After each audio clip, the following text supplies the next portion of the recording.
Cookies! But I've never seen this type on Earth. I don't know where this energy came from, but I cannot let it fall into Dr. Wiley's hands. Dr. Wiley! Dr. Wiley! Hello, everybody. Happy Friday. Welcome to the stream. Welcome to the stream. Welcome to RPG Friday. RPG Friday. We're playing it. Well, we're playing an adventure game. That's close enough to an RPG. That's close enough. But hi, everyone. Welcome. Welcome, welcome, welcome. I am so excited. I watched the Mega Man trailer last night after the stream. I am so excited for Mega Man 12. And yes, I'm going to call it that. Because there was a giant fucking 12 in the middle of the bottom middle of the screen right before they showed Mega Man. And they're doing the Robot Master contest, though for just one Robot Master, it seems. I feel a little disappointed with that. It's like, wow, we're doing a Robot Master contest again, but it's only for one robot, and he has to have a powerful right arm.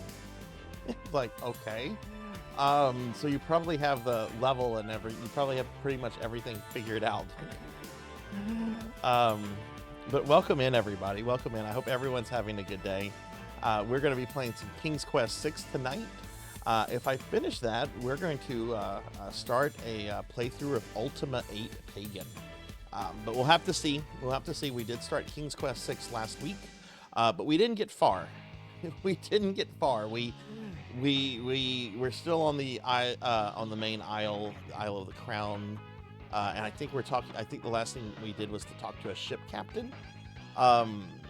So we're not like far at all in King's Quest 6, but we'll just have to see how it goes. I know it's a little bit longer than King's Quest 5, but I've actually played this one a lot more because this is one of my favorite adventure games.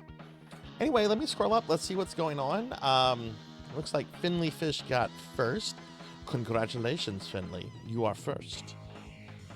To be fair, I kind of started at a weird time. The Texas Hammer! Or Texas Hammer! We'll get to that in a little bit, but congratulations on first, Finley. I see we also have Melchior here. Hi, Melchior, and Rocker's here. Rocker got third. Melchior got second. Congratulations, everyone. Sonia's here. Hey, Sonia, good to see you. Good to see you. Hope you're doing well. Firefly, thank you for the alert. Thank you. Good to see you. Hope you're doing well. Rocker's got a 135 stream streak. Ooh, that's a big stream streak. Thank you, Rocker. Thank you. Oh my god, Melchior's got a 540 stream streak. Oh my god, jeez. Jeez. That number is never going to stop increasing, is it? It's just going to get bigger. Hey, Esol, good to see you. Welcome in. Welcome in. How are you doing today? It's your favorite King's Quest? It's my favorite King's Quest, too. And I see Amy. Amy's here with a 90 stream streak. Hi, Amy. Good to see you. Hope you're doing well, too. Hathor's here. Hey, Hathor. Good to see you. Welcome in. Welcome in. We've got the Texas Hammer. More cowbell. What's up, cowbell? Good to see you. Fate of the Old Republic. Is that the new Star Wars game? I have to admit, the only thing I bothered looking up was the Mega Man stuff. I didn't even look up the Resident Evil stuff.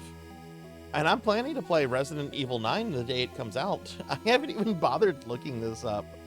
You know what? I'm going to look at this right now. I want to see how old Leon looks. Everyone's just like, he looks good for like an elderly man. New Resident Evil trailer thing. Let's see. I'm not going to watch the whole thing. I just want to see what Leon looks like. I'd actually be surprised if he's aged any. Okay, this is the new one.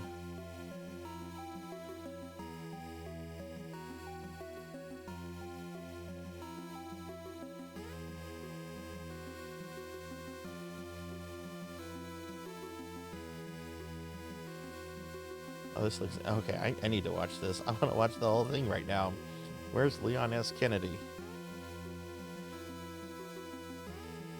I'm just kind of skipping through it. Okay, I guess they don't show Leon much. Okay, I'll just watch it later. I'll just watch it later. I should have watched it today. Do you know what I did today? I mostly slept today. I mostly slept. It's the women that don't age in RE. It looks like that trailer did something with that figure that everyone thought was Spencer, but it looks like it's not Spencer. But anyway, that's fine. I'll check it out later. Selna, thank you for the 85 stream streak. Let me scroll up a little bit just to see what I missed. Did I see the 40K? No, I haven't seen that yet. The only trailer I've watched has been the Mega Man trailer. That's the only thing I've watched. Only thing I've seemed to care about. I mean, I care about the Resident Evil one. I haven't played any of the Total War Total Warhammer fantasy games yet. I don't know if my computer can run them efficiently, so I haven't looked at the one for 40K yet. No, there's no cookies. No cookies until the model you can make fat comes back. Hey, it's Cave Hill. What's going on, Cave Hill, y'all? Good to see you. How are you doing? Happy Friday. Happy Friday. And Selna, thank you for the 85 stream streak. I see we've got Beast Hunter and Doomer. Hi, Beast. Hi, Doomer. Welcome in. I did have some friends that were messaging me earlier that were kind of upset that Chaos is not going to be playable in the 40K game that's coming out, but they'll probably add it. I mean, they added a whole bunch of fantasy factions over the years, so they'll probably do that.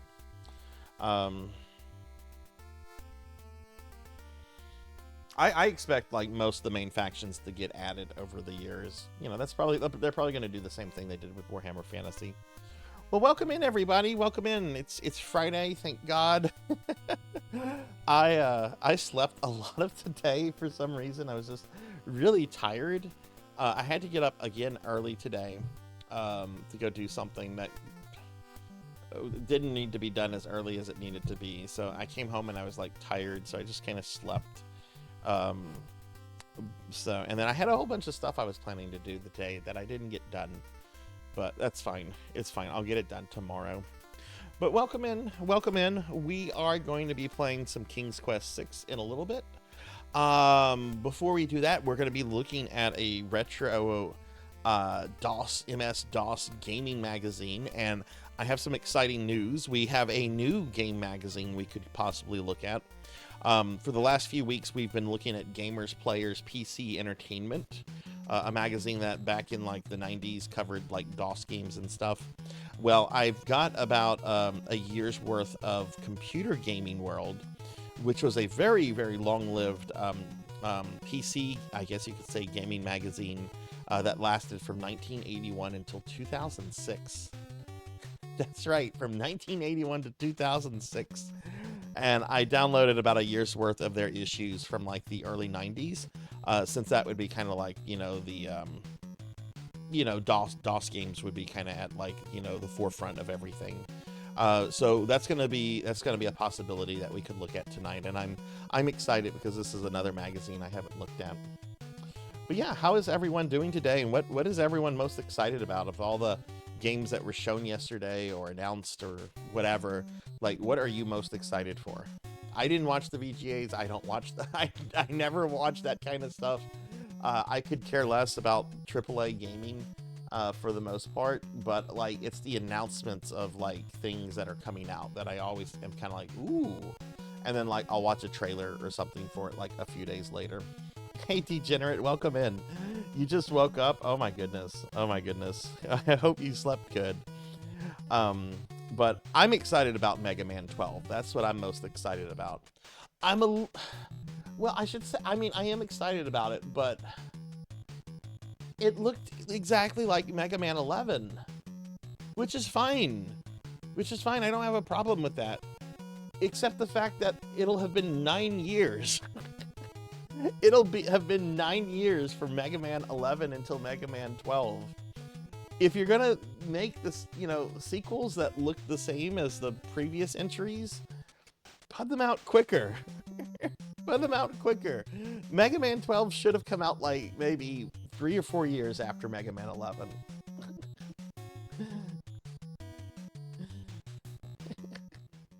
I watched because kiddos wanted to see the Evanescence. Evanescence is still around? Also, a lot of AAA gaming is just slop of the... Yeah, I just haven't really been super interested in any real AAA titles, with some exceptions. And I'm not trying to say that to be like a negative Nancy. It's just I've had more fun with indie games. I'm not really willing to drop $80 on like a new game if I'm not familiar with like the publisher or stuff like that. It's too much of a gamble. I've been waiting 9 years for Capcom to get back to my... Yes, I have been waiting 9 years. And go ahead and say something snarky about Dino Crisis. I know that's what you're getting at, Finley. The giant rat. No, I wish there had been I wish they would do something with Dino Crisis and many of their other older franchises. They have a lot of really good IPs that are just dormant, because they just get that Resident Evil, Monster Hunter, and Street Fighter money, You're happy that Fatal Fury... Oh, what did it win? Hathor? They did a song for the Devil May Cry. Oh, okay. Hey, Morg, welcome in. Good to see you today. How are you doing, friend? How are you? Do you have work today, or are you off today? I believe it's probably Saturday for you. It won Best Fighting Game. Good for Fatal Fury. That's awesome.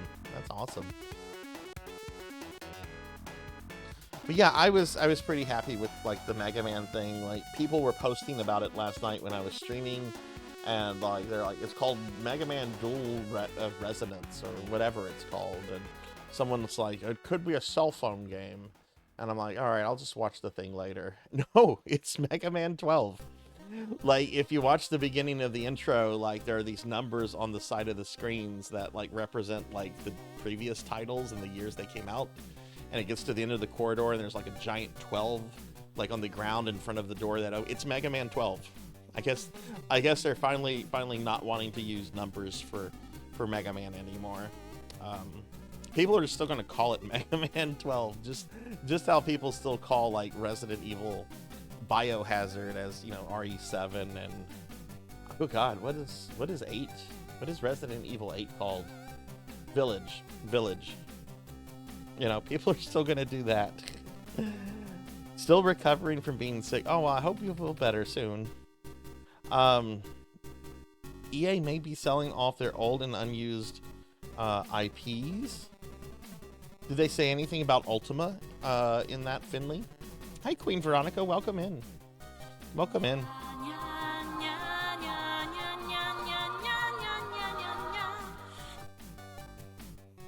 Mega Man base is generally considered to be Mega Man 8.5.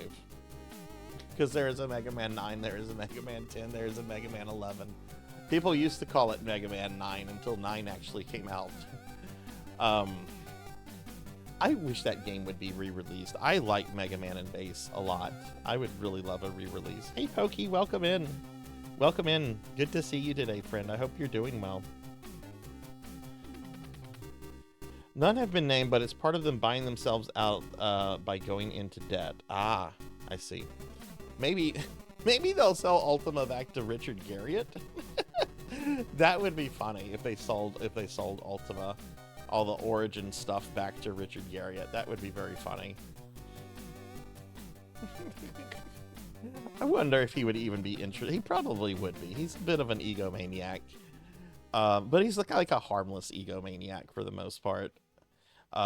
He did get a little predatory of a few years ago with like Kickstarter games, and he was flirting with getting into like crypto blockchain game NFT games and stuff like that. But he's moved past that. I'll defend Richard Garriott a little bit. All right, well, we're going to go ahead and get started, everybody. We have a lot we're going to be doing tonight. I want to get to gaming. We're going to look at a magazine first. We haven't looked at a magazine in a while. But let me bring up my stream schedule real quick just to talk about what we're doing for the rest of the week. So there's not much of the week left. Tomorrow, Saturday, Phantasy Star Online makes its return to the channel. We've had almost 2 months without any PSO on the channel, which is pretty unheard of, because normally I do PSO content at least once a week. And I've done it once a week for several years now, and we took a break from PSO just to kind of get through a bunch of stuff. Yeah, it's Friday night here. It's Saturday night where you are. You are a time traveler. You're in the future, or am I in the past? It's a paradox. But yeah, tomorrow night we're going to be playing Phantasy Star Online 2. Stream is going to start at 7 o'clock. A few of you have already reached out to me or expressed interest in playing, so I'm really excited to get to hang out with some of y'all. You know, I had a lot of fun with EverQuest last week, but you know, there wasn't really anyone to play with, and you know, the Saturday PSO nights are kind of like our community nights. So it'll be fun. It'll be fun to play PSO2 with y'all tomorrow, and hopefully we can get a Blue Burst playthrough in this month, because there's a big Christmas event going on the Affinia server. But we'll be doing that at 7 p.m. tomorrow. That stream is going to end an hour early, so instead of it ending at 2 a.m., it'll end at 1 a.m. Because the next day is going to be our monthly Sunday Retro Marathon. That is going to be a 12-hour stream of me playing Super Mario Brothers. I'm going to play through Mario Brothers 1, 2, and 3. Land and World, all back to back, no warp zones. Yeah, it'll be interesting. You know, I haven't really touched any of those games too much recently. I did do a playthrough of Land a few days ago, because I hadn't actually touched Land in years. And then I also did a playthrough of Super Mario Brothers 1 last night, because that game terrifies me. It absolutely terrifies me. And I did pretty good. I got all the way to 5-4 before I took my first death. And then I took like 6 or 7 deaths in the castle of 5-4, which was ridiculous. Like I practically got like a game over on 5-4. But I got through it. I cleared World 6 without losing a life. Lost a couple lives in like 7-3, which is a flying fish level with Koopas everywhere. But then I got to World 8. I didn't lose a single life in any of the levels of World 8. I cleared 8-1, 8-2, 8-3, 8-4 without losing a single life. And I got the retro achievement to prove it. Christmas event hasn't started yet, but soon. It started around this time last year. Okay, cool. Does it normally go a few weeks past Christmas? Like, does it go into the new year, Degenerate, or does it have a pretty, like, does it end as soon as, like, Christmas is over? But, yeah, so that's what we're going to be doing the rest of the week. PSO2, and then a whole bunch of Super Mario Brother games on Sunday. Hey, Elvin. Thank you for the shout out. Thank you for the shout out. How are you doing, friend? I saw you streaming earlier. Let me drop a link to my social medias and my Discord if anyone wants to join. But like I said, we have a lot we're going to be looking at, so I want to kind of get to stuff. So we're going to start with this. We have not been able to look at a gaming magazine. I want to say in almost a week. Yeah, it's been a week. The last time we looked at a gaming magazine was last Friday. We didn't look at ones on Monday or Thursday because those streams started an hour later than they normally do. But what we're going to go ahead and do is before we get started with gaming, we're going to look at a random retro magazine, specifically one focused on DOS gaming, since this is DOScember, and we're celebrating everything DOS. So we've been looking at issues from a magazine called Game Player PC Entertainment. I had never heard of it. I don't think anyone in the chat had ever heard of it. It seemed to be a pretty solid magazine. But I've now gotten some issues from another magazine that several of you mentioned called Computer Gaming World. I only have about a year's worth of this so far, and it's from the early to mid 90s. So what we're going to do is this. We're going to enter in both titles into the randomizer. Okay, hang on. We gotta. We're gonna get rid of the word entertainment. I don't know if that would count it as two entries, so we're just gonna do it like this. All right, so let's go ahead and see what we're gonna look at. Wait, actually, that should have been Computer Gaming World. And that should have been Player's PC. We're going to go with Computer Gaming World, though. That's the new magazine, and I'm actually really excited to look at the format. So since it selected the first one, that's what we're going to go with. So I have issues 115 through 127. These cover things like TIE Fighter, Wolfenstein, Spear of Destiny, Doom 2, Elder Scrolls. Just Elder Scrolls, because there was only one at the time. So there's some good stuff in here. So let's see what issue we're going to look at. All right, issue 120. Let's see what that is. Let me pull that up. Issue 120. Some of the magazine covers looked really exciting, and some of them not so much. Oh, good Lord. Well, this would have been super appropriate for yesterday. This would have been super appropriate for yesterday. All right, hang on. Let me just get the menu here. Decent. All right, let's close this. Yeah, you can't feed me cookies. You're not. Yeah, a lot of people have grumbled about that. Maybe I can get a fat model of the Paduru for next year. Hey, Morg, thank you for the lurk. And hey, Bimic, welcome in. Good to see you. How are you doing? All right. This would have been super appropriate for yesterday. Here we go. Doom 2. Exclusive coverage of Doom 2, which is what I was playing yesterday. Oh my god, Ultima 8 Pagan, which we're probably going to be playing tonight. Sweet. Okay, this actually works out pretty awesome. Let me see if I can. Let me see if I can get this down. No, because then I can't see chat if I do it like that. Let me. Yeah, that's good. If I scrunch it over, yeah, it doesn't scrunch over the magazine. Okay, now let me make it better for you all to see in OBS. So what we'll do is this. Might have made it a little too big. I don't really care about like the PDF corners.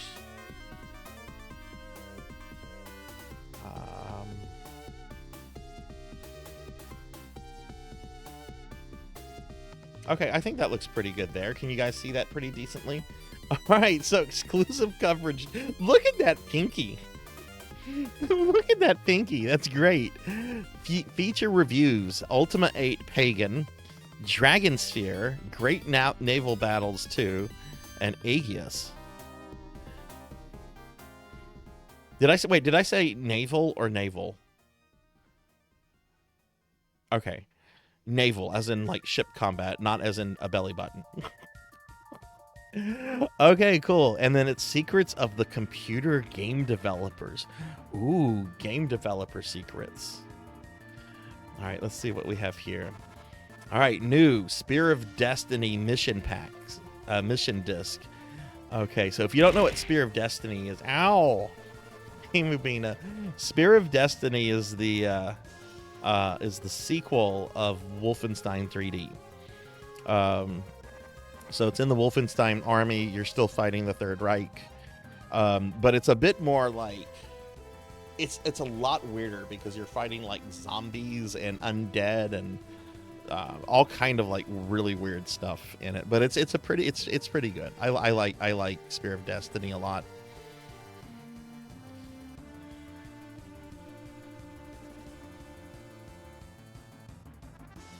Action continues in 2 brand new missions for the fantastic virtual reality game Spear of Destiny. Now you can enjoy more of the heart-pounding, adrenaline-pumping excitement you loved in the original game. Interesting. So, if Doom 2 was coming out around this time, was it involved in this, or was this just Apogee that released this? Spear of Destiny missions are dreadful. Spear of Destiny itself is difficult, but okay. I enjoyed it when I played it before, but it has been a long time. Spear is the prequel? Okay. I never really followed the stories, but it makes sense, right? Because you kind of kill the leader of the whole thing at the end of Wolfenstein 3D. Right, war over. The guy from Persona 2 is dead. Carrie Devanio's Hollywood Mogul. Could you make your ad any more boring?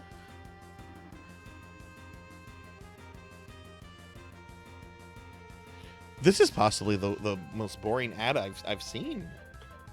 This is very boring looking. And your own Hollywood movie studio. Buy original scripts and blockbuster bestsellers, or steal ideas for yourself. Set vastly padded production budgets. Play God with producers and directors. Okay, the blurb is written kind of excitedly, but this ad itself is pretty boring. Fall under the spell. What is this? Of this year's most challenging fantasy adventure. Dragon Sphere from Micro Prose. Okay. Delta 5. Oh, I remember this ad. This looks like a guy I went to high school with. You control the most agile racer known to man as you fly down the 256 color 3D polygonal shaded landscape. Okay.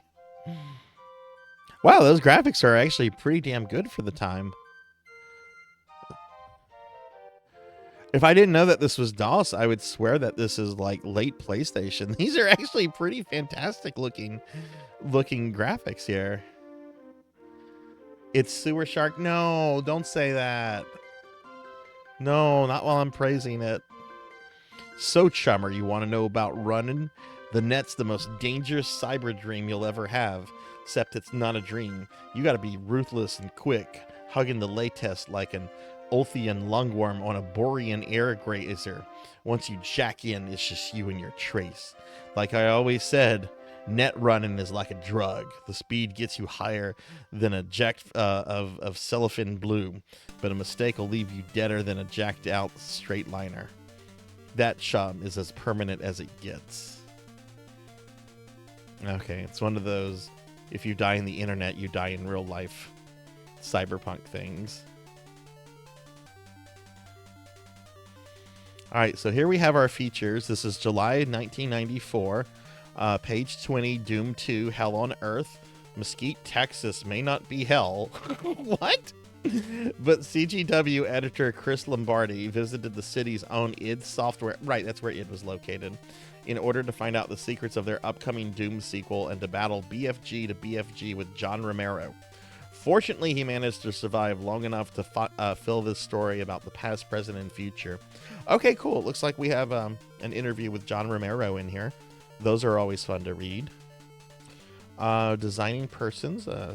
Once a year, San Jose becomes Florence during the Renaissance for more than 1,000 computer game designers and programmers. The creative brain trust of the industry to gather, share ideas and techniques and philosophies. Okay, so it's a computer developer conference thingy. There's a screenshot here of Ultima 8, which we might get to tonight. If not, we'll be starting that next week. Adventure role-playing games. We have... oh, these are the section... Wait. Okay, yeah, so there's stuff on Ultima 8 here. Stuff about Dragonsphere, Sierra's Goblins 3. Interplay's Astro Chase 3D, whatever that might be. I had an ex that went to QuakeCon for several years in a row. She wanted me to go one year, and I couldn't because it was like during like the first or second week of no, I'm thinking of DragonCon.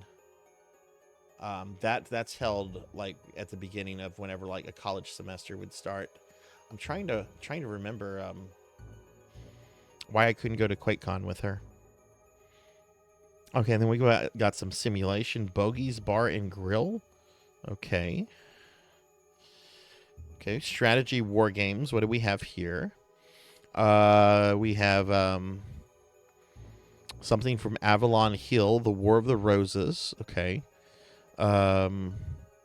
Something from Waterloo.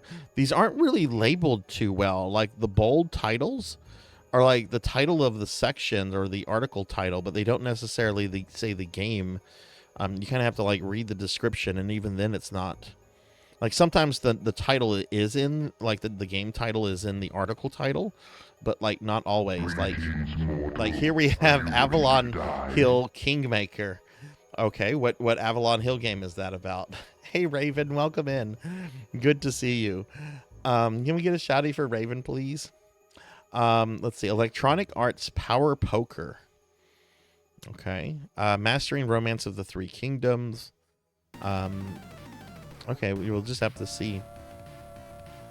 Julie Bell's oil painting of a doomed soldier bears the distinctive quality of her famous mentor, Boris Vallejo. Wow.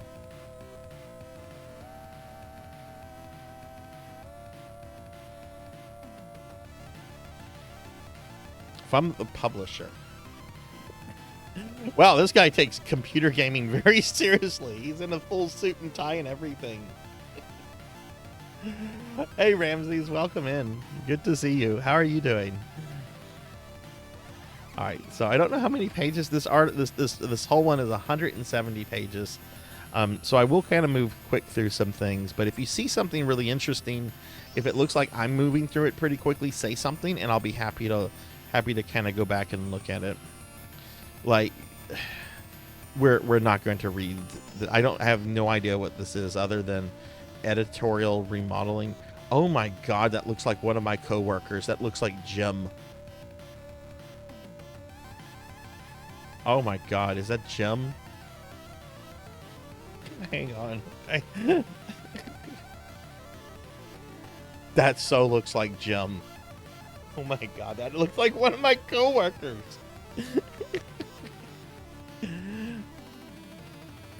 Okay. I know it's not Jim. Because this is 30 years ago. But still. This is Johnny Wilson.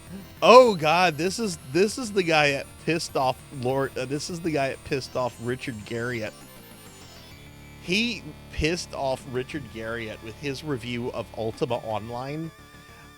When Ultima Online first came out, this guy wrote a review about it, giving it the award for best glass coaster of the year. And Richard Garriott responded by putting a slime enemy in the game called a J. Wilson. And those monsters still spawn. Jay Wilson's still spawn in Ultima Online. I don't know anything about this guy other than that what I just told you. That's funny. Ooh, what's this? This looks kind of cool. Raptor. Call of the Shadows. Oh, what is this? It looks like a shmup from Cygnus and Apogee. 27 enormous levels, each with at least one boss ship. Is this a shmup? Some of you know what this is. Is this a shmup or is it something else? Hey, Sword St. Michael, welcome in, friend. Good to see you. Yeah, it's a classic Apogee game. Yeah, what is this? It looks like a shmup from the screenshots. It's a shmup. Okay, cool. And this is called Raptor Call of the Shadows. Okay, I like the way this looks really colorful. I'm gonna have to make a note. Let me make a note of this. I'm gonna come back to this one.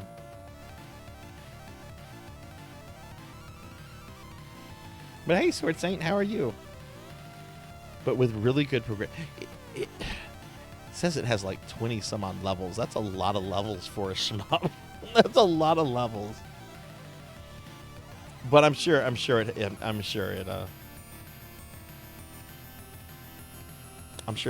can't. I can't imagine that they're incredibly like long levels. Okay, let me zoom back in a little bit.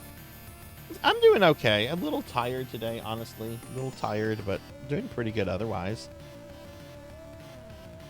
Here are 4 good reasons to try Epic Pinball today. Oh, did you guys hear this bit of video game news? The company 1UP Arcade has shut down. So, you know those overpriced, really cheaply made arcade games you could buy at Best Buy? Yeah, they're not making those anymore. I had a Pepsi today. I had my sugar stuff today. No? Were you a fan of them, Cowbell? Okay, we're just going to kind of... There's a lot of text in here. Playing lately. Okay, I guess these are like the top 10 games. Yeah, Reader's Top 10. Doom. Master of Orion. Master of Orion is so fucking good. And keep in mind, this is May 1994, everybody. This is May 1994. Doom is at number 1. Doom had already been out for over a year now. Master of Orion. Great fucking game. SimCity 2000. Elder Scrolls Arena. Pagan Ultima 8, Warlords 2, X-Wing, Civilization, Fleet Defender, and Gabriel Knight. Never had one. Oh, that sucks. Yeah, that sucks, Ramses. I hope your sleep study goes well. I hope it goes well, and then, you know, if for whatever reason you're having it, I hope it gives you some answers and you know, some stuff. Okay, games I've played here. I've played Doom, obviously. I've played Master of Orion's 1 and 2. Played a little bit of Elder Scroll Arena. We're gonna be playing Ultima 8 Pagan maybe tonight. Played X-Wing. Never played a Gabriel Knight though. I've heard those are really good. Rupert Murdoch buys again. Why is Rupert Murdoch in this magazine? What did Rupert Murdoch buy 30 years ago? I assume it's part of Disney now. Kisame Corporation, developer of CompuServe's Island of Kisame. Oh God, I've heard of that. Yeah. I think he later sold this to Electronic Arts.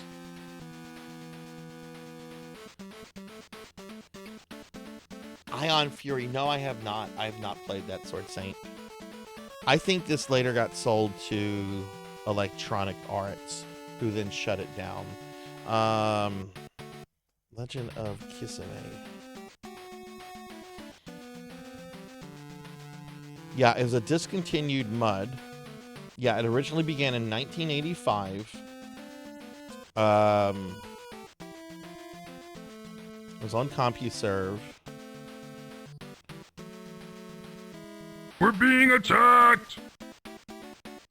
Zero Wise Man, thank you for the raid. Welcome in, Raiders. Hi, everybody. I'm Sarzac. I'm a retro VTuber. We're looking at an old MS-DOS gaming magazine, and unfortunately, we came across an article here about Rupert Murdoch. This is from July 1994. Doom 2 is on the cover. There's Ultimas and X-Wings and Gabriel Knights, all kind of things in here. And Rupert Murdoch. Truly the most loathsome thing we found so far here. But welcome in, Wiseman. Welcome in, Raiders. Wiseman, how was your stream? What were you up to tonight? Okay, so Murdoch bought the Legends of Kisame. Yes, in 1999 it was bought by Electronic Arts, who shut it down in 2000. Okay, so I guess Rupert Murdoch bought this in 94, and then I'm assuming he sold it to Electronic Arts 5 years later. I know this. Oh, thank you for the follow. Thank you very much, Raven. Thank you for the follow. I appreciate that. Oh no, it's Rupert Murdoch indeed. I know this because Electronic Arts bought this and then they shut it down a year later. And to honor it, a lot of people felt really insulted by this. They created a new server for Ultima Online called AOL Legends, which was meant to be in honor of Legends of Kisame. And you could only access that server originally through an AOL IP. Later, they dropped the AOL part, and anyone can access the server. The server is still up. But that's how I kind of know the history of that. But I did not know that it was owned by Rupert Murdoch at some point.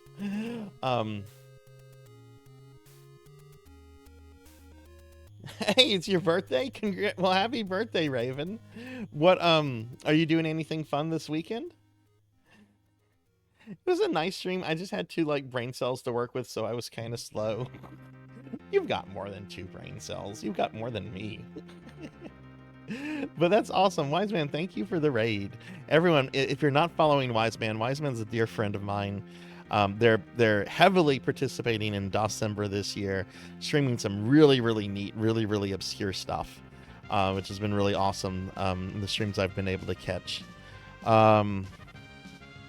Okay, this is interesting here. I know this looks like just a wall of text, but this is about Mesquite, Texas. Mesquite lies 1 gallon of rental car gas outside of downtown Dallas. By the side of the freeway is a large black box of a building that looks strikingly out of place in the southern suburbia. Here, in a modest office on an upper floor of this obsidian block, id Software created the intensely violent action games that cut deep into deep marks in computer gaming, Wolfenstein 3D and Doom. So this is an interview, I assume, with the id Software guys. Doom 2 was not out at this point. It was coming out. I was met by id CEO Jay Wilbur, who gave me a tour of the grounds. I mean, this is a lot of text, so I'm going to kind of skim through this. As we finished the rounds, the small talk was cut short by a scream, "Son of a bitch!" and the sound of a you should fire up your P4. Yeah, you should, Raven. Do you stream? Are you a streamer? And the sound of something like a wrecking ball attacking a wall. Jay smiled. It was only programmer John Romero and beta tester Sean Green in the first of many daily network Doom sessions. Level of competition is vicious. I would soon find out, and the textual taunts that fly across the network during play are like to fry a preacher's profanity circuits. Okay. Nearly 4 months after the release of Doom, the id guys are still obsessed with their creation. I've heard the statement, "We're out to create games that we want to play," but I've been so convinced, I've never been so convinced that was true. Everything is ran democratically here.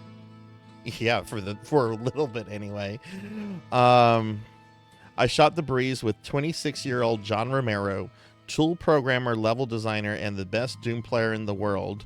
Sandy Peterson, a longtime paper game, Call of Cthulhu, and computer game designer, Hyperspeed, who does the majority of level design. Kevin Cloud, a soft-spoken Southern gentleman of 26 years old and one of 2 id artists. And finally, Jay Wilbur, the bleach blonde 33-year-old who handlines operations and manages the finances. John Carmack, 23 years old. Carmack is only 23 years old. Programming savant and the man behind the core id technology, was making a special effort to come in early for the meeting, but at 2 p.m. he was nowhere to be found. Half an hour later, he would walk in bleary-eyed, explaining he's been in vampire mode for the last week, programming Wolfenstein 3D for the Atari Jaguar. All right, see you later, Sonia. See you later. Yeah, I'm a unique stream that streams with a projector or... Okay, cool. Well, let me drop you a follow then, Raven. I'm always wanting to meet new streamer friends. And that sounds really interesting, what you do. When is your next stream going to be? Shoot, where did the thing go? id Software, basically a collection of pilgrims from a company called Softdisk out of Shreveport, Louisiana. Yeah, so that's the history of id. They would basically do software for this magazine. Which, though, if you have any of the demo discs from Softdisk that have id stuff on it, you're sitting on a fortune. I've heard those go for thousands of dollars now. Even though, anyone can download the actual disc and play them, just to play them.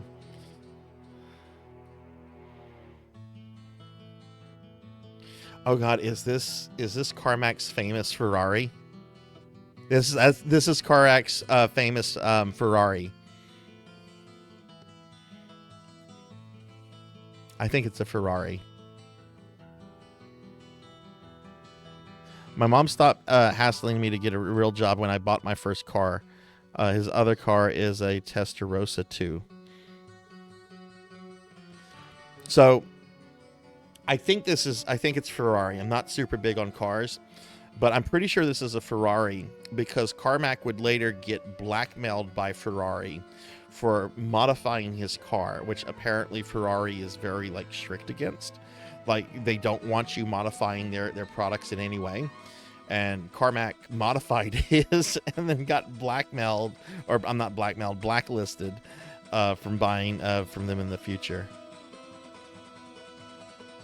So yeah, this is about the history. Commander Keen sold very well for a shareware game.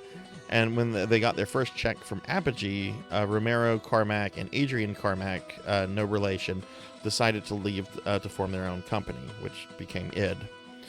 After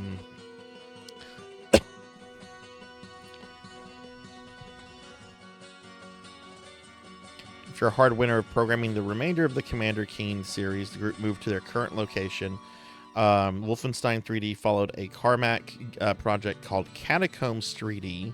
The group wanted to fold knowledge gleaned from Catacombs into a fast-action 3D game called It's Green and Pissed, where players hunt in a bio-research lab. Interesting. Oh wow! Look, this is the model that they put together for the Mancubus. Establishing battlefield control. Stand by. Hey, Black Hand of Nod. Welcome in. And hey, Damas, good to see you. Hang on, I accidentally moved my chat window out of the way, so I'm missing what some of y'all are saying. Yeah, that Mancubus is pretty awesome looking. And hey, Solar Fire, welcome in. I wonder if that still exists. There were 2 models of the Spider Mastermind made. Both of those still exist. One is still owned by the original artist, and the other one is kept in the in a case in the lobby for id or Bethesda or whatever it is now. Okay, so yeah, they're talking about Wolfenstein, talking about how people couldn't believe something so good was shareware. Oh, here's some history between them and Nintendo. As the fame of Wolfenstein began to build, the group started a few new projects and began working on a new graphic engine that they would license to Raven Software. and they begin a conversion of Wolfenstein 3D for Nintendo. So they're talking about Heretic and Wolf 3D for Super Nintendo. Their experience with Nintendo was a bad one, being forced by the company to change the game to eliminate the angry Germans and turn the German shepherds into rats. Once this disfigured version of Wolfenstein 3D was finished, they vowed to never work for Nintendo again. They're not mentioning Heretic by name, but they have mentioned how they're working with Raven,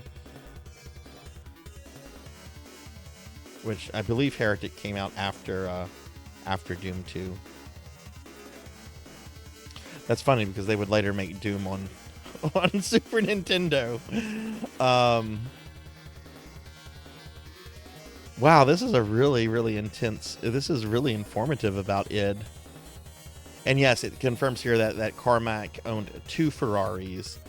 Oh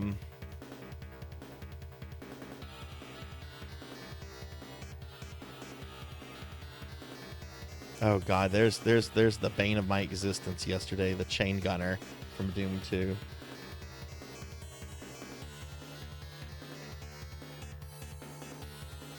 Oh look, there's John Romero. There's John Romero doing some deathmatch, dreaming about making Day Katana, or Katana, whatever it's called. Black Hand of Nod, welcome in. How are you doing? Okay, so now it's gotten to Doom 2. Oh wow, they're already talking about Quake here. Hang on, they're already talking about Quake. What is the next huge leap? They wouldn't say much, still in the idea phase and reluctant to build expectations too early, but they did tell me this. The name is Quake. The game engine will be completely brand new, and the 3D world will be so completely that creatures and characters will have depth rather than being flat sprites. This current setting is a fantasy world where the player becomes a Thor-like built being wielding a giant hammer which can throw or bludgeon anything that moves. Well, that definitely got changed. The world will have some real physics so that characters will tumble when they fall from heights and be knocked flat on their backs. Interesting. Wow, so they're already working on Quake, and Doom 2 is not even out.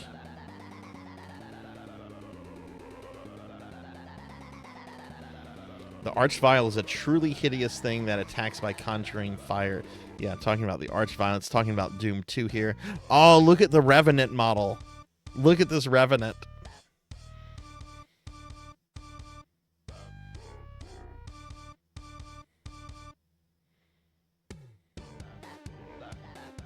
Called his game Big Sword.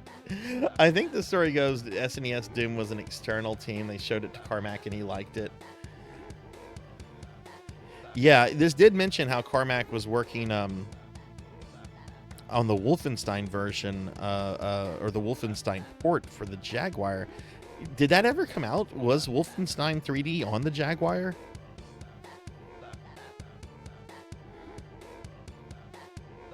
Oh, look, this is one of the best. This is one of the best levels. I haven't gotten to this level in my playthrough yet, but this is where you can get a spider mastermind to fight a cyber demon. Okay, so yeah, there's a whole bunch of stuff about Doom 2 here, which was coming out, and it's what the cover is on. Okay, nice. Yeah, this is a really good. I want to read the whole thing, but we're not going to read the whole thing on stream because it is very wordy. But this is Computer Gaming World issue number 120. For any of you that might want to go out and find it and read the whole thing. No, it doesn't look. It just has the Revenant and the Mancubus, which the Mancubus model looks great. Well, he looks kind of derpy in the eyes. The Revenant one looks interesting. His arms are a little lanky, but okay, cool. Let's continue on. We're gonna need to move a little quicker. Medieval England in 1268, Lord of the Realms. 1268. That is a set during the time of King John. Is this during the time of Robin Hood?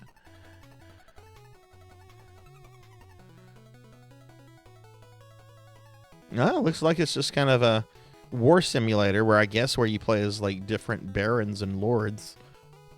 Because look, there's Southern England right there. But it doesn't really state like anything more specific about the period other than the year. That can be really fun. All right, we're going to scroll through some of this. D-Day, the beginning of the end. This is an article here about the this computer game developer conference. We're going to just kind of go through this quickly. This is a much wordier magazine than I was expecting. There goes the neighborhood.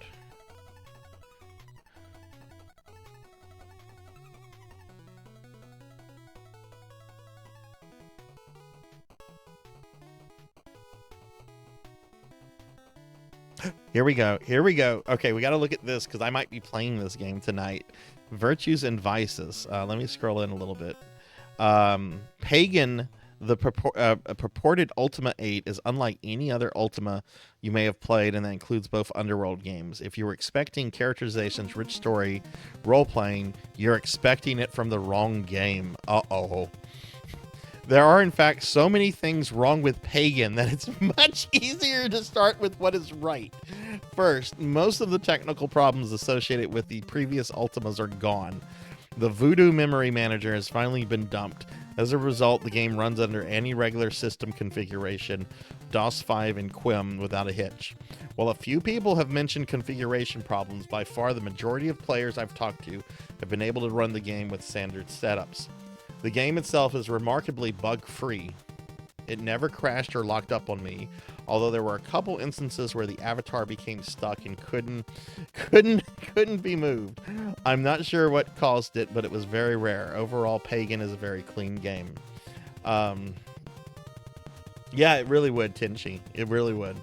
Unlike the previous Ultimas, previous Ultima, items placed on the avatar's backpack will stay there. Even eventually, of course, you'll be carrying so many objects that they pile up on top of one another, but those used can be kept on top too. They'll stay there.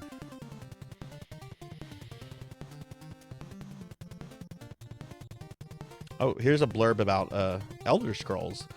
No official announcement has been made yet, but sources close to LucasArts indicate that a new Indiana Jones movie may be in the work and that a computer game may be developed in parallel to the film production.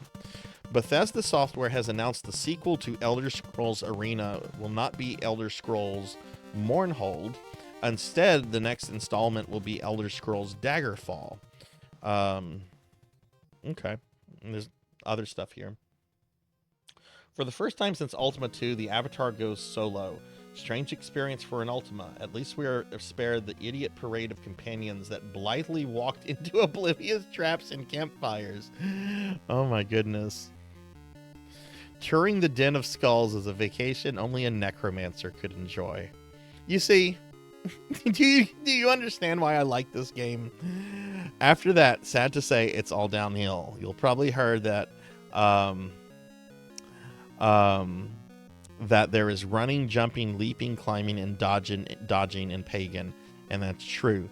The game might easily have been called, as a friend of mine put it, Mario the Avatar. If the name Ultima wasn't on the box, you might think you'd pick up the latest Sega or Nintendo game by mistake.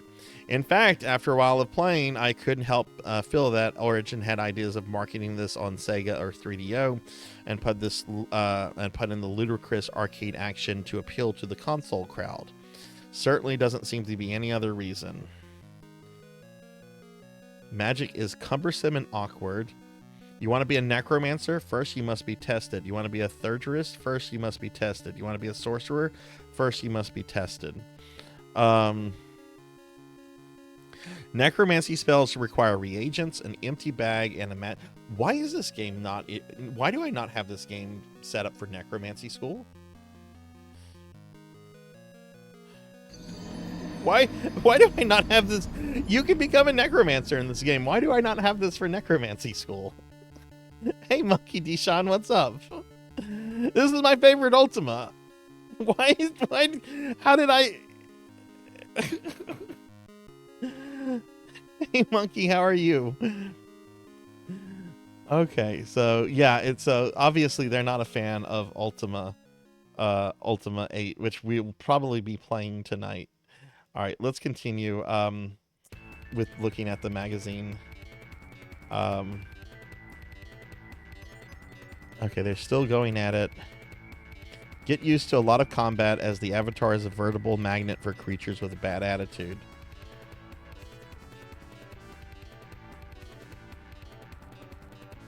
He lies to become a necromancer, joins the Thurgis solely to steal an item.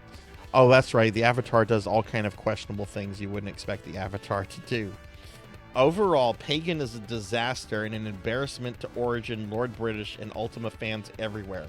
It tries to go in two directions at once and succeeds only in tearing itself apart, failing dismally on all fronts.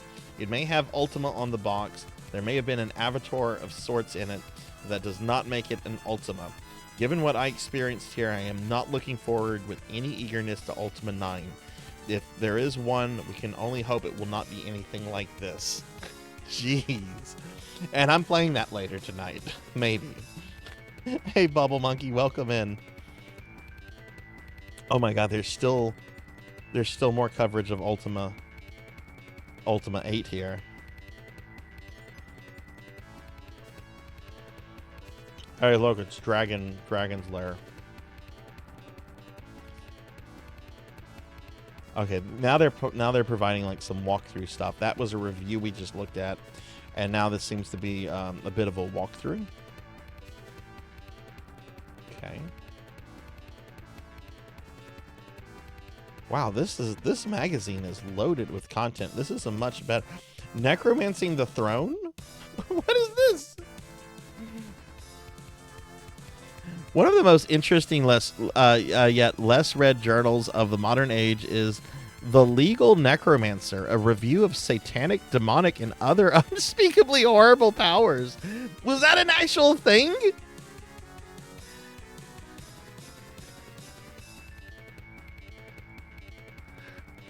That this publication has remained largely unknown may be attributed in part to the various incarnations which have rendered it invisible ever since its embarrassingly right-wing editors during Watergate. What? Was Nixon involved in this?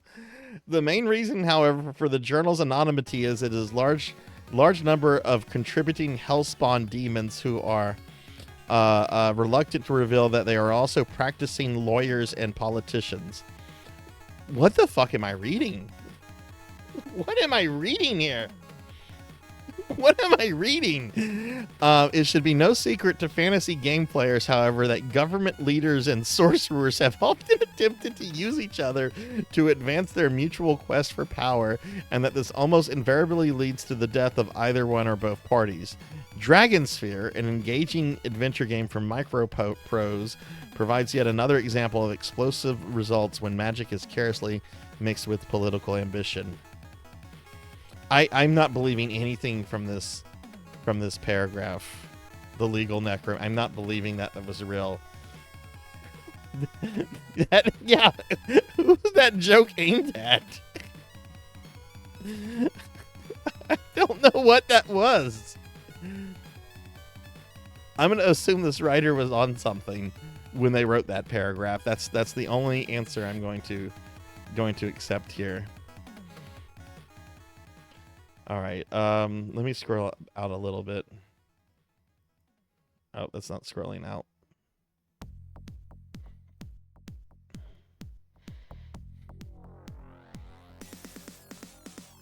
What is this? SimCity 2000?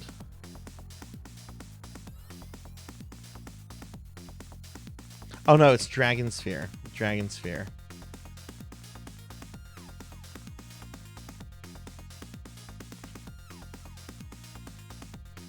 Never heard of Ooh, Microcosm. Ugh. I have that on Sega CD. All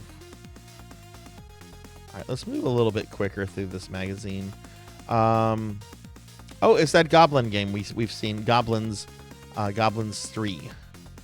Goblins lose 2 eyes but come back to get the story. Goblin Quest 3. Yeah. So this is a sequel to that. We're going to go through this a little bit quicker. I want to get started with gaming in a little bit.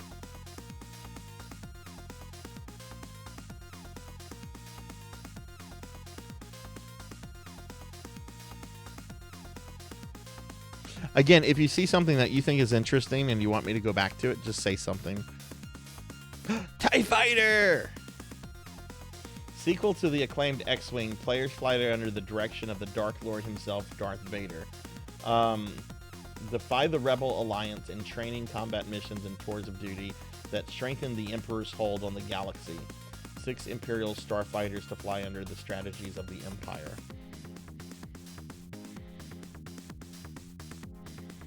This was a good time for PC gaming. Oh, look, we have some Genesis games here, too. Hey, look, there you go, Cowbell. Here you go. Here's Cowbell's favorite SNES game, Lord of the Rings, Volume 1. We've got Virtua Racing, Baseball Tonight, and Star Trek TNG for Genesis, and then there's Lord of the Rings. They have been better boys today, Rocker. They have been. Rocker, how excited are you for Mega Man 12? I'm so excited. $54 for Lord of the Rings Volume 1 on Super Nintendo. Super Street Fighter 2. Hey, Star Wars Rebel Assault. We were talking about this last night. A really cool game at the time, but one that I feel has aged incredibly poorly. Like, it was really cool to see, like, brand new video game CD technology combined with Star Wars. It was really cool at that particular moment in time. And, like, now, you know, it was like, ugh, this really isn't much of a game. But it was really cool. It was really cool back then to see.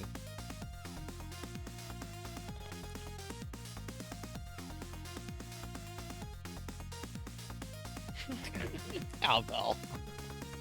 That's $55 too much. You think the free game offer has expired? Let's see when this expired.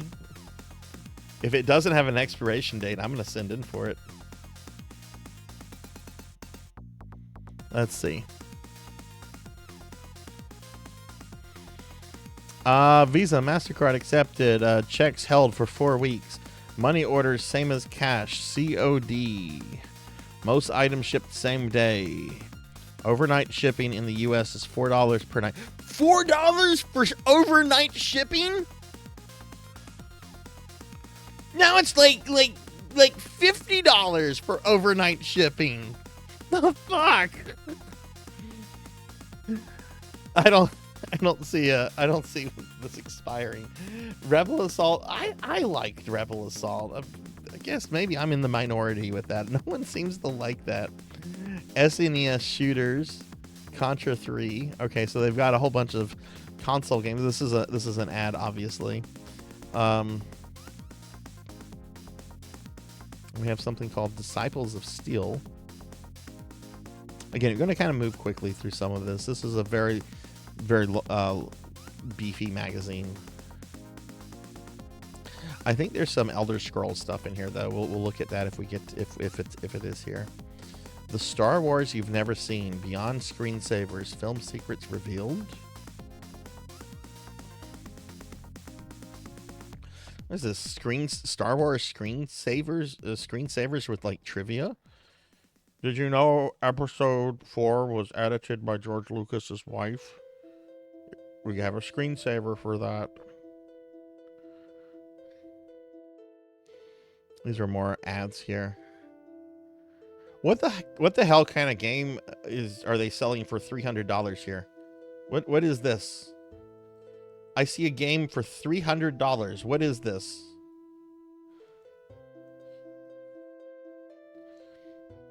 Real Magic Light. No more jerky video. Thanks to the MPEG standard, you'll enjoy full motion, full screen playback on your PC. Real Magic Light this is software. It's not a game. It's video software. An interactive learning software to your desktop. Use Real Magic for a variety of applications, including entertainment, video CD, interactive learning, karaoke, business presentation, and training. Okay, it's then brand new CD technology software. I can understand it being $300. Ooh, the 11th Hour. That's the sequel to Seventh Guest. I've never played that. It took me over a year to give away a copy of this game. The 11th Hour is the eagerly awaited a sequel to one of the best-selling CD-ROMs ever produced. In the 70 desolate years since the horrifying murders chronicled in The Seventh Guest, the rotting mansion of evil Umaker? Umaker? That should be Dollmaker. Henry Stoff has been ominously silent. Only when reporter Robin Morales vanished from investigating the house do events resurrect the malignant past. They'll explore the ravaged estate and strangely quiet town to look for her.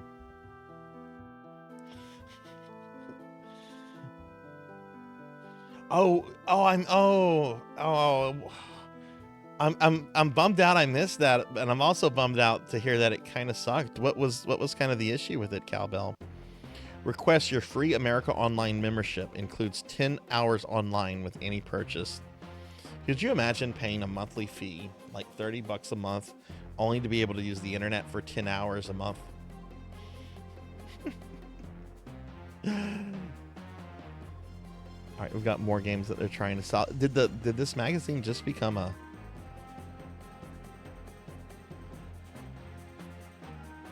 All right, here's some kind of flight simulator, Bogey's Bar and Grill.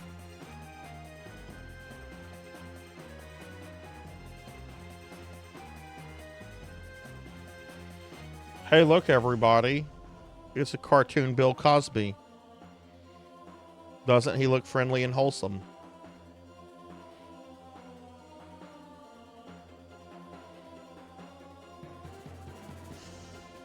I'm still pissed off at Bill Cosby. I used to really admire that man. I used to really like and admire Bill Cosby. Oh my God. Right under the Bill Cosby thing is an article that starts off with the word predator. Oh my God. Talk about foreshadowing. Hey everybody, it's cartoon Bill Cosby. On the next page we have the word predator. Hey Z-Cat, welcome in. Thank you for the 110 stream streak. Can I get a shout out for Z? Z is wonderful. Z, we were looking at an article on Ultima 8 earlier. The reviewer absolutely hated it.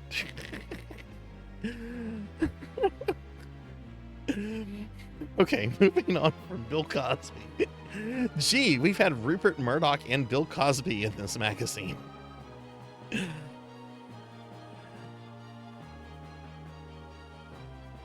All right, let's see what else we have here. This is a very, very dense magazine.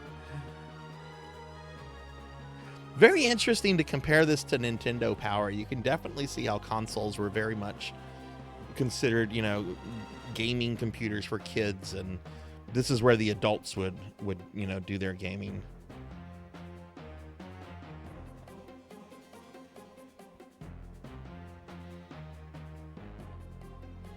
Or at least I guess that's how the marketing would be anyway. I've talked to several friends whose parents were very much into like Nintendo games and stuff. Z, how are you doing? How's your Friday been? All right, we're gonna move through this a little quickly because this is a nearly 200-page magazine. And I do like to spend about an hour on these things, but I think we're getting close to Kingmaker. Oh, this is a an Avalon Hill game called Kingmaker.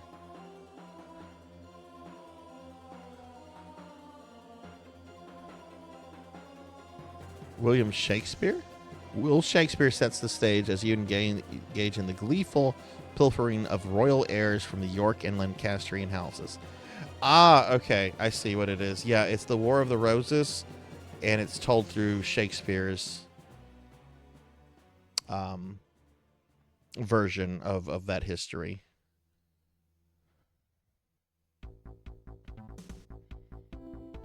Hey Rico, thank you for the lurk.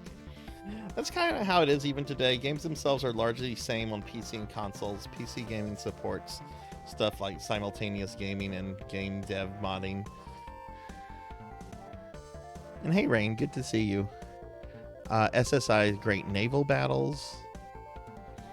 Rain, we had a very interesting article on id Software. The reviewer was went to id Software and interviewed several of them, and Doom 2 is the cover story of this, and they even showed some of the actual physical models of some of the newer monsters for Doom 2. I'll scroll back up to that once we get to the end. Just kind of scrolling through this. Achieving mastery of romance of the Three Kingdoms. That's a Koei game. Yeah, it's Koei. Same people that did the Nobunaga Ambition games. What is this? Getting totally into it isn't easy. It's called Hex.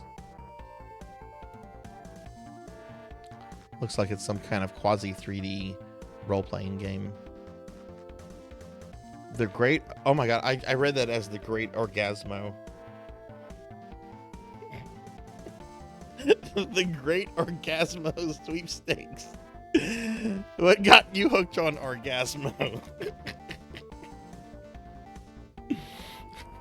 Can I choose the fifth? I don't want to answer that question. Tell him! Tell him!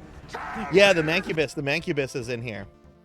Yeah, the Spider Mastermind. There are still 2 Spider Mastermind models. One is owned by the actual person that created the models for id, and the other one is on display at the office. And hi, Diclonus, welcome in. The Barbarians, these right here, this is Disciples of Steel. Let's look a little closer at the screenshots here. Looks like it's a role-playing game. It's strength, intelligent, wisdom. There's an NPC. You can pull money. Water options, alter, disciple, fight, parlay. This lizard man. Yeah, it's some kind of first-person role-playing game.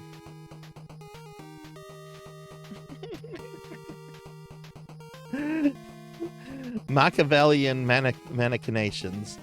How to lose friends and dominate people in Merchant Prince.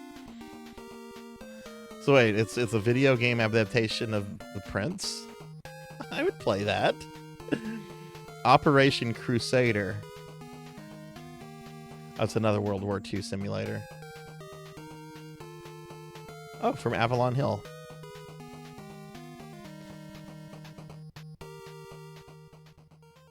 And here's an ad for some Koei games.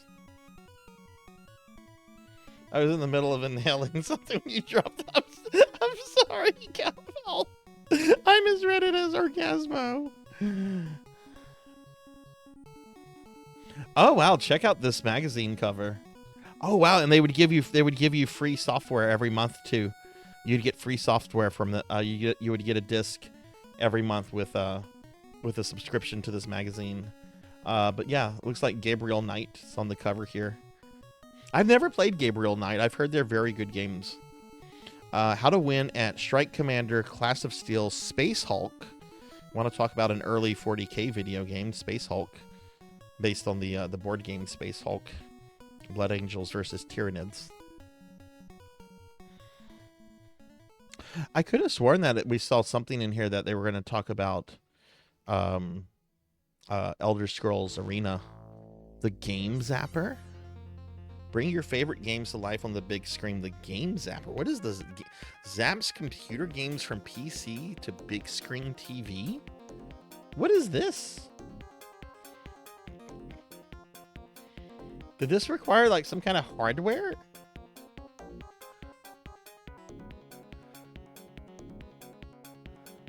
Game Zapper turns your living room into a virtual reality games room by boosting your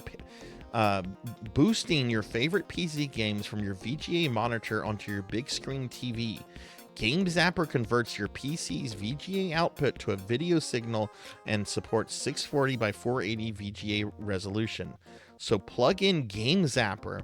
Your favorite games will be larger than life. Wow. Yeah, this is a really good magazine. You and several others mentioned this to me over the last few weeks, so I downloaded several several of their issues from the mid-90s to kind of look at. This is a solid magazine. I don't know if I would have enjoyed this as a kid, but if I was an adult in this era, this would have been great. Oh, look at this. Choose any 2 Sierra games free when you switch to Sprint. So you could get Aegis, Something Europe, Leisure Suit Larry, Police Quest, Gabriel Knight, and Shadows of Darkness. I assume the Roger Wilco here is just an ad. It's not one of these games. It's, you know, it's Roger saying pick up the phone.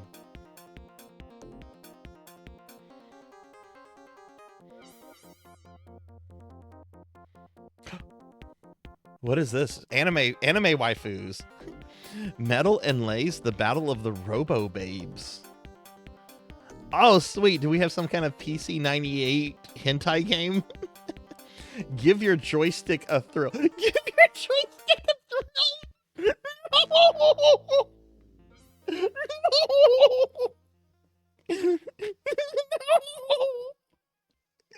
No. Okay, we got to read this. In the early 20th century, stage fighting has become a lucrative profession for female hard bodies, with dozens of legal arenas in the city. But for the leanest, meanest warriors, the real money comes from the illegal bouts held outside the city. It's the hottest day of the summer, and you're baking inside a dilapidated warehouse. You and your opponent wear the latest mecha armor, the best fighting armor in the world. Metal and Lace, Battle of the Robo Babes. It's dream babes in heavy armor battling for prize money. Action-packed arcade-style fun for your PC, but be warned, with its intense violence and voluptuous women, Metal and Lace Battle of the Robo Babes is for mature audiences only, and not for the faint-hearted. You can get it by calling 1-800-258-MEGA.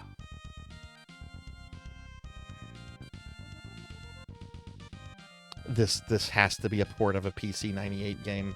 This is called Metal and Lace. Okay, I have to Google this. I have to see Metal and Lace Robo Babes.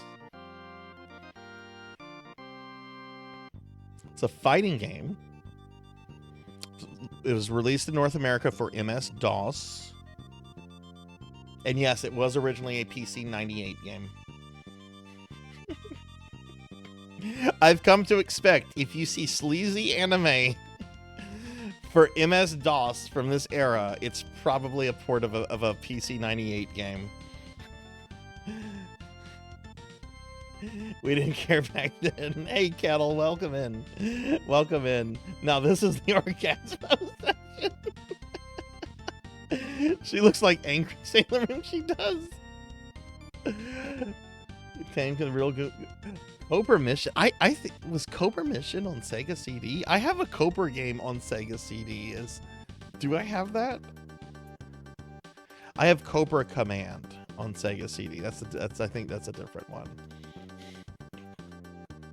Which is a DOS game, so there's that for December. What's up?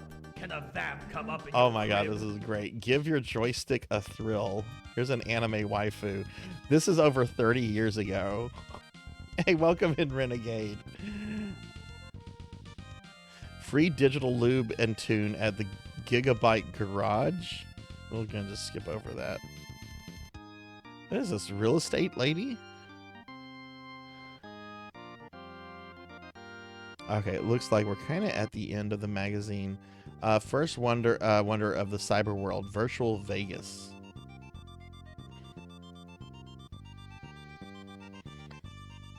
More very big ads.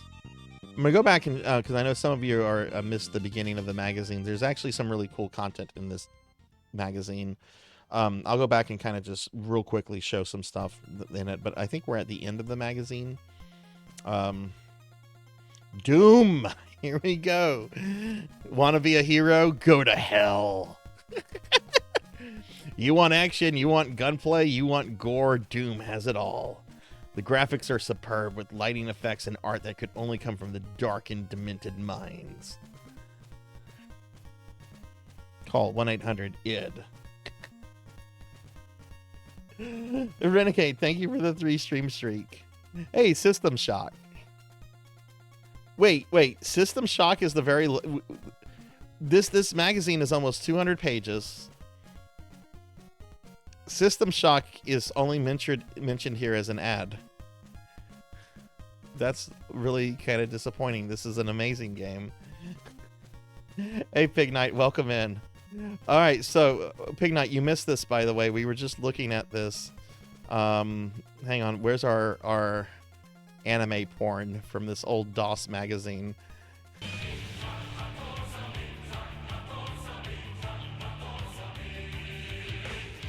I just saw them. Where's Angry Sailor Moon? Here it is. Give your joystick a thrill. Metal and Lace, Battle of the Robo Babes. Oh yeah. So we had this. This is the only anime thing in the entire magazine. I have to play this now. We also had a cute ad with Bill Cosby. Let's see, where was Bill Cosby?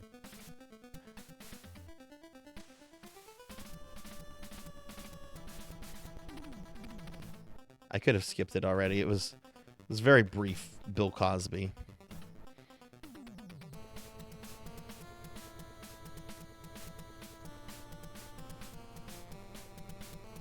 Okay, so yeah, we had an ad for a Bill Cosby game. You see, there's cute animated Bill Cosby. Let me zoom in. Bill Cosby's picture pages. See, Bill Cosby? And on the very next page, first word, Predator. Hey, Cryptid Bones, welcome in. Welcome in. How are you, Cryptid? Can I get a shout out for Cryptid and Renegade, please? Z, I don't know if you're still there. There's a lot of coverage for Ultima 8 here, which I might be playing tonight. Let me read the last paragraph of this review of Ultima 8. Overall, Ultima 8 Pagan is a disaster and an embarrassment to Origin, Lord British, and Ultima fans everywhere. It tries to go in two directions at once and succeeds only in tearing itself apart, failing dismally on all fronts. It may have Ultima on the box, there may be an avatar of sorts, but that does not make it an Ultima. Given what I experienced here, I am not looking forward with any eagerness to Ultima 9. If there is one, we can only hope it will not be anything like this. I like this game. I like this game. Most people don't. Cryptid, how are you doing? And the last thing, we'll kind of go back and recap, and then we're going to get started with gaming. Here's our interview with the guys at id Software. There's John Carmack in one of his two Ferraris. It's interesting because they talk about teaming up with Raven Software. They talk about working with Nintendo and Atari. They even talk about Quake. Like, apparently this was a very early description of Quake right here. This comes from Jay Wilbur, who was this comes from John Romero. So what's the next huge leap? They wouldn't say much, but it's still in the idea phase and reluctant to build expectations too early, but they told me this. The name is Quake. This is in 1994. The game engine will be completely brand new, and the 3D world will be so complete that creatures and characters will have depth rather than being flat sprites, which is true.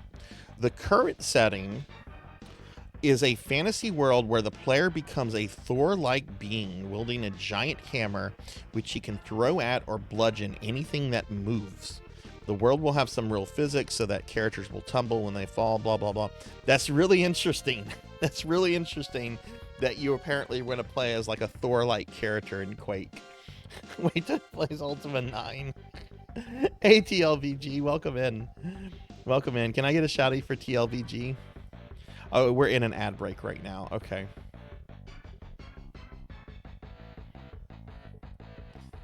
There's John Romero. Yeah, I'll just wait. I just want to show these models real quickly.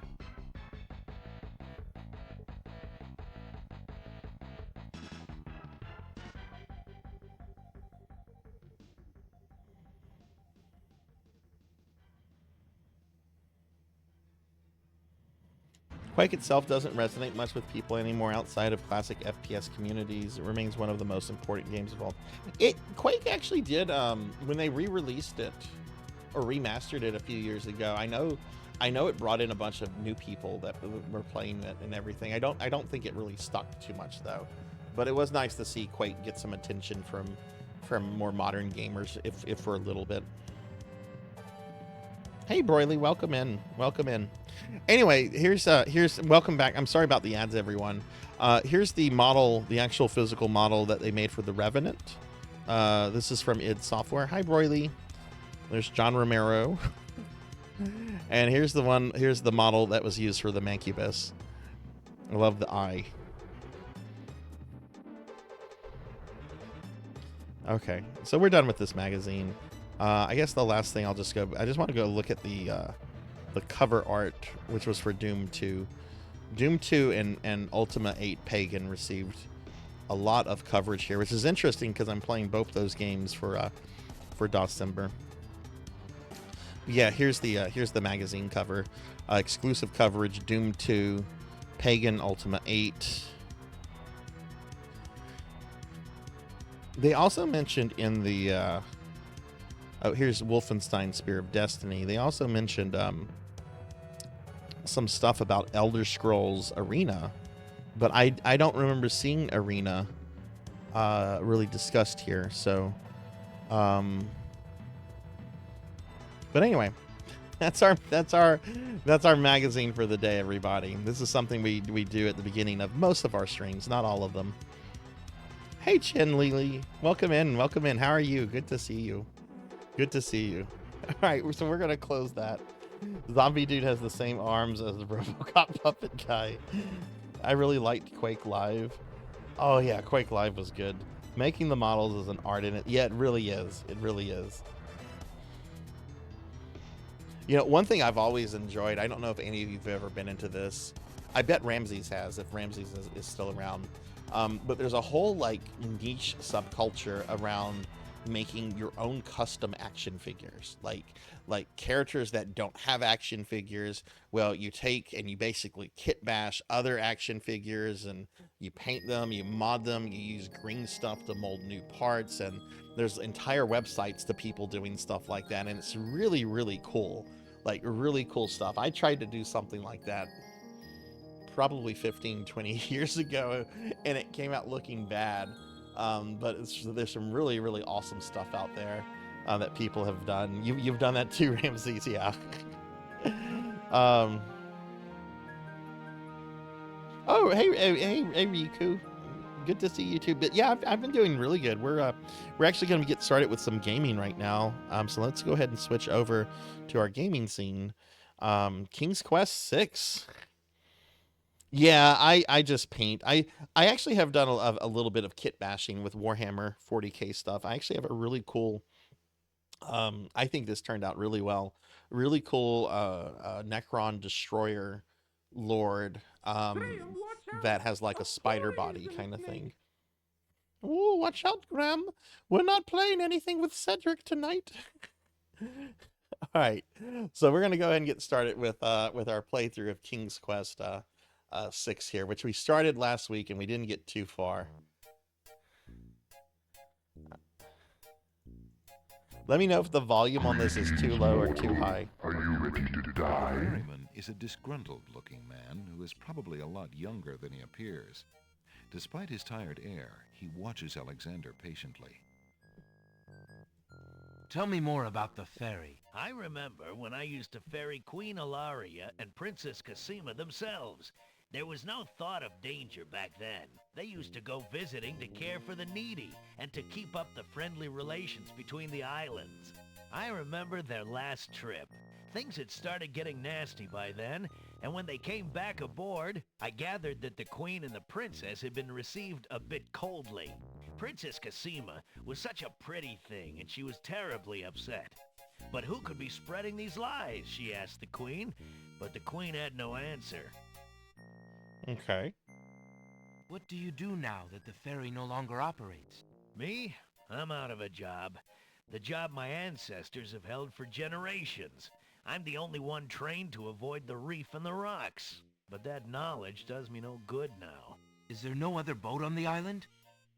One that might be more seaworthy? Boats don't last long on these shoals, as you may have found out if you got here by ship.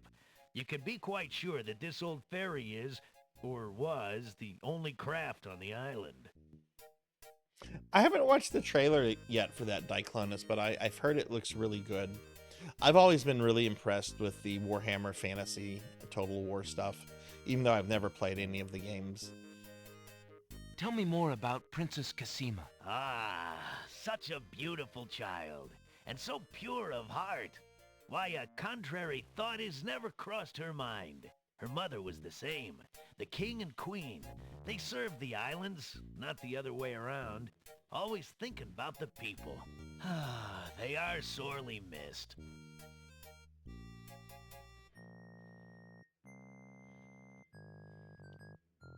What else can you tell me about the land? Let's see.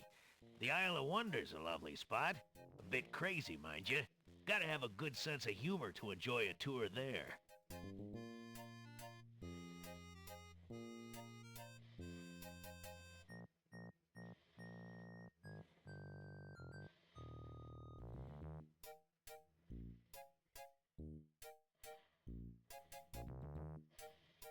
Okay, I think that's enough talking with him.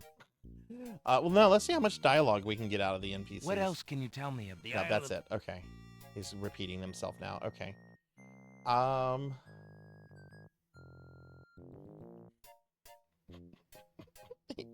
He might be. To be fair, Alexander just barged into his house. Maybe he was going around with no pants. Though it is odd that he is wearing full boots. But still, he's in his house. Alexander just barged in. Maybe he is doing that. All right, what do we have so far? Alexander is carrying a book from the bargain table in the bookshop. Okay. Alexander is carrying a copper coin of Devonry. King Graham graces the front of the coin.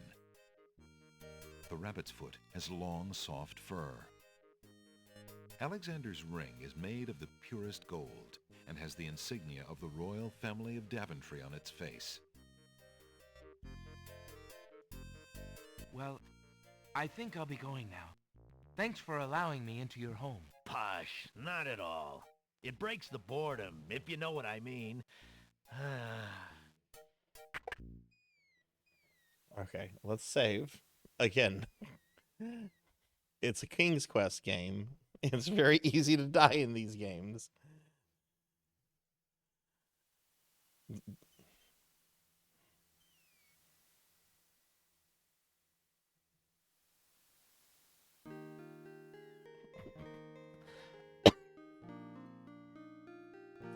So this game had both a disc version and a CD-ROM version.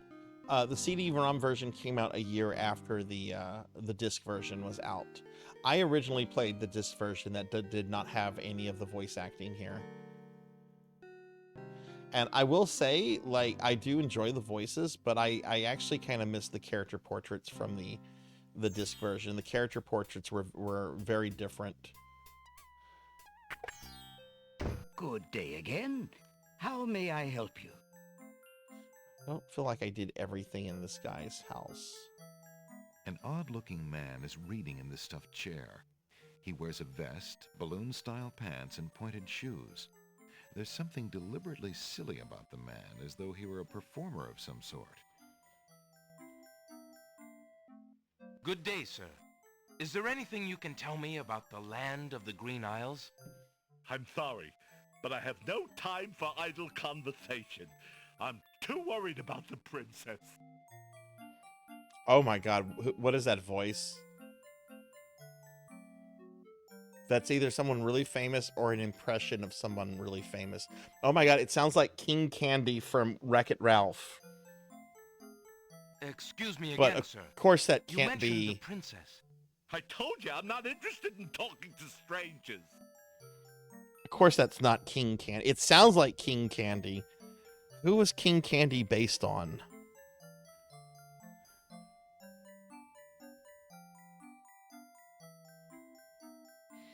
Trivia, King Candy.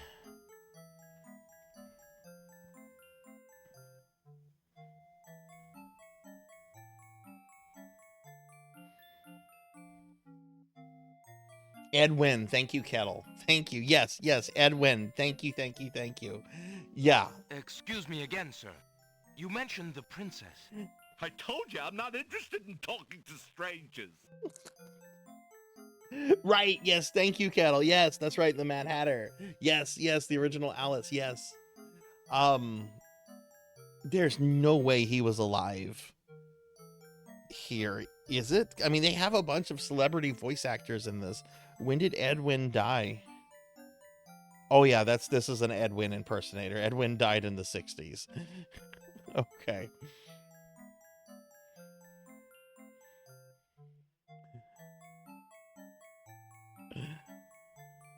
Right, yeah.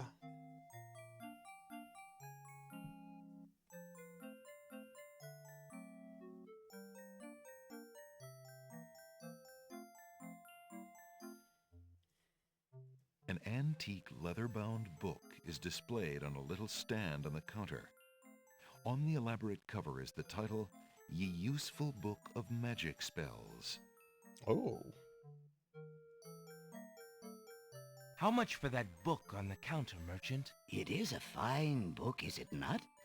I obtained it from the estate of the one and only magician this kingdom has ever had. Poofed himself into an aardvark in the end, or so I heard. I never found the spells all that useful myself, but then I lead a boring life. I tell you what, if you can find another rare book, something a bit more marketable, I might be willing to exchange the spell book for it. Oh?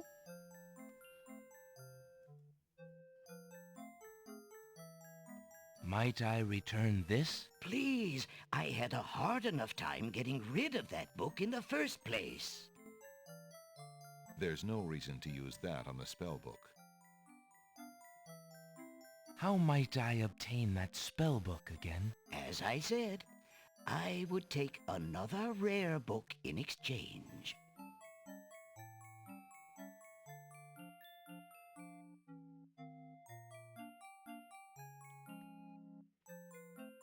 Can we go behind him?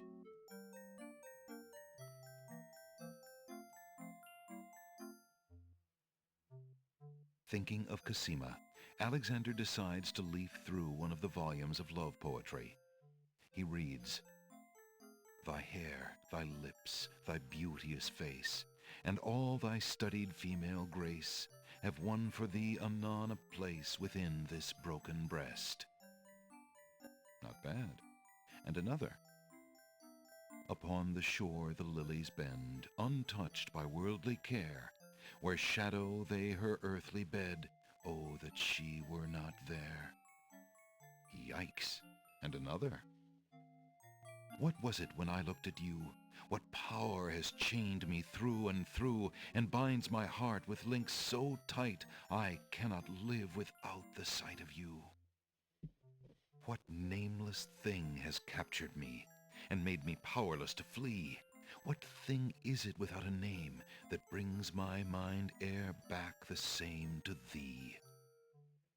The name of love cannot apply.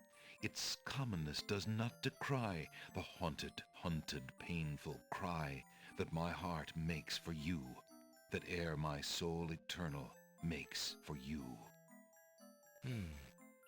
A little close to home, that one. Alexander returns the love poem book to the shelf. Oh, something fell out. These shelves hold a page has fallen from the poem book and now lies on the floor. Alexander, you fucked up the book. Alexander picks up the fallen page. It's the love poem he particularly liked. It must have fallen out of the poetry book. I see that old volume has lost another page. You know what I know? Keep it if you Mainly like, sir. know Alan I Tudyk have for. glued the stubborn thing back in place 2 times already. I do rather like it. Thank you, merchant. He was in I know he's done a lot of stuff, but I mainly know him from this one episode of Curb Your Enthusiasm, where he plays as a very eccentric German inventor that has a German Shepherd named Adolf. Larry David's like, you named your dog Adolf? I named him after my grandfather, my Oopa. He has a handsome face, but he's stern.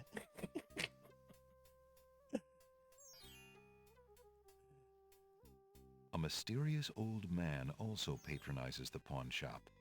He steals sidelong glances at Alexander from under his hood. That's the genie. Good day, sir. The old man just glares at Alexander and does not reply. An elegant little glass dish decorates the countertop. The dish is full of green mints offered for the enjoyment of the customer. Oh, that's right. If you can fuck the genie up with mints. Alexander takes a mint. Yeah, let's give the mint to the genie. Alexander decides to be friendly and offer the old man a mint. Would you care for a mint, sir? No, thank you. I'll get my own mint from the dish when I want one. Alexander decides... Would you care for... No, thank... Excuse me, merchant, but the ferryman mentioned that you might have a magic map of the land of the Green Isles. Why, as a matter of fact, I do. I keep it under the counter. It's been gathering dust so long that I nearly forgot about it. It was quite a few years ago, you see. The estate of a wealthy wizard fell into my hands when he died. It was useless magical junk mostly, which reminds me, I've still got some things of his in the back that I need to dump out.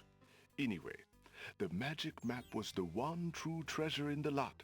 The wizard was quite old and feeble and had enchanted the map to aid in traveling. It is said that one need only desire to be on an island depicted on the map to find oneself there. It is a very valuable map, as you can imagine. Unfortunately, no one is interested in traveling these days. It is far too dangerous with the current state of the kingdom.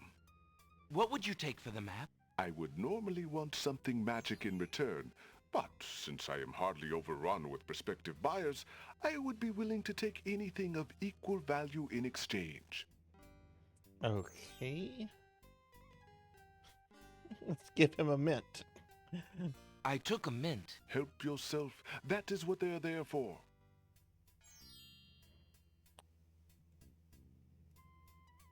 Would you be interested in trading for this book?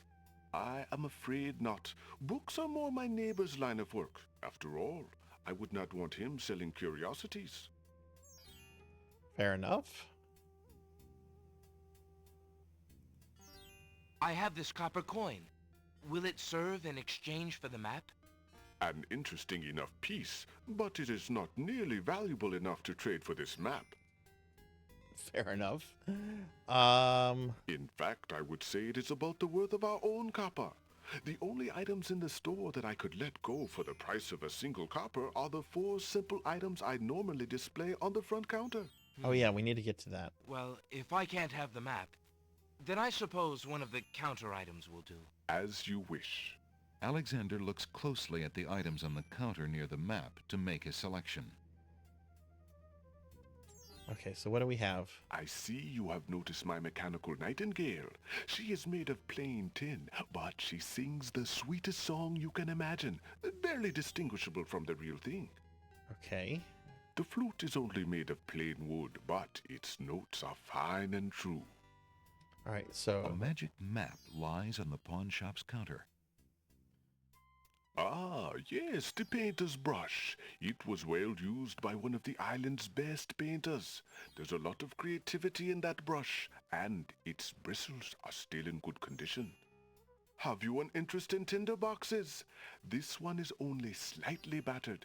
It holds a good supply of flint, a sturdy striking pad, and even a candle in case you find yourself with naught else to hold the flame.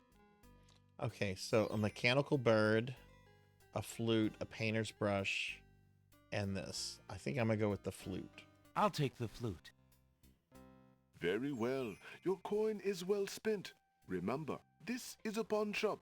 I am always willing to take back my own goods in trade. I'll remember. Thank you.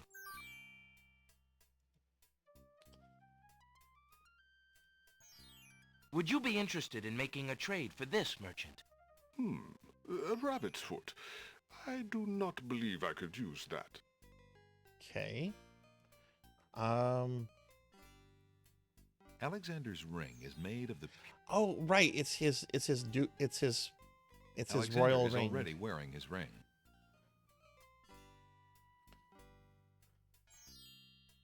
Alexander is...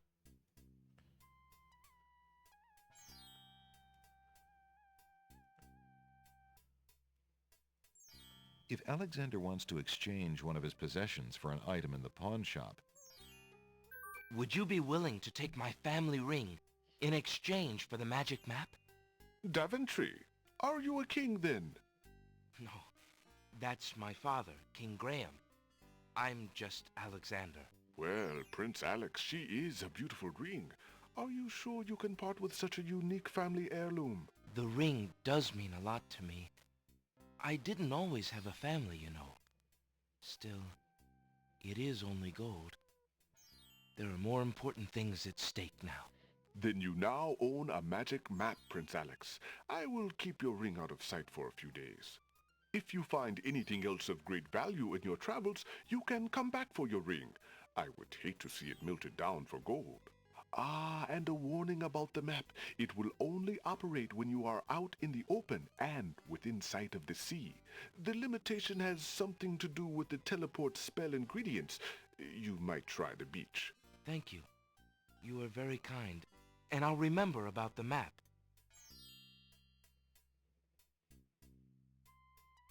suddenly, the old man in the concealing cloak sneaks past Alexander, and with a sneaky dart of his hand, steals a mint from the candy jar. The old man stuffs the mint into his mouth and wobbles unsteadily out of the pawn shop.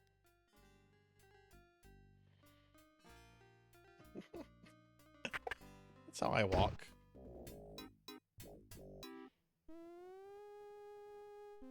Master!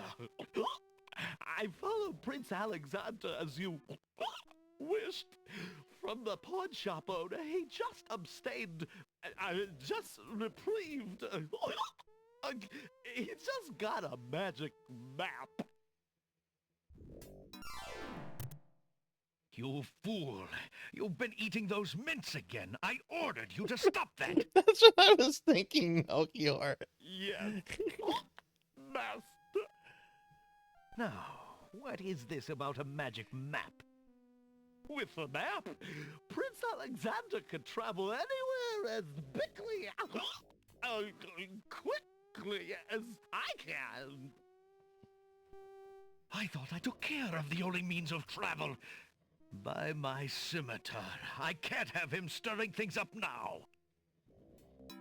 Get a hold of yourself and listen carefully, Shamir. Go to the other islands and tell them...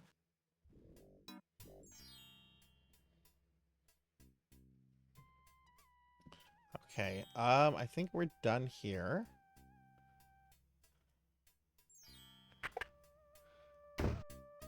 Oh, where'd the vendor go over here? For those that missed it, by the way, the vizier that was just speaking is... Hang on, again, I need to make sure I get the name right.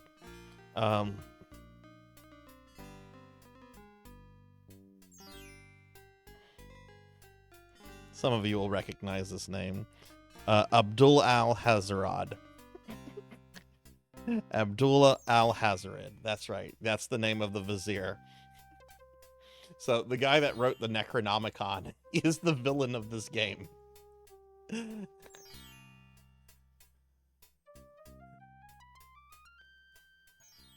Which I appreciate the fact that there is a... Oh, there's a bird here now. A nightingale perches on a high branch of the tree. She sings the most beautiful song Alexander has ever heard.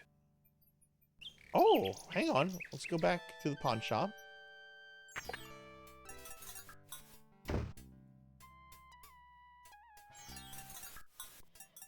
Alexander sorts through the odds and ends that the pawn shop owner dumped into the pot.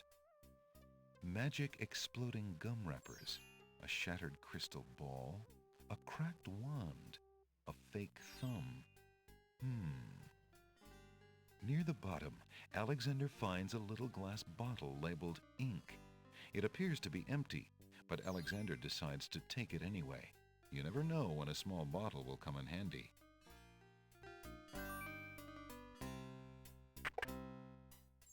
Good day, Prince Alexander. I like the shopkeepers in this game. Both this guy and the bookseller are like really, really friendly shopkeepers. These are the kind of shopkeepers you wish you would encounter every day you go to the store. Okay, we're gonna... The flute feels... Did I not select the flute? Okay, I have to do that with the arrow. Okay, so I'm gonna give Would this you back mind to him. if I traded this in? Of course, Prince Alex. Please choose something in exchange for the items on the counter. Alexander looks closely at the items on the counter to make his selection. Yeah, this is not Rick Harrison. This guy is actually a pleasure to deal with. That mechanical nightingale looks intriguing. I believe I'll take it. Very good, Prince You know, Alex. I've been to Rick Harrison's pawn shop, and I saw him in the pawn shop. Nightingale, and feel free to bring it back. He was in a back office, and he was kind of just peeking through like the crack in the door at the customers. He did not come out, but they had a cardboard cutout of him that you could take a picture with. Wait, did I? Yeah, okay, I got the mechanical nightingale. Okay, so since this is a real nightingale, I believe I should be able to do something with it.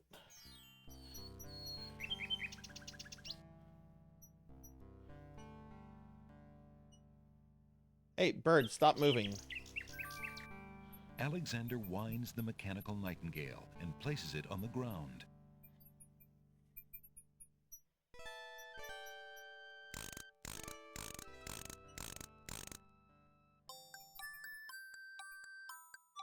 The mechanical nightingale sings a sweet, tinny tune. The real nightingale in the tree cocks her head and listens intently.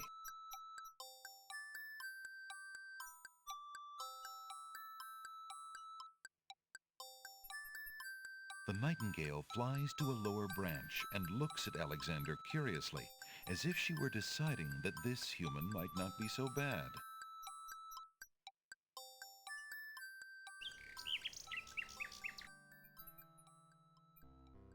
Alexander winds the mechanical nightingale.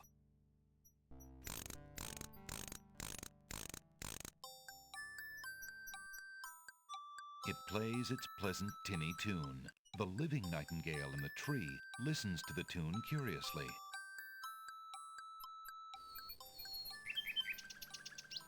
The nightingale sings her crystalline song in the boughs of the old tree. The nightingale looks at Alexander curiously, as though waiting for something. Hello, little nightingale. Of what do you sing? The nightingale only looks at Alexander curiously and continues to sing. Alexander I guess that's all I can do with it for right now. It plays its pleasant tinny tune. The living nightingale in the tree listens to the tune curiously.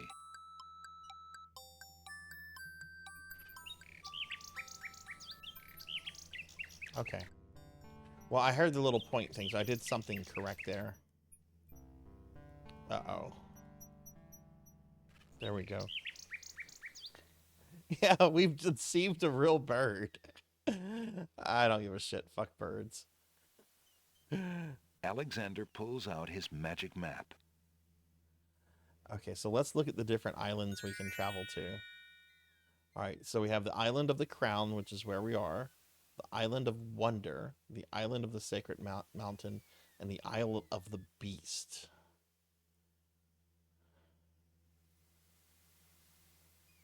Alexander feels a strange pulling sensation. Oh.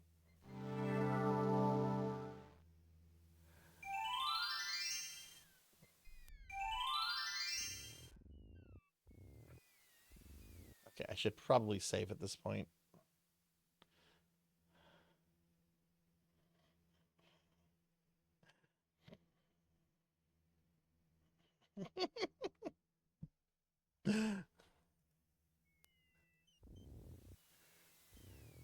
One of the oysters is sitting up in bed and doesn't look very happy. He seems to be the only one who can't sleep. In the oyster's mouth, Alexander can see a glint of white.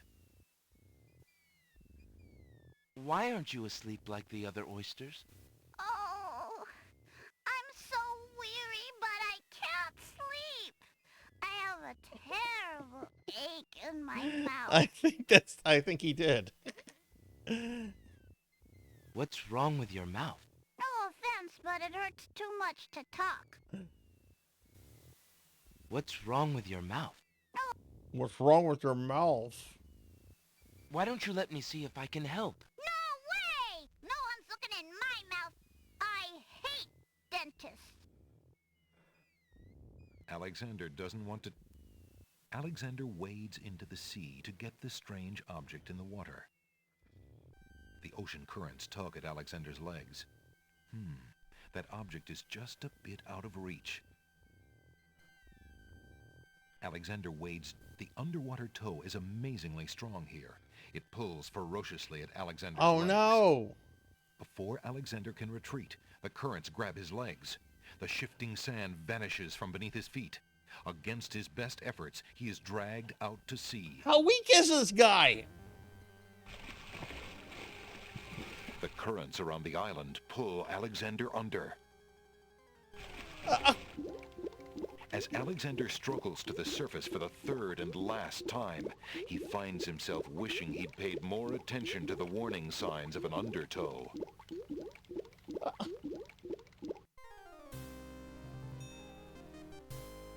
Tickets. Oh. Next. Nothing like getting swept off your feet. Okay. Why aren't you asleep like the... What's wrong? Okay. Why don't you let me see if I can help? No way! No one's looking in my mouth. So I'm not... Alexander hears someone coming. Uh-oh, what's this? Oh no. I remember these. 5 fierce guards of the isle we be. Watch for a foreign man, said he, with ears and nose, tongue, hands, and eyes. Its nature cannot be disguised. If mad it be, then mad it dies. Old Tom Trove, smell your smell. Do that which you do so well.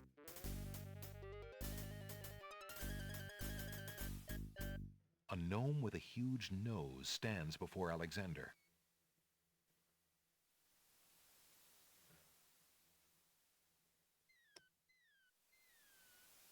Alexander holds the item out for the gnome with the stupendous nose. My nose cannot be tricked that way. The smell of man still rules the day. A man, so fair nose, into the waiting sea goes. No!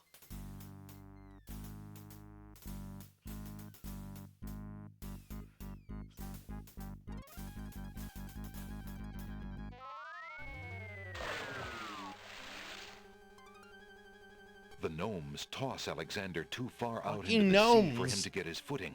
The currents drag him under.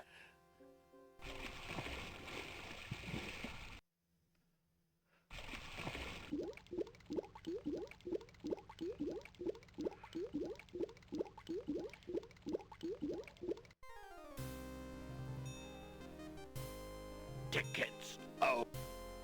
Next. Guess those gnomes couldn't reach a consensus. Oh. Did Hathor do the writing of this? Why aren't you asleep like the... What's wrong with your mouth? Why don't you let... Okay, we're gonna save here, so I don't have to talk to the thing again. Alright, let me see if I can go this way. Alexander hears someone coming. No!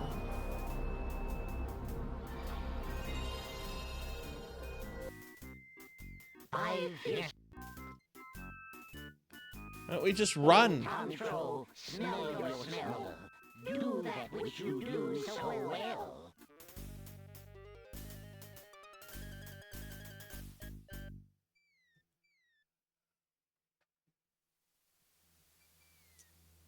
What's this?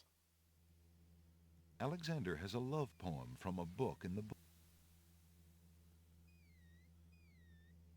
The mechanical night.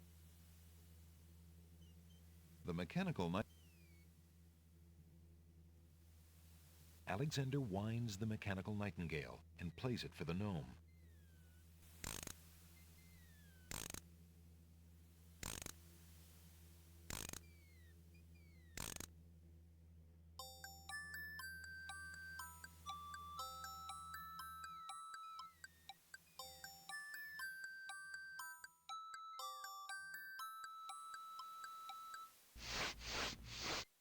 My nose cannot.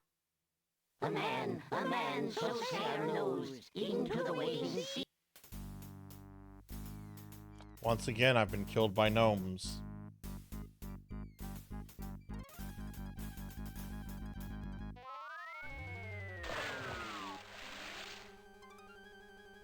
The gnomes toss Alexander too far out into the sea for him to get his footing. The currents drag him under.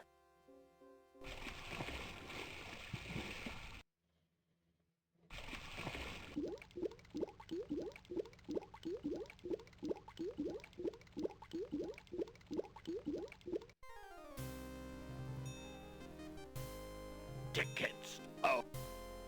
Next. Guess those gnomes couldn't reach a consensus.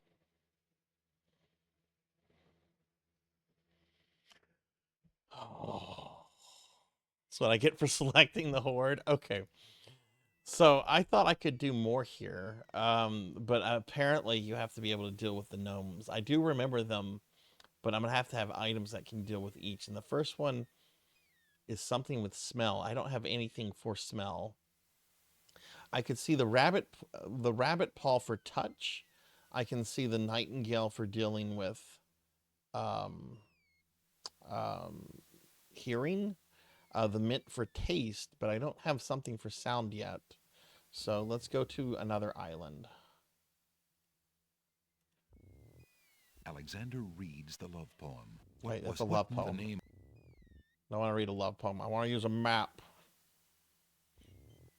Alexander pulls out his magic map.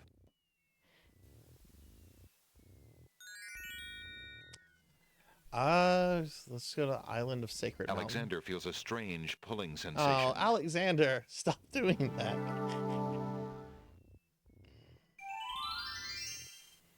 We're being attacked! Oh, I hope you get some more sleep tonight, Queen. Sorry to hear that. Hey, Doc Irving, thank you for the raid. Welcome in, Raiders. Hi, everybody. I'm Sarzac. I'm a retro VTuber.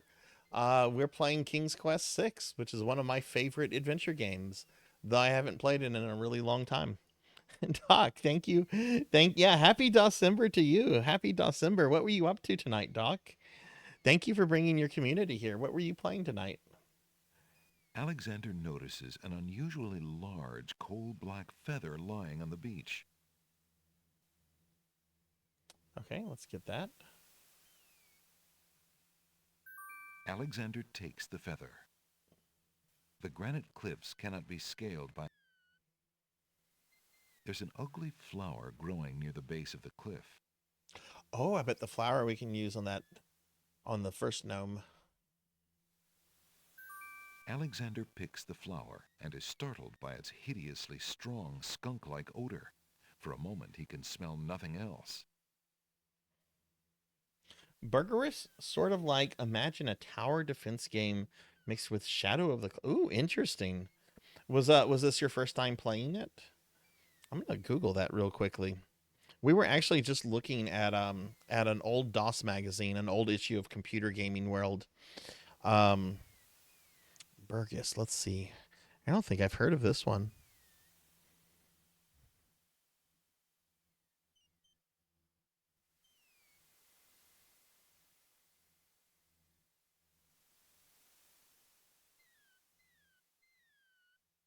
Oh, this isn't okay. This is an indie game. It's not a okay.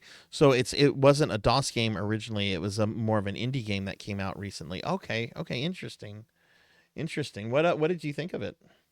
And hey, Richard, welcome in. Welcome in. How are you doing? There appears to be something etched into the face of the cliff.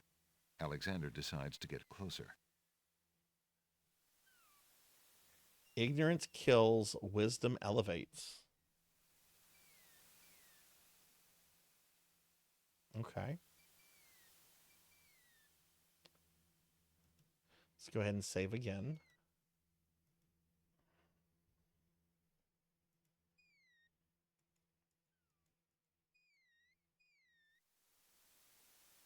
Alexander pulls out his magic map.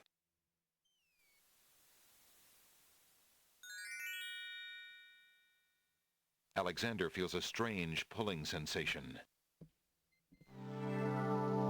It's pretty interesting. I kind of wandered into a bit of an exposition dump, but the world and the vibes are immaculate. Oh, cool. Is it something that came out recently, or has it been out for a while? A little fawn is feeding on a grassy hillock near the sea. Did I just save? Yeah, I did.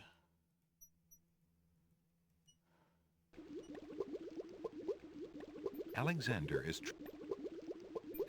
isn't quite lonely enough to talk to a rabbit.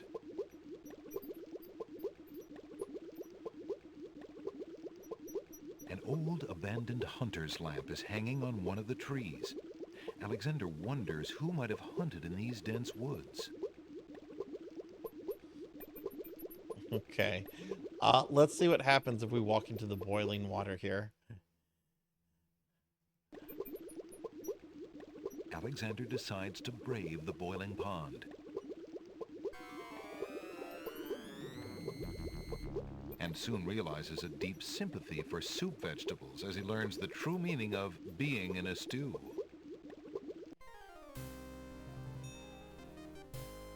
Tickets. Oh. Doing good. Just finished reading an article on the BBC Looks about like how my Alexander's in a generation, bit the of a stew. 2000s, are getting into retro techs. Makes me feel not. I saw that article the other day. I thought that was really cool. I'm a little bit older than your generation, but it was a really neat article to read. And it also made me like really, I don't know.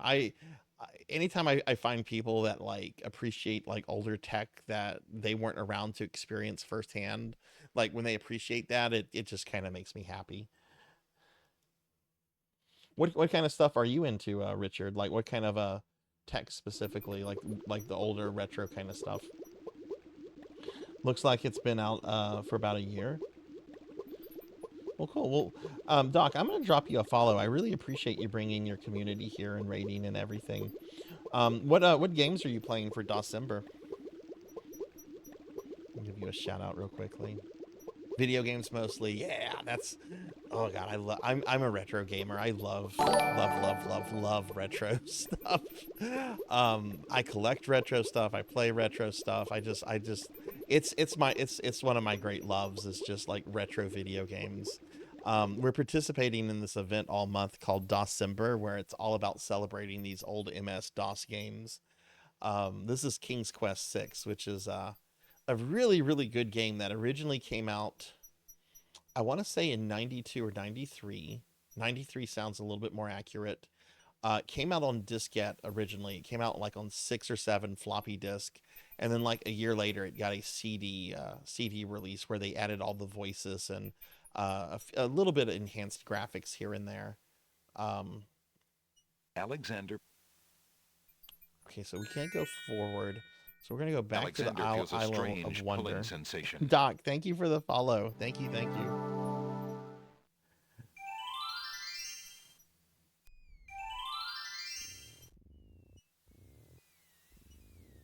Okay, so let's see if we can deal with the gnomes now. We're going to use the flower on the gnome that has the hearing issues. Taste. Hearing.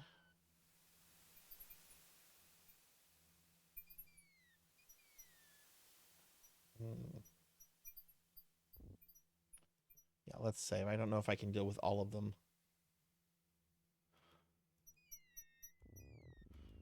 Alexander hears someone coming.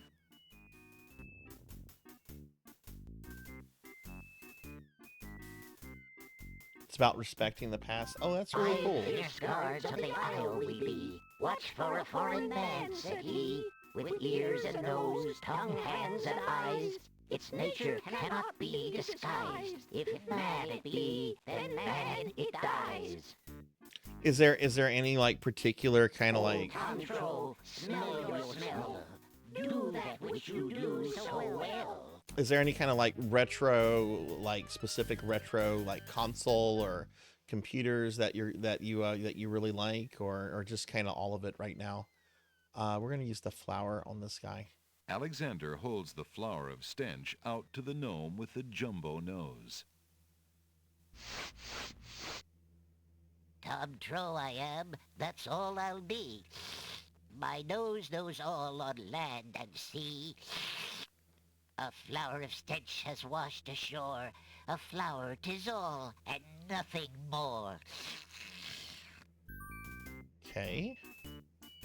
Listen, hark you, Grovenor. Do your duty as you swore. With your ears, please tell us more. Okay, so ears, we're gonna use the nightingale. Alexander winds the tin nightingale and plays it for the gnome with the monumental ears. Boy, we're body shaming these gnomes.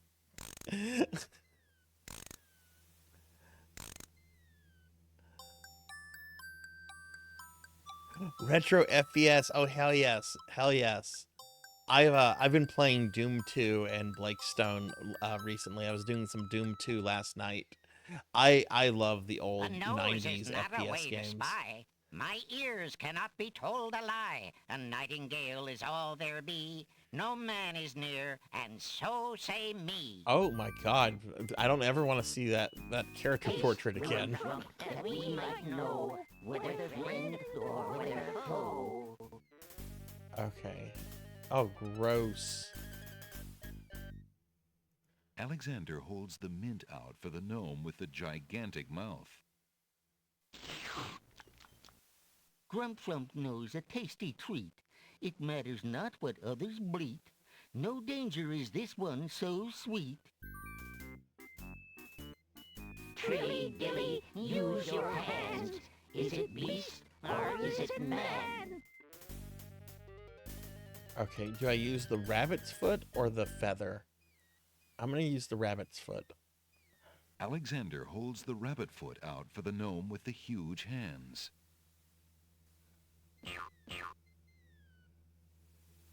Be all you mad? What aileth thee? A bunny can't trill merrily. A hare does not at all taste sweet. A rabbit here is all we greet. Okay, so this is gonna be sight. Better, never fatter. Vision can resolve this matter. Look you now and end this chatter. I don't know what to do here.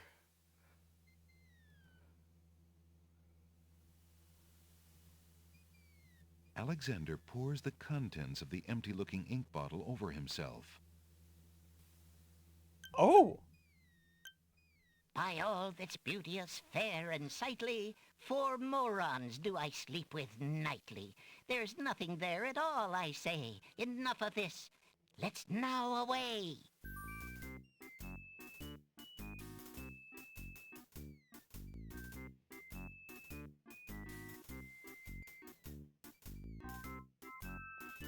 All of it. I actually found a game off my bucket list. Oh, what was that, Richard? Hey there, Zeta. Welcome in. Good to see you. So there are some like notable voice actors in this game, and there's also people like doing impersonations of other like famous actors and stuff. So I'm not totally sure on that. We just right. Okay, God, we got through the gnomes. Okay. So now I think I can explore this island a little bit. Can I get this thing? Alexander picks up the object floating in the water. It appears to be a string of letters. They say, "Where are you going?" Alexander decides to keep the odd sentence, even though it is incomplete. Alexander is carrying, oddly enough, a sentence. It says, "Where are you going?" Manhunt 2 for PlayStation 2. I haven't played that myself. What kind of game is it?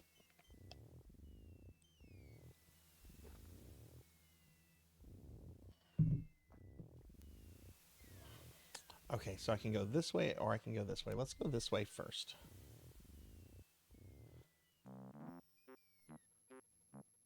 Oh God, bees. Wow. Hiya, gorgeous. Oh, what a luscious-looking hunk of flesh you are. Thank you, I guess. Who are you? How charming of you to pretend not to know. I'm Black Widow, of course. The femme fatale of all femme fatales. Know what I mean? You know, I was just thinking it was time I found my 50th, another husband. It would be quite a horror, an honor to have me as a bride. Just look at my beautiful weaving. It's so light, so delicate. You'll never want to leave my little nest. It is a lovely web, but my heart is elsewhere, I'm afraid. Oh, drat! The loss is yours. I'm sure you'll change your mind once you consider the advantages.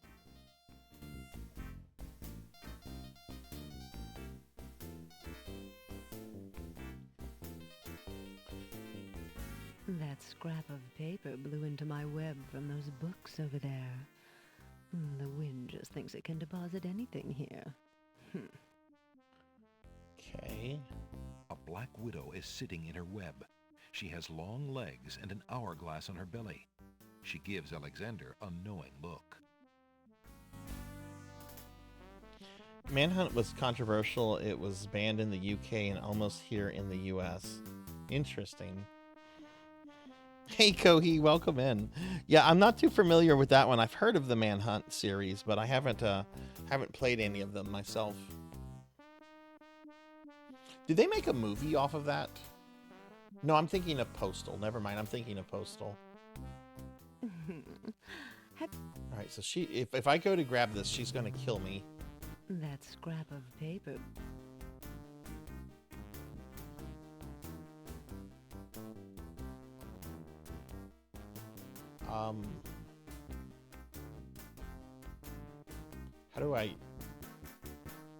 How do we walk away from this?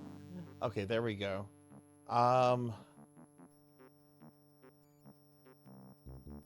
Little bees buzz around the books as though the pages were laden with the sweetest pollen. Maybe they're spelling bees. Piles of stacked books, looking ready to topple at any moment, have been arranged haphazardly on the sandy ground. Piles of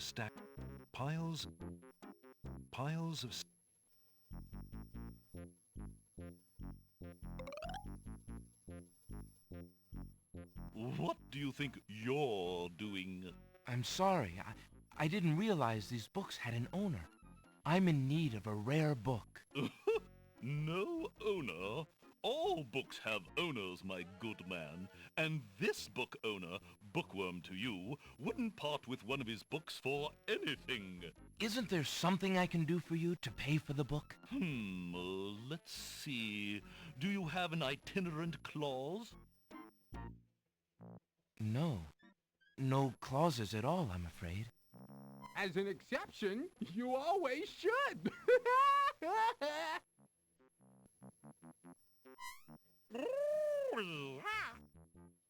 Oh my God, this is a fever Don't mind dream. oxymoron and diphthong.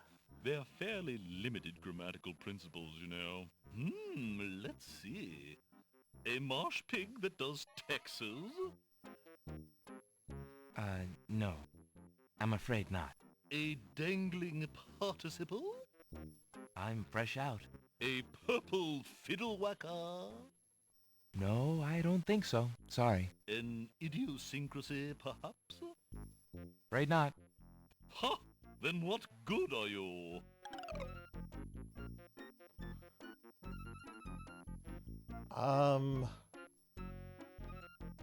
There's no reason to use that. Do you have anything interesting yet? A regular abnormality? Let me see what I have. Yeah, let's see. Can I use this on him? I have a sentence. Would that do? An incomplete one, I suppose. Why, actually, it is incomplete. Just as I suspected, incomplete sentences are a dime a dozen. Why, you can literally just find them floating about. Complete sentences. Ooh, now there's something that's hard to come by these days. I see. Sorry. Oh boy, everybody, we have to do grammar. Okay, so we have to find the rest of the sentence to make him happy. Come on. Come on, Alexander.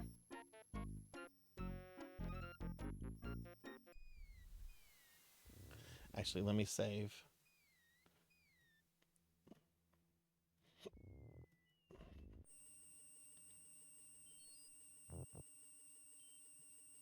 Alexander sees no point in trying to talk to that stick in the swamp. A stick is stuck in the middle of the swamp. Alexander can't reach the stick. Milkweed thrives near the mucky swamp. Small bottles filled with milk grow on it like fruit. A large tree stretches knotted limbs out over the swamp. Part of the tree's trunk is shaped like the face of a dog. Why, it must be a dogwood tree. You have a clause. The fallen log has a good-sized knot or bump.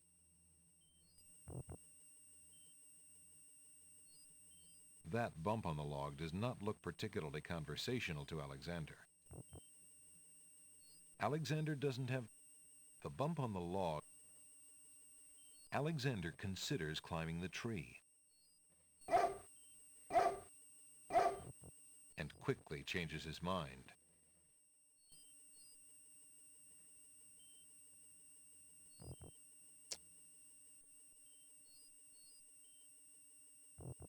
There's no reason to leave that. There's no reason to use that on the milkweed. Why would Alexander want to? Okay. I recall being able to do like lots of things with the stuff here.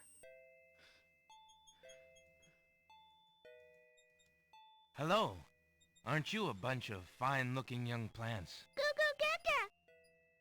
Apparently, the baby's tears haven't learned to talk yet. Good day, tomato vines. Good morning. How did Thank you. Fall off the vine, Mr. Tomato. What do you think? I'm old. I'm rotten. Yeah, leave me alone. Pizza If you made. say so. After all, Hey, you're thank just you gonna for let the me sit here and 25 rot in months. this dry ground like everybody else, aren't you? Thank you for the tier 2, Why, 25 months. Let me I don't know. get a shout out for I my lovely suppose friend Pizza Never Maid. mind. Just go away. Pizza, Nah. how are you doing? How are you today, friend? Okay, we've got this very angry tomato. Rotten Tomato is rather put out with Alexander and won't pay attention to anything he says. Vines of sweet ripening tomato. Good day, tomato vines. Good morning. Good day, snapdragons. The snapdragons don't seem inclined to communicate with anyone. Oh, will these kill me if I try to walk in? Those snapdragons don't like Alexander getting so close. Those snapdragons. The wallflowers looked. Greetings, ladies. How charming you look today. The wallflowers are too shy to talk to Alexander. We're playing King's Quest 6. We're playing King's Quest 6. You came in at kind of a trippy moment. That's right. I almost banned Pig Night yesterday. Pig Night came into my channel filled with lies, filled with hatred and lies. But how are you doing, Pizza Maid? How are you today? Alexander decides to pick up the hole in the wall. A hole in the wall could be a very useful thing.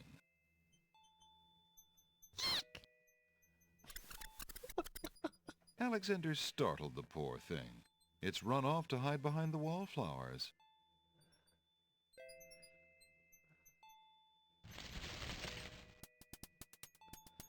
The wallflowers, overcome with shyness at Alexander's approach, cluster together and cover the hole in the wall.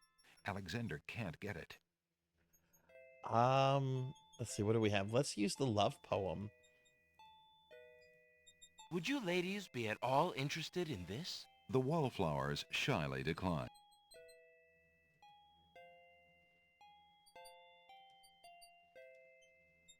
Would you ladies... Alexander would love to sit a spell, but he's a tad busy at the moment.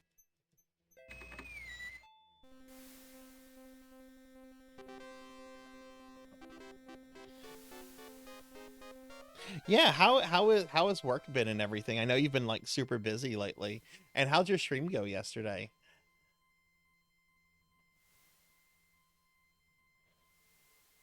Had a conversation with one of my coworkers. If you ever had a kid, you'd give them a Game Boy. That would be an awesome thing to do. I had a Game Boy growing up. I'm that old. And I still have my Game Boy. I played the hell out of my Game Boy. Checkmate. Only chess pieces allowed in chessboard land. That's right. Humans aren't allowed in and never will be. Stay out!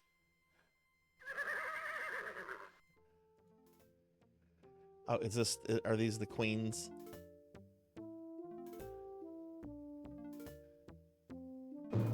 I must insist, Your Highness. I shall send a lump of coal to the Vizier and the Princess as a present for their wedding, and that's the end of it.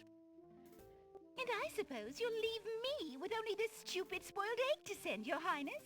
I want to impress the new king and queen of the realm as much as you do.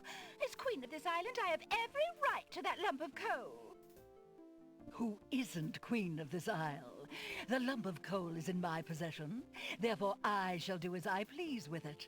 Besides, there's nothing wrong with that spoiled egg. The egg, though delightfully spoiled, is not nearly so valuable as the lump of coal, and you know it. Your Highness always got to carry the singing stone. It's not fair that you get the coal, too.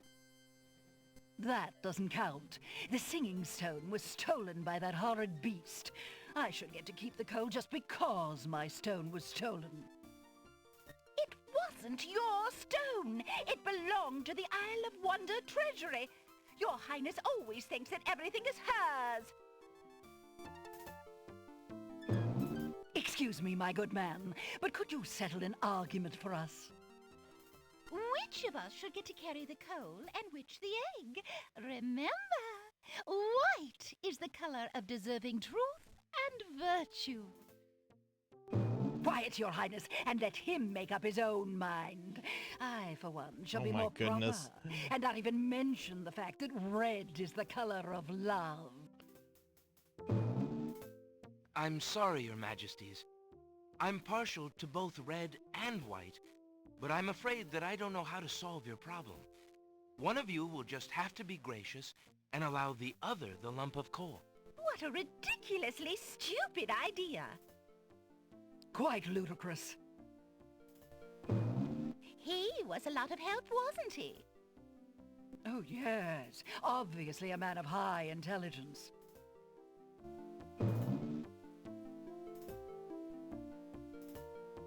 The lump of coal goes much better with my gown anyway. Black and red are imperial colors. That's the silliest thing I ever heard. Red does not go with anything, being much too self-conscious. White is the perfect accompaniment to any color. Oh my goodness. Things at work are good now. Finally settling down. Last night was watched the stream was fun. Now you need to buy a Switch 2. What do you want a Switch 2 for?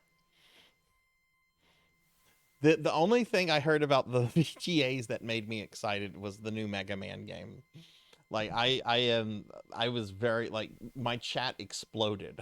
I was just playing Doom 2 and my chat literally exploded with people going, "Sarzac, there's a new Mega Man. New Mega Man. Mega Man 12. Mega Man this, Mega Man, Mega Man, Mega Man." What is this? Alexander picks up the Red Queen's scarf.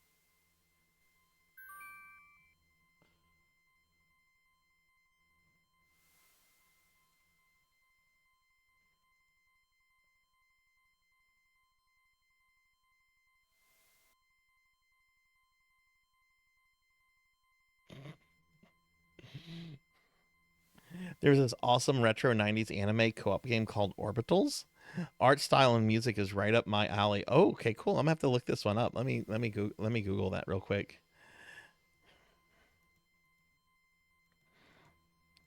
Okay, orbitals. Orbitals are a mathematical function. Okay, that's not what it is. Let's type in orbitals game.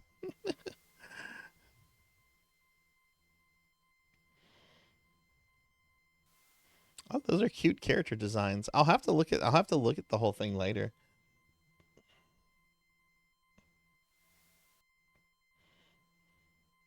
Yeah, I was excited to see they were doing a Robot Master contest, and then a little disappointed when I saw it was only for one, and they're kind of specific about like what it has to have, you know?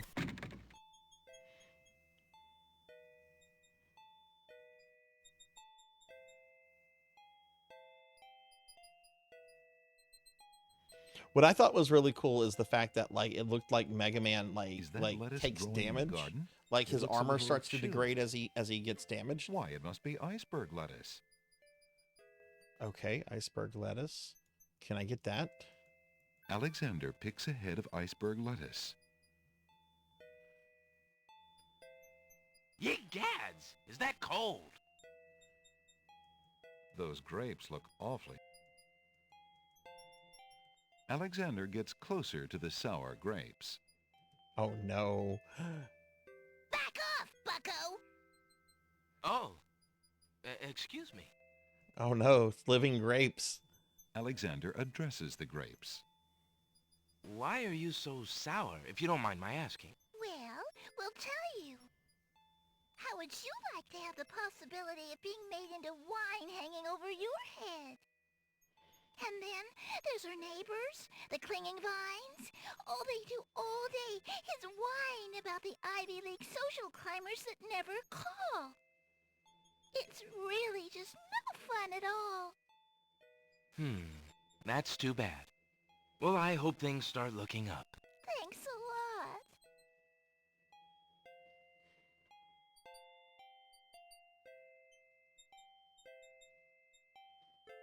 Helldivers X Killzone collab looks sweet. You're gonna grape us. Yeah, this game is filled with puns. It's very funny. A bunch of sour grapes.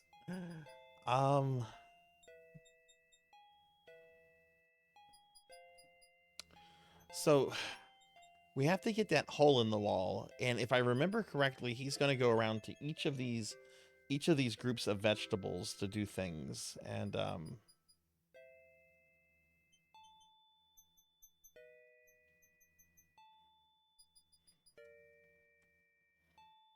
we should be able to do something for each of them, but I don't think I have anything, so I think we're going to go to another island.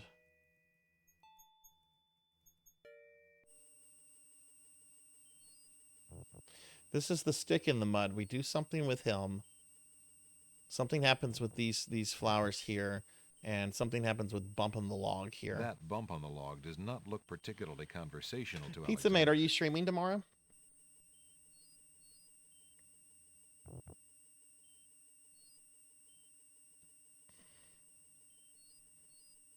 Yeah, the dogwood are. I already pissed the dogwood off. Alexander considers climbing the tree. And quickly changes his mind. The mucky...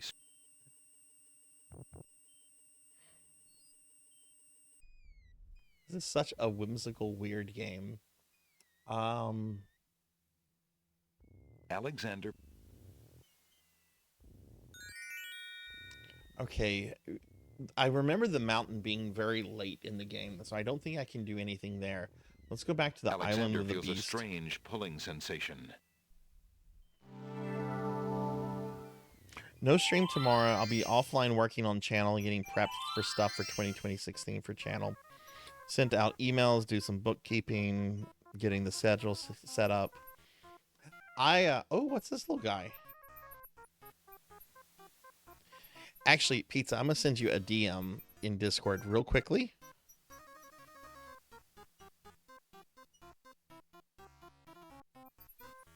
Since you're doing that kind of stuff tomorrow, I want to send you a DM real fast.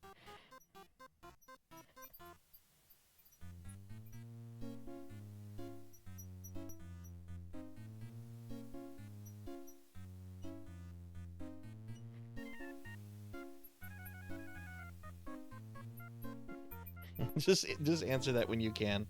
Would you consider the Xbox 360 and PS3 retro? That's a really good question, Richard.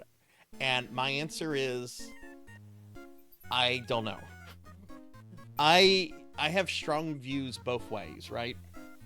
Like, in terms of, like, the amount of time that's passed since those consoles have been out, like, you could easily make the argument that they're retro by time.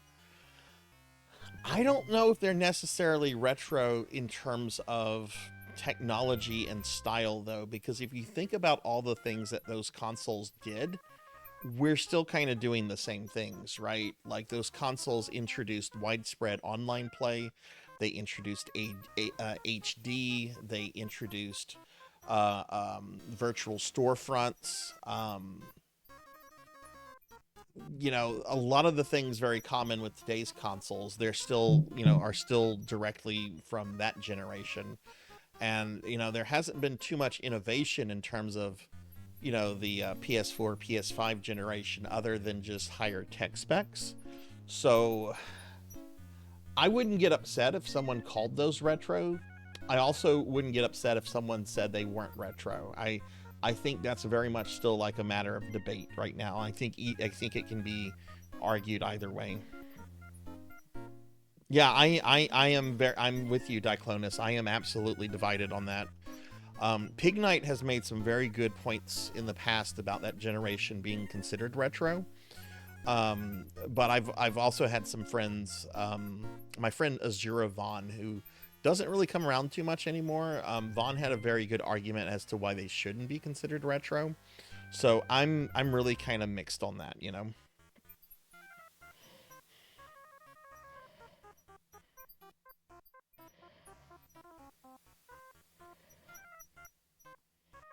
What's going on with this fella? Hello, friend. Aren't you an odd-looking little fellow? I'm not odd-looking, you are. Oh, his voice. I'm sorry.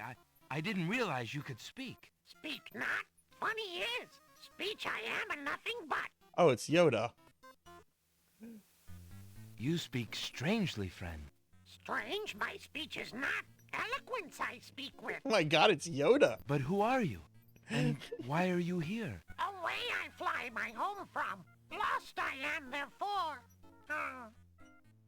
I remember people were calling It's what I do this Atari retro in the late 90s. If you're lost, perhaps I can take you home. Take me home too? Think not I do. No, you I do not. It's Scaven Yoda. Are you sure you don't want me to try to find your home? Trust you I do not. Stay here I will. Catch this thing. Won't you come down? Come down? Why for? No, you I do not. Let's use the sentence on him.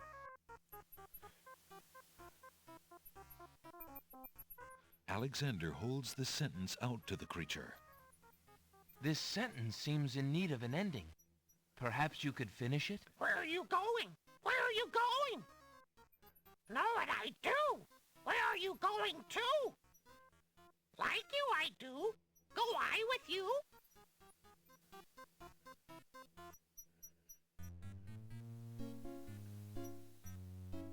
Oh no, we have Escape and That Yoda. was certainly interesting. It looks like Alexander now has a passenger.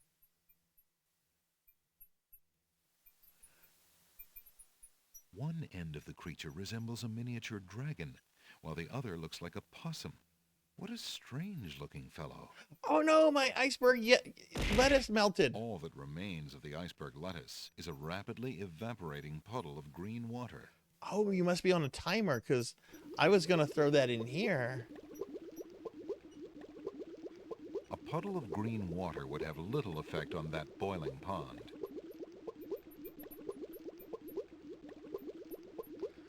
Okay, well, let's go back to the Isle of Wonder. Whoa, don't walk in the water. Don't walk in the water. Retro Gaming, hey. Welcome in. How are you? It felt like 2 console generations. How so, Doc? Can you get a shout out for Retro Gaming, please? What's up, Retro? Pulls out his magic map.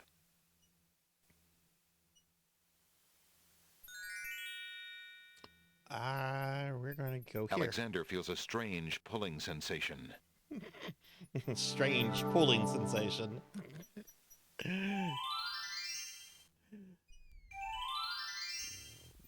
Oh, yeah, let's save so we don't have to. Okay, I bet the bookworm wants Yoda.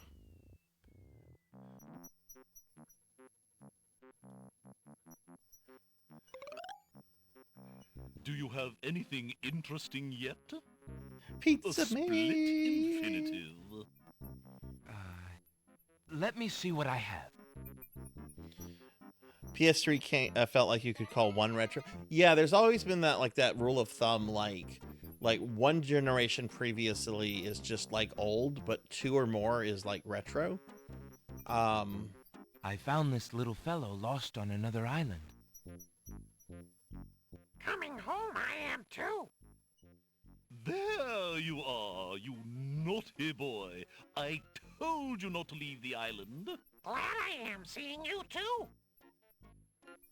A most solemn celebration.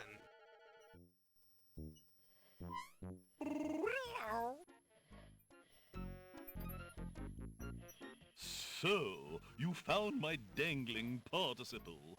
I suppose I'll have to give you something. Let's see now. Was it a rare book you wanted? Yes, sir. Well, then none of these will do.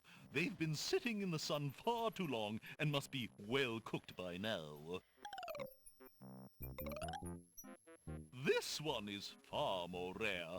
A delicious little tidbit. Thanks. Okay, so he gave us this rare book. Alexander is carrying a rare book from the bookworm. The words in the binding are very faint. The something something riddle book.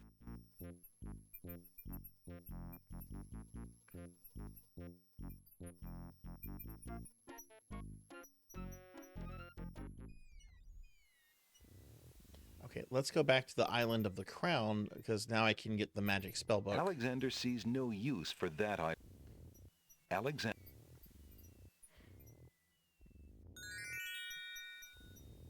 Alexander feels a strange pulling sensation.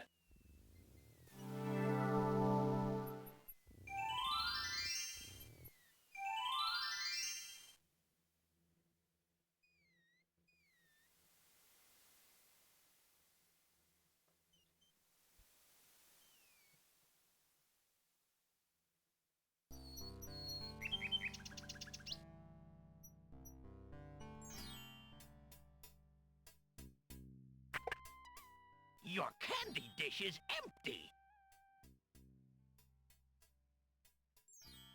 I am sorry, sir, but I have no more mints. Somebody has eaten them all. Well, get some more then. I fear that is impossible. Without the fairy, I can no longer get imports from the other islands, and we do not grow mint extract on the Isle of the Crown. Oh, I hate not getting what I want. You're a genie. Just create some mints. You're telling me you're a genie and you can't create stuff? Wait, why did I go in? I don't need the pawn shop. I need the bookshop. Wrong shop. Hello. I will be right up. Check this. Now, what can I do for you? Check this guy out. Excuse me again, sir. You mentioned the princess. I told you I'm not interested in talking to strangers.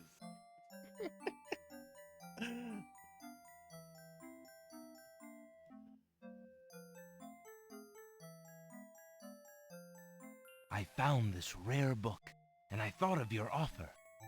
Very interesting. Oh, it is a wonderful riddle book. I'm just going for any ending, Queen. I'm not using a walkthrough or anything. So just any ending. People believe more in mirth than in magic. Here is the spell book you wanted, and a fair trade it is, I must say. Enjoy it. I certainly hope so. We shall see how rusty my spellcasting truly is. Thank God this does not have the same spellcasting system that King's Quest III had. Alexander is carrying a book from the bookshop. The cover says, Ye Old Spell Book. Ye Old Spell Book.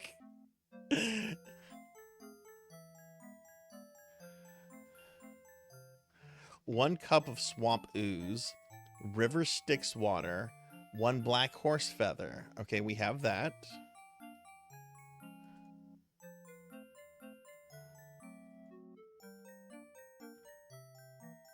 Make rain spell, few drops of salt water, not from the sea. Oh, the things that are crying, right? Tears. One vial of sacred water and one falling water. That is the making rain spell.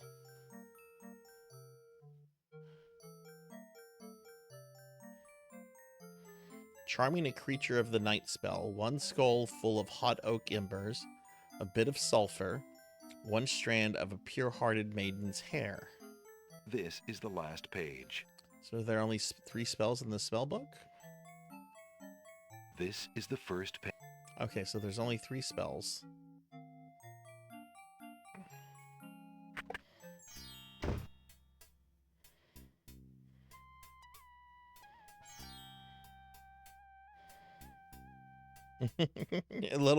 A bit hypocritical there.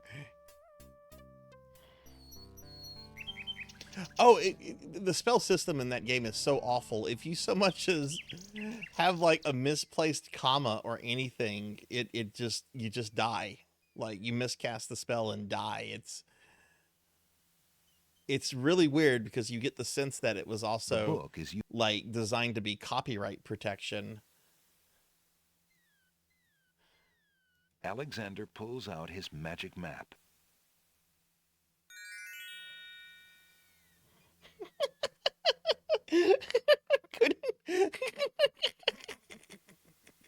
Oh, didn't she? That's great. Oh, God. Liz Truss. Alexander feels a strange pulling sensation.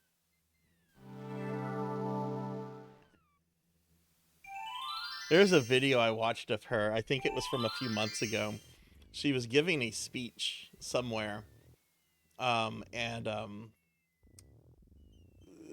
Behind her, somebody like unfurled a banner of a head of lettuce or something, and she got so upset she just like left the event. Like it wasn't part of like the event planners didn't plan on it. Somebody kind of like, you know, pulled a prank during the whole thing, but she like raged out of there. It was very funny.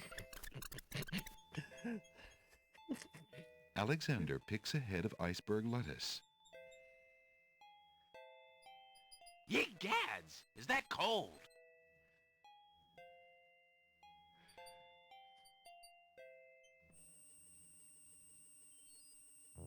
Suck it, choose your adventure games, because yeah, I've gone through this one a few times before. It's been several years, and there's some things that I don't remember at all, but I have gone through this game before, Alexander so pulls out his magic map.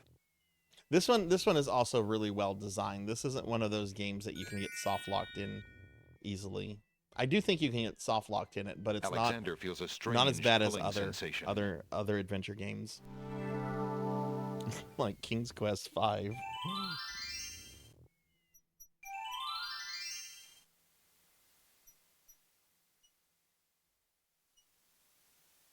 Okay.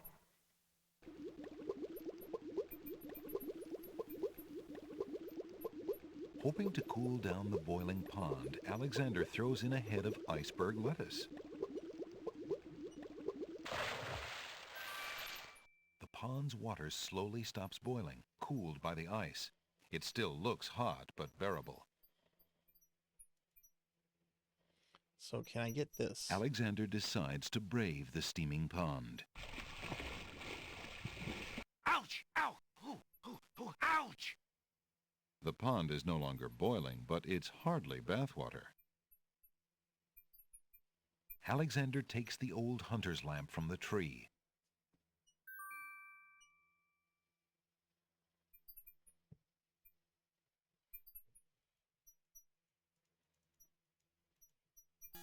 As Alexander continues down the path, he gets the strange feeling that he's being watched. Come on over here and see what I'm doing with these flowers. Never mind that stone fella on top of the gate. He won't hurt you any. He's just there to scare you. That's the fucking genie. A pleasant-looking middle-aged man is busy tending a small garden just past the wall.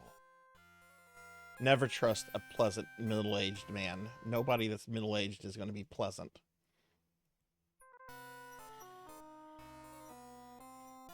A pleasant-looking...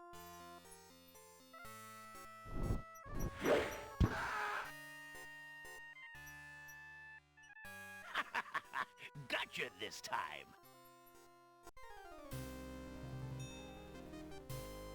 Tickets. Oh. Next. That move was slightly erroneous. Oh, God, these puns are terrible. Hey, what's this? A brick lies in the grass. It must have come from the old brick wall. Okay. There's nothing to do. Alexander picks up the brick.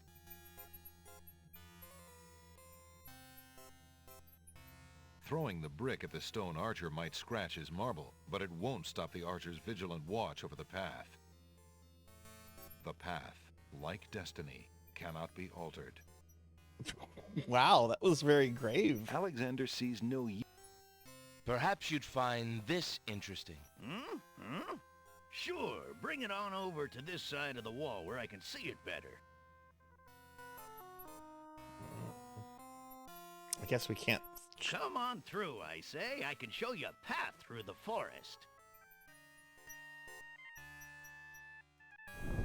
You aren't gonna listen to me, are you? Well, we'll just see about that. That's odd. The gardener just disappeared. Okay, will the thing still try to kill me? All right, the genie's gone. The stone archer atop the gate released his arrow. Alexander is pierced to the heart. Tickets. Oh. Next. That move was slightly erroneous.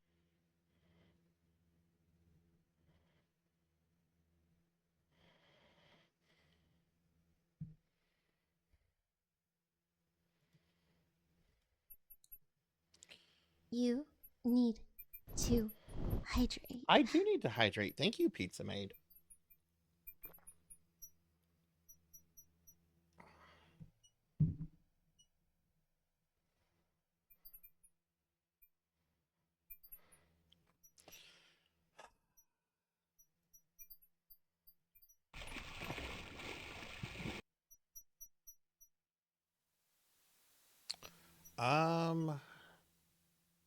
Let me go see if I have something I can do with the Black Widow. Alexander pulls out his magic map.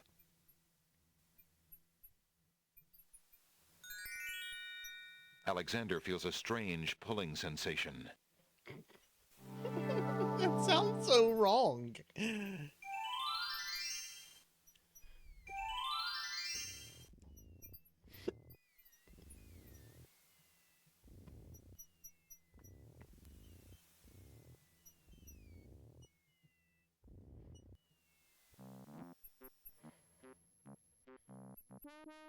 Oh, so there you are, handsome.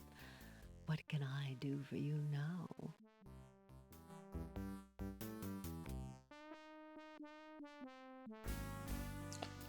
Let me save.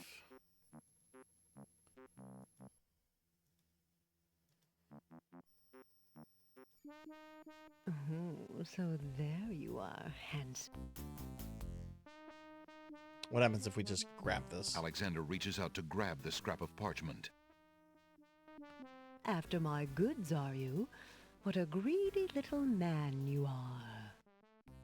Alexander feels the sharp prick of the Black Widow's teeth. Then, a strange burning sensation.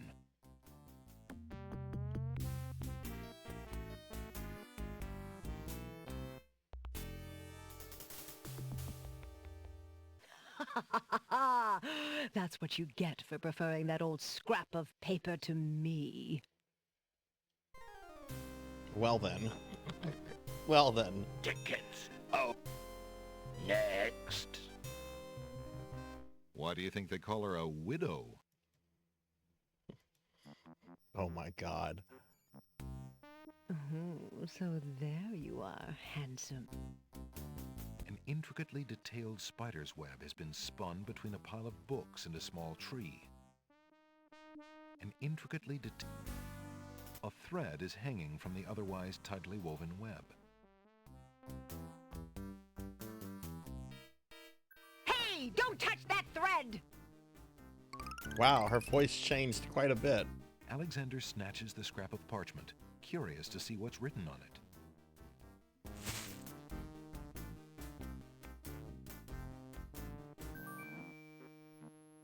The wind blows the scrap of paper from Alexander's hand, but he remembers what it said well enough.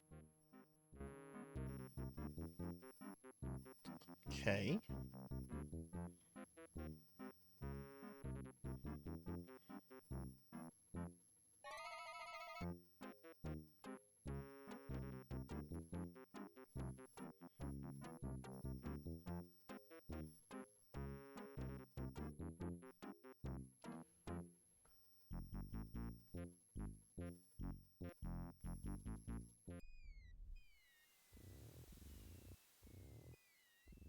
What's wrong with your mouth? No offense, but it hurts too much to talk.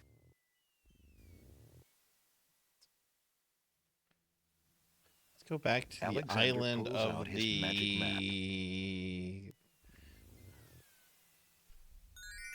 Crown? Alexander feels a strange pulling sensation.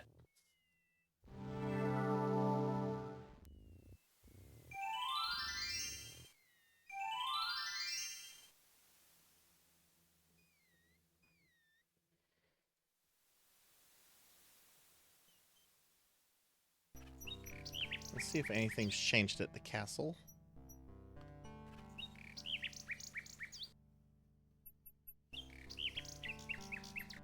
A group of serving women approach the castle. Hurry up, girls. There's plenty of work afoot today. No time to dawdle. Yes, Sergeant Gruff.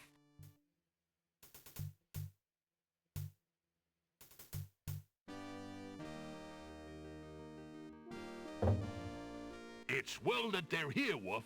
Cook is about driven himself mad, I hear, worrying over the wedding preparations. Aye, whoa! What a celebration there will be today! Wine will flow like a river of red!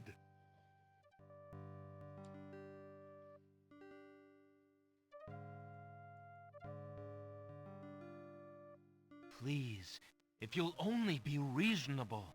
I really must see the princess. Begone! You're not welcome at the castle, Prince Alexander of Daventry.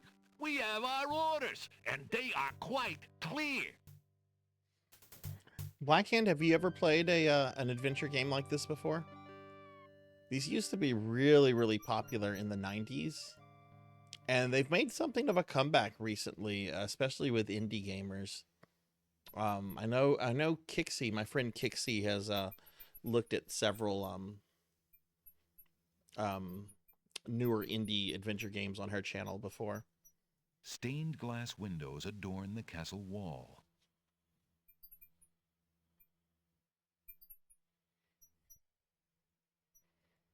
Okay, I don't see anything new here.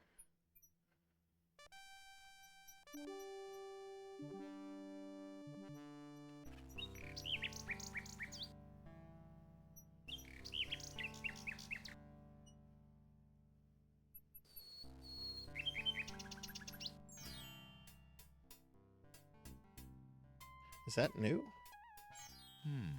Alexander doesn't remember that sign being on the wall before. He decides to take a closer look. It's a proclamation. It reads, "Citizens rejoice, announcing the royal wedding and coronation of Wazir Abdul al-Hazred and Princess Kasima. For reasons of security, the wedding will not be open to the public. Long live the new king and queen of the land of the Green Isles." Oh no! Alexander feels his stomach turn at the thought of the dread event. If he doesn't do something soon, Kasima will be another man's wife. What if Kasima wants to marry him though? What if she really does have something for the guy that wrote the Necronomicon? Alexander should just accept it, dude. You've been friend zoned.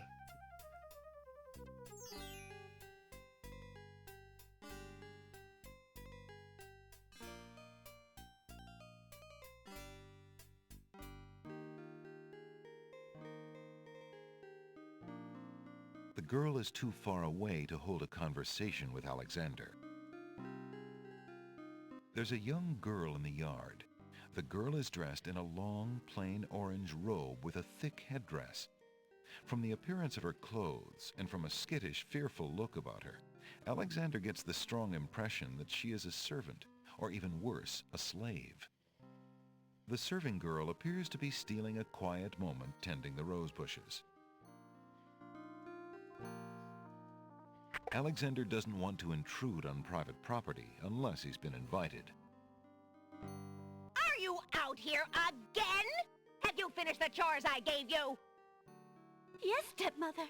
The house and the stables are clean. Then start polishing the silverware! Do I have to tell you everything?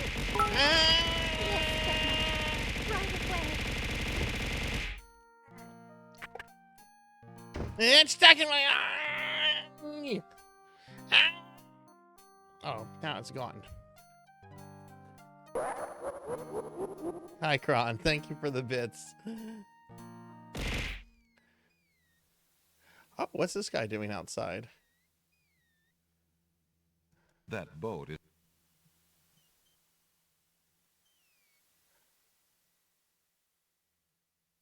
The cargo bay is unlikely to hold anything of interest, or have a very pleasant smell after months of dry docking. Alexander decides not to need a descend bathroom? into the dark hole. No?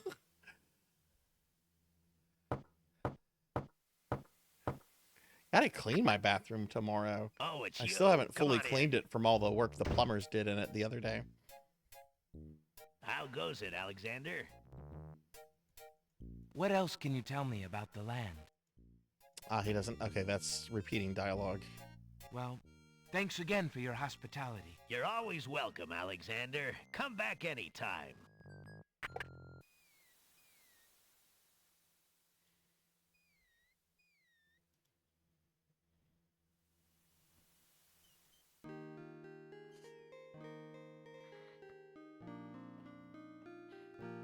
Those not constipation noises.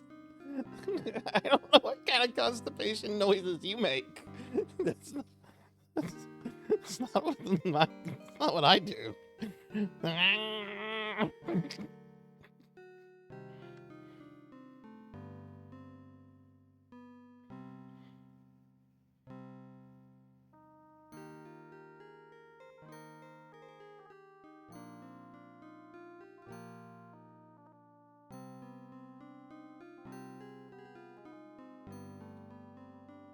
see anything else for me to really do. Let's check the shopkeepers real quick again. Hello. I will be right up. Oh, look, there's nobody in here other than the Now. shopkeeper. Can I take this book? Alexander rests his feet for a moment. Alexander picks up and leafs idly through a book called The Changing Role of Court Entertainers Through the Ages. Well, that was refreshing. How fare you, merchant? Quite well, thank you. I just finished a wonderful book on geological rock formations. Fascinating.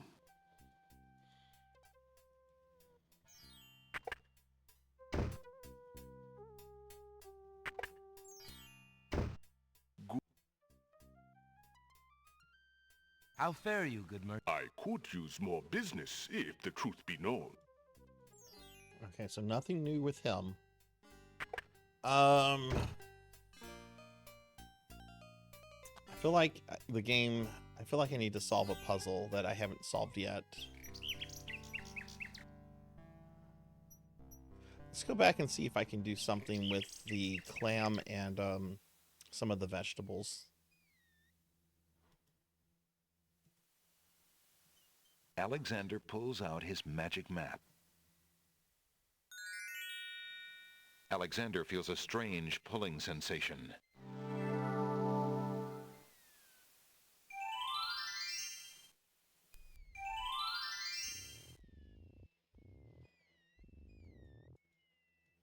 What's wrong with your mouth? No offense, but it hurts too much. Why don't you let me see if I can help? No way! No one's looking in my mouth. I hate dentists.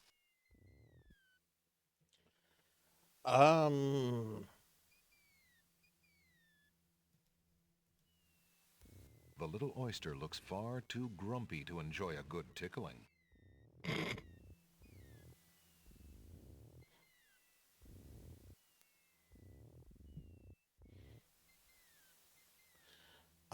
Maybe we can...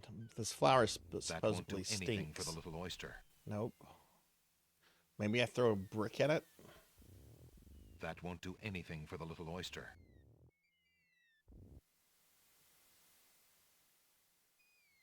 I'm just going to try each item on it. If you're having trouble sleeping, Oh. perhaps you'd like me to read to you. Oh. Hey, that would be great.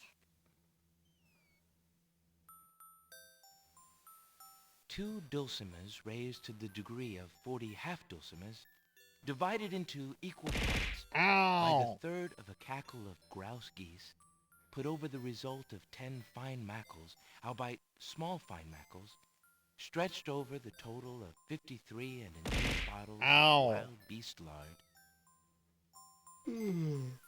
Alexander sees nothing of interest on that part of the oyster.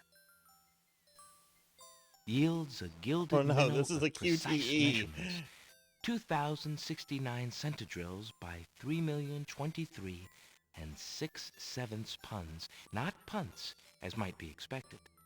This is not to say, however, in any sense whatsoever, that deviations in mean temperature of 5 or 6 dregs or so. Alexander makes a grab for the pearl. Hey, you fixed my mouth. It feels great. Ah, the little oyster drifts into peaceful slumber with the rest of his oyster friends. Oh, head pats. Okay. Thank you for the head pats. Okay, we have the pearl. The flawless pearl is the largest Alexander's ever seen. I'm gonna have to try giving some of these items to the pawn shop guy. I want to try something with the brick though.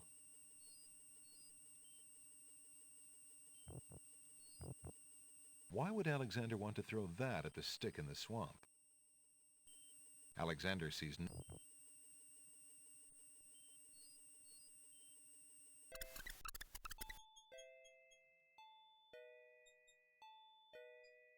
Why would Alexander want to use Oh, what's that? I didn't notice this earlier. Alexander takes the teacup. What's in the teacup? The little china teacup is made of fine porcelain. The teacup is empty. Oh, right. This is one of the spell ingredients, I think. So we're going to use the teacup. Why would Alexander want to put tears in a teacup? Why would Alex... Because I have plans. The tomato vine. Would you be interested in this? We don't need any handouts, thank you. Well, we don't need any handouts. Would you lovely flowers be interested in this? Guess not. Would you ladies be at all interested in this? The wallflowers shyly decline. Okay.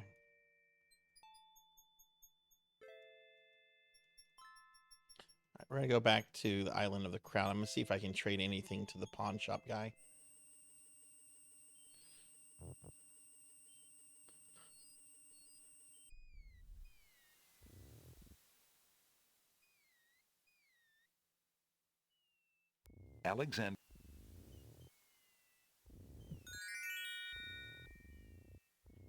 Alexander feels a strange pulling sensation.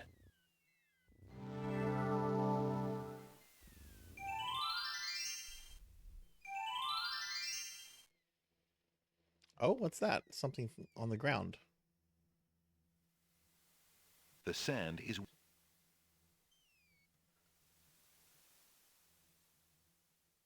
The beach is... The beach...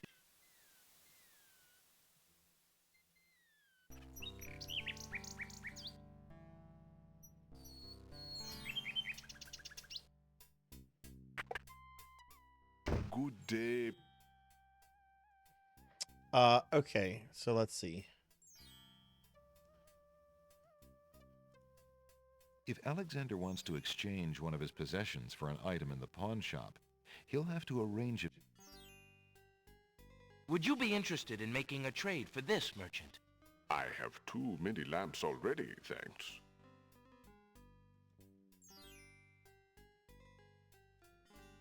I found this large pearl. Might it be valuable enough to ransom back my family ring? I have never seen such a perfect pearl. Certainly you can have your ring back. Oh, I'm glad you didn't sell it. I'm a bit attached to it, I'm afraid. Of course you are. You would be cold-hearted if you felt any differently. I am happy to see a family heirloom back with its rightful owner. Okay, that's good. Can I get the pearl back? Might I trade you this ring again, merchant? I have nothing of value enough to trade for it except the pearl that you gave me. I would think you would prefer your family ring, but if you wish, I will trade it. Okay, so you can get both items. Thank you. It's a pizza maid noise. Pizza maid. Pizza maid. Might I trade you this? Let's get our ring back. Thank you for keeping.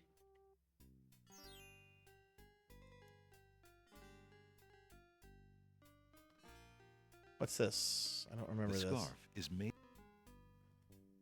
Oh, right. That's the queen's scarf. Would you be interested in making a trade for this, merchant? I think not. I do not have much call for that item these days.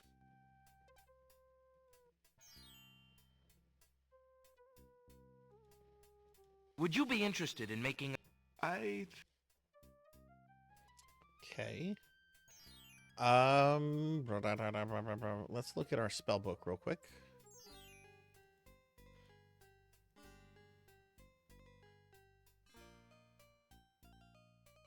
Cup of swamp ooze. That's what it was. Okay. River Styx water, black horse feather. Okay. This is the...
Hello?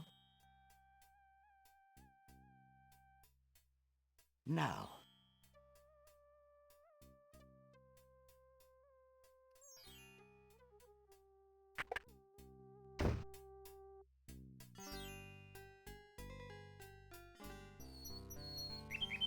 I guess we're gonna go back to the Island of Wonder.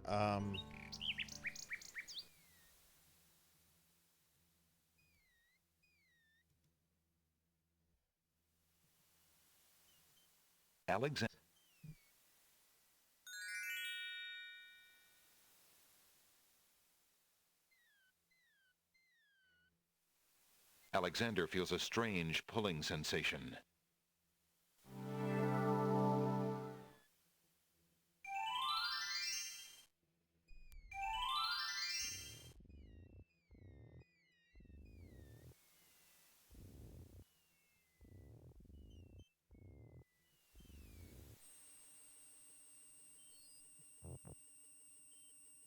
Why would Alexander see Oh wait, I'm using the lamp. Wrong thing. Wrong thing. that part of the swamp is that part Alexander sees. What do you think you're doing? You startled me. I was just getting some swamp ooze. Well, you certainly won't get it there! That's not swamp ooze! That's swamp sludge! He's right, you know. But he could be a little nicer about telling you. He's not a very pleasant stick in the mud. Nobody asked you! Be quiet! Oh, the trials of being a mere bump on a log.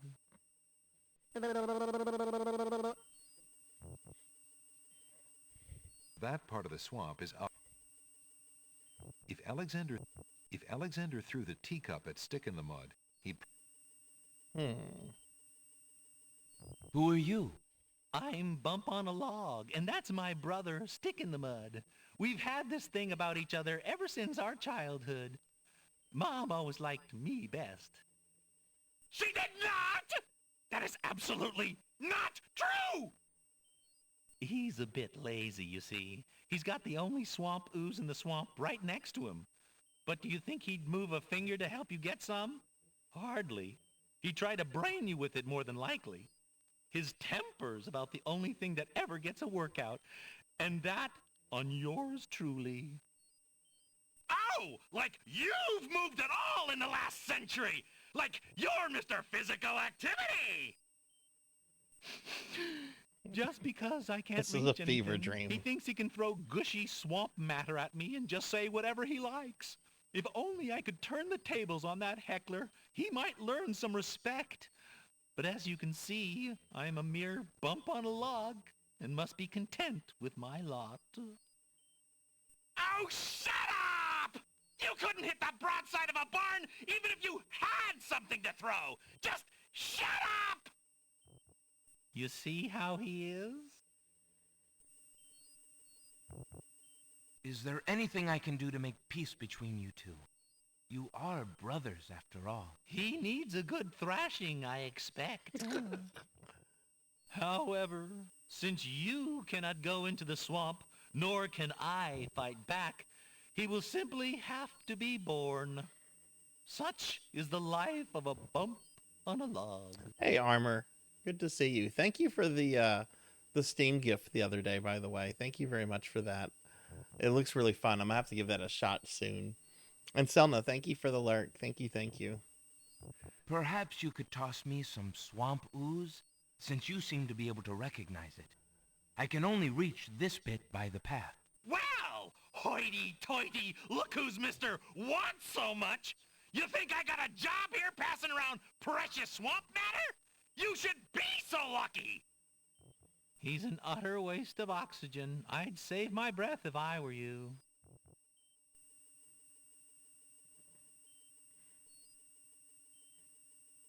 Wacky Wills. You sent me Wacky Wills.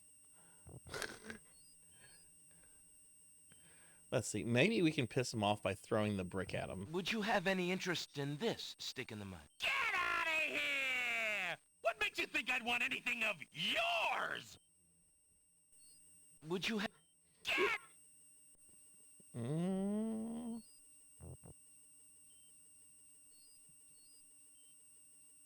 Why would Alexander want to...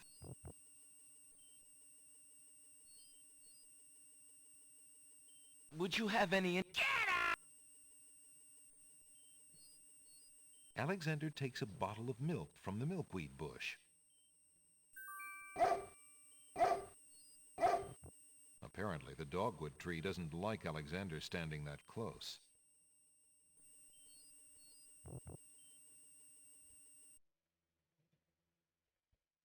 We haven't saved in a while, so I'm going to save.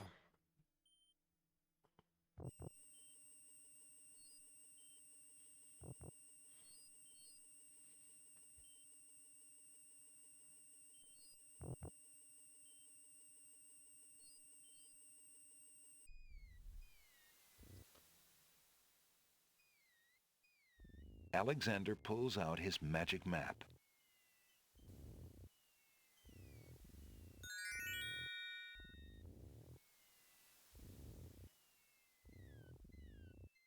Alexander feels a strange pulling sensation.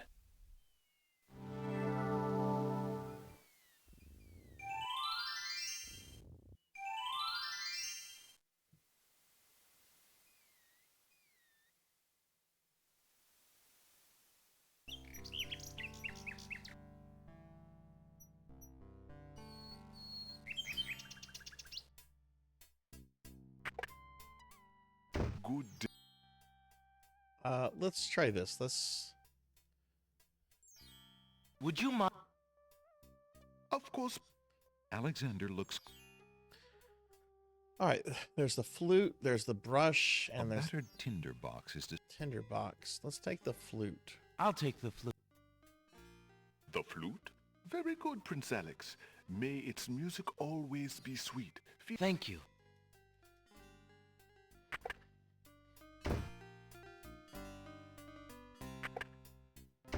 Hello?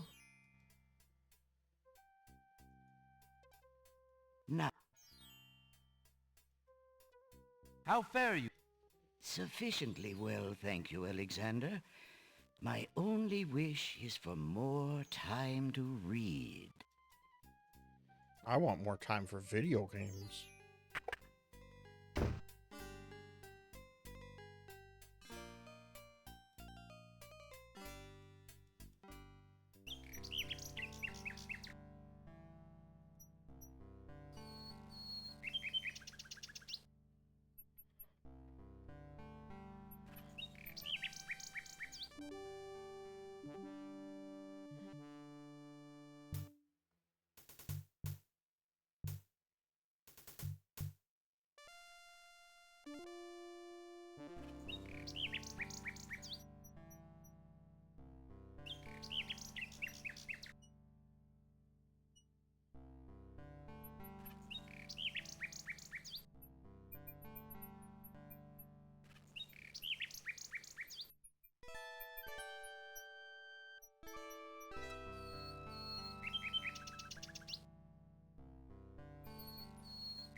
Alexander pulls out his magic map.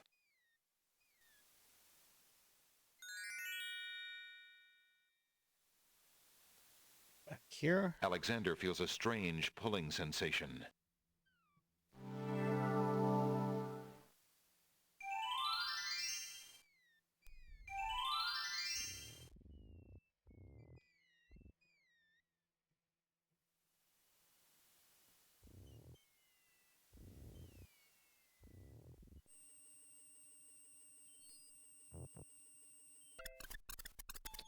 Okay, let's see.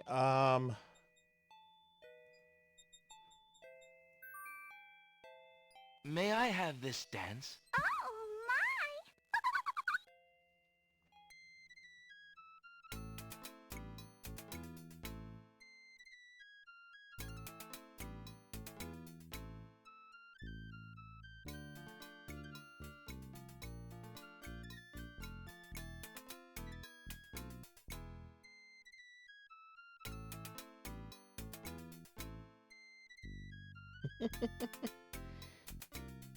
It is catchy music.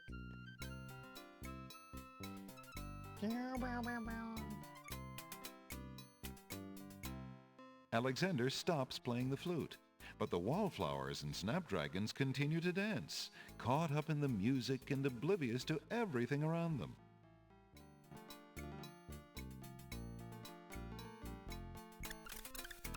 While the wallflowers dance, Alexander snatches the hole in the wall. Yes.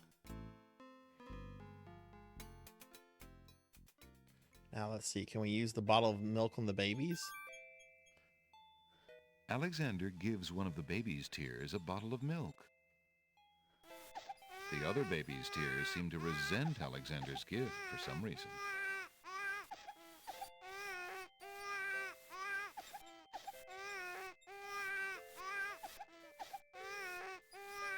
Let's see. I need tears.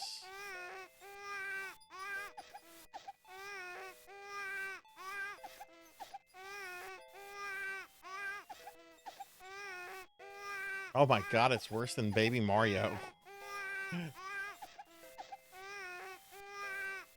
Few drops of salt from... Okay. Salt water, not from sea. Okay. It's the only thing I have that's technically a container. Oh, good. Alexander collects some of the baby's tears in the old hunter's lamp.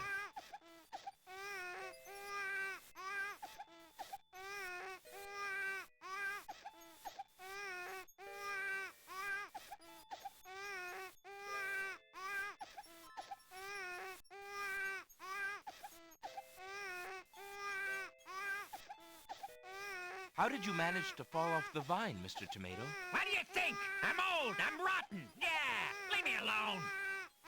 If you say so. After all, you're just gonna let me sit here and rot on this dry ground like everybody else, aren't you? Oh, right. You get this guy and you throw him at Bump in the Log. Never mind. Just go away. That's right. Yeah. See. Hey, what do you think you're doing there? Get your hands off me. Hey! Alexander picks up Rotten Tomato and puts him away. One never knows when one will need a rotten tomato.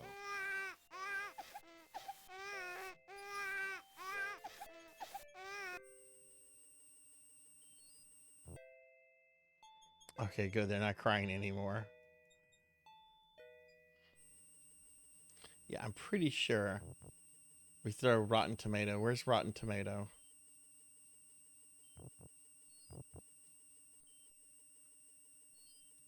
The old Rotten Tomato gives Alexander a mean look and grumbles sourly. Where were you born? A barn? It's a pigsty back here. Yeah, all this stuff you got. What do you want to carry all this trash around for?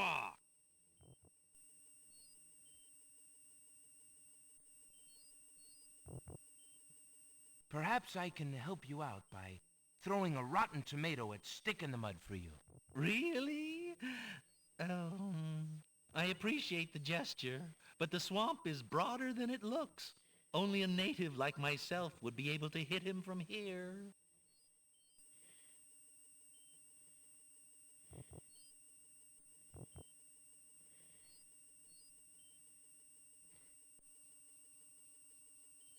Alexander decides to throw Rotten Tomato at Stick in the Mud himself. Help! Help! I'm melting! Uh-oh.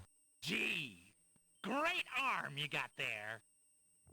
Yeah, great arm. You said it, Stick. Gee, Bump, did we just agree on something? Why, you're right, Stick. We did. Gee! You know, he's even more worthless than you are, Bump. I'm sorry I'm so mean to you sometimes. You mean it, brother? Brother. Stick in the Mud and Bump on a Log, having reconciled at Alexander's expense, fall into a lazy sleep. Unfortunately, Alexander never did get his ooze. Ugh. I think I just soft locked. We're gonna reload. I don't feel, that's the first thing I don't feel good about. Alexander already had... Is there anything I... Oh.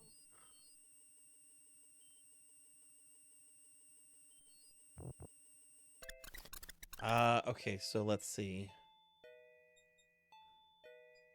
I'm gonna have to go get the flute. Yeah, I don't have the flute.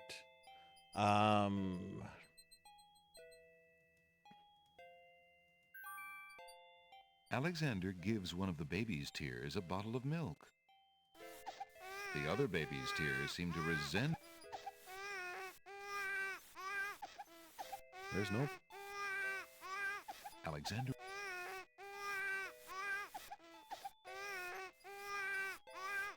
Alexander collects some of the baby's tears and... Thank you for the lurk, Melchior.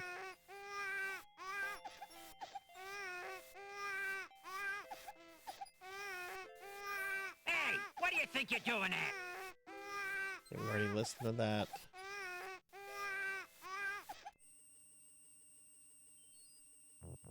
Is there anything I can... Oh, there's no changing my...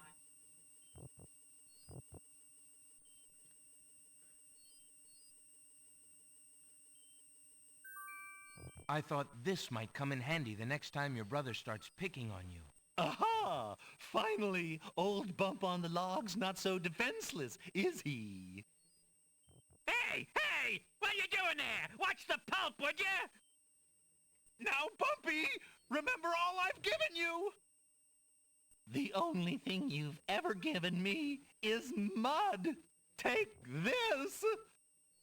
No! Not into the swamp!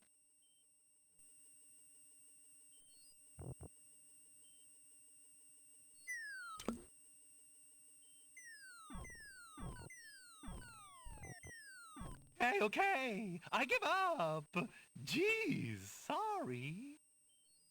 Well, I guess it's not very pleasant having things thrown at you. I'm sorry. You mean it? Really? Brother. Brother. Stick in the Mud and Bump on a Log, exhausted from the battle, immediately doze off into naps. Rotten Tomato, being equally lazy, decides to join them.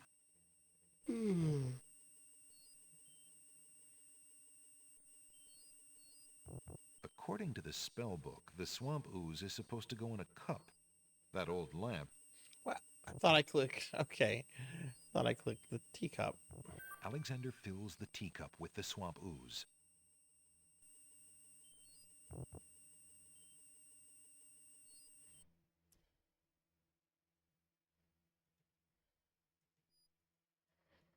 Okay, so now I need to go get the flute, come back here and get the whole...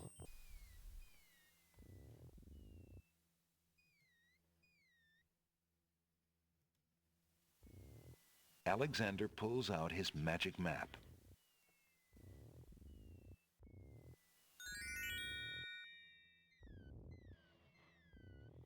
Alexander feels a strange pulling sensation.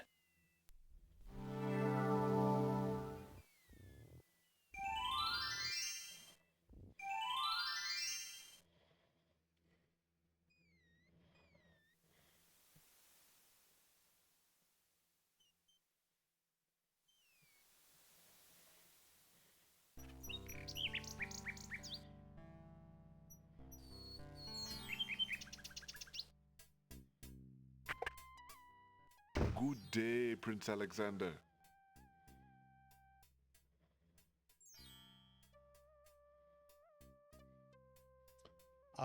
Okay, so... I'm gonna exchange this. Oops, wrong thing. Would you mind if I traded this in? Of course, Prince Alex. Please, choose something in exchange for the items on the counter. Alexander looks closely at the items on the counter to make his selection. That mechanic... Ah. Thank you. I selected the same thing. Would you... Of course. Alexander... I'll take the flute. The flute? Very good, Prince Alex. May its music always be sweet. Feel free to trade it back at any time. Thank you.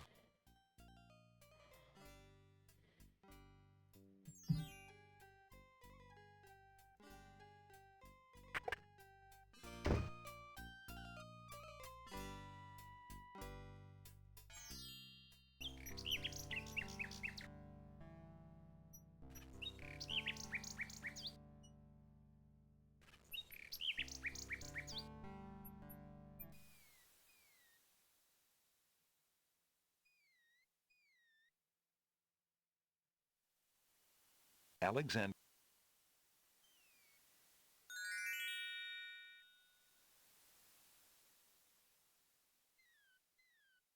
Alexander feels a strange pulling sensation.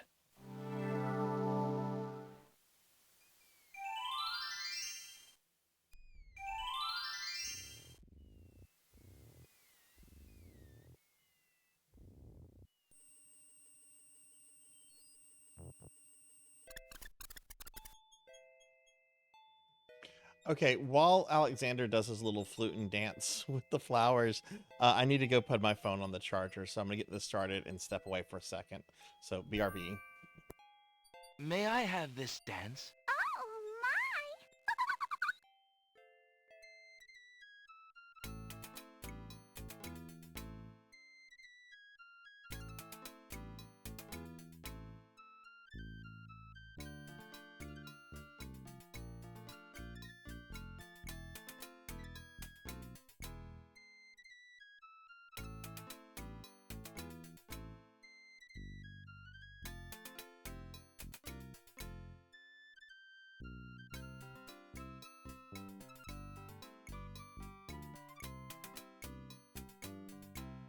Alexander stops playing the flute, but the wallflowers and snapdragons continue to dance, caught up in the music and oblivious to everything around them.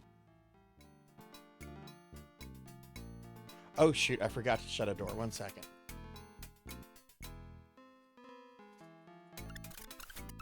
While the wallflowers dance, Alexander snatches the hole in the wall.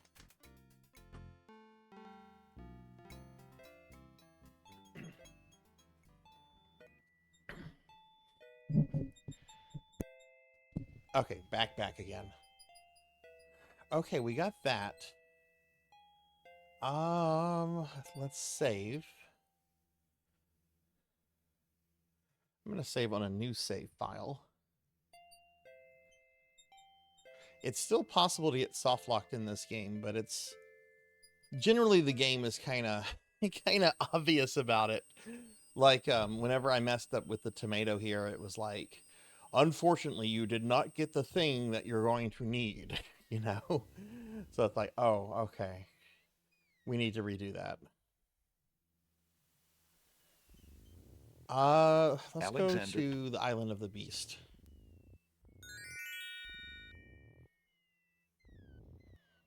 Alexander feels a strange pulling sensation.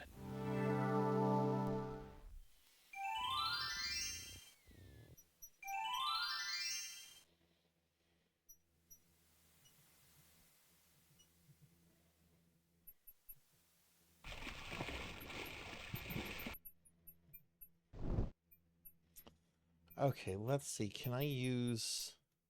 The hole in the wall has 4 legs and a curly tail. He's all limbs with only a hole for a body.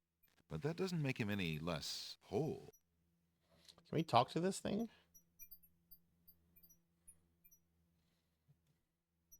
A bit of the wallflower's shyness seems to have rubbed off on the hole in the wall, for he remains mute. Yeah, it's definitely much more friendly to the player than King's Quest V was. Using that on the wall would not help anything. Using that on the stone archer would undoubtedly shoot Alexander long before he managed to climb up the wall to try that. Okay. Alexander sees no use for that. Okay, so I was thinking I could maybe use that there, but no.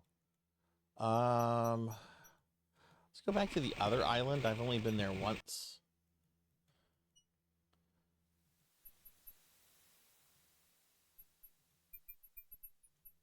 The magic.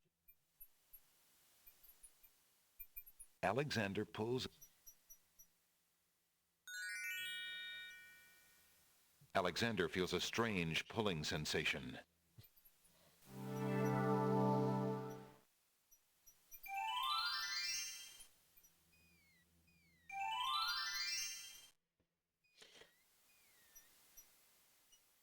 There appears to be something etched into the face of the cliff.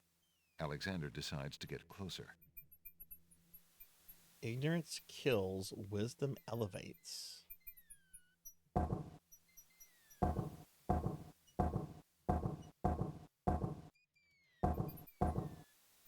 Nothing happens. The granite... There appears to be something etched into the face of the cliff. Alexander...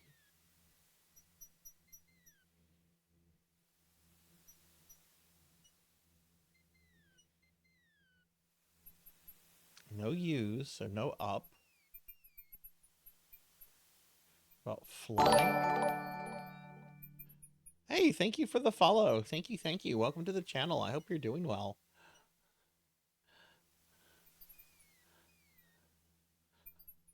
Fly up. I don't see any Fs.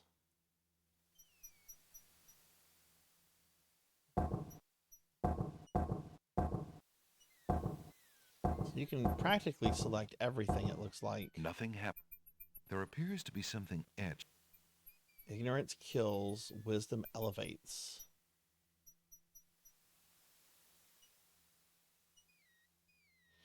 Maybe you select one from each. Oh, rise.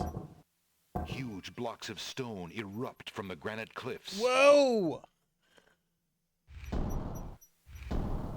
Oh, no.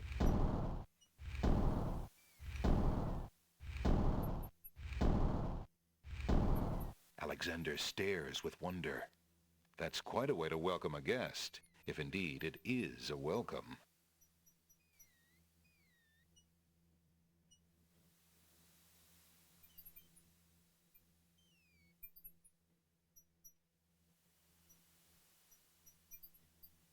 Why is the game stuck loading? Alexander has... The steps cannot be moved. Oh, it was just hung up on that icon. The steps cannot be... Oh, no. Oh, no. Alexander loses his balance. Whoa! Whoa! Whoa! Whoa! Oh! Hey!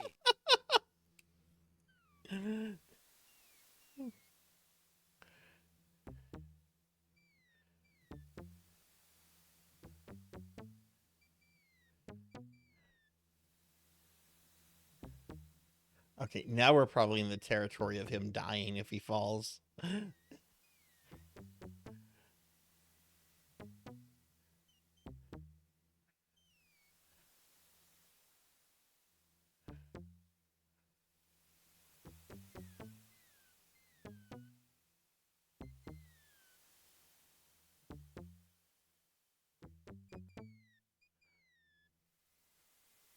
Alexander examines the strange etchings.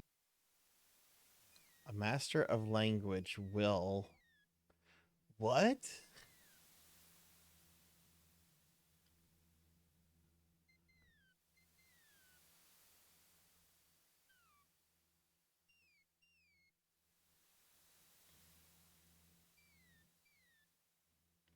Reading about the Ancient Ones in the guidebook to the Land of the Green Isles may help a puzzled journeyer.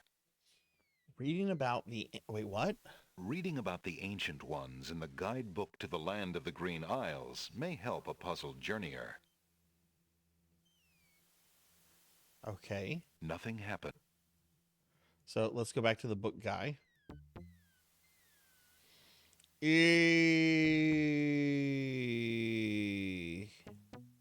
Oh, is that copyright protection? Well, you know what? Let me go get my my physical copy of King's Quest VI that has the instruction manual. One moment, please.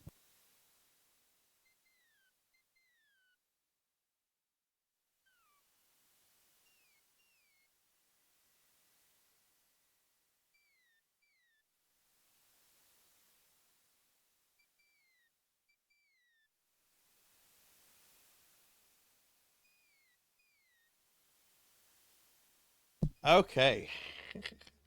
Here we go. I'll post a picture of this to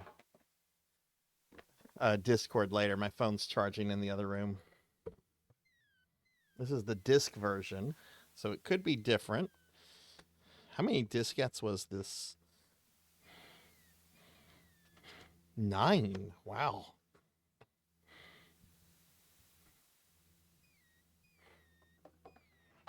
Okay, here we go. Guidebook to the Land of the Green Isles. Isle of the Sacred Mountain, page 21.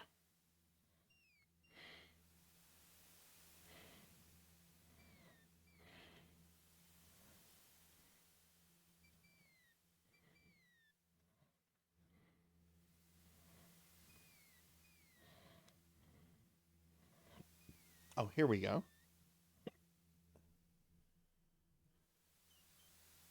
Alexander examines. Master of Language will 4 things. Oh, good lord. Each of these represents a fucking letter of the alphabet. How many do we have here? 1, 2, 3, 4, 5, 6, 7, 11. Yeah, there's... oh my god. There's 26 of these. So, a Master of Language will...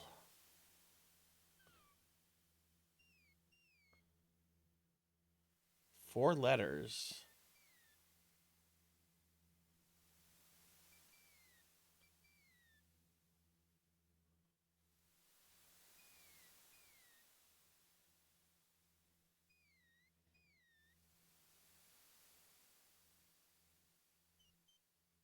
We're going up. Obviously, if we get the puzzle, we go up. So, a Master of Language, mastering this puzzle.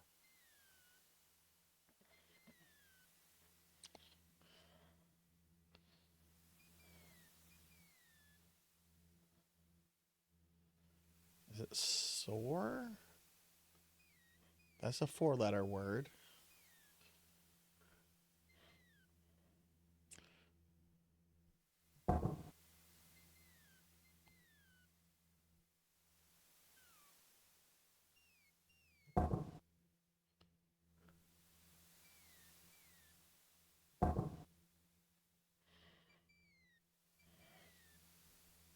The stone beneath Alexander's feet trembles as more steps emerge from the granite cliffs. Oh, God, that scared me.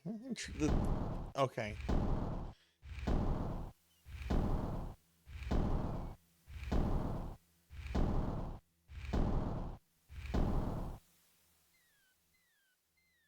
The steps cannot be moved any further backwards or forwards.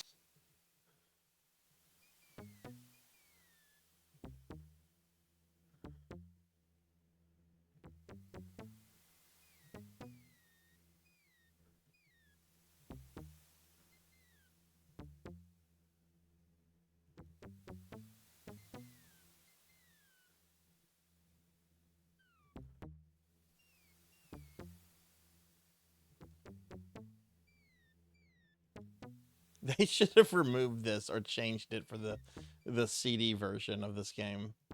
Nobody had CD copiers back then. Alexander examines the strange. 4 plain stone buttons have been carved into the cliffs. One may need to read about the logic cliffs in the guidebook to the land of the Green Isles in order to understand these stones. Oh boy, more copyright protection. Oh, is that oh, that's Terran from Black Cauldron? Oh, how cool. And thank you for the Gigantify. Yeah, I just randomly selected that guy. He was really cool. I was lurking in his channel a good bit. 4 plain stone buttons have Logic been cliffs. carved into the cliffs. One may need to read about the logic cliffs in the guidebook to the land of the Green Isles Okay, this in is order on to page understand these 32. stones.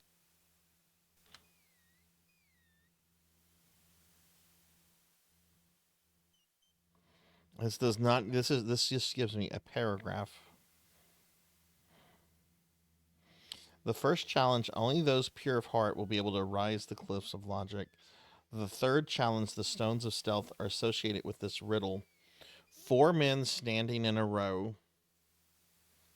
We have 4 circles here. Okay. Third from the left, and down you go.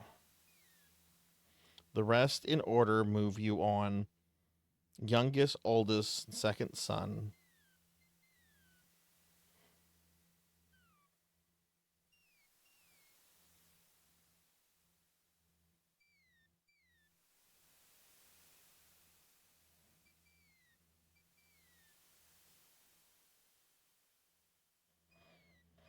So, third from the left. So, it's telling me this is bad. Youngest, oldest, second son. We're being attacked! Hey, Abysmal, welcome in. Hi, Raiders. Hi, everybody. Welcome in. I'm Sarzac. I'm a retro VTuber. Excuse me. We're playing King's Quest 6 right now. We're on a copyright protection riddle. I actually had to get out my physical manual of King's Quest 6 in order to solve these puzzles because it's ancient copyright protection nonsense. Oh, excuse me. Abyss, thank you for the raid. What were you up to? What were you streaming? Y'all, Abyssmal is a really awesome streamer. Y'all should check out. Welcome in, Dahlia, and welcome in everyone else. Abyss, how was your stream? What were you up to tonight? But yeah, be sure to check out Abysmal, everyone. Okay, so the riddle in the instruction book says 4 men standing in a row. We have 4 circles. Third from the left, and down you go. So it sounds like if I click on this one, it's bad. The rest in order move you on. Youngest, oldest, and second son. So 4, 1, 2. 2 would be second son. The stone beneath Alexander's feet trembles as more steps emerge from the granite cliffs. Okay. Oh, hell yeah, Super Mario 64. Are you just doing a casual playthrough, or are you trying to get all the stars? What are you trying to do in your playthrough?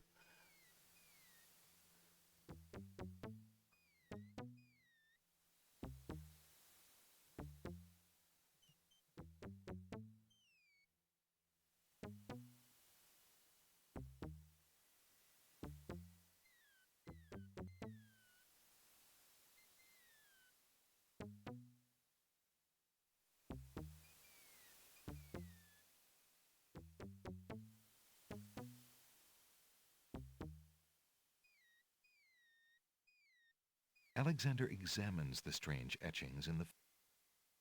Oh god, another one of these. Sacred 4?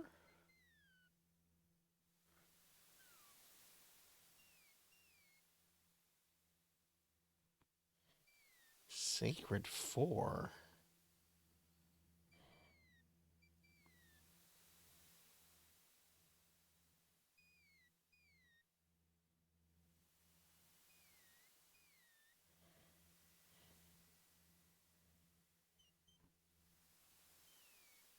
Reading about the Ancient Ones in the guidebook to the land of the Green Isles may help a puzzled journeyer.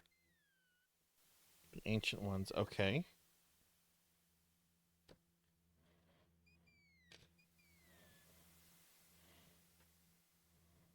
It wants me to read lore.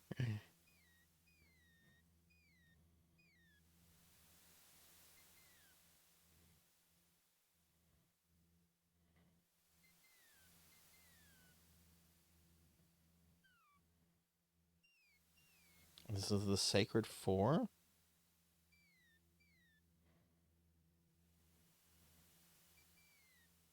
A master of language will soar. That's actually in this. Okay.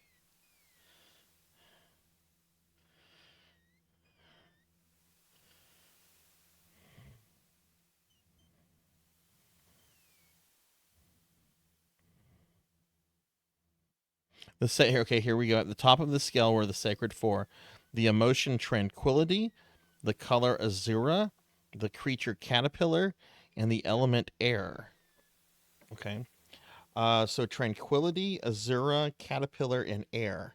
So y'all can't see this because this is in the instruction manual, but the instruction manual has 2 pages with this runic alphabet laid out, and it says what equals, you know, its corresponding letter in the Latin alphabet.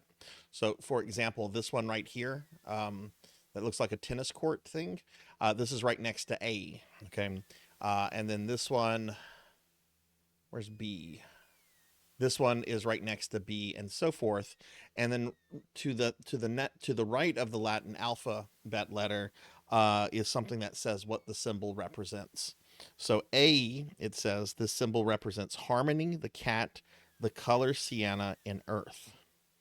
So we need to first look for tranquility. So I have to read through all of these looking for these keywords. Okay, tranquility is D. Reading about the Ancient One. Okay. The next one we have is Azura.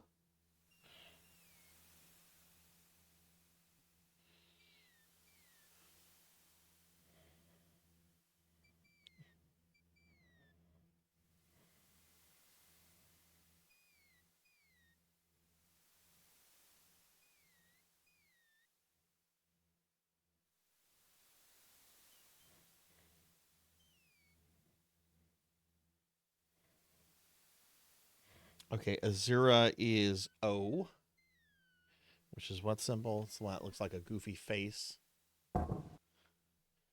Okay. Creature Caterpillar.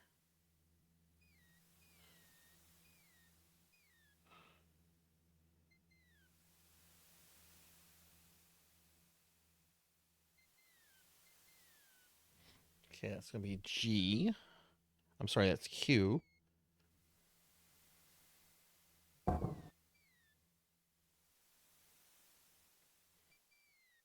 then what was the other one? Element of air. Earth, onyx, opals, granite, paper, plant. Air. Air is G. That's like a snake. Where's the snaky one? Snaky, snake, snake, snake. The stone beneath Alexander's feet trembles Oh. as more steps emerge from the granite Yes, it cliffs. is, Cowbell. And you know what? I'm using my physical guidebook because I have a complete in-box copy of this game. I'm gonna post pictures of this on Discord once my phone is charged backed up. All right, let's see what Abyss was up to. Abyss says, first we were able to beat our personal record for fastest. Fuck yes, congratulations. We beat the game with 50 stars in about 3 hours. Dude, that's awesome. Congratulations. Yeah, I have the red box, which came with 9 floppy disk. I don't think I owned a physical copy of the CD version until we got the King's Quest collection in the late 90s.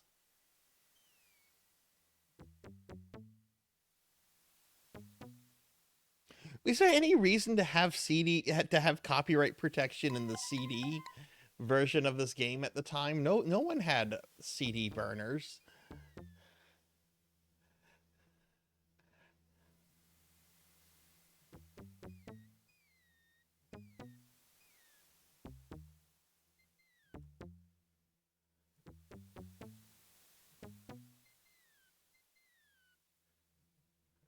Alexander examines the strange etchings in the face of the cliff.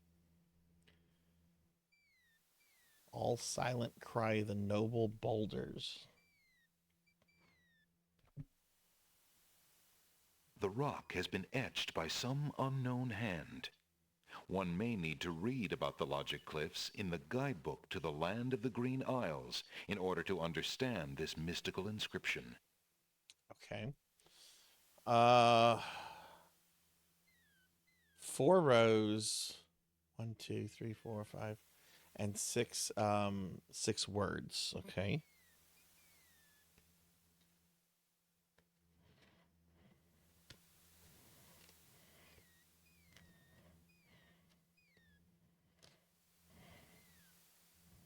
What did it say? What section? The rock has been etched by logic cliffs. Okay.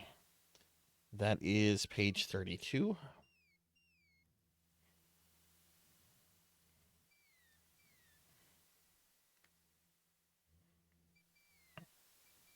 Okay, all silent cry the noble boulders.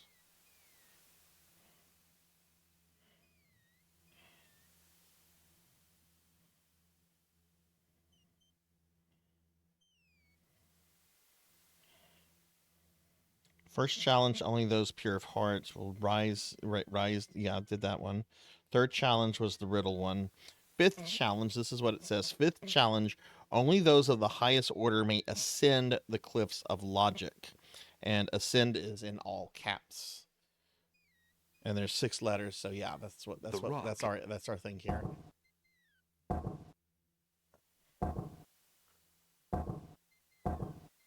The stone beneath Alexander's feet trembles as more steps emerge from the granite cliffs. Yeah, this part is very stressful. And I'm kind of dreading that once I get to the top of this, what if I don't have like the right item from the pawn shop guy? That's why I haven't been saving, because I'm a little worried I might not have like the right item. And who knows when I'll have to use an item, you know?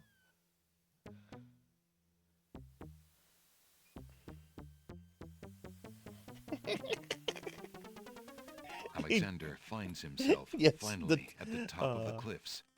Exhausted, he steps over the lip of the plateau and stands. That strange pulling sensation. Why do you make such an effort to Welcome climb in, the detective. cliffs, young man? The winged ones who live on this island have the power of flight.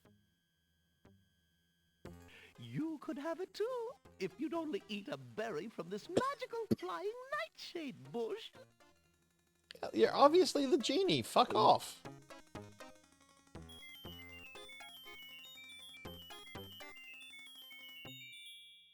See? The sweet berries will make you float like a petal on the wind.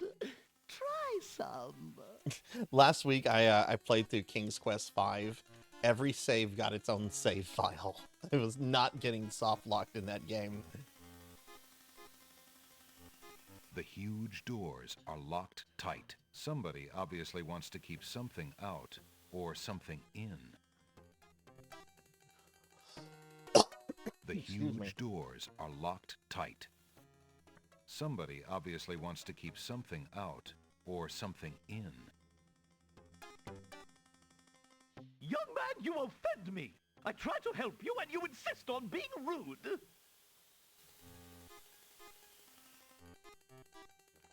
Dude, my parents taught me not to trust the elderly. All right then, stay tied to the ground like a load of lead. See if I care. You human. How odd. The old woman just disappeared in a cloud of smoke. Perhaps those berries are even more powerful than she led Alexander to believe.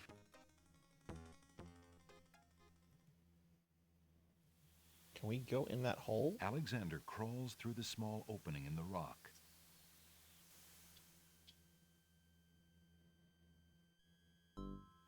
Alexander finds himself in a dark cave.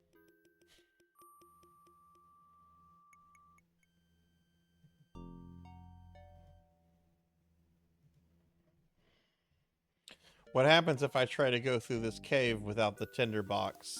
Alexander can't do much.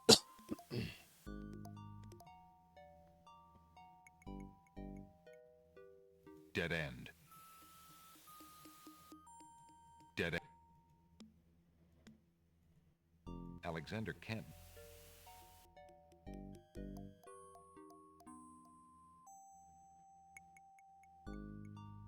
Alexander. Since it's so dark. Okay, well I can't get killed in here. Alexander crawls back through the passage. Okay, but I probably need to get the tinderbox. Look, an intruder. Oh, fuck these Hold. guys. How did you get up here, human? I climbed the cliffs. That is not possible. No one has solved the cliffs of logic in several centuries. And if the cliffs were to be solved, it would certainly not be by a human. I didn't mean to trespass. I only Please wanted let to me go. visit this beautiful island. Please no let me visitors go. have been welcome on the Isle of the Sacred Mountain in years. Not since the Red and White Queens had spies in the guise of friendly visitors. They're gonna grab me, fly up, and drop me, aren't we they? will not display such foolish trust again. You will have to answer to Lord Azure and Lady Ariel. They will determine what will be done with you. I can assure you, it will not be Hi, pleasant. Professor Amarad. Oh no, they're gonna drop me, aren't they? You gonna shout out for Professor Amarad? With what trickery did you master the cliffs of logic and reach the city of the Winged Ones? Only the magic of clear thought, my lord. I meant no harm. The cliffs of logic. It is the sacred oracle's prophecy, Azure. Oh, thank goodness the woman Yes, is Ariel. sensible. It is lucky for you, human, that climbing the cliffs of logic is Hi, part Professor, of a how are prophecy you? that I cannot ignore. We have just been ordered I mean, by he is the Wazir king. Al-Hazred He can do himself that if he wants to. dispose of any strangers that might land on our fair isle. But the prophecy would have a different fate befall you. The prophecy predicts that whosoever climbs the cliffs of logic will defeat the Minotaur. What? The Minotaur Oh, yeah, has the Minotaur's on violated the our fucking sacred box cover. catacombs and eats our young in sacrifice. Our own daughter, Lady Celeste, was taken there only this See? morning Box. as his most recently demanded offering. A dilemma, then. Whom shall I obey in regards to your fate? The oracle or the crown? But since Al-Hazred did not dictate how I was to dispose of intruders, and since you cannot possibly survive the catacombs, your imprisonment there should serve both purposes quite admirably. I will not resist you in this, my lord. I shall do my best to save your daughter.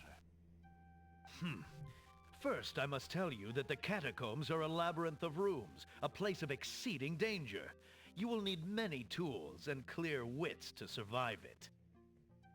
Azure, he must be allowed time to prepare for the task, if only in the slight chance that he could actually save our Celeste.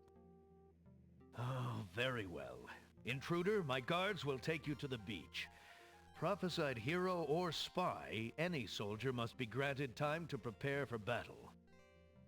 Be warned, if you have the courage to actually return to the Isle of the Sacred Mountain and face your destiny, my guards will have orders to take you to the catacombs on sight. I understand, Lord Azure. If by some miracle you succeed, human, the prophecy grants you a visit with the sacred oracle.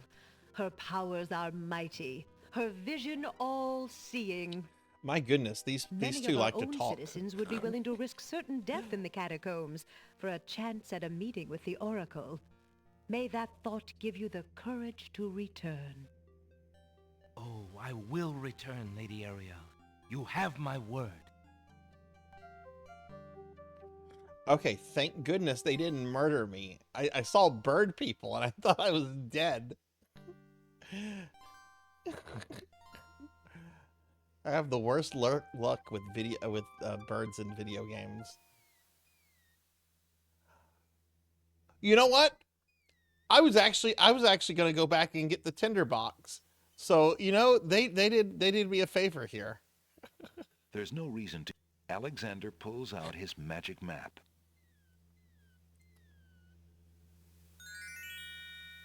Alexander feels a strange pulling sensation.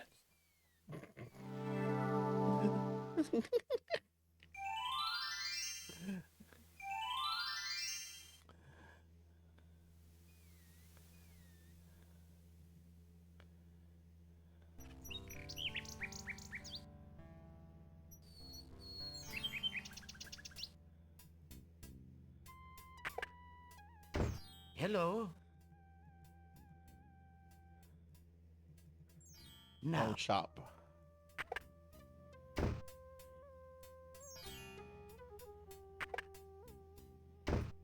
Good day. That's funny, cowbell. All right, so let's see. We're here. The flute. Would you mind if I traded this in? Of course, Prince Alex. Please choose something in exchange for the items on the counter. Alexander looks closely at the items on the counter to make his selection. Wait, is the voice actor, would he later be in Walking Dead? I believe I'll take the tinderbox. Very good, Prince Alex. Enjoy your tinderbox and bring it back anytime. Thank you.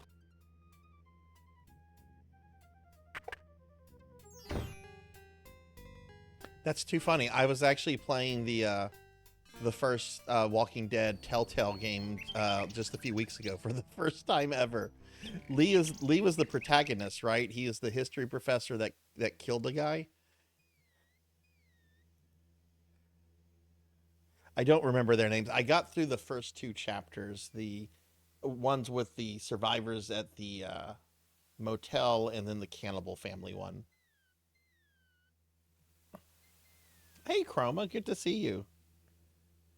Yeah. Taking care of Clem. Yeah, it was really good.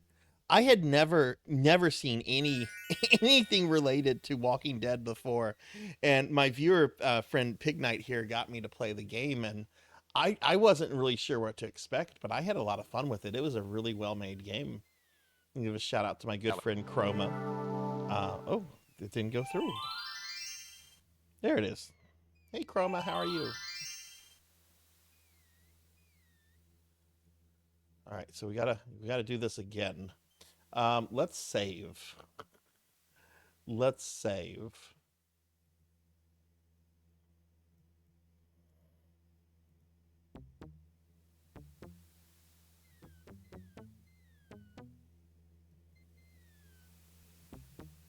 You guys want to see some overacting? Oh no, Alexander loses his balance. Whoa! Whoa! Whoa! Whoa! Ow! Hey!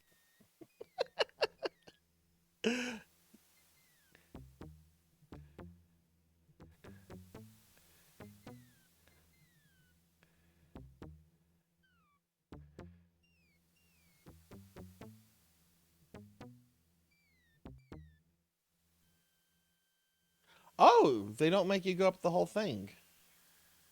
So, you have chosen to come back and face the catacombs when you could have escaped. Whoa. I'm not ready for this. Surprised.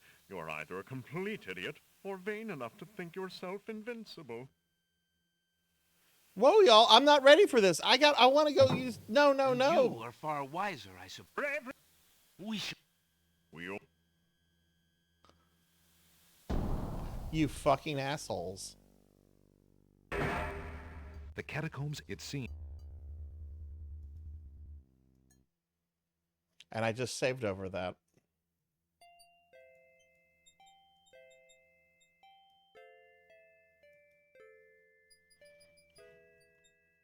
Yep, that's a giant fuck you. Fuck you, Roberta.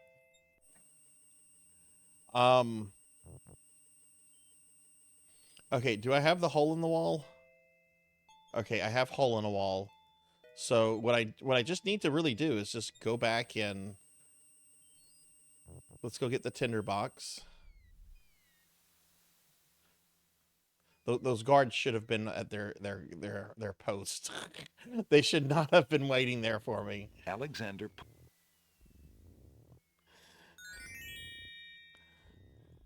Yeah, I'm gonna start saving, making a save file for every save now. Alexander feels a strange pulling sensation.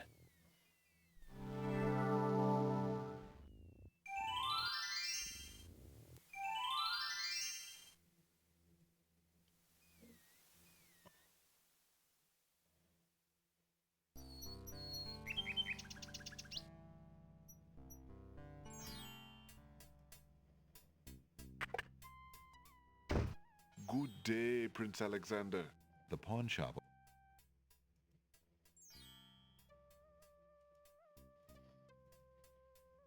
Would you mind?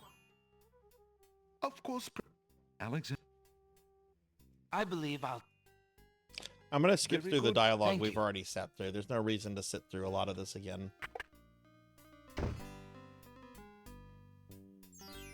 Hey, Morg, welcome back. How are you doing?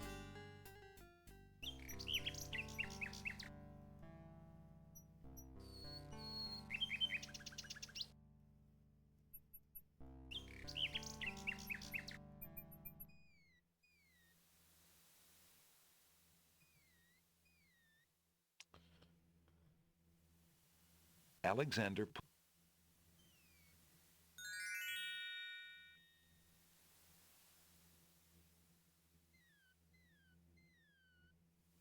Alexander feels a strange pulling sensation.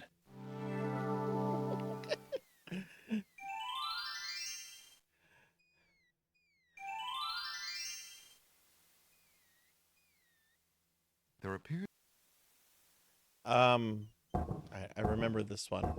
For those that missed this, Huge this is the blocks of copyright stone erupt protection, from the granite cliffs. meaning that you'd have to have like a physical copy of the game, including the how many pages is this thing? The 52-page lore book, Alexander stares which with I wonder. have. I That's have a quite way to physical welcome a copy of this guest, game, if indeed it and is a was welcome. using the actual physical book to solve all this stuff a little bit ago.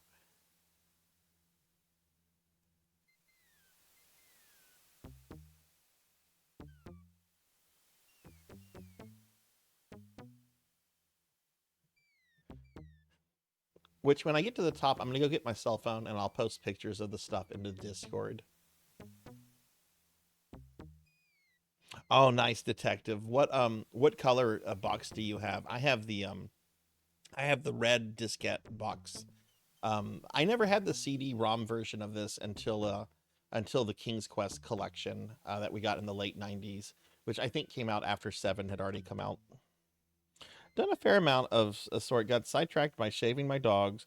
Went to pick up a few things from the shop, and of course forgot butter, which was one of the main reasons I went, of course. Oh, what kind of dogs do you have? Alexander. Ow. Okay, this one I don't remember specifically, so I've got to look in the book for this one.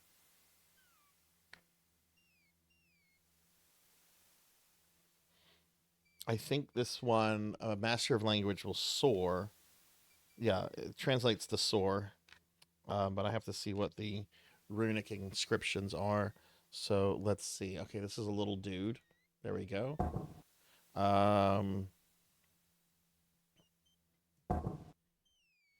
Tennis court. And R. The stone beneath Alexander's feet trembles as more Bimic, how steps dare you emerge do from that? the granite cliffs.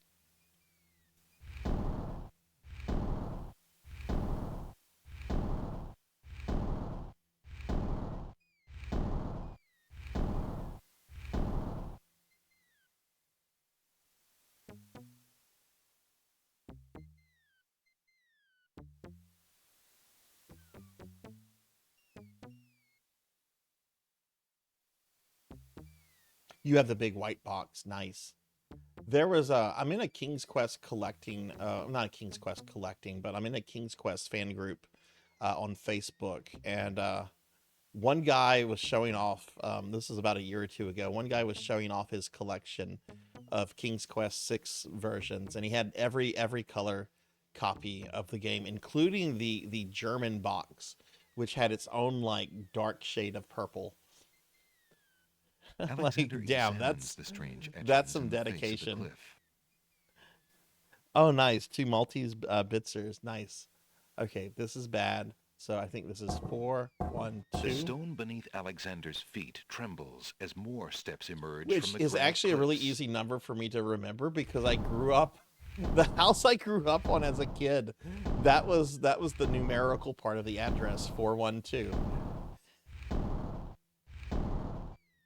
Yeah, I'm not that dedicated The steps either. cannot I be have moved any further backwards or forwards. I have complete copies of King's Quest 1 through 6. I don't have my copy of 7 anymore. That kind of got thrown away at some point. But I do remember we got 7 when it came out. It did not run well on our computer. Hey, Zuki, good to see you. Welcome in. Can I get a shout out for Zuki? Zuki was a really cool streamer that we met during last year's December. Zuki, how are you doing? 300. Whoa! Oh my God, Detective. I would love to see. Let me ask you this. Do you have Doom 1 and 2? Do you have your Doom boxes? I threw my Doom boxes. My Doom boxes got thrown away and they go for outrageous prices now. It's your birthday. It's your birthday. Okay, we got to get a big shout out for Zuki then. The birthday. You want me to sing happy birthday? No, I'm not going to sing happy birthday to you, but happy birthday. Very nice, Zuki. You do. Oh my God. I do have my Heretic Shareware box still though, because Heretic is like one of my favorite video games, just period. I love Heretic.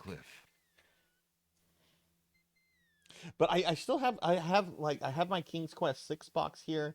When I beat 6 tonight, we're gonna start Ultima 8 Pagan, and I actually have my physical copy of that too. So I have that out because of the reference guide and everything in it. I don't know, I have probably about maybe 25, 30 big box PC games. But 300, that's impressive, friend. That is really impressive.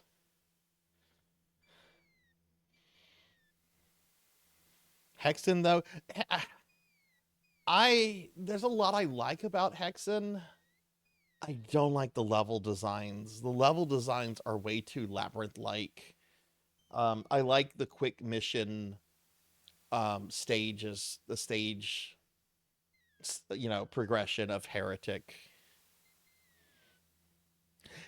What's funny, Detective, it's my favorite Ultima game.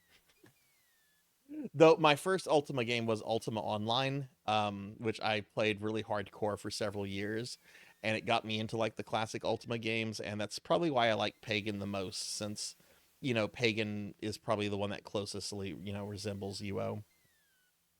But happy birthday today, Zuki. The thing I own that's worth a good bit is PlayStation 1, Final Fantasy 7, non-plat, still in factory seal. Holy shit. Yeah, I was gonna say I have that version of FF7 as well, but I don't. It's certainly not factory sealed. Wow. Sacred 4. Oh, this one I have to look up specific things for. Okay. Tranquility, Azura, Caterpillar, and Air. Okay, so let's see what these are supposed to correspond to. Again.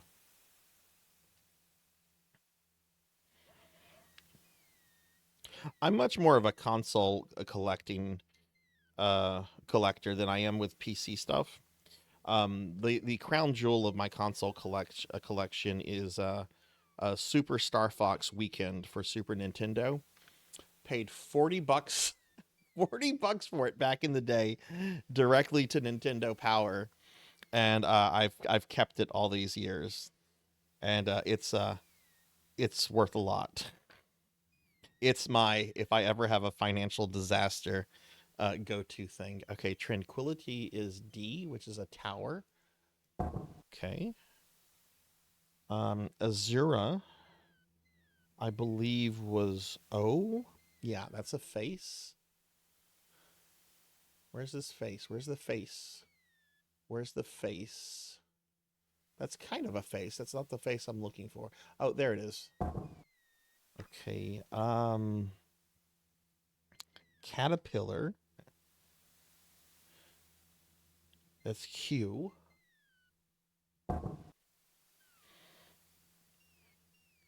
And then air. That's G. That's like a snake thingy. Where is that? Is that it? The stone beneath Alexander's feet trembles as more steps emerge from the granite cliffs. Yeah, they do. They do. Mine are not on display right now. I keep mine basically in a large piece of furniture that has a large storage section. I am wanting to turn one of my old bedrooms into like a gaming streaming studio, and I'm hoping I'll have room in once I do all that. I hope I'll have room for to display all my PC game boxes that I have.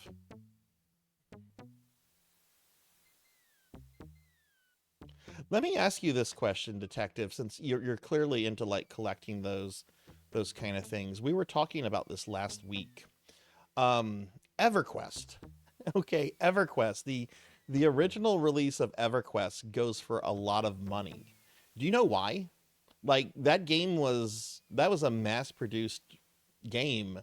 It was everywhere. Like, why does that one go for so much other than just, you know, people wanting it because it's EverQuest?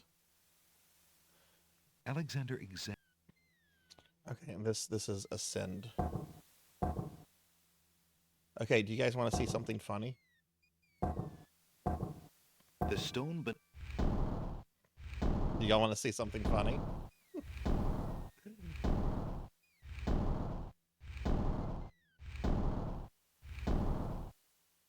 Let's save.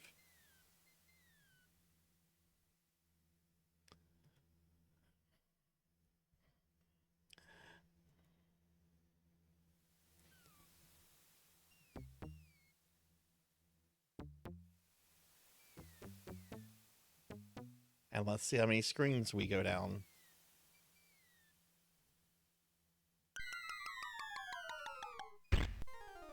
Oh, that wasn't that funny. Tickets. Oh. I thought we were going to see him like fall through that each wasn't screen. a very logical step. That's disappointing.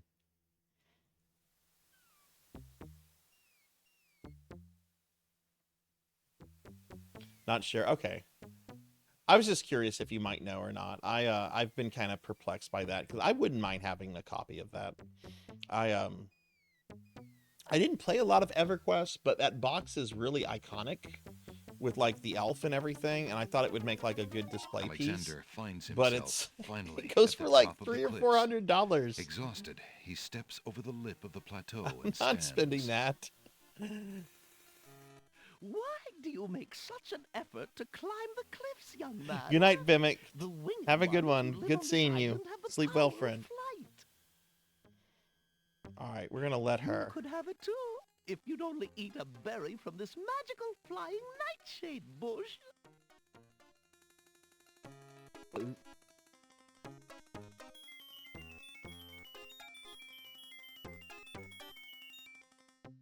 See? The sweet berries will make you float like a petal on the wind. Try some. No. The huge door. Somebody obviously wants to keep... The huge... Somebody The old woman has a pleasant grandmotherly face, but something about her makes No, she Alexander doesn't. That's a hag. There's nothing grandmotherly about this individual. Push her off a cliff. On being rude. Clearly trying to murder me. Does she just go away? All right then. Stay tied to the ground like a load of lead. See if I care. You. A lot of money is going into the new PC next year. How odd. The old woman just disappeared in a cloud of smoke. Perhaps those berries are even more powerful. Yeah, than I she need led to get Alexander a new believe. gaming desktop myself, and God, I just had my entire house repiped because we had a slab leak. So the entire house had to get repiped. So I'm having to put off getting my my new gaming PC now for a few months, because guess where that money's going Alexander now? crawls through the small opening in the It's going to the plumbers. Alexander finds himself in a dark cave. Okay. But that's cool. Are you building your own computer, or? Alexander takes the candle from his tinderbox and uses the flint in the box to light it.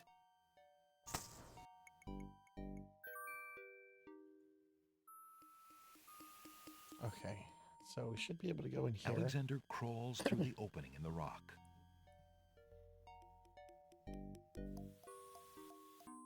Yeah, I should probably save. The lighting in this part of the cave is better. Alexander extinguishes the candle's flame and places it back in his pack. Yeah, let me go ahead and save. We'll save over this one. That was just kind of a silly save. What is this? Alexander is standing in a second room of the cave. A natural window to the outside world.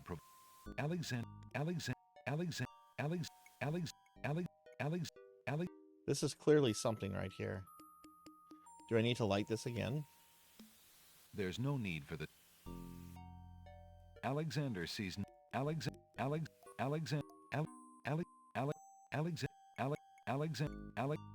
Alexander sees nothing to do with the rocky walls of the cave.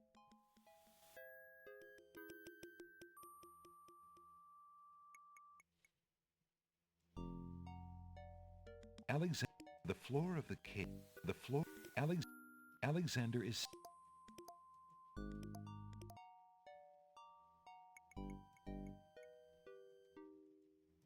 A plant grows on the grassy ledge. Smells like peppermint. Okay. Alexander takes a few leaves from the plant. As he does... Okay, we can't go out that way, though. The window in the rock is...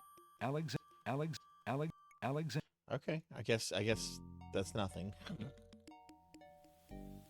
Alexander crawls back into the first room of the cave.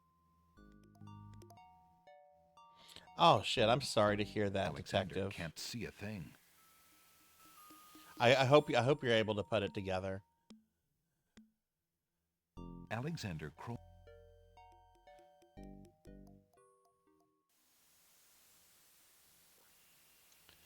Okay, we're gonna have this cutscene again with these bird people.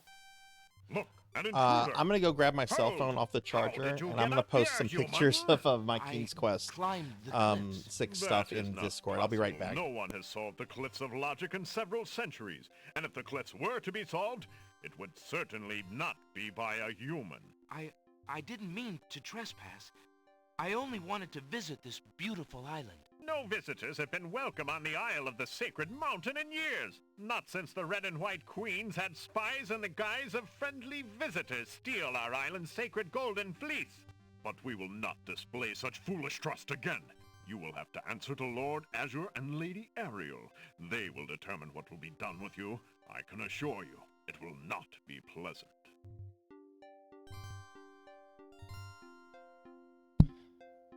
Okay, I'm back, everyone. Sorry about that. I'm gonna just let this play while I take pictures and post it in the Discord. With what trickery did you master the cliffs of logic and reach the city of the Winged Ones? Only the magic of clear thought, my lord. I meant no harm.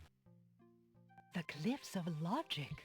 It is the sacred oracle's prophecy, Azure. Yes, Ariel. It is lucky for you, human, that climbing the cliffs of logic is part of a prophecy that I cannot ignore. We have just been ordered by Wazir Al-Hazred himself to dispose of any strangers that might land on our fair isle. But the prophecy would have a different fate befall you. The prophecy predicts that whosoever climbs the cliffs of logic will defeat the Minotaur. The Minotaur has violated our sacred catacombs and eats our young in sacrifice. Our own daughter, Lady Celeste, was taken there only this morning as his most recently demanded offering. A dilemma, then. Whom shall I obey in Here's regards a to your link to my fate, Discord the if anybody oracle wants or the to crown? But since Alhazred see the did pictures not I'm dictate posting there. how I was to dispose of intruders, and since you cannot possibly survive the catacombs, your imprisonment there I'm should posting serve it under both the video game purposes quite collection channel. admirably. I will not resist you in this, my lord. I shall do my best to save your daughter. First, I must tell you that the catacombs are a labyrinth of rooms, a place of exceeding danger. You will need many tools and clear wits to survive it. I am ready. Very well. My guards will take you there now. You seem courageous enough, but the catacombs will determine how brave you really are.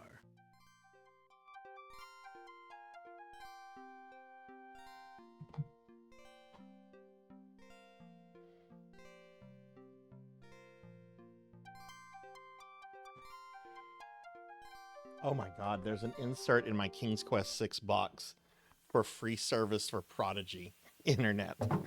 Why did you tell Lord Azure you were ready and willing to face the catacombs? No one is ever ready, and only a fool could be willing. And you are far wiser, I suppose, to leave a maiden to die? To not fight this plague on your own people? Bravery and suicide are two different things, human. You will have a chance to renounce your choice soon enough, when you lay trembling under the Minotaur's hooves. We shall see. Thanks for the escort. We only escort you to your death. May the fates make it quick so that you do not have to scream long.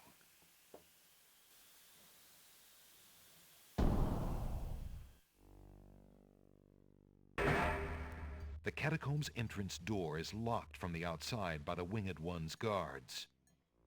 It seems that leaving the catacombs by that door is not an option. You were a CompuServe guy back in the day? We were AOL. We got internet as a Christmas gift, family Christmas gift with a modem and everything in Christmas of '95. Oh my god, that's 30 years ago. And it was AOL and everything. I was a teenager, so I just kind of went with what the parents wanted, you know. I was always really curious about both CompuServe and Prodigy, though.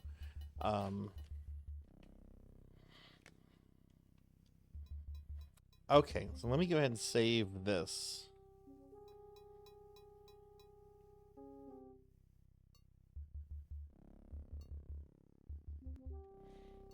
And save here. But anyway, everyone, I just posted a bunch of pictures into Discord for King's Quest 6 stuff.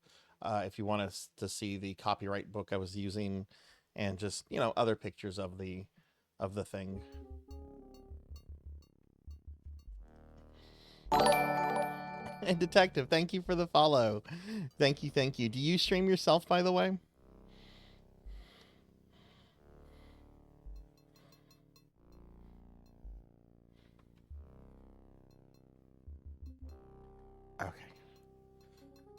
Okay, I remember this part is kind of tough.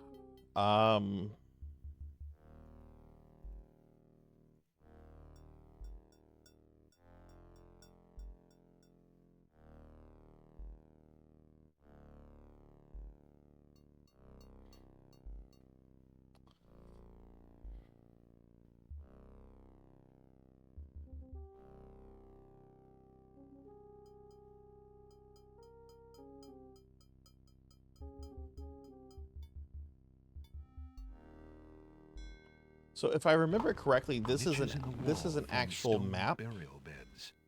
Ancient bones lie crumbling. Like it's not randomly generated. So I should probably actually be making a map of this. Just see what happens if we go all the way to the left. As he walks through the doorway, Alexander gets a very bad feeling about Alexander, this room. don't. Look, I'm a himbo. I'm not that dumb. Okay. Tickets Oh. Next. Don't just wonder, Alexander. Let your conscience be your guide. It is static. Okay. It doesn't look as annoying or as confusing as the Labyrinth in King's Quest V. I hated that dungeon, how it kind of changed perspective. I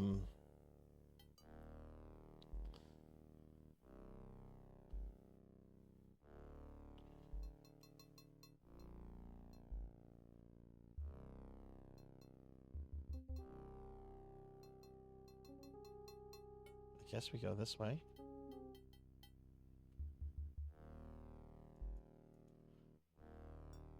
A lone skull lies on the ground among the skeletons.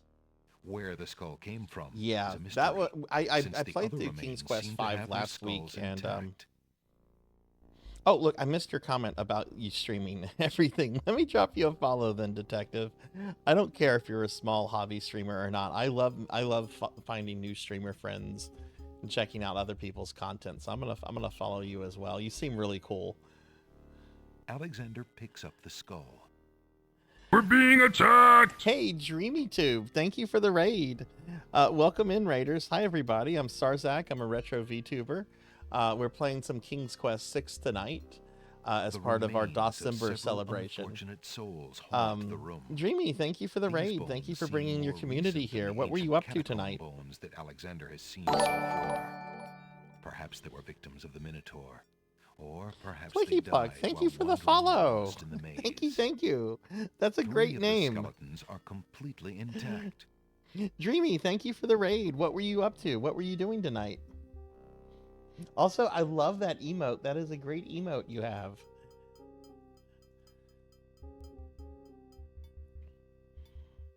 Streaming on Twitch for 10 years and still suck. Look, as long as you're having fun. Who cares, you know, who cares if you suck or not? As long as you're having fun, that's the important thing. Also, sucking Alexander also hears the is distant subjective. sounds of a wild animal somewhere in the maze of rooms. Oh, that's scary. Okay. I'm gonna save since we did just get an item. But let's see. Dreamy says that they were doing. Yeah, December is going well. We've been playing King's Quest games on the Friday nights the last couple of weeks and everything. Twinson's Little Big Adventure is fun. Kept messing up. Yeah, King's Quest is going great. Yeah, it's going really well. What is Twinson's Little Big Adventure? That sounds really cool. Also, Dreamy, let me drop you a follow. I really appreciate you bringing your community here, and you have a great emote, or at least that one emote I've seen is really awesome. But let me drop you a follow. Hey, Darth Elwood, welcome in. Let me drop Dreamy a follow. Oh, thank you, Dreamy. Thank you. But yeah, everybody, check out Dreamy. They just raided us, just brought their community over. And when are you streaming next? Also, let me get a shout out for Darth Elwood. Darth is actually a friend that we met last year during December. Darth does a lot of retro streaming, doing a lot of December. I know he's planning to do some more Warcraft 2. And Darth also made Twitch partner a few weeks ago too, after some really hard work. I mean, Darth had been working his ass off for months to get those numbers to where they needed to be. But Darth is great. So everyone, please check out Darth Elwood. He's a great streamer. Yeah, we're going to do a new save here.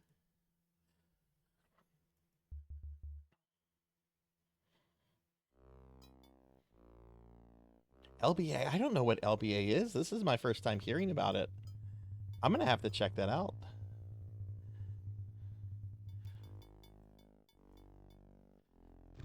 Darth, are you streaming tonight? Alexander hears a low growling, so faint as to seem born of his fired imagination rather than of any living creature.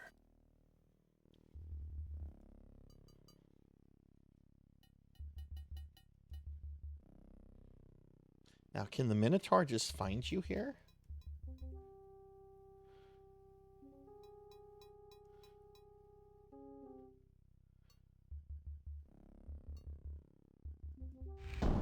Alexander feels the tile he's standing on shift beneath his feet. Uh-oh. Jeez. Tickets. Oh. Next. 3 spikes and you're out.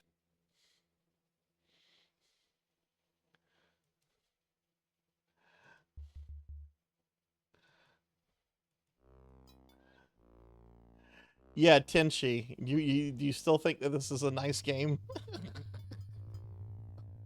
It's an MS-DOS French game from the 90s. Very cool. I'm going to stream in a little while. Hope coffee kicks in. Oh my god, I haven't had any coffee today. So faint as to seem born of his fired imagination rather than a... Okay.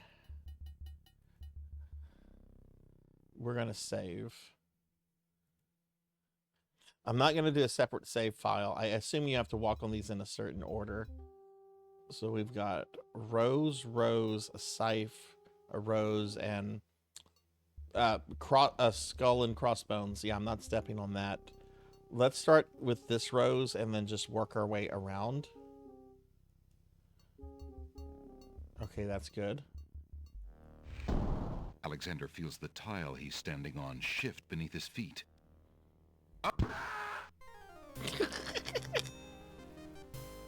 Tickets. Oh. Next. 3 spikes and you're... I'm not stepping on the crossbones. I'm not doing that. Nor am I going to step on the scythe. No, thank you. All right, so scythe. We have a crown here. Alexander feels the tile he's standing on shift beneath his feet. I'm a prince. I should be able to stand on the fucking crown. I'm royalty. Tickets. Oh. Next. All right, Dreamy, take it easy. 3 Thank you very spikes and much, you're and out. have a good one. Hopefully I can catch one of your streams soon. But sleep well. Oh, is this in the copyright book? I think we can figure this out.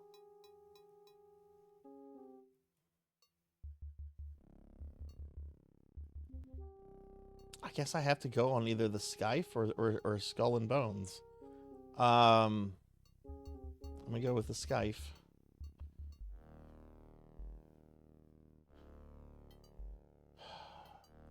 There's another rose there. There's a crown, rose, and skull and bones. I'm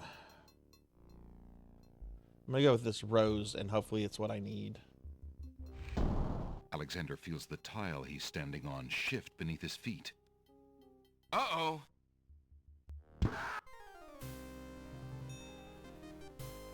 Tickets. Oh. Next. 3 spikes and you're out. Why did you do this, Roberta? Why did you do this, Roberta Williams? Okay, we're gonna try the crown. This crown here.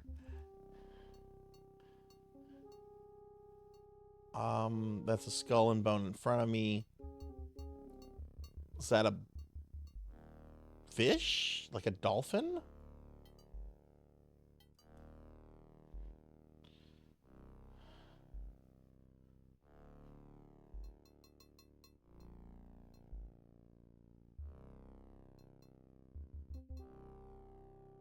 That rose killed me.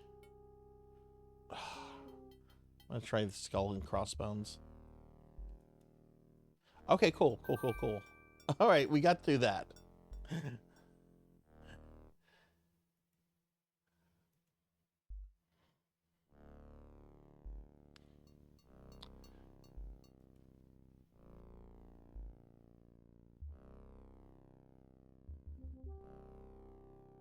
Ah, it's you were a human the only, not genie. the monster himself.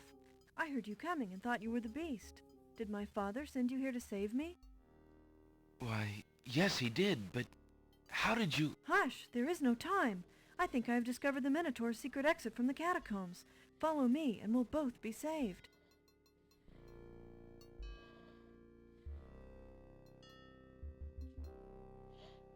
That was very bad voice acting. I'm not going in the way of the genie. Let's go this way. Ooh, a shield. An old wooden shield hangs on the wall. Alexander takes the shield from the wall.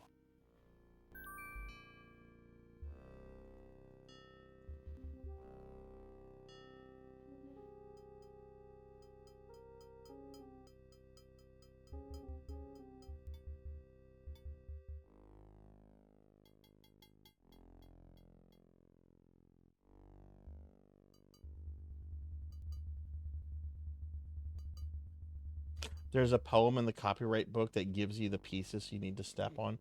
Oh, okay, okay.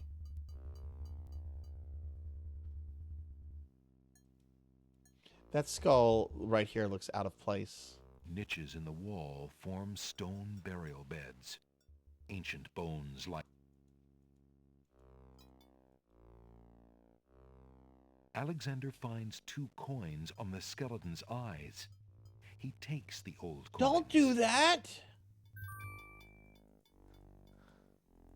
Look, I'm a necromancer, and you don't do that. That's how you get curses.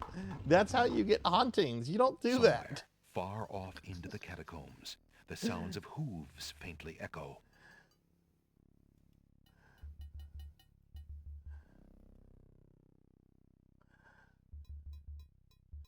Okay, I guess we go this way. It's a trap. The doors have sealed Alexander inside. And the ceiling is coming down. The gears are working furiously to lower the ceiling. Their great cogs interlock perfectly. Obviously I've got to use something here. The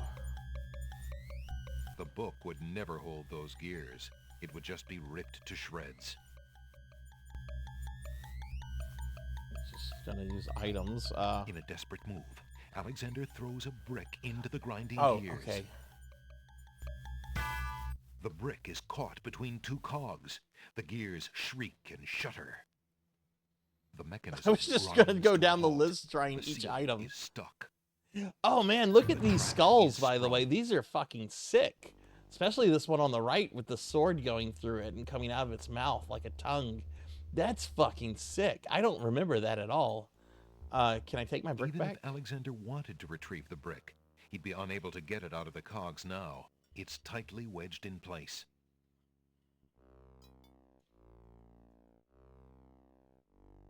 Oh, would that have soft? Yeah, that probably would have soft locked me. That's what I often do whenever I don't remember exactly what to do. I'll just try items and see what happens. Like earlier, I threw the tomato Alexander at hears the distant sounds of a wild animal stick in the mud, somewhere in the maze of and I knew I ruins. fucked up because the text line was like, "Unfortunately, you did not get the thing that you wanted, and now they're not talking to you anymore." It's like, oh, okay, I just fucked up. I need to give the tomato to Bump in the Log, so I just reloaded it and did it that way. It worked out.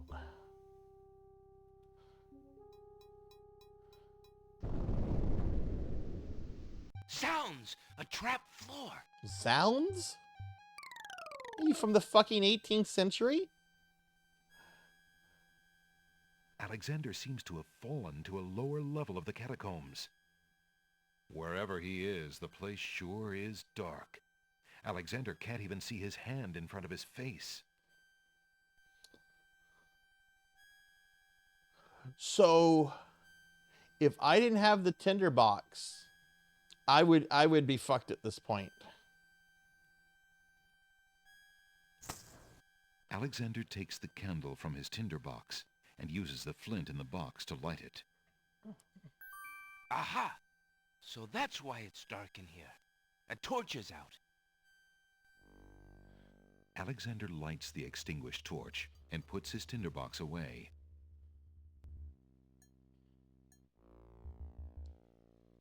Okay, let's go ahead and save. You know, you can get soft locked in this, but at least it's not like as ridiculous as King's Quest V is. Like, oh no, you ate the pie because your character was hungry. Now you're soft locked because you can't beat the Yeti. Or, oh, you don't have super reflexes and you let the cat kill the mouse. Fuck you, you're soft locked.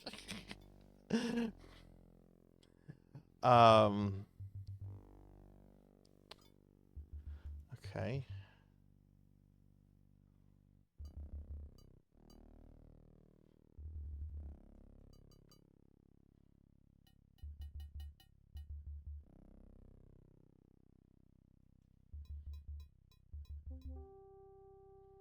Hey, I don't like Jello. Welcome in. Welcome in. It's going pretty good. How many points do we have? Oh God, we might not be beating King's Quest 6 tonight. We only have 96 96 out of 200 some odd points. Though I might have missed some things. But let me give you a shout out, Jello. How are you doing tonight? It's good to see you.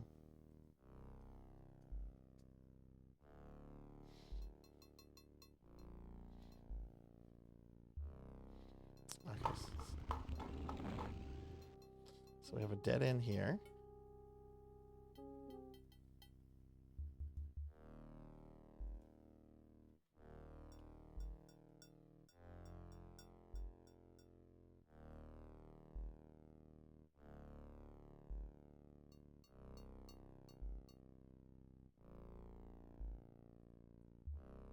Can you go down?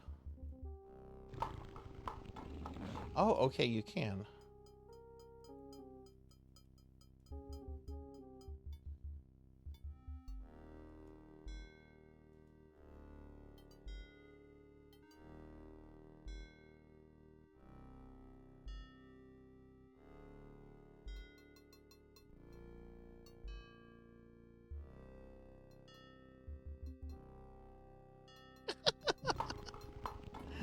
Doing okay with 3D printing. Alexander hears a low growling, so faint as to seem born of his fired imagination rather than of any You just living tried out creature. Discworld. Ooh, what did you think of it, Zeta?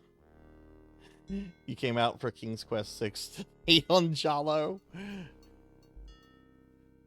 I don't remember who Jalo is. I haven't come across Jalo yet.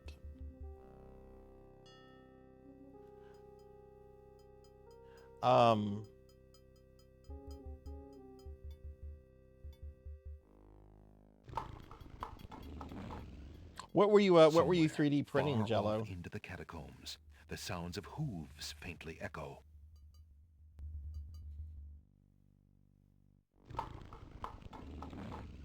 Alexander hears the sound of a wild beast again. This time, so loud I remember that the what to creature do here. itself seems to be in the same room with him.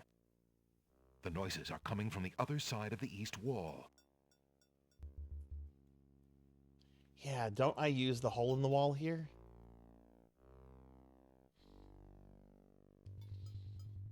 Oh, Jalo is King Candy. Oh, okay. Yeah, he didn't give a name and then he just stopped showing up in the bookstore. Alexander puts the hole in the wall on the east wall. The hole in the wall trembles slightly with dread at the clammy feeling of the stones.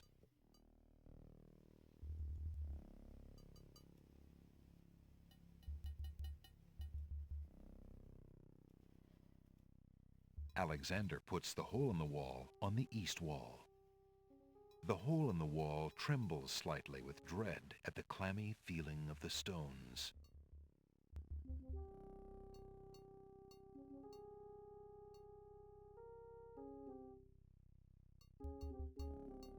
Now, don't you leave it there, I think?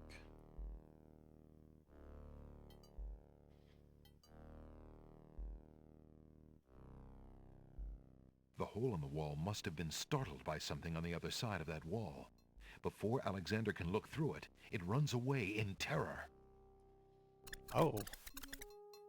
Alexander hopes there wasn't anything important on the other side of that wall. Too bad Alexander has no way to see what's on the other side of that wall. Well, we need to reload.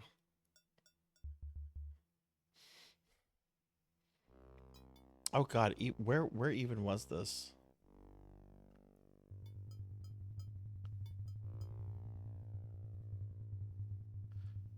Is this on the first floor? I don't even remember when I saved last.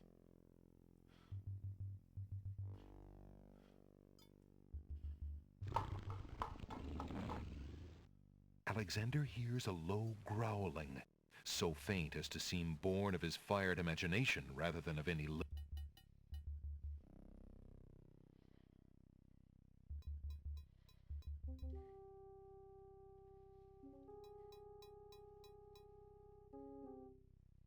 Oh, what's this?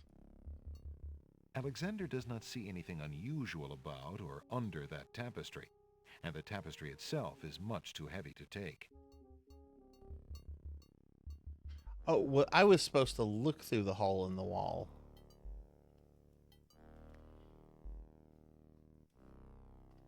I think.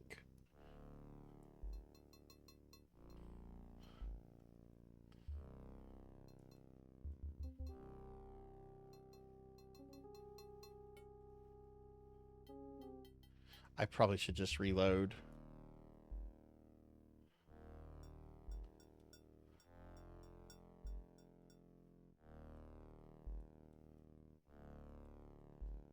Let me see if I can find that again. Hey, thanks for the lurk, Darth. Thank you, thank you.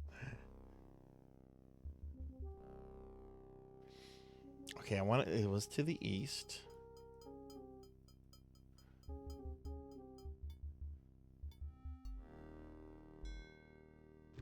Okay, here's the room. Alexander hears the sound of a wild beast again. This time, so loud that the creature itself seems to be in the same room with him.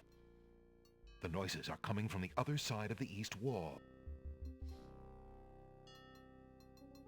That's right. I thought you had to use it, but I think you look in it. Alexander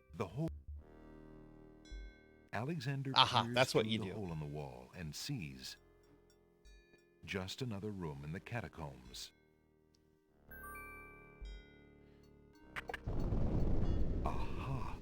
Not just another room at all. So that's why Alexander couldn't find the Minotaur's lair. At least Alexander now knows the lair exists, somewhere in the maze on the other side of this wall. While Alexander contemplates what he's just seen, the hole in the wall, frightened by the Minotaur, makes a run for it. Alexander hopes the little creature finds its way home to the Isle of Wonder. It probably will die in here. Thanks, Alexander. I like how the game had me on a timer with that. It's like, if you don't do this fast enough, you're soft locked.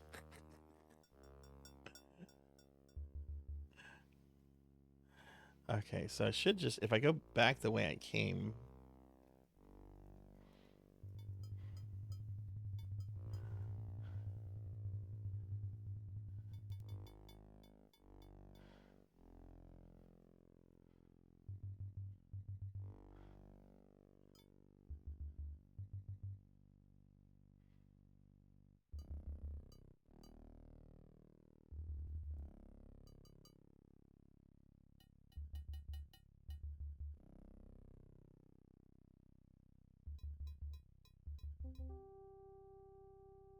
Okay, let me go ahead and save.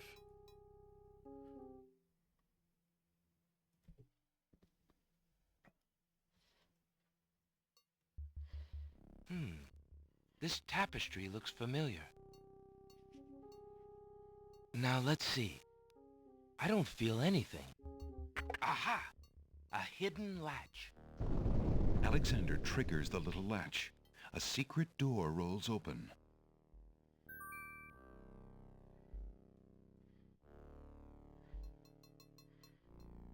No! I beg of you! Please don't hurt me! Your struggles are useless. It's the Minotaur, and he's struggling with a Winged One's girl. She must be Lady Celeste. Not my problem. Alexander steps further into the room. The movement catches Lady Celeste's eye. She screams for help. You there, human! Help me! Help! Not my problem. Who dares enter my lair?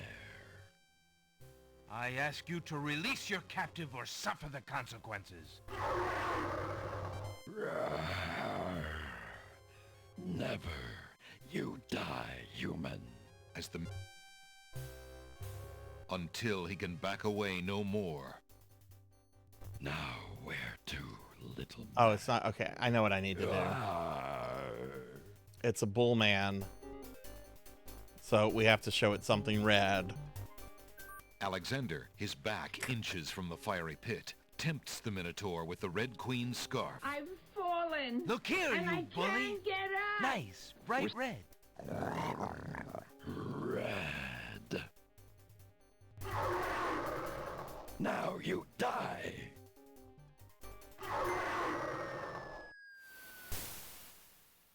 The Minotaur drops from sight amidst the consuming flames. Slowly, his scream fades as well.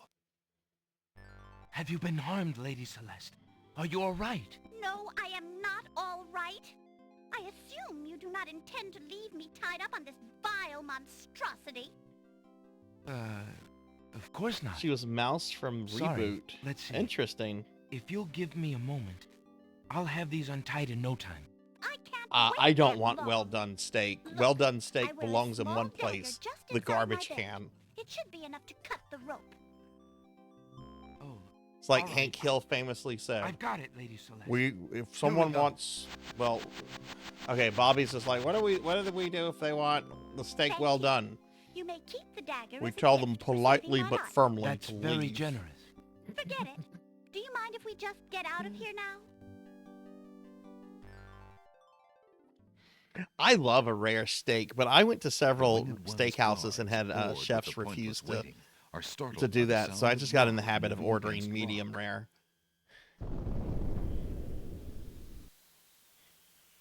Lady Celeste, bide thee well. I'm quite well, thanks to the bravery of a mere human.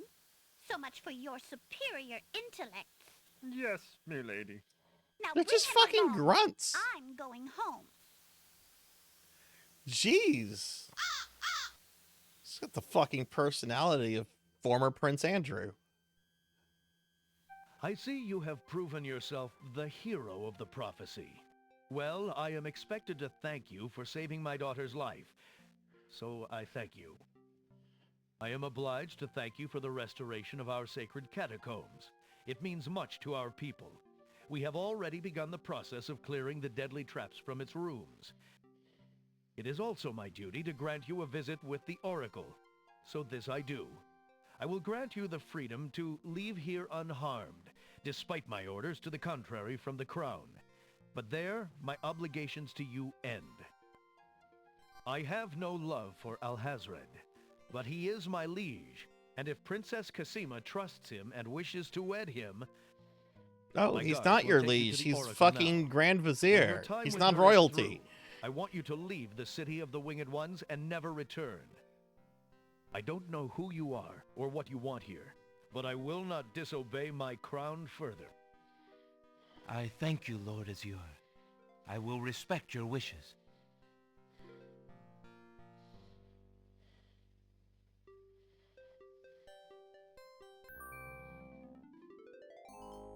Hail to thee, great oracle. Lord Azure sends you this wingless mail. It appears that he solved the cliffs of logic and... defeated. But I have the a ring. Minotaur I have a in his signet lair. ring. So I have seen. So this is the one that haunts my pool of late.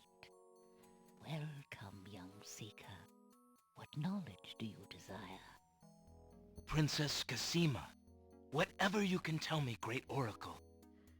Ah, of course, the princess. That explains my images. Let us see what we can see.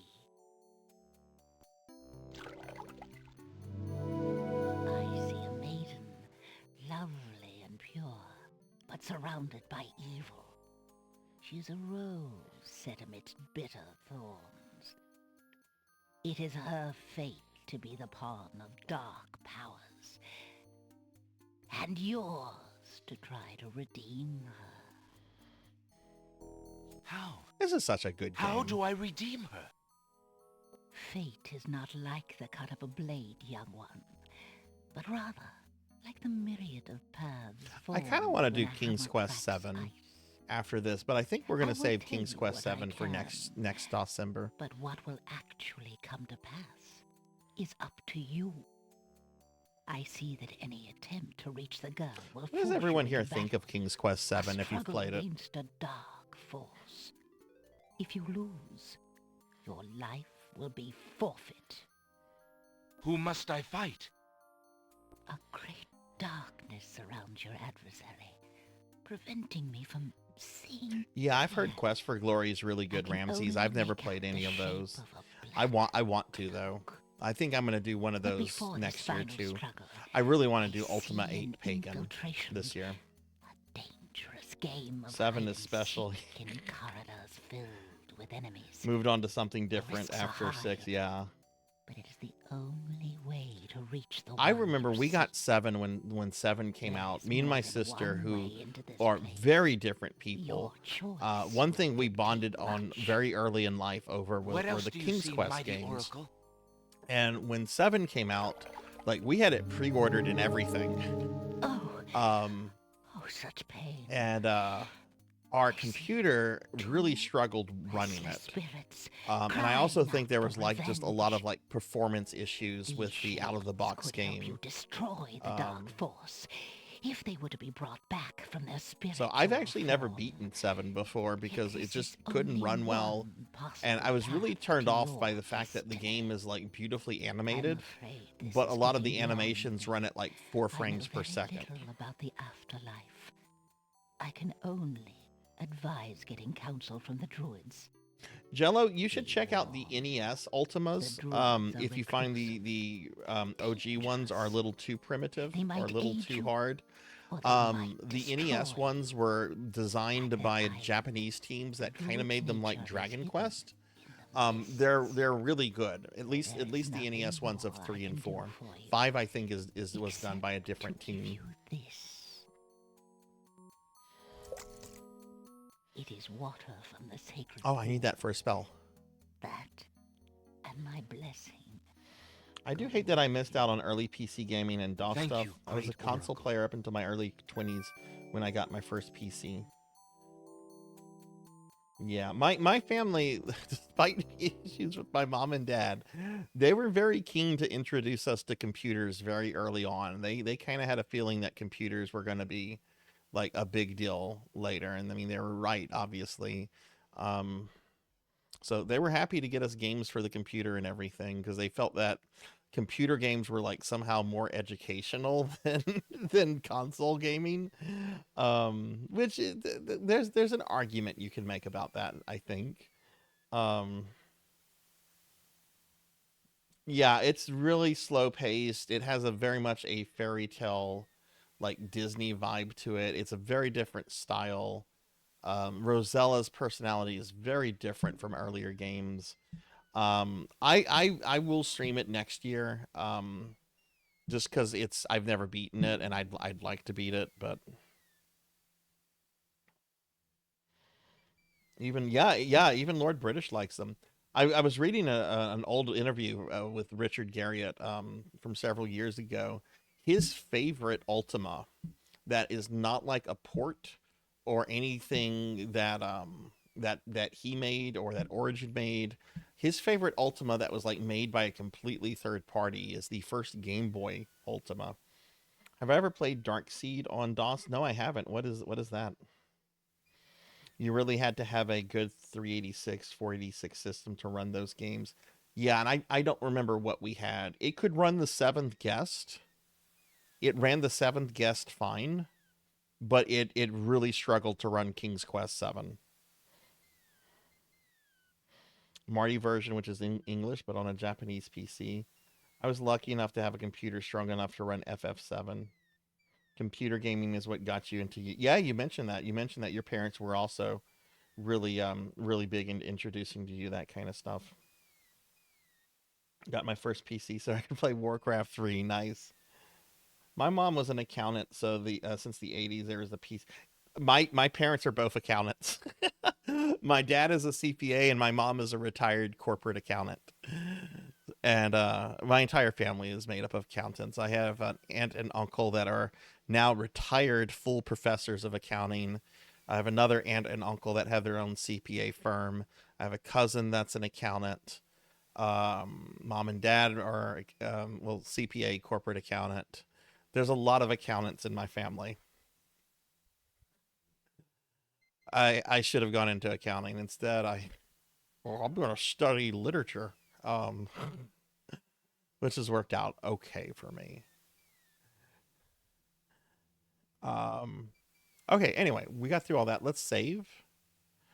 I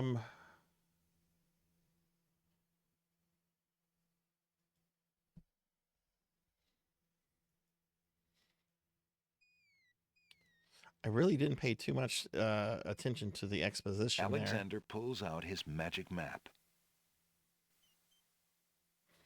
Now she's also a CPA. CPAs can make good money. Okay, we have the new island. That's what I thought. Island of the Mist. So this is like the underworld. Alexander feels a strange pulling sensation. Dude, he's gonna be tuckered out by the time he gets with Cosima.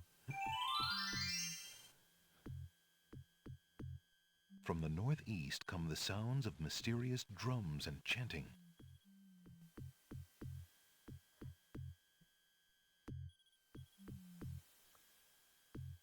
I'm not Stephen King. I've never done cocaine. That man still has cocaine flowing through his veins.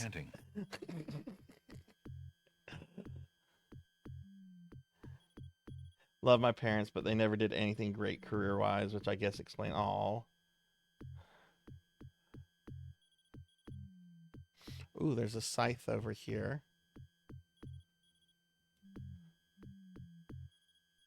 Alexander takes the scythe.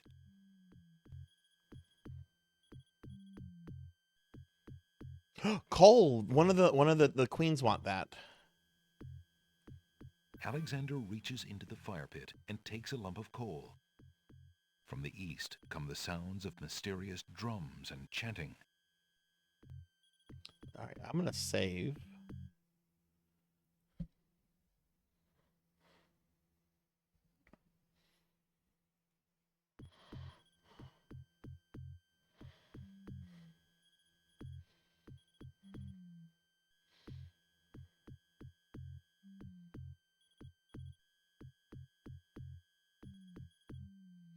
Yeah, Stephen King is an interesting dude.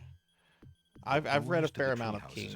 He's an interesting Alexander dude. doesn't want to intrude into the private dwellings uninvited. He's also kind of a creeper. The doors to the tree houses are bolted, and My Alexander pops doesn't was want very to forward-thinking intrude into the tech-wise private and always. dwellings That's awesome. uninvited. That's awesome, Ramses. From the east come the sounds of mysterious drums. Yeah, that's true. I mean, that's always been a thing with Stephen King. If you notice his books going all the way back to the 80s, right? Like his name is always in larger font than like the titles of his books, because people want Stephen King. You know, people buy his books because Stephen King. It's a brand, and I think that's really cool that he did the thing with the pseudonym. The way north is blocked by impenetrable forest. Because he realized this. He became a brand. The way north is the way from.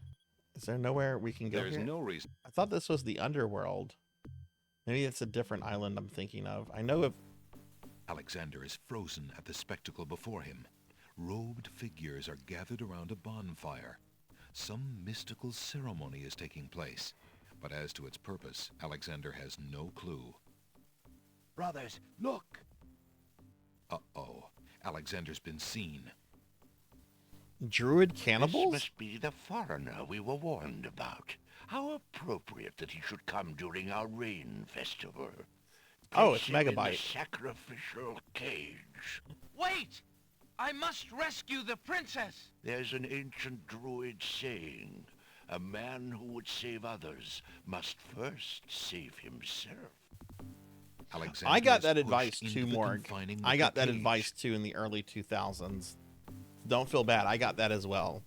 My original major in college was business administration, and then I went to cage is computers, swung out and over I the got that bad bonfire. advice, and then I went into literature, Alexander starts to feel a little warm. which just worked out okay for me. The bottom of the cage is getting uncomfortably hot. No shit. I can't do anything. Mercifully, Alexander passes out from the heat before the first tongues of flame ignite the wicker. Ramses pointed out the coolest thing to me about Maximum Overdrive several months ago. I had never noticed this, But one of the first characters to die, he dies in the arcade at the beginning of the movie, That was is a bit fucking too hot to Gustavo handle. Fring from Alexander Breaking should have Bad. been better prepared. It's like, oh my god, it's Giancarlo. It's a very, very, very young Giancarlo. Okay, we're not gonna mess with the druids.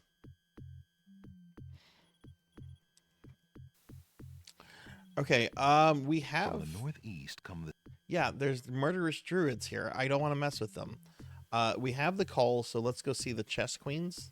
Alexander pulls out his magic map.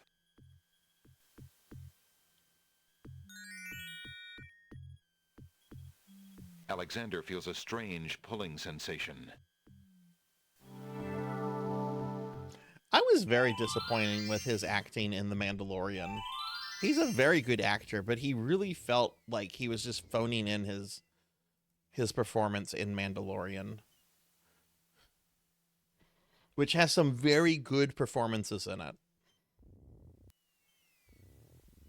Like, Carl Weathers is great in Mandalorian.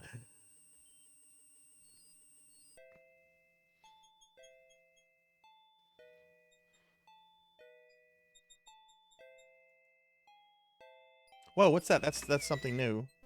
Hang on. I saw something new on the table there.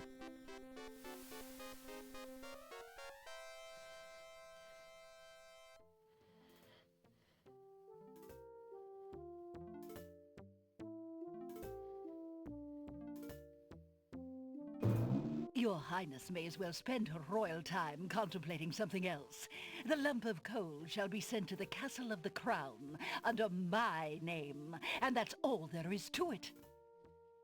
No, it shan't. Yes, it shall. If the coal is sent in your name, I shall royally decree a ban on all red on this isle. You do, and I shall royally decree that white shall be henceforth used for all mopping up of cabbage stew. You wouldn't dare! Oh, wouldn't I? Oh, it's you! Have you thought of any more of those brilliant ideas of yours?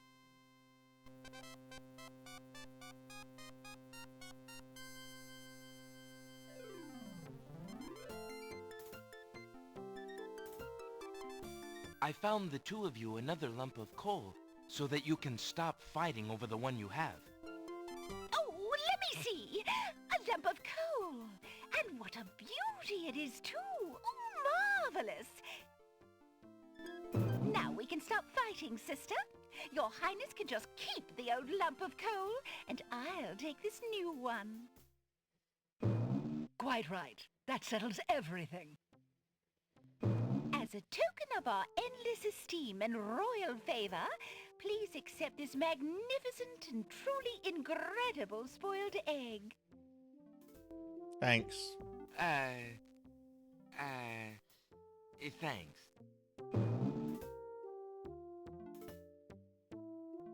Let me see that lump of coal, Your Highness.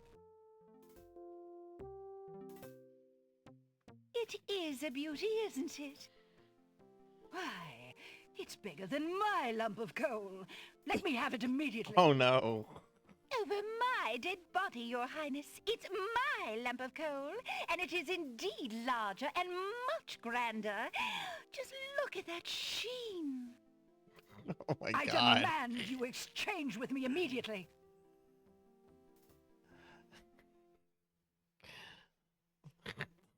My lump of coal is bigger than your lump of coal. Okay, this is new. What is this? There's a small bottle on the coffee table. It bears a label that reads, "Drink me." Ah, we couldn't be more Alice in Wonderland than this. Alexander picks up the bottle.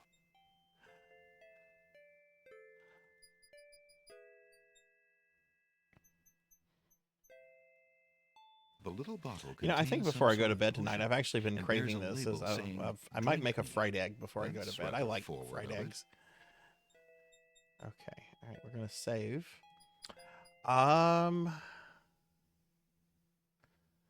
I am going to now go to the island of the beast. I want to see if I can use the shield I got. We haven't used the shield for anything. I want to see if I can use the shield to block that arrow.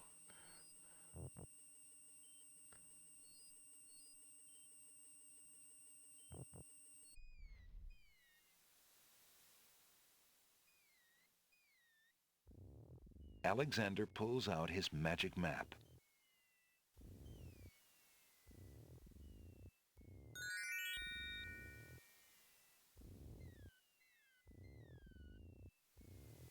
Alexander feels a strange pulling sensation.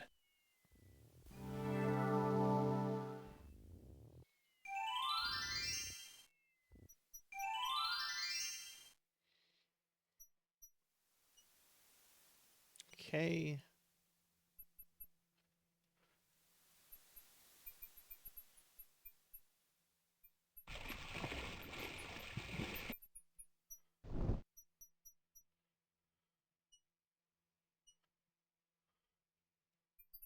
The otherwise plain wooden shield is embellished with a silver cross. Yeah, that's not going to help me.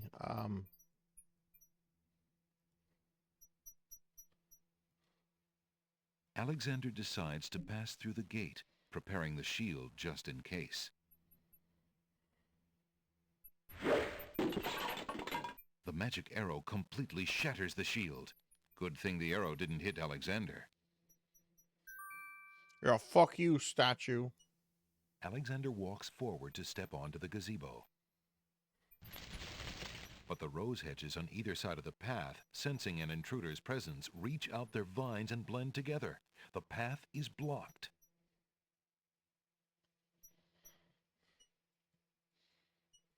Flowering rose hedges grow on either side of the path winding north. I wonder, can I pick a rose? Alexander takes a magnificent white rose from the rose hedges. Okay. But I want to get through there. Oh, I have a scythe. Alexander wields the scythe, determined to get past the magical rose hedges. The leaves fly as Alexander tries to cut the branches faster than they can grow back together. He sees light. He's through. Oh, it's the beast. Who dares enter Beast's garden? My name is Alexander. I didn't mean to disturb your private garden. No. And yet, monsieur, you could hardly have accidentally broken through the 3 enchanted traps of the Isle of the Beast. I suppose it is simply my nature to break through enchanted traps. You must be a prince, then. I know the nature of princes all too well. This face you see before you is hideous, is it not? Well, for the face of a beast, it is really quite noble. Ha! I'm glad you like it, for you will soon own one just like it. I too was once a pretty prince, caring for nothing but adventuring and rescuing fair maidens. But I rankled one too many evil hags. One dark night, I was turned into this obscenity you see before you, warped in shape and trapped on this enchanted island over 100 years ago. Surely there is a way off this island. Oh, surely. You broke in, did you not? And yet think, where would I go clad so eloquently as I am with this silk and this pelt? You see, my prison is also my sanctuary. You are the first to break through the barriers in lo these many years. That is, except for the druids who stole my heirloom coat of arms. Okay. If there's any way I can help. Help? You? I'm afraid you don't understand. The enchanted barriers were a warning and protection for you more than for me. Your prize for forcing your way past them is to join me in this dire life. Oh, we're gonna become a pig man. Sorcery, you are doomed to be trapped in the form of a beast. Your reward for broaching this garden is to be my slave. A slave as beastly as I am. You have only a few hours of humanity left. But that's not possible.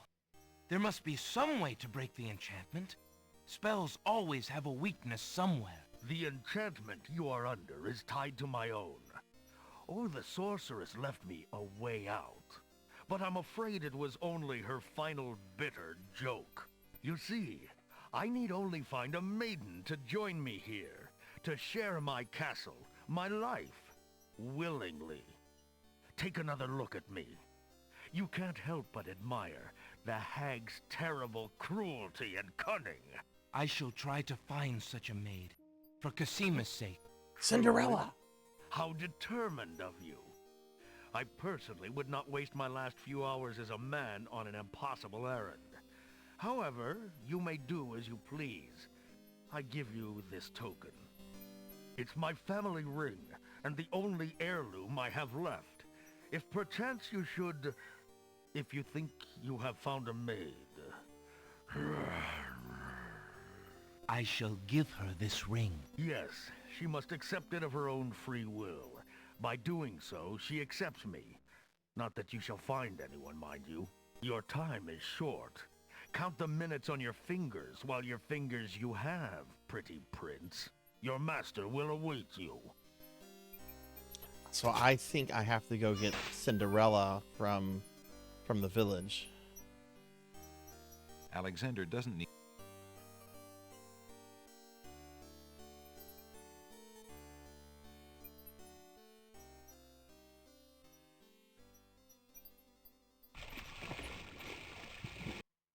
I forget if this is an actual timer that we're on.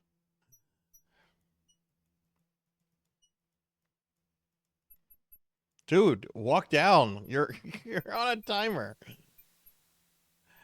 Oh, running these games in windowed mode Alexander is kind of pulls janky. out his magic map. I guess I'll also see if Jalo is in the Alexander bookstore. feels a strange pulling sensation.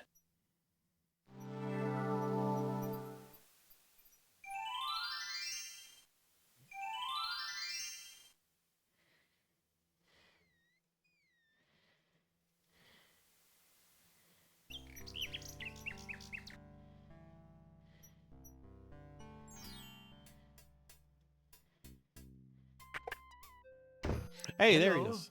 I will be right up. Now. I want nothing to do with you. Excuse me again, sir. You mentioned the princess.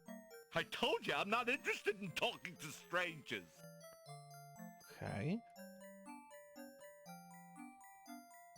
Let's just try items. Can I interest you in this? No, thank you. Please let me read in peace, stranger.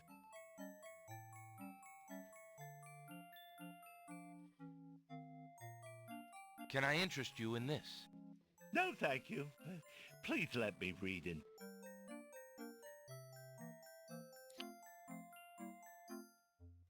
Can I interest you in this? No, thank you. You like a skull. Can I interest you in this? No, thank you. Please... Nah, I'm not gonna try that. That's a Alexander spell reagent.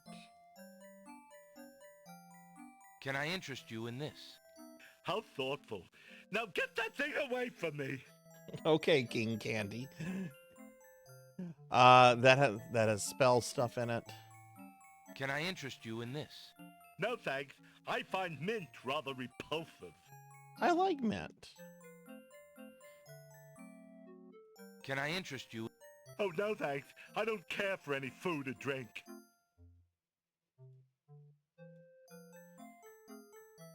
Can I interest you in this? No, thank you. Please...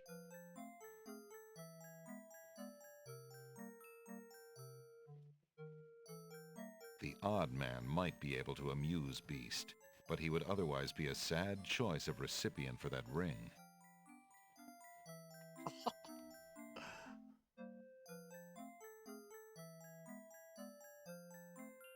That would serve no... Can I interest you? No, thank you. No, thank you. Let me read in peace. Determined to learn more about the strange Oh! man's relationship with the princess, Alexander shows the man his insignia ring and Ooh. formally introduces himself. I'm sorry to insist, but my name is Alexander of Daventry, and... I appreciate the offer of the ring, Alexander, but I'm afraid I'm already spoken. Daventry? Where have I heard of Daventry? Flying flit mice. You must be Prince Alexander. Cosima told me about you when she arrived home. How came you here? Why, by a ship, now wrecked upon the sand. But you know Cosima? She truly spoke of me? Yes, I saw her briefly when she first returned home. She mentioned a prince to me, Prince Alexander of Daventry. I'm afraid that was before she was told about her parents' deaths. You see, she arrived home a few weeks too late. The king and queen thought they'd never see her again. It is said they died of heartbreak. I'm afraid she's blamed herself. What a terrible homecoming. Well, shouldn't she be queen now, then? Terrible indeed, poor thing. Everyone in the kingdom seems to despair with her these days. The streets are silent. Where is she now? The princess is sequestered in mourning. It's a rather dated tradition, and not required, but the Wazir says she insisted out of respect. I see. You've yet to say who you are, and how you know the princess. I? Oh, pardon me. My name is Charlo. I am clown to the royal court, and have been since the marriage of Cosima's parents, King Caliphon and Queen Alaria. Oh, those were the happy days. The pair of them were so full of joy and life, so in love. And Cosima's birth. It would be hard to explain how long they had waited, how they had hoped for a child. I mean, she was such a charming little thing, smart as a whip, kind and sweet. Oh, she means everything to this kingdom, Alexander, and to me. I'm so terribly worried about her. About her grief over her parents, you mean? Well, the truth is, I do not trust the Wazir or his plans for Cosima. I'm still living at the Castle of the Crown as court clown, his clown. But it is more to keep my ear to the ground than out of loyalty. I wish I knew what the princess thinks these days. If only I could find Sing Sing, Cosima's pet nightingale. I might be able to send the princess a message. As it is, I must wait for the end of her seclusion. She needs the time to heal, and she's safe enough in a room, I suppose. The Wazir has been warning the guards about some threat to her, some stranger in the land. But I think he's just... Wait a minute. Prince Alexander, you must be the threat he was talking about. Oh, you're in danger. The Wazir's genie must have learned of your presence in the land, Prince Alex. Oh, I don't know how, but he must have. I haven't exactly been discreet, I'm afraid. Alexander, this is serious. Alhazred will never let you get close to Cosima now. He stumbled the castle guard, probably to make sure you keep out. Gadzooks! Oh, it's too bad there isn't some way to convince Alhazred that you left the islands or even died. If he thought you were out of the way, you might be able to get close enough to... What an interesting thought. Tell me more about this genie. The genie's name is Shamir Shamazel. Alhazred brought Shamir with him when he came to this kingdom. Shamir probably won't directly threaten you, but that doesn't mean he isn't dangerous. He can be a terrible trickster and an ingenious spy. It's too bad we can't get our hands on Shamir's lamp. If we had that lamp, Alhazred and all of our problems would be solved. Wouldn't that be a fine thing? You would wish to be master of such a wicked creature? Oh, Shamir isn't necessarily evil. Genies never are, you know. They only reflect their owner's heart, for good or ill. Alhazred is hardly a shining example for an impressionable genie. So how do you propose we go about getting Shamir's lamp? What? Oh, Prince Alex, I was only dreaming. I mean, the lamp is heavily guarded. It would be easier to steal Alhazred's own trousers while he's wearing them than it would be to get that lamp. But surely a clown's hands are quick and agile. Well, yes, they are, as a matter of fact. But then the theft would be detected almost immediately. And then... my poor neck. If the theft were detected. Oh, I see. Yes, well, there might be a slim chance, but only that. If you could find a replica of the genie's lamp, an exact replica, I might be able to make the swap. I alone might get close enough, but I couldn't tell you what to look for. I caught a glimpse of it only once. I would know it if I saw it again, but to say I cannot. Well, I'll just have to see what I can do. Good luck to you then, Prince Alex. I really must be going back to the castle. I don't think I'll be able to come back here. If we were spied on, well, it's too high a risk. I hope you understand. If I see Cassima, I'll tell her I saw you. If you do ever make it to the castle, look me up. And do be careful, friend. I will. Goodbye, Jollo. Thanks for all your help. That was a lot of information. That was huge info dump.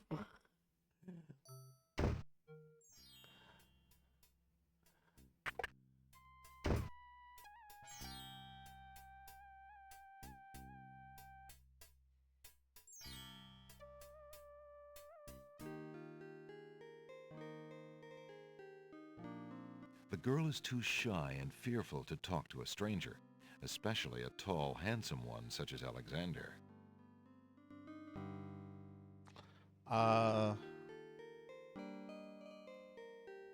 Excuse me, maid, but I have someone I'd like to tell you about. Please, sir.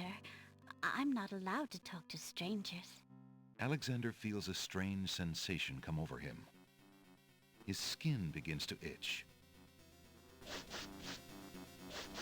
Oh no! Jollo talked His too head much. Throbs.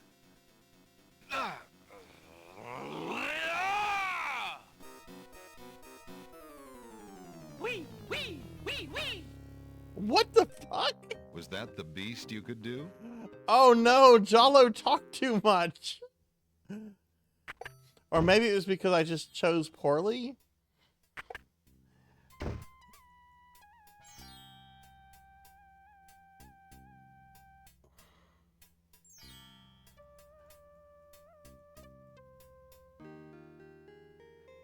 Okay, let's try...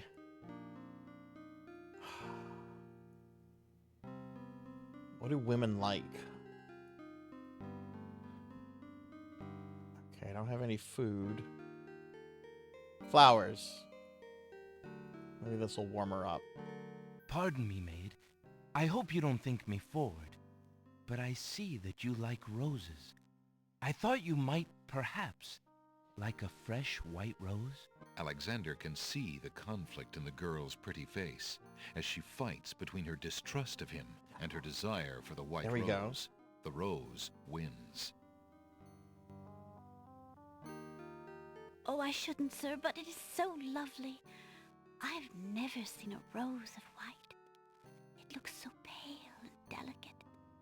Wherever did you find one of such a color? That's true, There are many Diclonus. That hedges is true. of them on the Isle of the Beast, and they grow together like magic. Oh, truly? What an adventure that must be to see them. But I should not speak so, especially to a stranger. Thank you for the rose, though, kind sir. Okay, let's see if... Give her the beast ring. Alexander has a thought about the serving girl. He decides to bring up the subject of beast with her. Let me tell you about the place where the white roses grow. The Isle of the Beast is an enchanted place. There's a path running through a deep forest.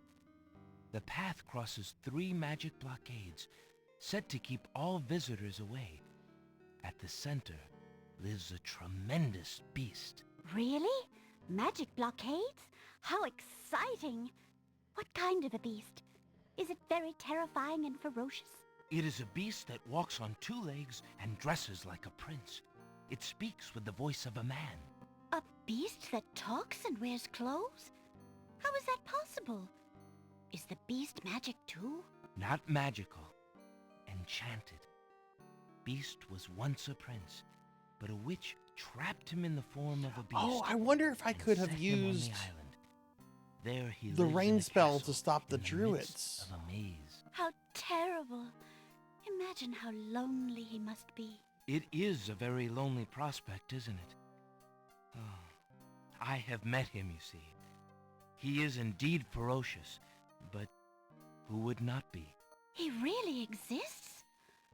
Oh, how it breaks my heart.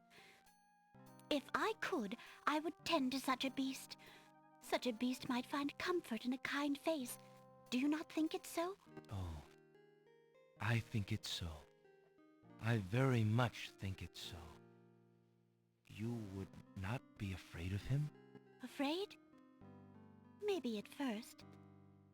But how silly of me to speak so. The roses in this little yard are the only magic I will ever see. I could take you there. In fact, I would owe you my life if you would go. If you truly wish to go. You are serious? I could leave here? Oh, I have always dreamt of leaving. But to actually go... This is the only home I have ever known. Home is a hard place to leave, even if you're unhappy there. But I will go. If I can help him, I must go. Hopefully this is a cutscene that teleports me back. Hopefully I don't have to walk back there. Is there nothing you wish to take with you? There is nothing. Then take this ring. It is his. He will be pleased if you would wear it. Why, it's the most beautiful thing I've ever seen. Thank you kindly, sir. Beauty! Where do you think you're Her going? name is Beauty. To a place where roses grow, and to someone who truly needs me. I see you wear my ring.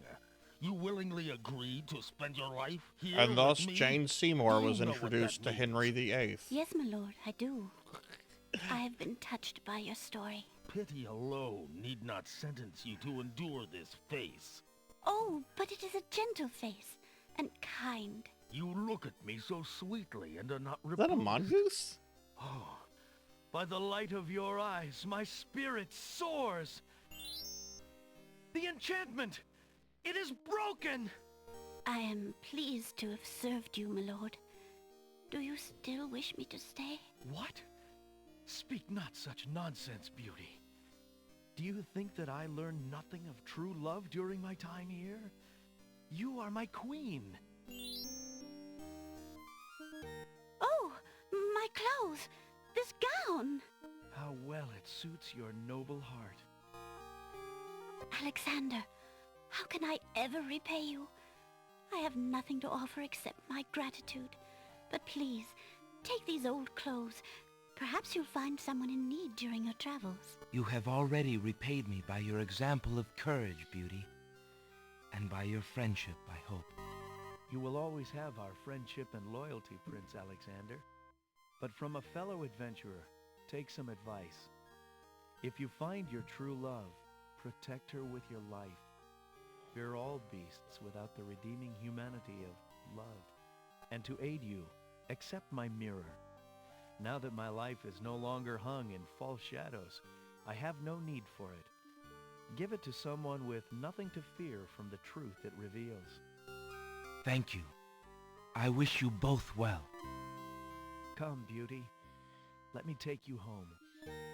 Much quicker than expected.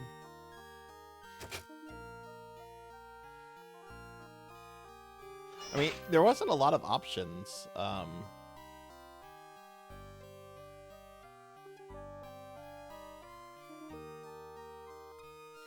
So he gave me a mirror and some clothing. Beauty's old clothes are very ragged and heavy. They consist of a long, thick dress and a headpiece which covers the hair and most of the face. A long strand of Beauty's blonde hair is caught in the mantle. Oh?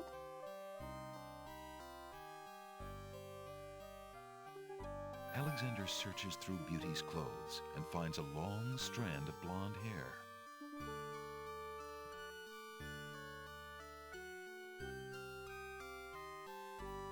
Beast's mirror consists of a piece of glass set into a decorative frame. The glass is unusually clear, and the image particularly true.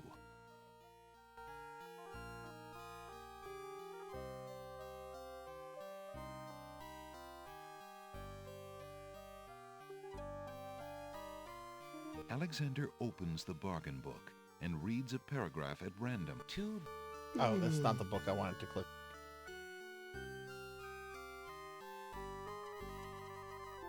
Phew, what an incredibly There's the magic book.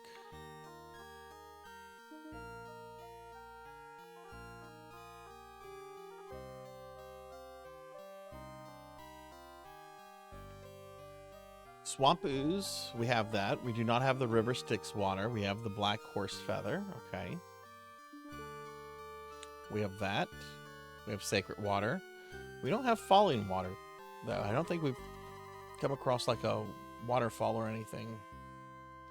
Skull full of hot embers. Bit of sulfur. Strand of a pure maiden's... Okay, we have that.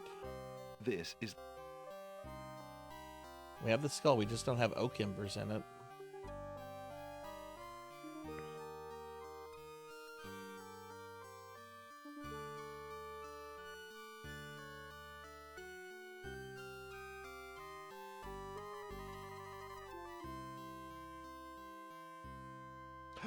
Oh!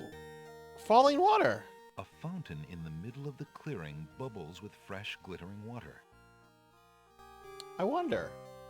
This could be a stretch.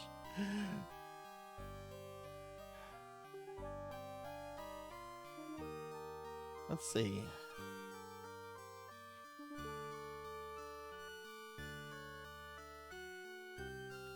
Mix salt and sacred water in a teapot. In a teapot?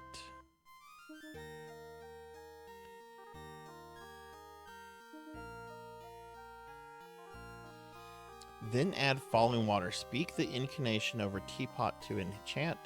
Heat to boil to activate. Heat to boil. Okay. Oh, I bet. Okay. I think I understand this. So let's do this.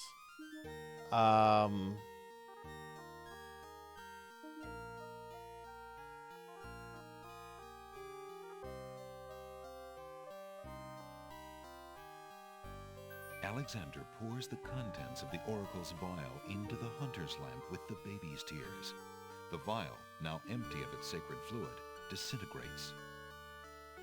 Okay. I probably should have saved. I did get points from that, though.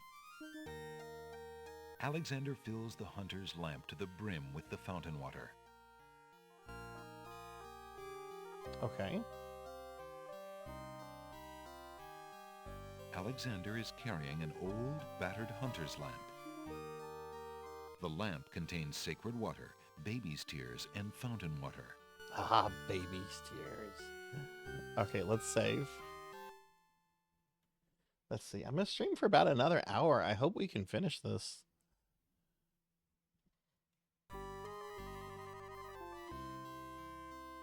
Well, I guess we're going to head to where the druids were. Wonder if I can get another rose. Alexander takes a magnificent white rose from the rose hedges. Yeah, let's get one. Maybe we can give that to Cosima.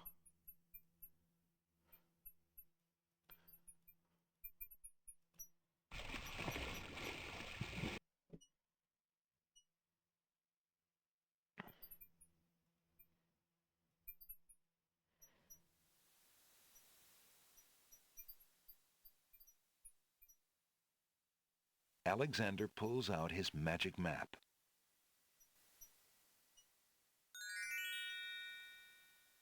Alexander feels a strange pulling sensation. Alexander, Could you wait? Ah! Great gods, did you see that? The man just appeared from nowhere. Perhaps he was sent by the spirits. I see no boat. He is an intruder, no matter how he got here. Grab him! Not again. Look, I'll leave. It's no problem. I think not. Let's go. Alexander is frozen at the spectacle before him. Robed figures are gathered around a bonfire. Some mystical ceremony is taking place, but as to its purpose, Alexander has no clue. We found a trespasser on the beach, Archdruid. Uh-oh. Archdruid. Now what has Alexander wandered into? This must be the foreigner we were warned about. How appropriate that he should come during our rain festival. Place him in the sacrificial cage. Wait! I must rescue the princess! There's an ancient druid saying, a man who would save others must first save himself. Alexander is pushed into the confining wicker cage.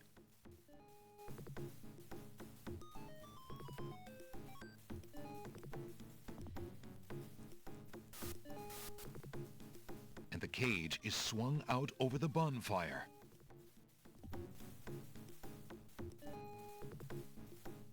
Alexander starts to feel a little warm. The bottom of the cage is getting uncomfortably hot. Okay, does this just kick in?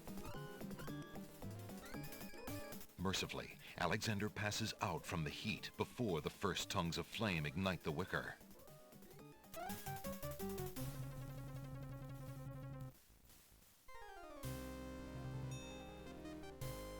Tickets. Oh. Next. Feeling hot and sweaty? Try a shower.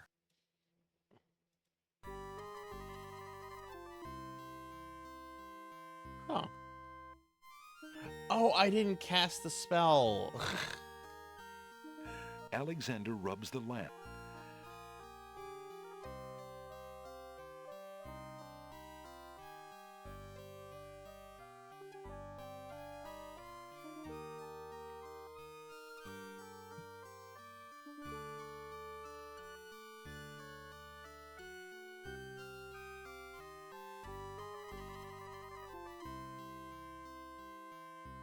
Yeah, we have to cast the spell.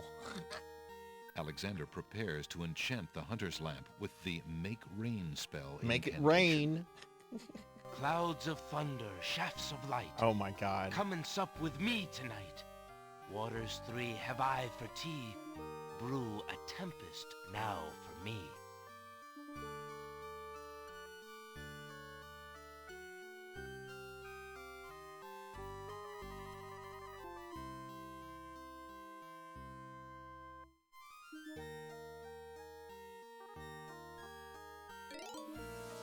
The lamp in Alexander's hand gives a little perk. He hopes the spell works despite his makeshift teapot.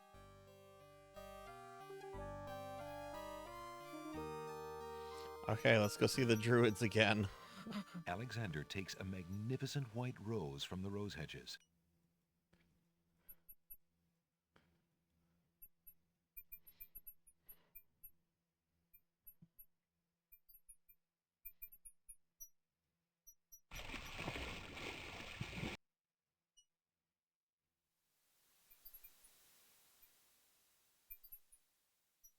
Alexander pulls out his magic map.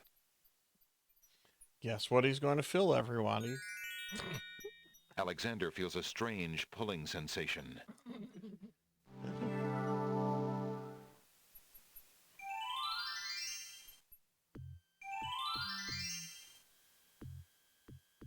Great gods, did you see that?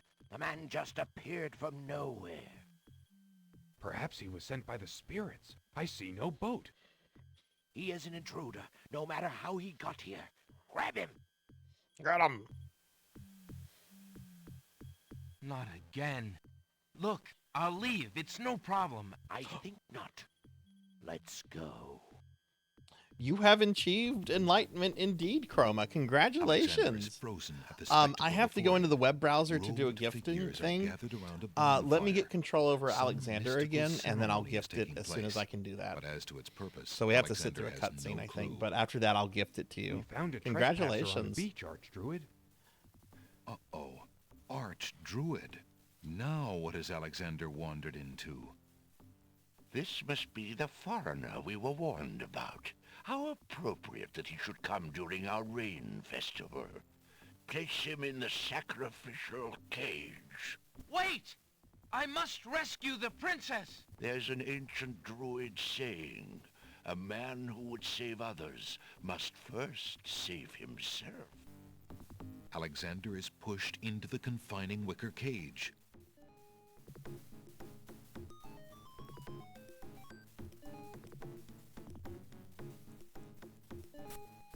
Okay, let's see if it works this time. And the cage is swung out over the bonfire.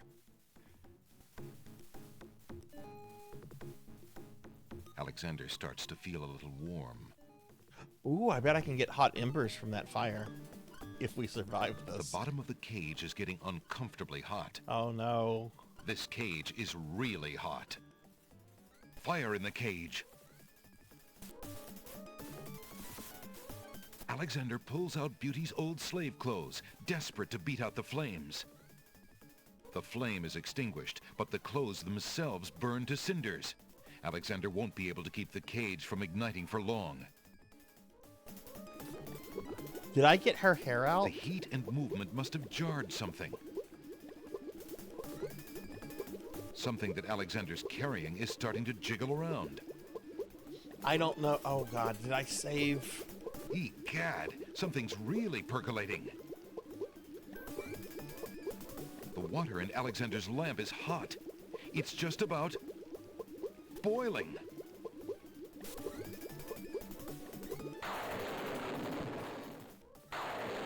Alexander feels a drop. It starts to rain.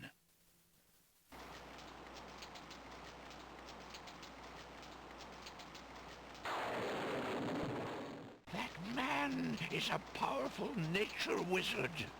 By the sacred oak, let him down! Later, after a short but furious thunderstorm. I must apologize for our rude welcoming committee. We've been feeling inhospitable Hey, ever Hathor, since welcome the back. winged ones Did you stream stole our tonight? sacred miniature oak tree. Besides, Wazir Al-Hazred sent a message that we were to watch out for a highly dangerous foreign assassin. I assume you are the one he meant. I'm sure I'm precisely who he meant. I assure you, I mean to harm no one, unless that person threatens the princess. I'm sorry to have disrupted your ceremony, but I'm running out of time. What is it that you seek? The Oracle on the Isle of the Sacred Nice, Mountain nice. What were you told me I playing should tonight? Speak to you about the realm of the dead. She told me of 2 souls in unrest there that I might be able to free. Free souls in the realm of the dead? You're mad. The souls might be able to help me on my mission to save the princess. It's imperative that I do everything I can. Oh, we're gonna be doing some Risks are not necromancy. important. No. And yet getting yourself killed will hardly help the princess. But I will tell you what I know. Legend has it that it is the right of any human to challenge the Lord of the Dead in order to save his own life or the life of another already past. But the knowledge of how to do this was lost centuries ago. I have only heard of one who tried it. A young knight who came to the land of the Green Isles from a distant land long ago. According to the story, he was determined to challenge the Lord of the Dead for the soul of his dead lover. It is said that he tamed the Lord of the Dead's horse, a black-winged, demon-hearted beast named Nightmare. Nightmare sometimes flies to the human world to feed on certain noxious plants. those unfortunate enough to see her are glad to escape with their very souls intact. Somehow the night captured Nightmare and rode off on her back, supposedly to the realm of the dead. But neither the knight nor his lover ever returned. If there was a means for challenge, it was lost with the night. I see. Can you tell me anything about the Lord of the Dead? That is a blacker matter still. To the druids, he is Samhain, lord of coldness and despair. Samhain was once a man like you or I, but he insulted the gods and was sentenced to rule the underworld. Immortal he is and mateless, robbed of sleep, robbed of movement, robbed Mateless. of companionship. It is said that he hates all mortals even more for the mortality that he lost. That is all I know. Interesting. I shall remember. Now look how the oak embers of our bonfire still glow hot despite the rain. If you're bent on your course, you'll need courage that's just as impervious to the chill. May your luck last longer than your storm, brave one. May it indeed. Thank you, Archduke. Thank you! There you go, Chroma.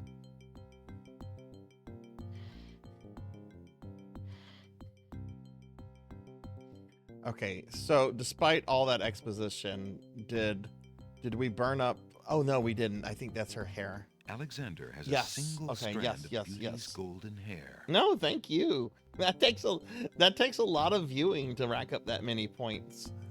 It's always been a thing that I've had on the channel since Alexander I got has affiliate. already had enough close contact with that fire.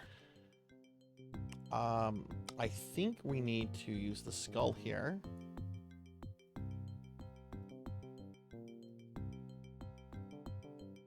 Alexander scoops up some of the red-hot embers in the ancient human skull. Ooh, now it's a spooky skull. Okay, that's a lot of stuff we've gone through. So we're going to save again. That one speaks to you. Yeah, that's a popular one.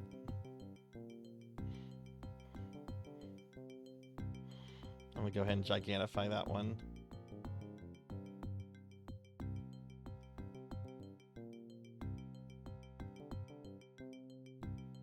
If I can find it, where? Oh, there it is.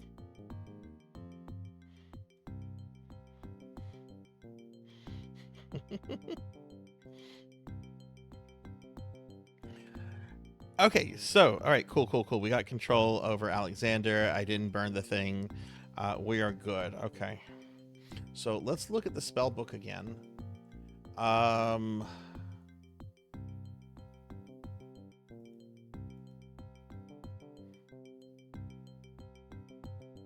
Swamp ooze. I don't have river Styx water. Okay, so that's not one we can do yet. We did that one. Skull full of hot oak embers. Bit of sulfur, brimstone. Strand of a pure-hearted maiden's hair.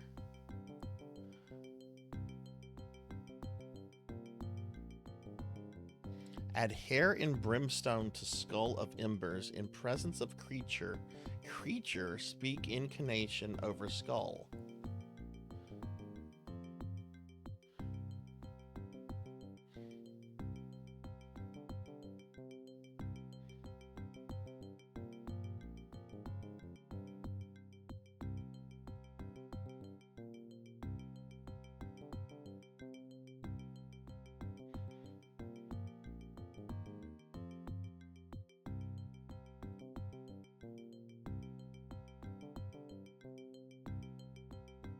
I wonder if the stinky egg would count as sulfur.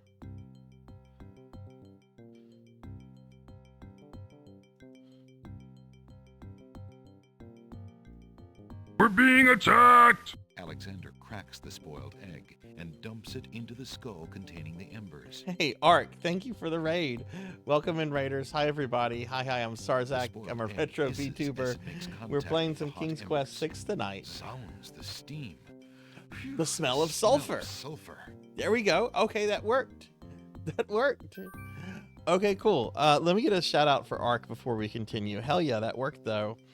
Ark, what were you streaming tonight? Ark is a lovely friend, very awesome person, and was probably playing some Final Fantasy 14, but maybe Ark was playing something else. What were you doing tonight, Ark?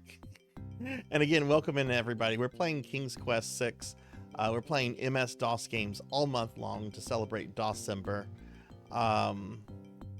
What was the other ingredient? Oh, the maiden's hair. Alexander puts the strand of hair into the skull containing the embers and the spoiled egg. Okay. So they said something about the beast, the nightmare beast. I want to go back to the bird people. FF14 as usual. Today was surprisingly enjoyable. Story was not terrible, and 2 people stopped to give me... Oh, hell yeah. Where are you with the story and that right now?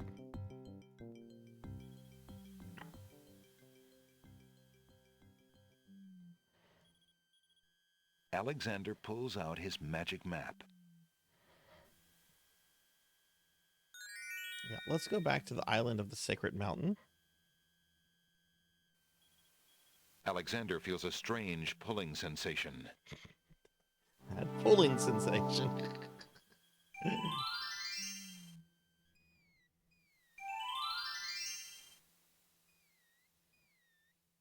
Okay, let's go ahead and save here again.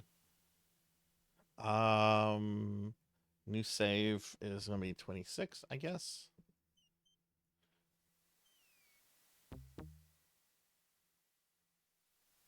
I'm just past base story leading into the post patches that lead to the first expansion.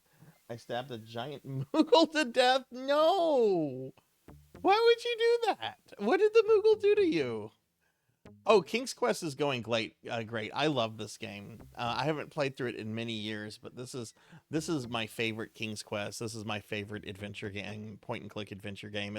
It's going really well. I don't know if I'm going to finish it tonight though. Okay. Yeah, okay, so they were right. Alexander arrives at the top of the cliffs, somewhat winded after his long but uneventful climb. So I wonder if this is Creature.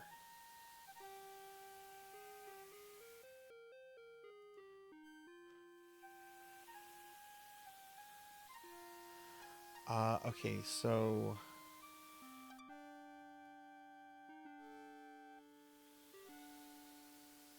Charming a creature of the night spell. But yeah, it's going really well. Alexander solemnly speaks the incantation over the skull. It was required Creature by the of night, story. to me succumb. Moogle summoned their Moogle god and he had to be put down. Oh, that's awful. Purity bind thee like a chain, to do whate'er I now I hope you ordain. felt bad about it.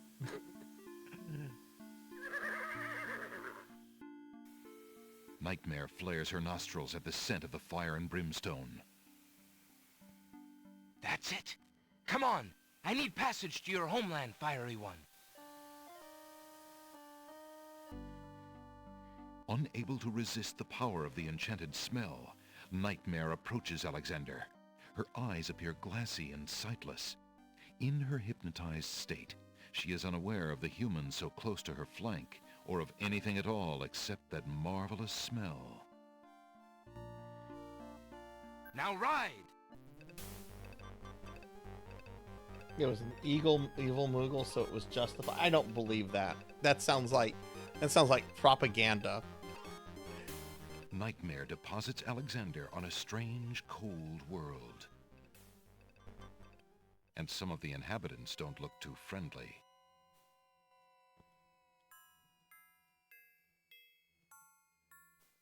Who are you, grieving spirits? I am Queen Ilaria of the land of the Green Oh, Isles. Cosima's parents. And this beloved spirit is my husband, King Califan. We were murdered in our beds by our trusted vizier.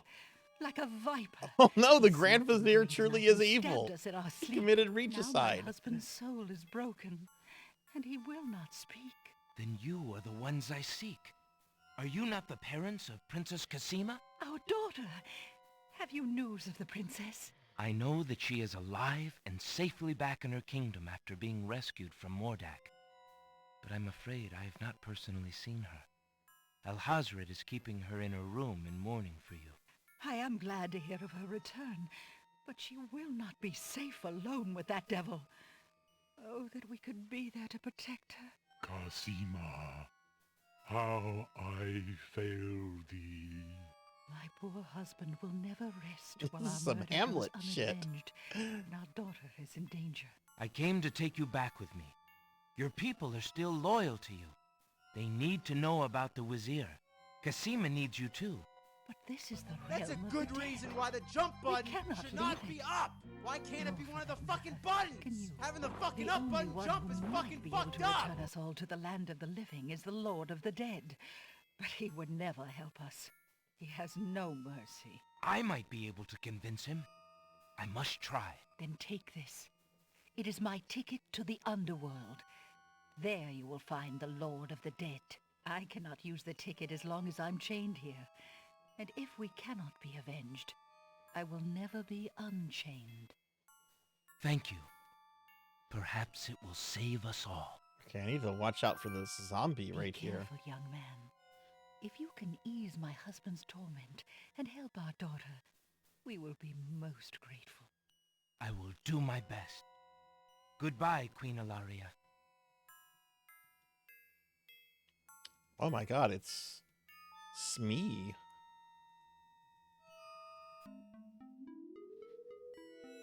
Okay, hang up, yo. We need to save.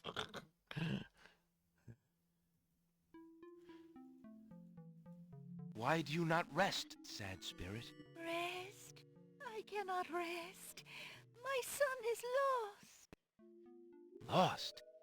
You mean in this realm? No. His spirit is stuck in the land of the living, probably looking for me. But I cannot leave to go show him the way. My poor Ali. Is there anything I can do? Take this handkerchief. If you get back to the land of the living and find him, tell him that his mother is waiting for him here. By this kiss, he'll be able to find his way to the realm of the dead. I'll do my best to find him. Thank you. Thank you. Oh, my Ali. Okay, let's go speak to Skeletor at Snake Mountain.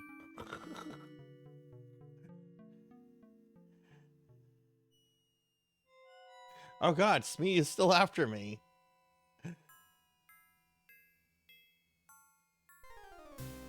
Oh, these guys. The skeleton to the left of the path hands something to the spirits that approach the underworld entrance. Next. A strange skeleton with a long horse-like head and ceremonial armor stands at the base of the path to the underworld. He watches over new arrivals with a discerning eye, handing tickets to the spirits desiring admittance. A large bone keyring hangs from his waist.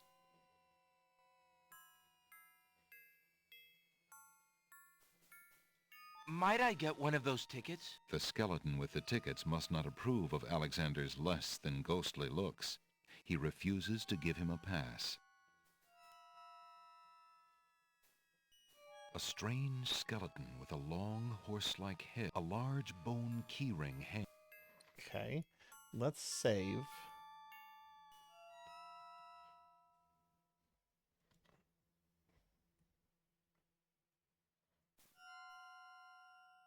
A uniformed skeleton stands guard at the entrance to the underworld.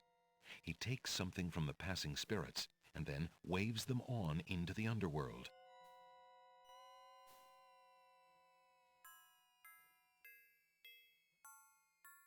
I must see the Lord of the Dead. Please let me pass. Tickets only. The skeleton at the door seems quite determined. Living skeletons are gathered around the entrance to the underworld. Living skeleton. Alexander is standing at the entrance to the underworld. The entrance is a huge tendon-covered skull. The skull's mouth is the doorway to whatever lies below. Two solemn skeletons admit the spirits who seem to be drawn trance-like to enter the skull. A group of large bones form an interesting arrangement to the right of the path. Two smaller bones are propped up on the ground near the larger group. Is this something? Alexander picks up the two bones on the ground. Now, what do these bones remind him of? Ah, yes. Now I remember. The skeletons Really? are overcome with the musical call of the bones. They begin to jiggle, then to dance. The skeletons don't jiggle. Slimes jiggle. Fat necromancers jiggle. Skeletons don't jiggle.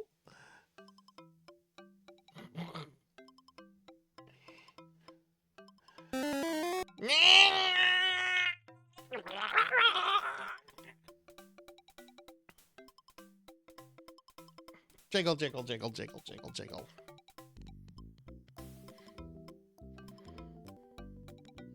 Oh, God. They're both dancing. All right.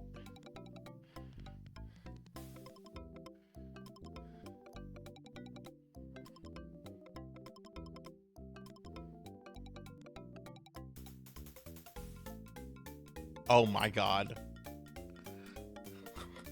Look at this. Look at this. Does this count? Does this count as necromancy?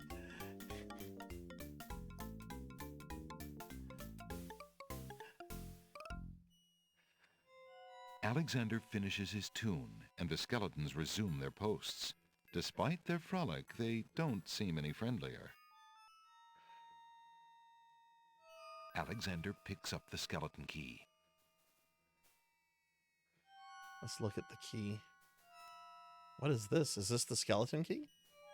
The ghostly ticket reads, "Admit 1." Oh, okay. That's the ticket. The skeleton key is made out of small bones. I must see the Lord of the Dead. Please let me pass. Tickets only. The skeleton at the door seems quite determined. Okay. I have a ticket. Oh, on. Next.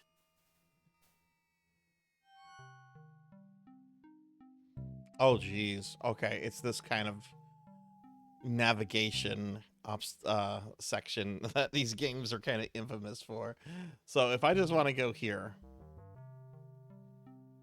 Oh, we just walked there. Well, hang on. I want to look at this dead knight.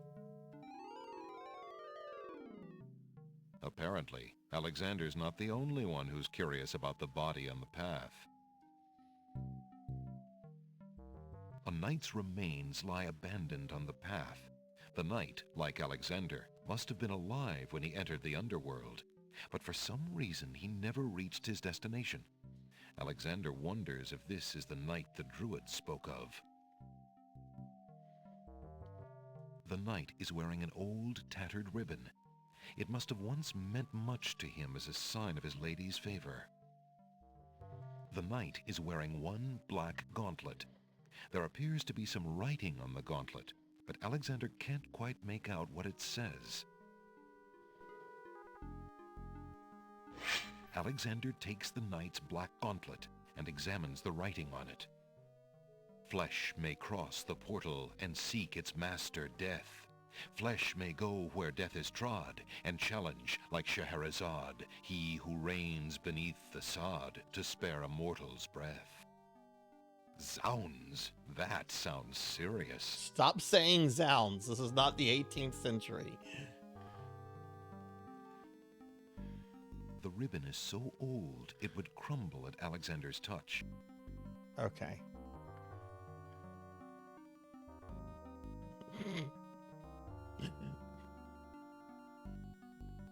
Alexander slips off the path No! and plunges into the river Styx. No!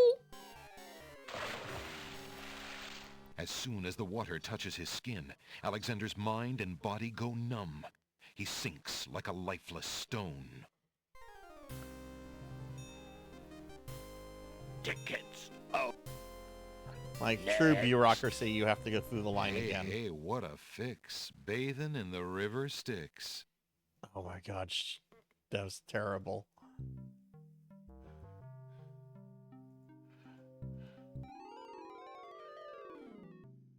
Apparently, Alexander's not the only one who's curious about the body on the path. Alexander's flesh may crawl. Zounds. I didn't look at this. The gauntlet is made of black iron and has a message in flesh. Okay. Let's save.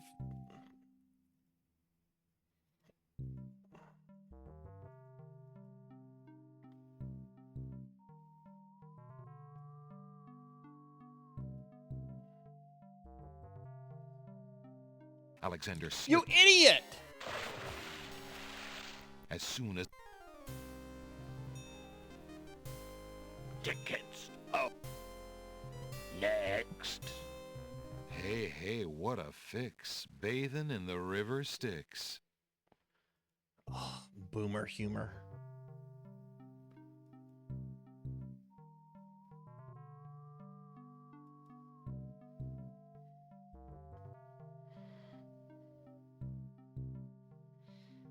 Okay. So here's the ferryman. I'm going to give him the coins, but I also need water from the river Styx.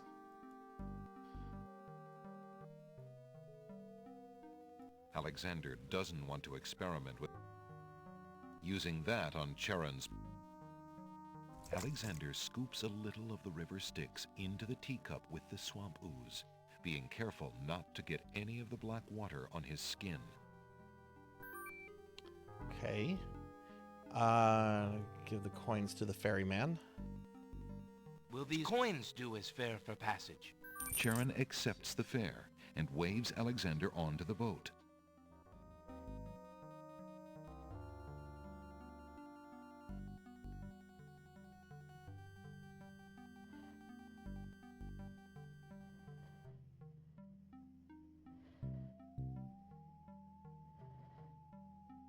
This is really creepy for a King's Quest game.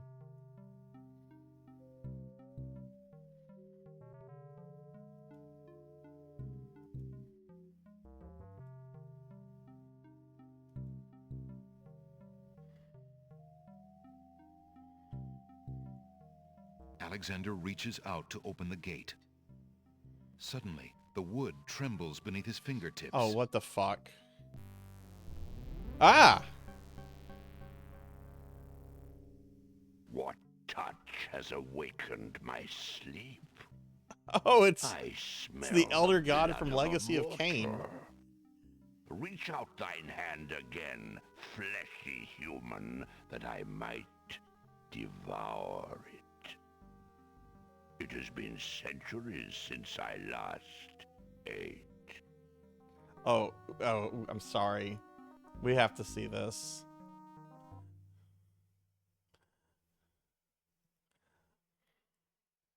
We got some vor here, possibly. Alexander decides to try to force the gate open. Yep. Tickets. Oh. Next. It must have been love at first bite. Oh, that's a bad pun. I swear Hathor must have had a hand in some of this. Mona will be pleased. Absolutely. Despite his fear, Alexander summons his bravest voice to command the living gate. I would pass, Gate. I have business with your master. My master and thine, human. I would be pleased to introduce thee. Only step forward and thou shalt meet him shortly. No, thank you. I come to meet the Lord of the Dead with my flesh still intact. And why should I let you past, human, when I would much rather eat you? I have been told that there is a way for humans to enter Death's realm. There must be something I can do. Some task that will allow me to pass through your doors, Gate. I seem to recall something. A trick. Perhaps, a test. Yes. Should a human try to pass, a riddle is Gate's wont to ask. A riddle it is, then. And if thou wouldst fail to answer, Gate, his thirsty jaws will be thy fate. Agreed. Listen as though it meant thy life then, human, for it surely does. My first is foremost legally. My second circles outwardly. My third leads all in victory. My fourth twice ends a nominee. My whole is this gate's only key. My first is foremost legally. My second circles outwardly. My third leads all in victory. My fourth twice ends a nominee. My whole is this gate's only key. I hate riddles.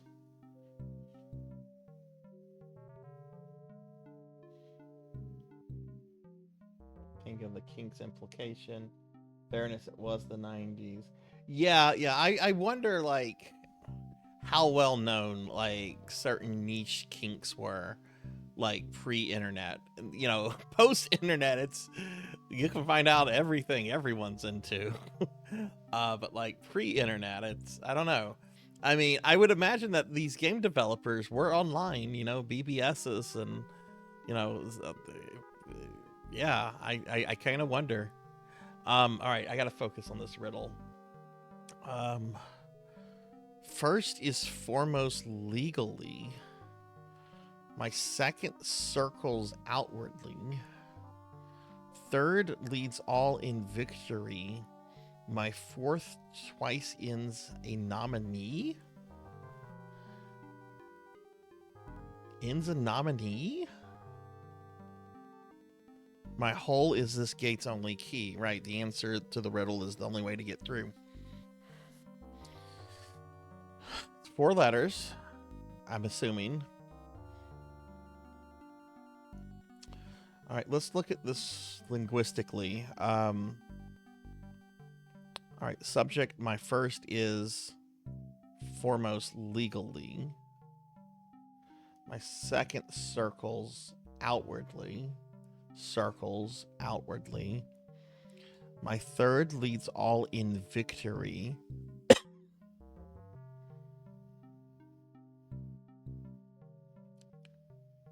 My fourth twice ends a nominee.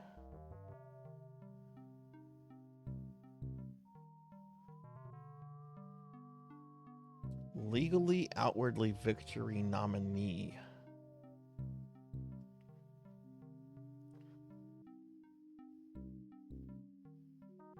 L-O-V-N? Loven? Loven? We're being attacked! Hey, Tuffy, thank you for the raid. Welcome in, raiders. Hi, everybody. I'm Sarzac. I'm a retro VTuber. We're trying to figure out a riddle here. We just got this. Let me get a shout out for Tuffy. Tuffy, thank you for the raid. What were you up to? What were you streaming tonight? Y'all check out my buddy Tuffymon. I know Tuffy's been playing Persona 2 Innocent Sin. Were you doing more of that tonight? Is that the one with or without the man in the sunglasses? But everyone, please check out Tuffy. Tuffy's a good friend and is a really awesome streamer. Recently got a new VTube model. that was made by our good friend Pokeel the Storyteller. If you haven't seen Tuffy's new VTube model, you know, definitely another reason to drop a follow and check Tuffy out. But Tuffy does a lot of RPGs. It's really awesome. Last time for a bit, gotta cycle things. It's the one with the boss that deserves it. So we have a riddle here. Legally outwardly victory nominee. Circles as in an O. L-O-V-N. My fourth twice ends a nominee. Twice ends in E. Okay, is it love?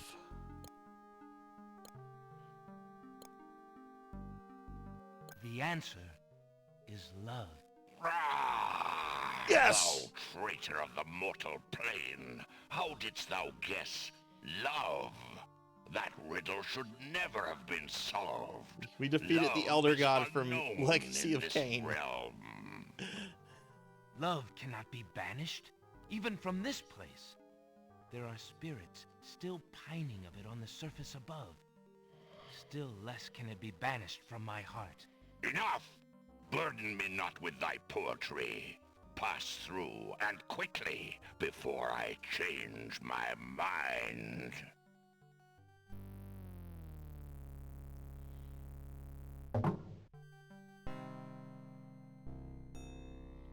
Okay.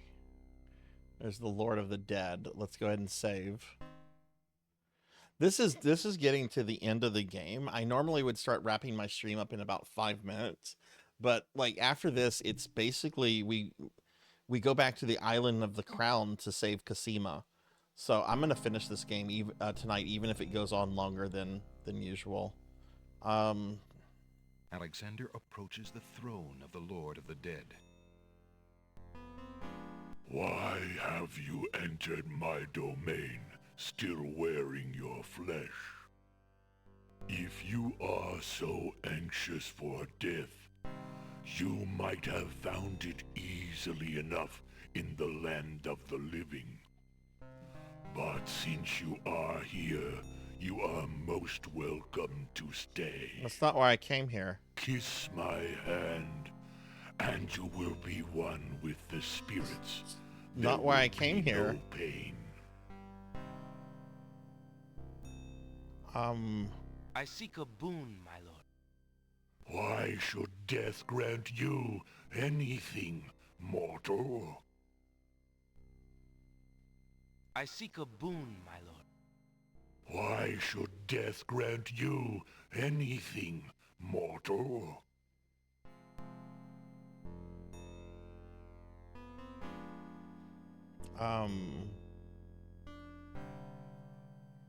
You want a boring book? The Lord of the Dead would probably not be interested in a bedtime story.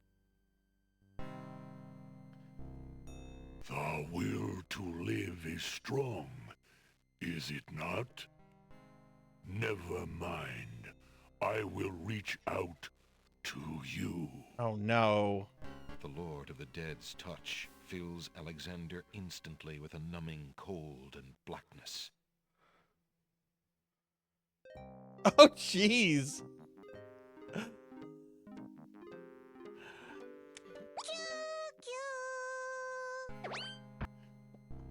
Hey, Silver Hedgehog.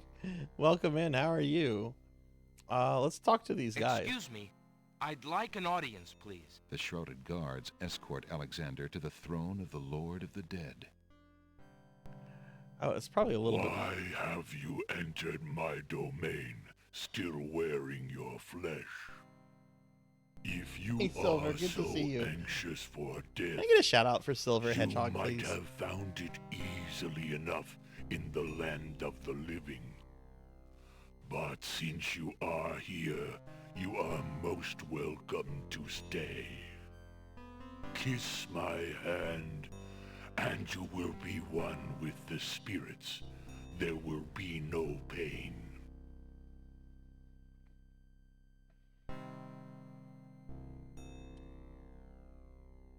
That small dagger will hardly stop death. That's a reagent. Alexander, the Lord of the Dead, has probably smelled much worse things than that flower of stench. It is unlikely to produce any... I did not come here to die, but to demand my right. Oh, that's right. Challenge. The knight was going to challenge him. That's right. I respectfully challenge thee, death, by throwing down this gauntlet. Man may pass the portal and seek its master, death. Man may pass where death has trod, and challenge like Scheherazade. I need to use the mirror on him. He who reigns beneath the sod, to spare a mortal's breath. He has the gauntlet! Impossible! He challenges death. Who are you to challenge death? A man of flesh is all I need to be, my lord. And what is it that you seek with this challenge? The soul of some dead maiden? I seek the souls of King Califim and Queen Ilaria of the land of the Green Isles. You would save 2 human souls and emerge alive from this realm yourself? That shall be a difficult challenge indeed. The tomb does not open its doors lightly. You lost access to your Discord account. Either That all sucks. 3 of us leave, How did that happen? or none go. Very well. Then let me think of an appropriate task. Ah, yes, I have it now. Your challenge is this. For thousands of years, I have sat upon this throne. I have heard every sad tale that can be told by human lips. I have seen tragedies that ended empires, injustices that defy reason, love that would light the very stars turn cold and hard. I have seen torments that cannot possibly be borne, and yet must be for centuries. This thing I have never done. I have never shed a tear. Make me cry, thou man of flesh. That is my challenge. Oh, I'm gonna make you Make cry. Death cry? Sooner could he turn sea to stone, or fire to ice. Oh, I'm gonna make you cry. I'm gonna show you you should regret not using good skincare products. If your existence has been all that you say it has, then truth alone shall be my sword. The mirror's surface swirls with darkness for a moment, then fills with images even blacker. Reflections of despair, of wailing souls, of shackles colder and more immutable than any forged by man, of a world of thirsts that can never be quenched. Alexander feels the mirror tremble in his grasp, and is glad that he cannot see its face. But the Lord of the Dead is transfixed to the mirror, to the screening of his life. Things long forgotten are once more uncovered. His enslavement to this throne while still a man, the years of watching misery and horror and growing ever more numb to it, the seep of his own humanity, the slow growth of a new thing altogether which became that which he is now. His is an existence that has no possibility of redemption, no end. The surrounding spirits draw away in pain. The truth is so sharp it stabs, so intense it sears. Take it away. Make it stop.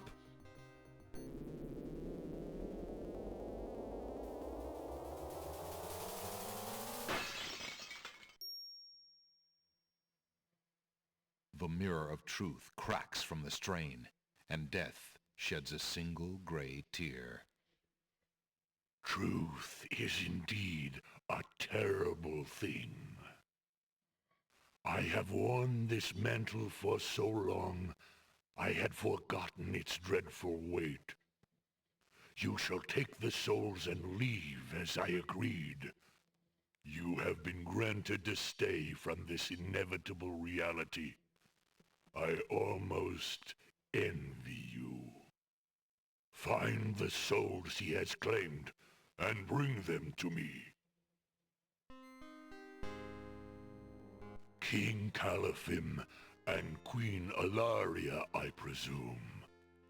Your hero has won you a few more years of mortality. May your souls be more prepared for their rest when you return. Thank you, my lord. I hope that they will. And you, man of flesh, my steed shall take the three of you back to the land of the living. Tell her where it is you wish to go.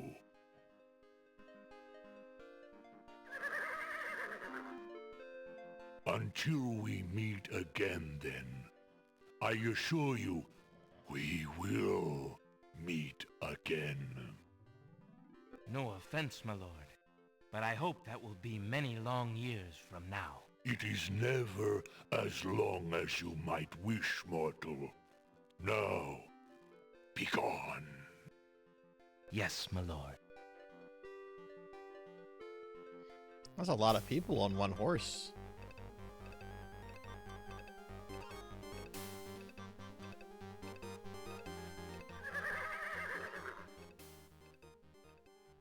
Are you coming, Majesty? Alhazred's treachery must be handled carefully, Alexander.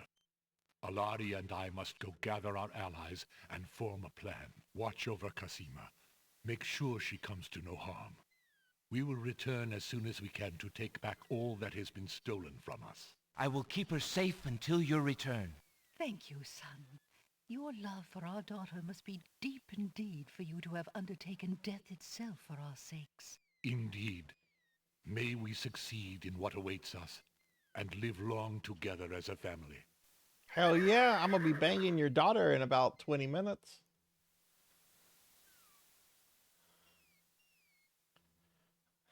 Okay, let's save. Okay, this is endgame.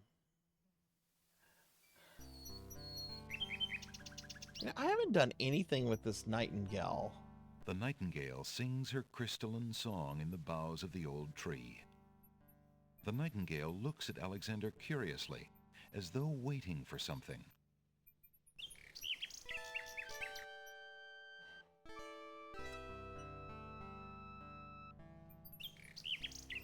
The little bird couldn't do anything with something that heavy.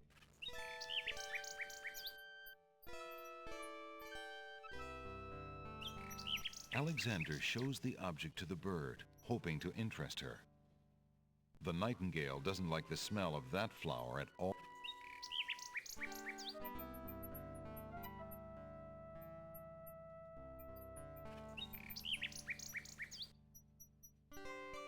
Alexander shows the object to the bird, hoping to interest her. The little bird does not appear to be interested in that.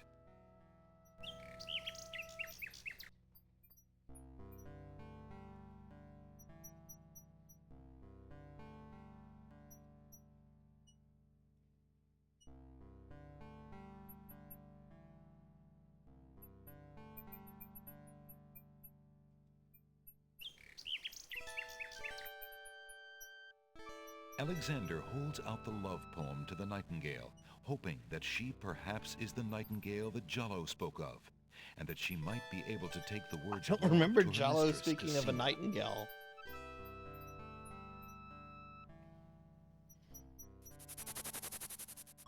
The nightingale swoops down and grabs the poem. She flies off towards the castle, perhaps to Casima? Sing Sing, what have you found? A scrap of paper? Oh, this is no mere bit of paper, but words of love. Who sent this? It must have been Abdul. Oh, Sing Sing, will he never give up? You must be careful, pretty bird. Stay away from Abdul. I don't trust him so close to you. Now go!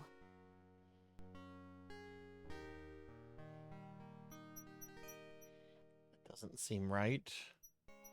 The little bird returns to her branch without the poem. Alexander wishes he knew what happened. I remember her being like aware that Alexander is, oh, maybe I should give the ring. Alexander holds out his royal ring, hoping that the bird will deliver it to the same place she took the poem, in the chance that the receiver might be Cosima.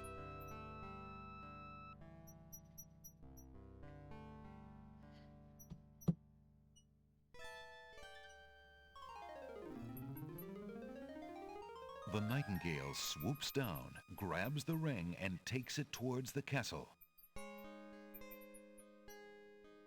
Sing Sing, what have you got in your mouth, my pretty? A gold ring? Sing Sing, where did you get this?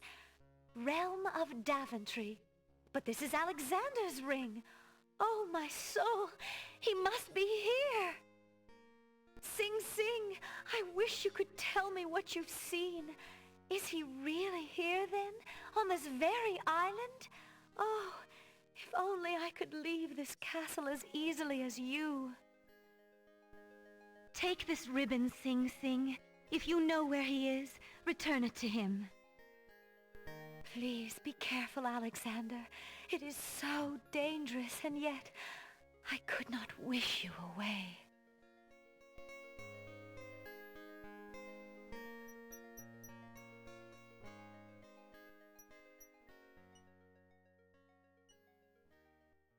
The little bird makes a delivery. Okay, so we got an item for this. It's a red velvet hair ribbon. Or am I merely wishing it were so? But now she's aware that Alexander is here.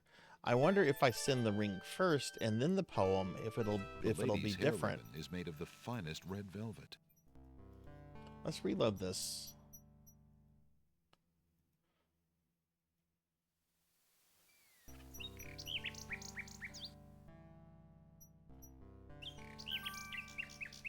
Alexander holds out his insignia ring to the nightingale. Okay, we're just going to skip over this dialogue that we just The listened nightingale to. swoops down and grabs the ring. It is a very fast bird.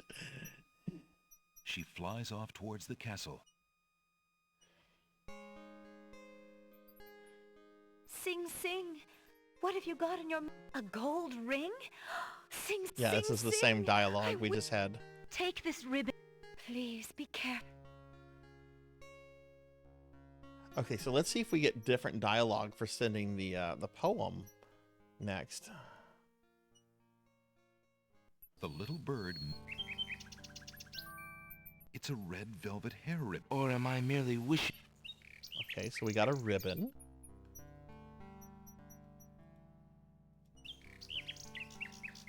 Alexander holds out the love poem, hoping that the bird will deliver it to the same place she took the ring, in the chance that the receiver might truly be Cosima.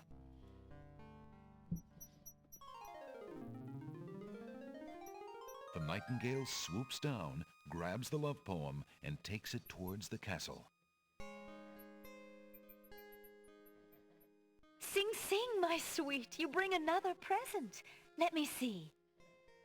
It is a poem, Sing Sing. Oh, she's excited. When I looked at you, what power has Oh, this is chained me different. through and Yeah, through, she's not mentioning the and vizier. binds my heart with links so tight, I cannot live without the sight of you. Oh, Alexander. Aha! Okay. I So was order hoping does he'd matter. return to you. Take this to him while he waits. Hurry, my fleet one.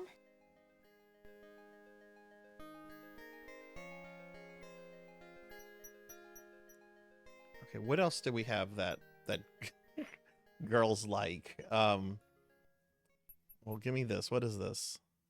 The little bird makes a delivery. What is this? It's a note. Dearest Alexander, I cannot believe you are here, my friend. Please, please be careful. Abdul isn't about to let anyone interfere with his plans. Watch out for Abdul's genie, Alexander, and do not do anything rash. I am not without resources, and I will prevail if I can only find some small means of defense. Do nothing to try to get to me. You must not be endangered again for my sake. Greatly in your family's debt, Cosima. Alexander's hand trembles as he reads the note. For the first time in his long search, he has heard her voice again, if only in writing. No words of love, only friendly concern. Friend. Is the maiden merely shy, or does she regard him only as a brother? Uh-oh, Alexander is worried about being friend-zoned. Oh,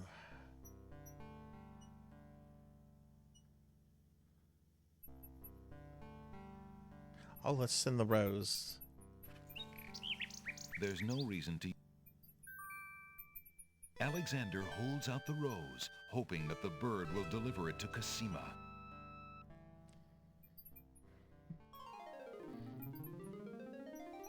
The nightingale takes the rose and heads for the castle once more. A white rose. How beautiful. It must be from Alexander. How I wish that I could see him with my own eyes, but Abdul will never allow it. He only risks capture by sending me these things, dear to my heart though they are. Fly elsewhere, my pretty friend. Do not endanger Prince Alexander again by taking tokens from his hand. Forgive me, Alexander. Oh no, I just realized something. Me. I cannot return your love, for fear that I shall never leave this castle again. Okay, so she's not sending it back with anything. I just realized, should I have the other spell? Nightingale to return, but the bird does not. Could there be something wrong? Or does Cosima simply not welcome his attentions further? Okay. All right, so the bird is gone. Oh goodness, did I mess this up?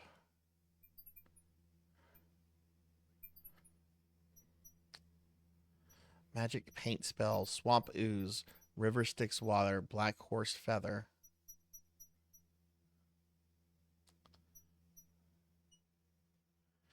Speak incantation over painting to materialize.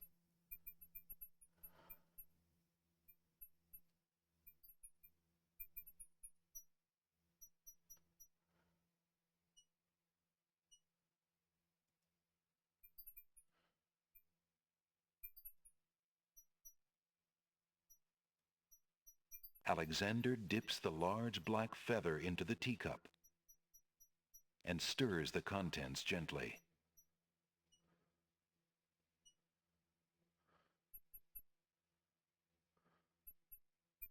To his amazement, the jet black color of the feather slowly drains from end to tip into the teacup.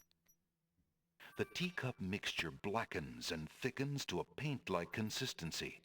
Alexander carefully puts it away, discarding the drained feather. Okay. And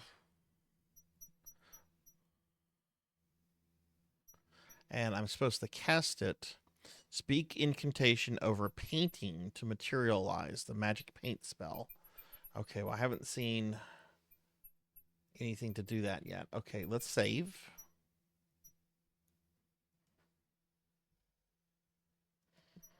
Okay, before we head to the castle, I do want to... There's one item I haven't used. Oh, this guy's back. Good day, peddler. Good day, sir. If you would like to get one of my fine new Oh, that's right. I lamps, still need to I'll figure out a make way an to old lamp use the in lamp. trade. Isn't it a rather bad business? Taking old lamps and giving new lamps in exchange? There's always a chance that I'll find a genie. If I had a genie, I'd be richer than a king. Besides, there's always a roaring business in antique luminaries.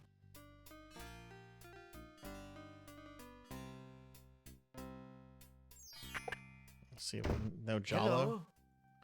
I didn't come here to see you. I came to see if Jalo was here. Now.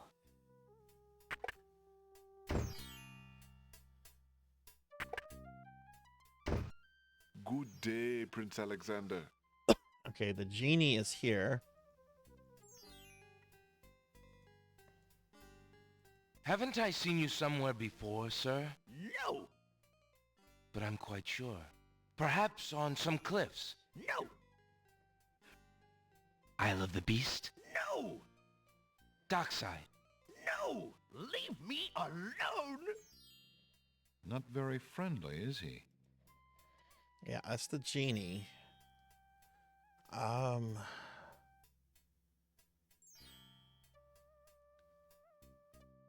What have we not used? The small dagger is a gift from Lady Celeste. Its handle is decorated with precious gems.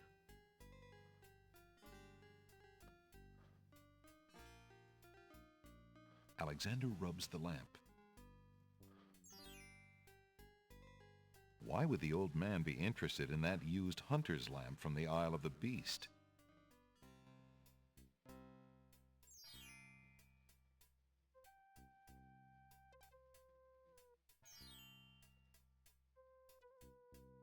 Alexander decides to offer the old man some peppermint leaves.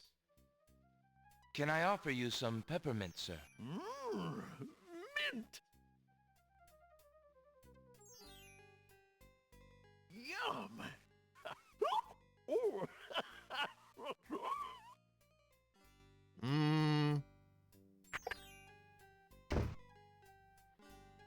I didn't get points for that.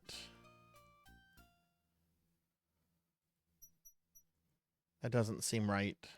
I just made him go away.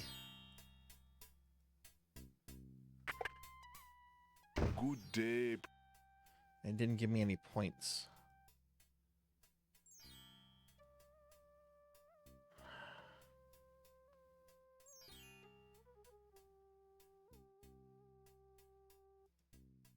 The little bottle contains some sort of potion and bears a label saying, Alexander's... Let's see what this does. Alexander suddenly gets a very sneaky idea. I can't go on anymore. Without Cosima, I'd just rather not live. Prince Alex, no! It's true. The Wazir has beaten me. I give up.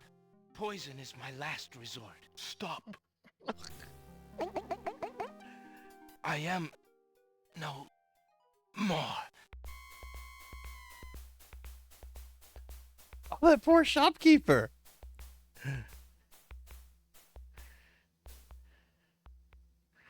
Oh, what a waste. The poor young fool. He's dead. He's dead. Wait until Abdul hears. He'll be so pleased.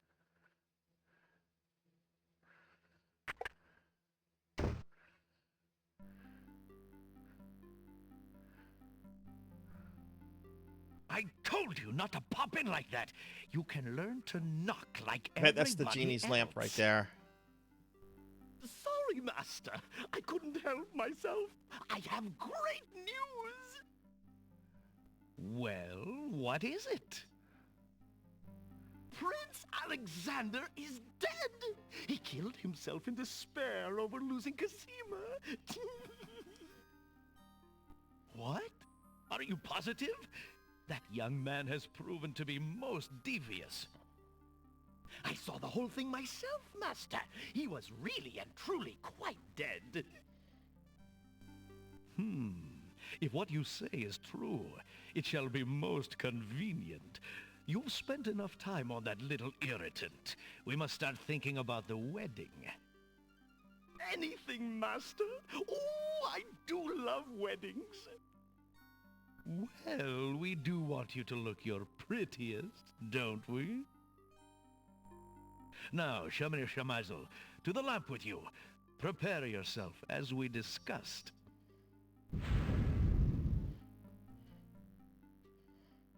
Alexander's heart lurches to life in his chest.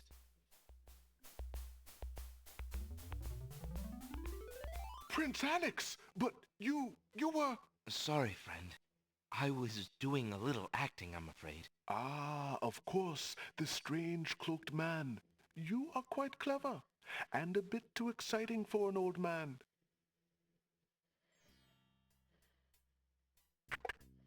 So, if this guy is still here...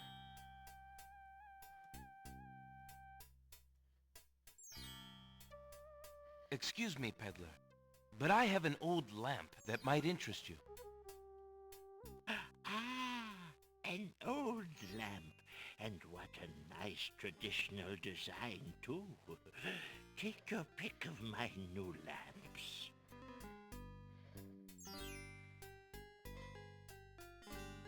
Ah, a fine choice, my son. Here is your new lamp. Good day, and I thank you, sir. Good day.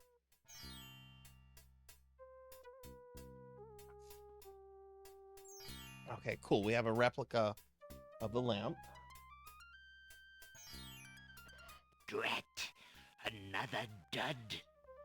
Oh, poor guy. He's trying to find a genie. Good day, Prince Alexander. Okay, so what item? Okay, we have this, the tinderbox. Would you mind if I... Of course, Prince Alexander. Painter's brush. Okay, that's the one spell we haven't cast yet, and we've used the other 3 items. I think I'd like the painter's brush. Yeah, let's get the painter's brush. Very good, Prince Alex. The painter's brush it is. May your painting go well. Feel free to bring back the brush at any time. Thank you.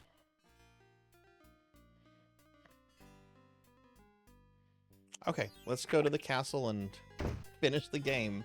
I think we're in good shape. I can't think of anything else I might need to check, so...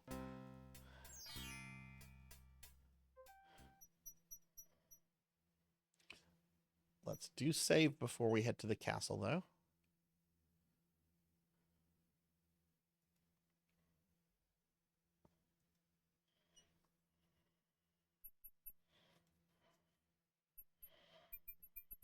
We had a wine decanter that looked like that, but red. Oh, cool.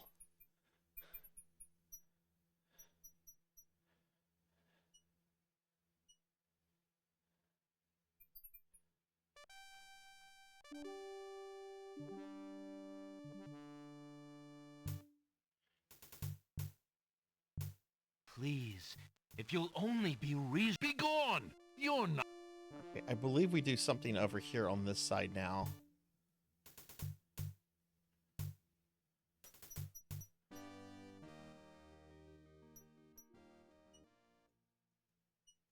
The windows are closed, and Alexander cannot call through them.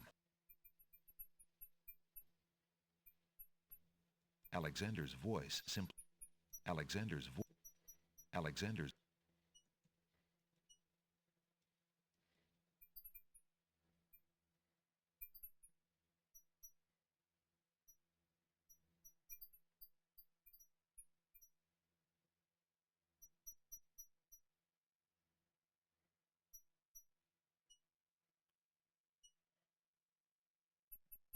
I know this is how we get into the castle.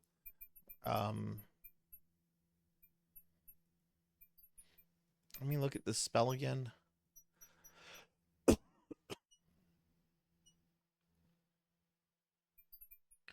Apply a blank surface with an artist's brush. Speak incantation over painting to materialize. What are we materializing, though? Magic paint spell? Oh, let's try this. We did just save. Feeling artistically inspired, Alexander decides to make use of the large blank castle wall. Ah, a doorway. Just what Alexander was thinking this wall needed.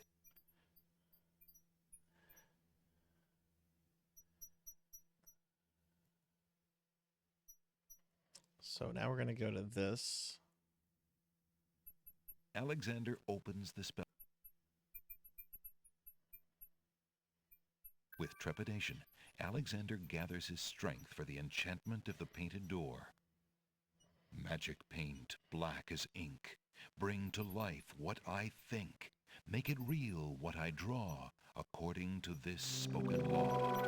The spell worked. The door has magically solidified. Eager to be inside the castle at last, Alexander opens the enchanted door and steps inside. Okay. The magic paint door fades leads back into the wall. So much for an easy exit. All right, let's save again.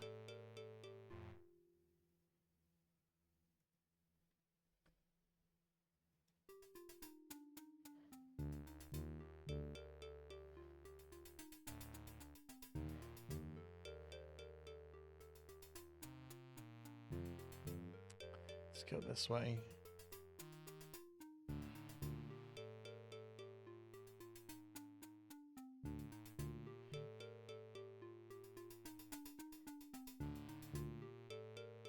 Alexander decides to find out what's on the other side of that door.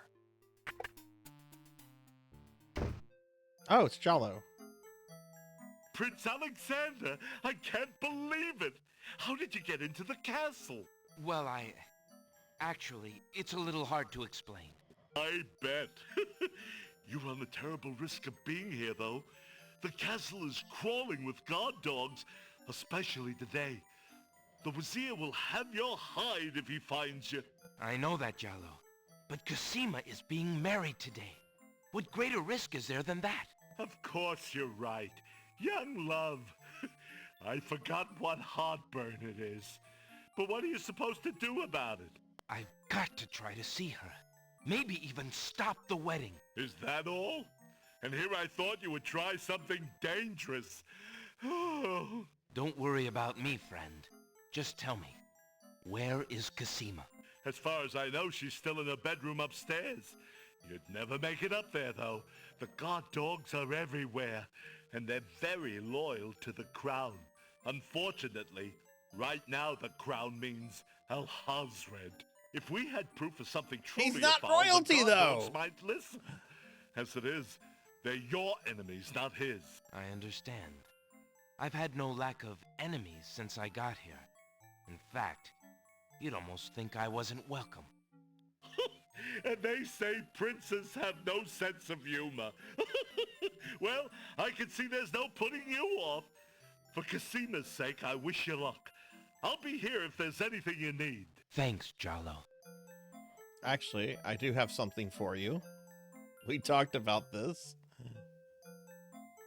I've been thinking of what you said about swapping a replica for the genie's lamp. I got this lamp from the old lamp seller in town. Do you think it will pass?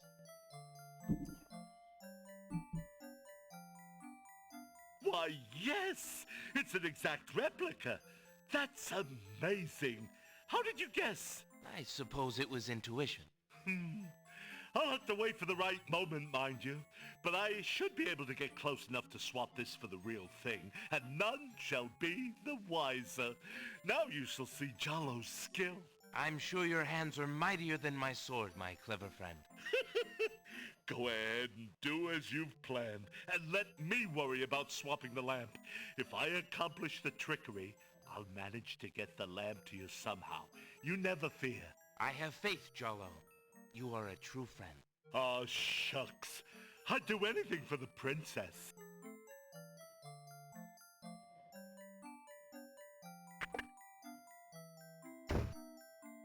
Alexander doesn't want to intrude on Jalo's privacy by looking through his trunk. Yes, let's not look through Jalo's trunk.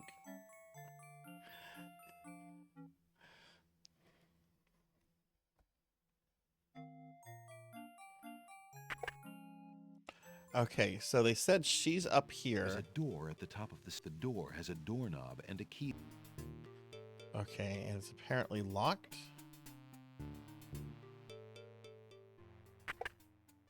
Uh-oh. Uh-oh. Guard dogs. An intruder! Grab! I was just looking for the kitchen. I'll bet you're the foreign saboteur the Wazir warned us about. He sure fits the description. He's supposed to be dangerous, might. Let's throw him in the dungeon, then go tell Captain Saladin. Right, good idea. You'll stay in here until we find out what the Wazir wants to do with you. The guard dogs leave Alexander to his fate, locking the door noisily behind them. Alexander wonders how he'll get out of this one.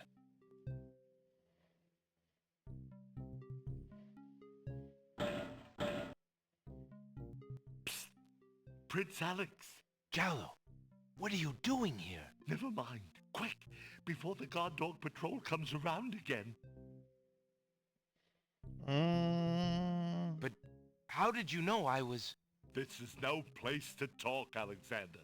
Just trust that I know everything that goes on in this castle. Now, be more careful. If you get caught again, I don't know if I'll be able to get you out. Okay, it looks like you can only get caught once.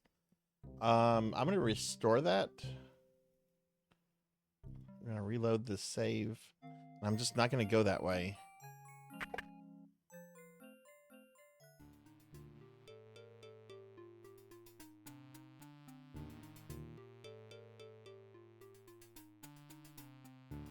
Three dungeon doors line the east wall of the hallway. Alexander opens the dungeon door and slips inside. Oh. Okay. Alexander opens the dungeon door and slips inside.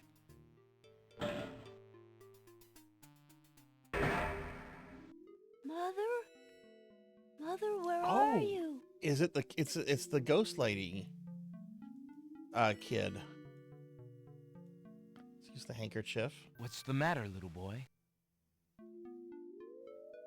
I'm lost. I can't find my mother. I don't know why she would just leave me here. I've been alone ever so long. You must be the son of the spirit I met in the realm of the dead. She gave me this handkerchief and asked me to tell you that she's waiting for you there. It's Mama's. It even smells like her. I can feel her now. I know where to go. Wait.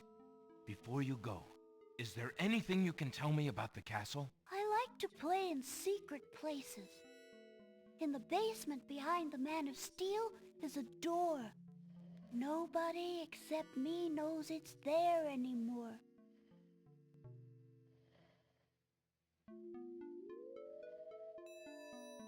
Farewell. Okay.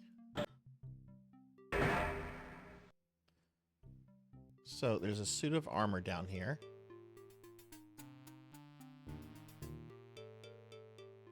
Alexander examines the suit of armor, but sees nothing special. In the corner is a suit of armor of ancient design. Its right arm beckons slightly. Remembering what the little boy ghost said, Alexander experiments with the suit of armor. He pushes down, then pulls up on the knight's right arm. A secret passage. Whoa!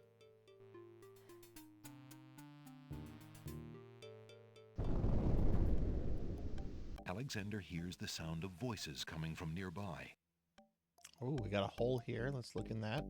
Alexander peers through the chink in the wall. Captain, I've been hearing rumors from the guards who've been watching the princess. They say lately she's been pounding on her door and begging to be let out. Ain't none of my business, sir, but news like that is upsetting the other dogs. Ain't no guard in the castle who would willingly keep the princess anywhere she don't want to be. Hazred claims that a foreign intruder is here to assassinate her. That's why she's got to be kept under lock and key, right up until the wedding. Call me an old dog that can't learn new tricks, but I say the princess should be the one given the orders. Alhazred has been in charge for months, what with the king's death and Casima's mourning. Tonight, the wedding will seal it, and there's nothing we can do about it. We're being attacked! Our liege. Hey, Soda Wave Live, thank you for the raid. Welcome in, Raiders. Welcome in. I'm Sarzac. I'm a retro VTuber. We're playing some King's Quest 6 right now. Treat her well. Speaking of the Wazir, Get a shout out for Soda Wave here. Welcome in, everyone. I hope everyone's doing well. It's just the door he's How was your stream? What were you up to? I say he's still got the royal treasury in there, along with whatever else he's so eager to protect. Not even the court. Hi, Soda Wave. treasurer's How was allowed your in stream? there What were you up to? anymore. I love that Wiggly. him in the Oh my hall god, the that's a other day. dancing mallow. He was That's speaking great. to that door. Black magic is what I say. I heard him say Ali, but then Bay came up and started That's the yapping. name of the dead ghost kid. Enough! It is not our place to question the practices of our liege, no matter how strange. Happy The wedding December. will be Happy starting December soon. indeed. Report to the throne room when you hear the music Was start. it your first time playing Warcraft 1? I love Warcraft 1. I grew up playing that and Warcraft 2. That was my introduction to Blizzard. But thank you so much for bringing your community here. Let me drop you a follow.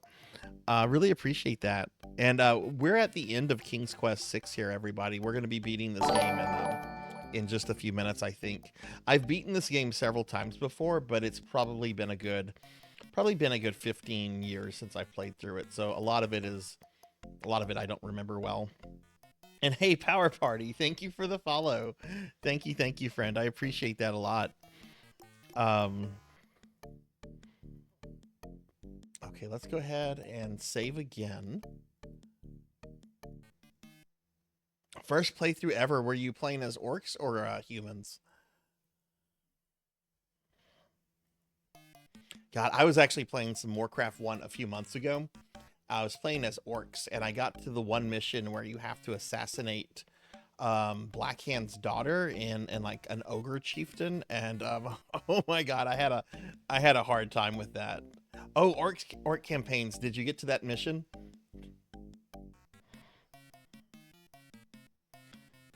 All right, so let's go up here because that's the only place we can go. That was a climb. All right, we have another peephole. Alexander peers through the chinks in the wall, trying to locate the source of the crying sounds. Yeah, it was tough. I had to Alexander's use like palms skeletons begin and to sweat, every and his heart to trick I race. could think of to It's get through that Cosima. one. He's found her. There's the princess. We found her. Princess Cosima, What? Who's there? it is I, Alexander. I'm here behind this wall. My, how suave that sounds. Alexander?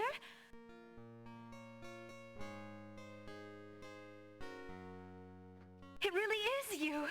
Oh, I knew you were close by, but how did you get inside the castle walls?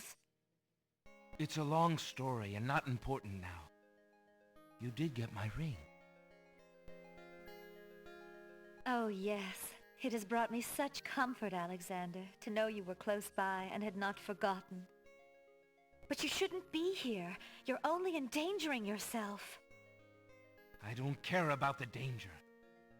I would brave anything to learn. What is it? Alhazred, do you want to wed him, Cosima? Oh, please believe me when I say that I never agreed to marry that man. Even when my father trusted Abdul absolutely. I never liked him. But with mother and father gone, I'm afraid there's no stopping him.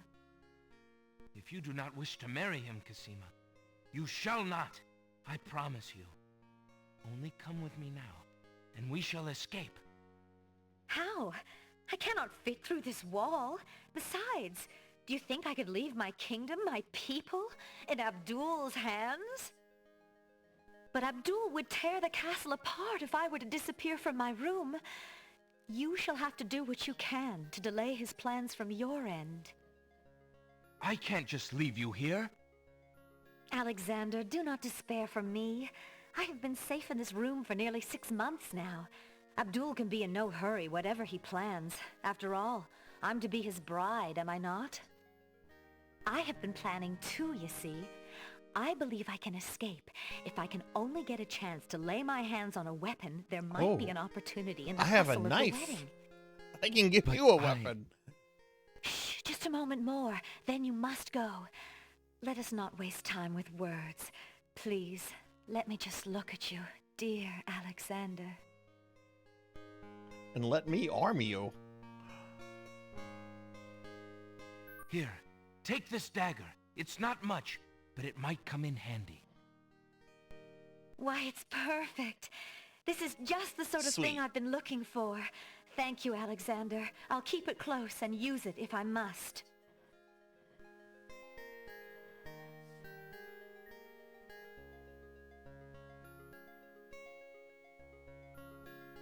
no! Someone's coming! The lock on Cosima's door rattles abruptly. Alexander, hurry! Step away before they see you! Alexander hears scuffling and a woman's brief cry from the other side of the wall. Then, silence.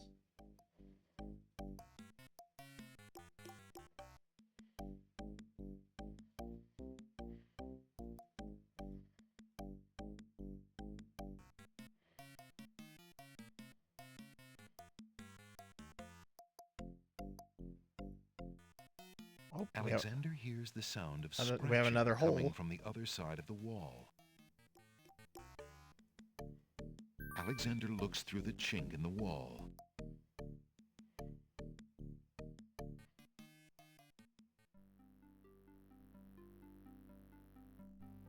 Dear Shadrach, salutations from the Society of the Black Cloak, etc., etc. My long preparations are about to come to fruition. In a matter of minutes, I will wed the lovely Cosima. Once I've established my power and my crown, I can stage another accident. He's planning to kill her.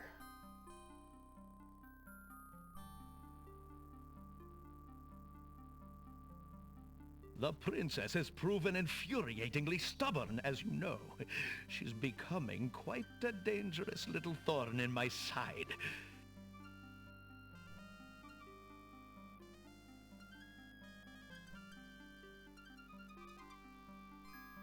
In a way, it is a shame I have to kill her.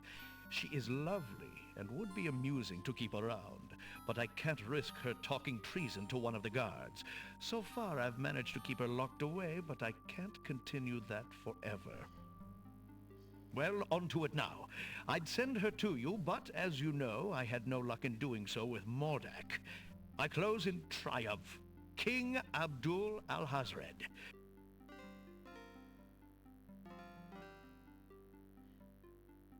I think it's about time to see if Shamir has taken care of the wench as I asked. It's almost time for the wedding. He's not a nice guy. The Wazir's words fill Alexander with blazing anger and fear for Cosima's life. That blackguard! That murderous swine!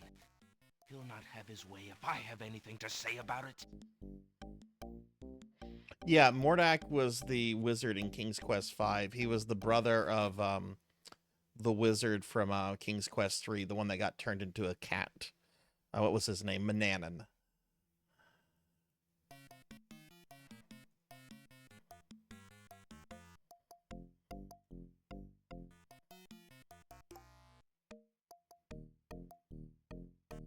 Alexander sees lots of black cloaks.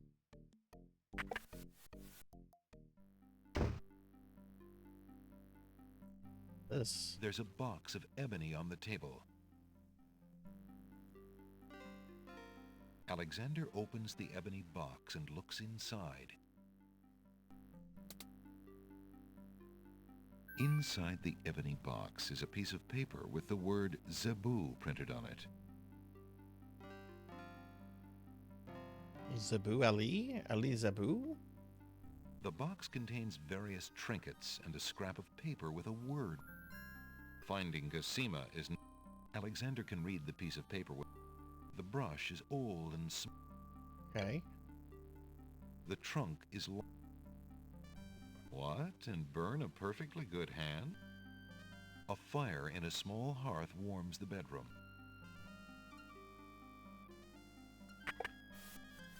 Alexander crawls back through the wardrobe. Oh, that's where we came out of. I see.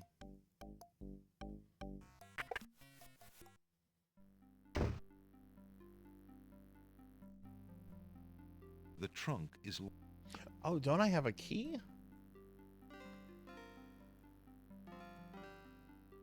Alexander inserts the skeleton key in the trunk's lock and turns it. He hears a click. Alexander opens the trunk.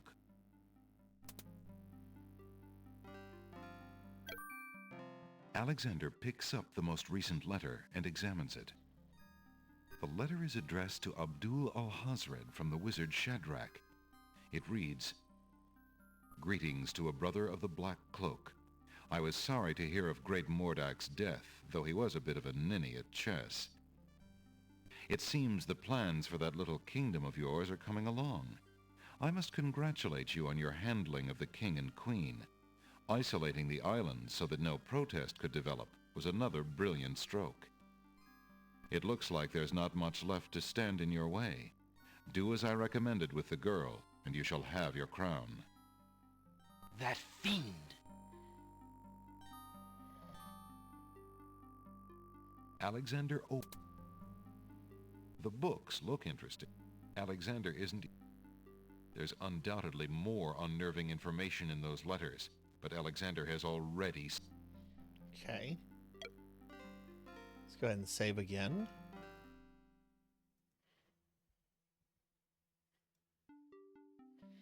Probably not a good idea to go out here.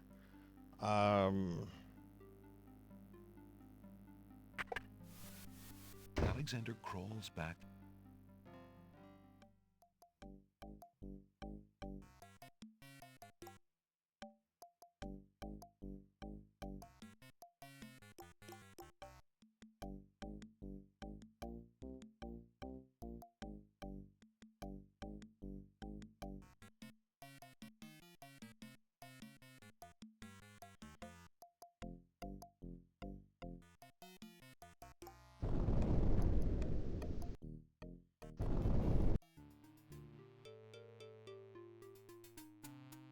Closed door on the north wall bears a small brass... The plaque reads, "Guard Room."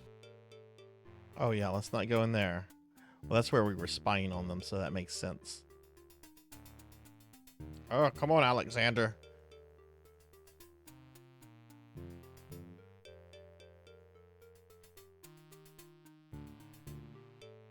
Three dungeon doors. There's a strange door on the west wall. There doesn't appear to be any handle or keyhole. Alexander doesn't see any way of opening that door manually. Alexander doesn't see any way of opening that...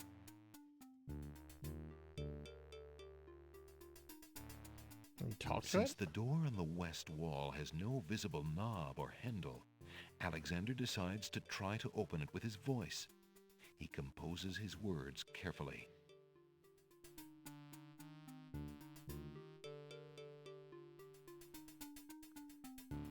Okay, they said something about a magic word, so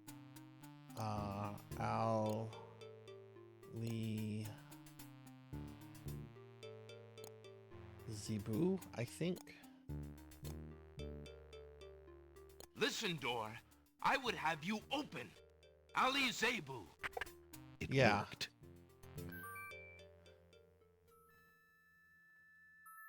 Alexander pulls the drapery aside, curious as to what might lie underneath.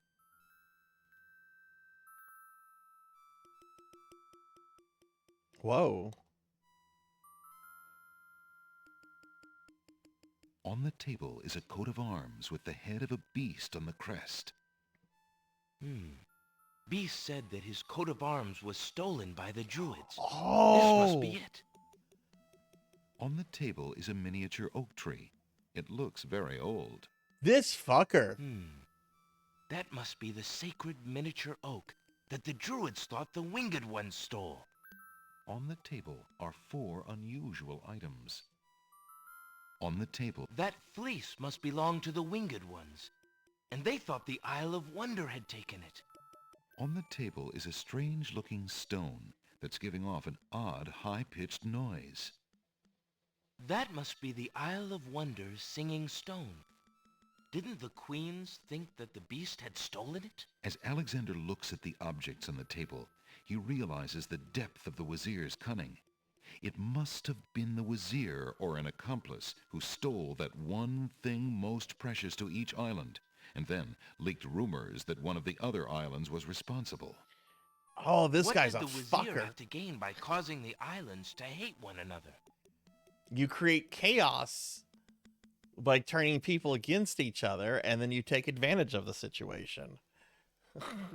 Obviously, divide and conquer.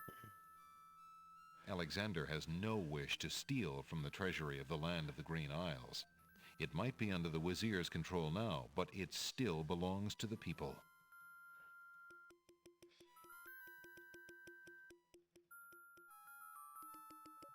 Oh, is that not a passageway?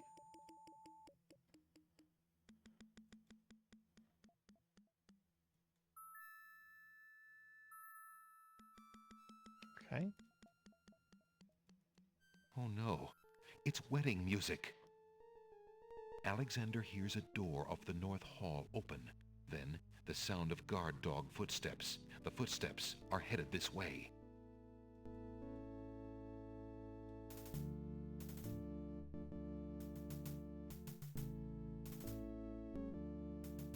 Come on. Alexander hears the sound of a guard's footsteps coming from the north. Wait, there are more footsteps approaching from the west. Now what? Uh-oh, a guard dog. Alexander's been seen. Hey, you! You're not allowed down here! Alexander hears the guard enter the West Hall. I think I'm a little lost. Alexander... Okay. The guard... We're gonna reload this. Alexander wonders...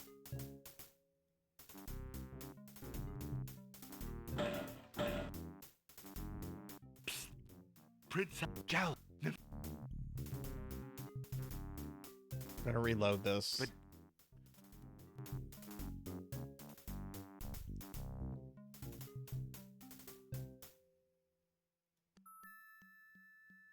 I did look at all the Isle things, of right? Wonders, the winged beasts, the Yeah, okay, we looked at the stuff.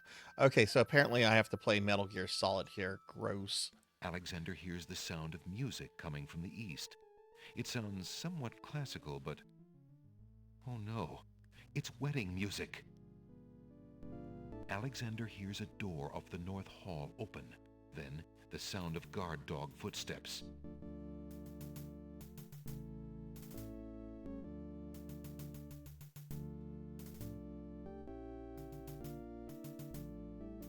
Oh my god, trying to... There we go. Alexander hears the sound of a guard's footsteps coming from the north. Wait, there are more footsteps approaching from the west. Now what? Alexander hears the guard enter the West Hall.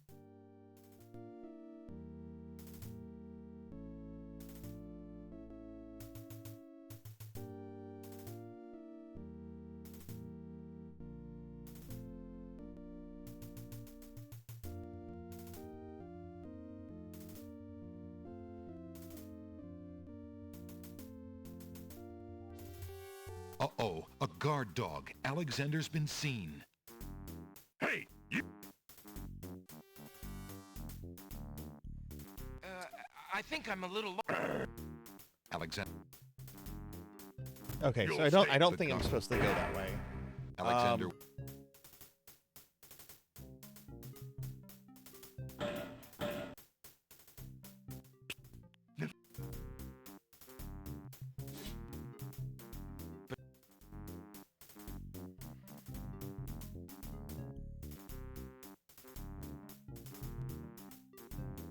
Alexander...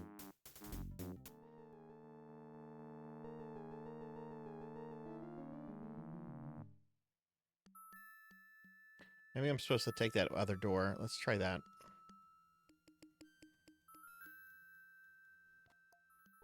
Alexander... The wedding music has begun. Alexander doesn't want to get trapped inside the dungeon now. The wedding music has begun. Alexander doesn't want to get trapped inside the dungeon now. There is... Uh-oh. Oh my god. Okay, so you can't go that way. Alexander, what? You'll stay...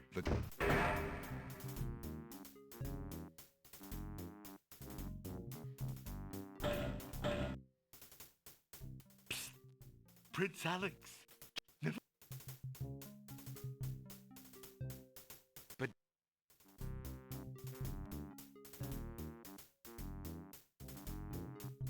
Maybe Jalo is like maybe you're supposed to get caught. Alexander hears the sound of a guard. Wait, there are... Alexander hears the guard and...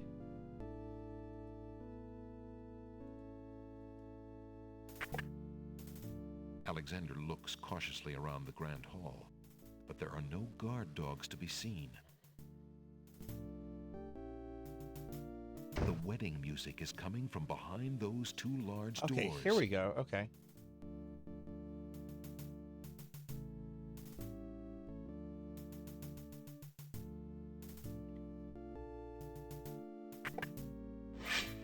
Prince Alexander, here, the Vizier will have my head for allowing you within a mile of the royal wedding. Since you are of noble birth, I will give you 5 seconds to explain your presence here before killing you. I warn you, it had better be good. Hang on, Tony J. I got a letter. Wait, there's lots Alexander is carrying a... Wait. If you love your princess, you'll hear me out. The Vizier is not what he appears to be. Cosima is in terrible danger. I have proof that this is so. For your princess's sake, you must believe me. Let me see that. Saladin reads the letter, his sword point still against Alexander's throat. Alexander watches the guard dog's noble face darken with rage. Oh no! This is treason. I'll have his throat. But how do I know this letter is not a forgery? You could have written this yourself. But I did not. Have you no doubts of your own about Al-Hazred? Don't you see? All he wants is the crown. Cosima is being coerced. We must stop the wedding. It is true. I have had my suspicions about the Vizier, especially when King Califim and Queen Alaria died. But I have seen Cosima with him several times. She appears to be quite happy, even enthusiastic. I don't believe she could love him if he truly were so wicked. I cannot believe for a moment that she loves that snake. A jilted lover would not believe it. But come, see for yourself.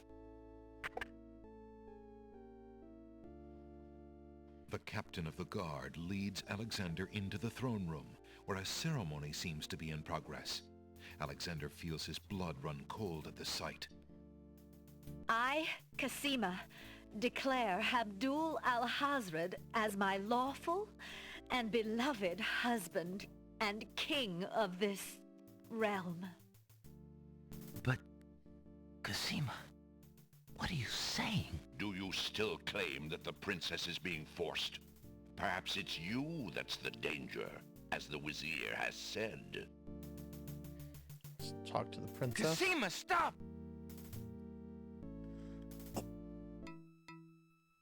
Prince Alexander here?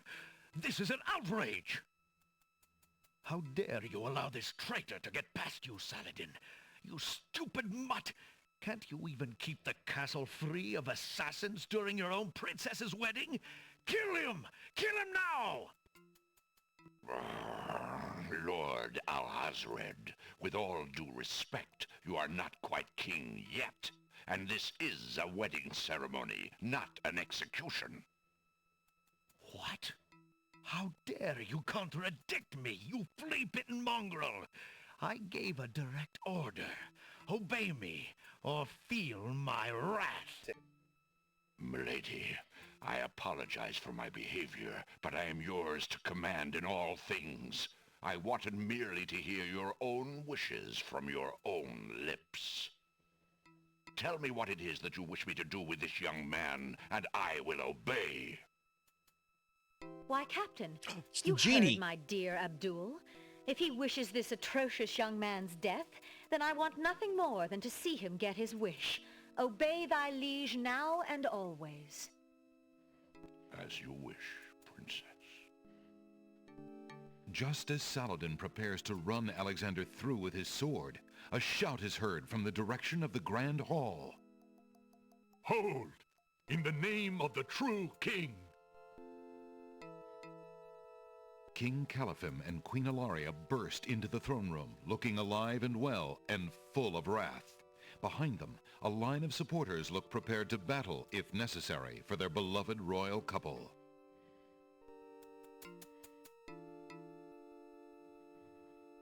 Cosima, darling, are you all right? Has he hurt you? Hands off of her, you murderous goat. If I want your advice, I'll ask for it, Mother. But, Califim, that's not Cosima. I'd know my daughter anywhere. What have you done with our daughter, you devil?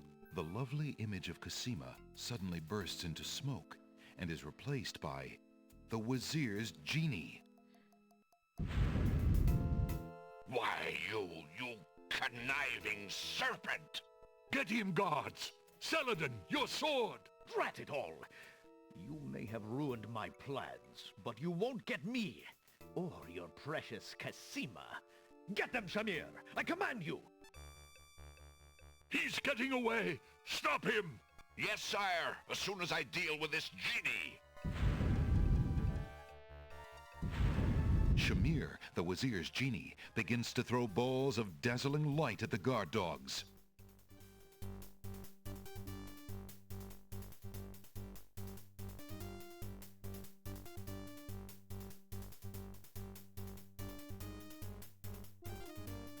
I'm gonna get you. I'm gonna get you.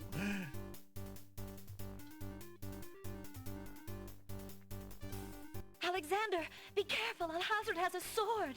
Shut up, wench! Shamir Shamazel! Get in here! Here I am, Master! It's about time, you bumbling fool! How could you let him follow me? Well, there were the guard dogs, Master, and then... Never mind! Just kill him! Kill him now! As you wish, Master.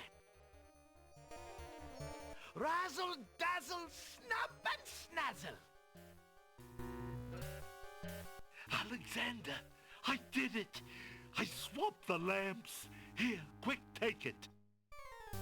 Bless you, Jalo. I knew you could do it. Now get clear, friend. No argument there, my lord. Good luck!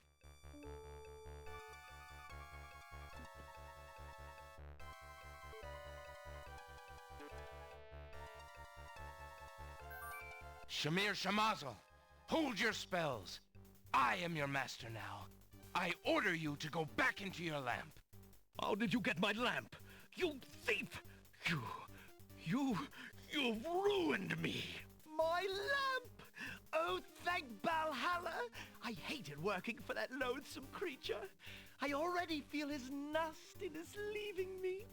How I've longed for a master like you. Oh my god, you have a Jalo emote. I love it. I love it. Not a new master.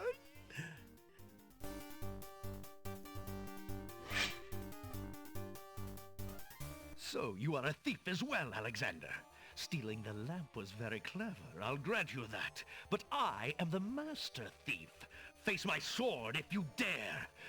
The man left standing shall have the lamp. So shall it be, Alhazred. I don't need the genie to deal with a coward like you.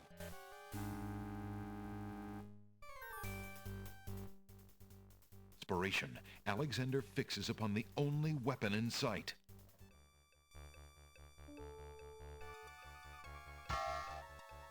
Zounds! This sword must Stop saying zounds! You're not bringing that word back into fashion. Sooner, my prince. So, the mouse would bite? This mouse shall bite, as you shall soon see. Or should I say, soon feel?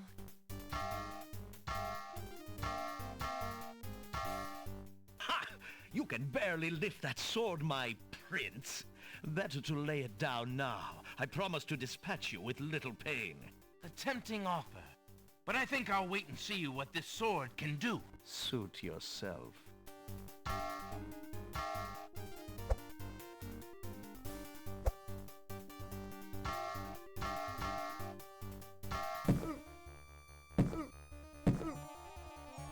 Oh!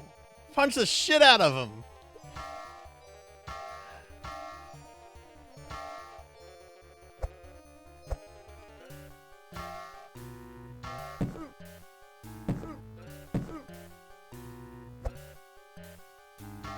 That's right. Stab him. Stab him in the fucking back.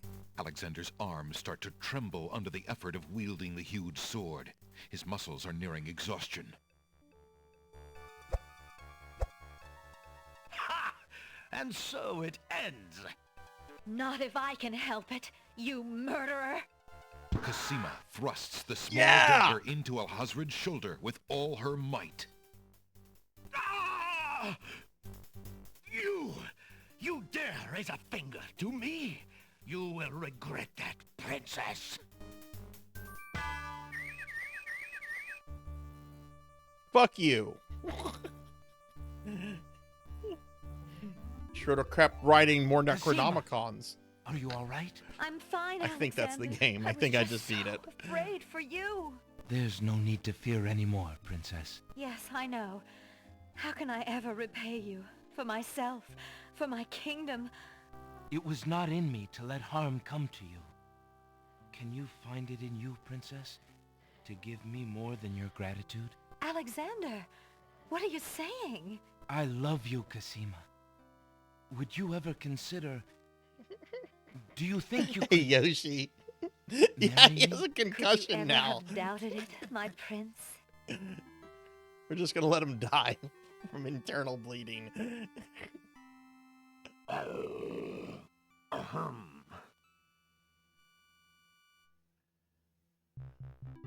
Oh, guards!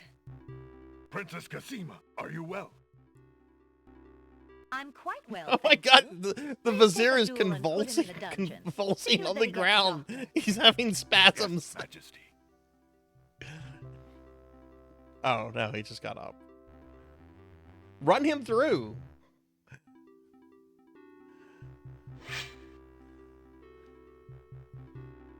Seriously, this is treason. Like he gets like hung, drawn, and quartered.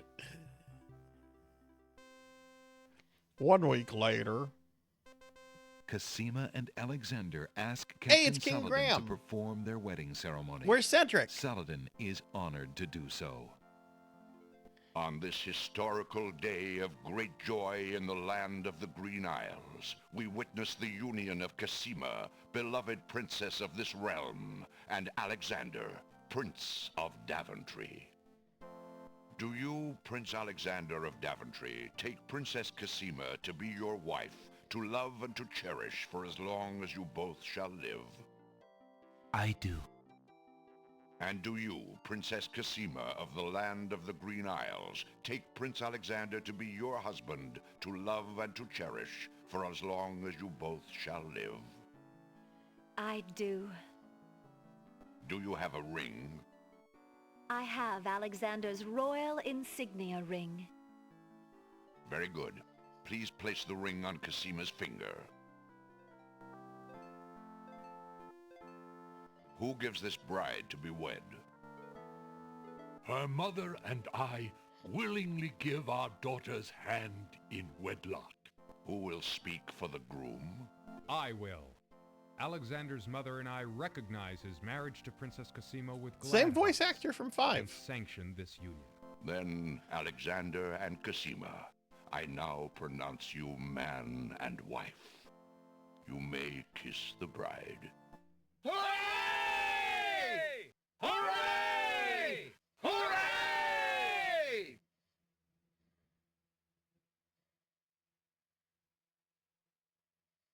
Congratulations, my children. I have an important question for you both. Please hear me. Yes, sire? Alexander, I welcome you into our family with open arms. I place trust in Alhazred because I so badly wanted a son and a husband for my beloved. Is there an daughter. ending where the genie, I where you was kill the genie? But you I want to say I truly remember good, getting an Alexander. ending where you actually like Proven destroy the yourself genie. to all my people. Thank you, sire.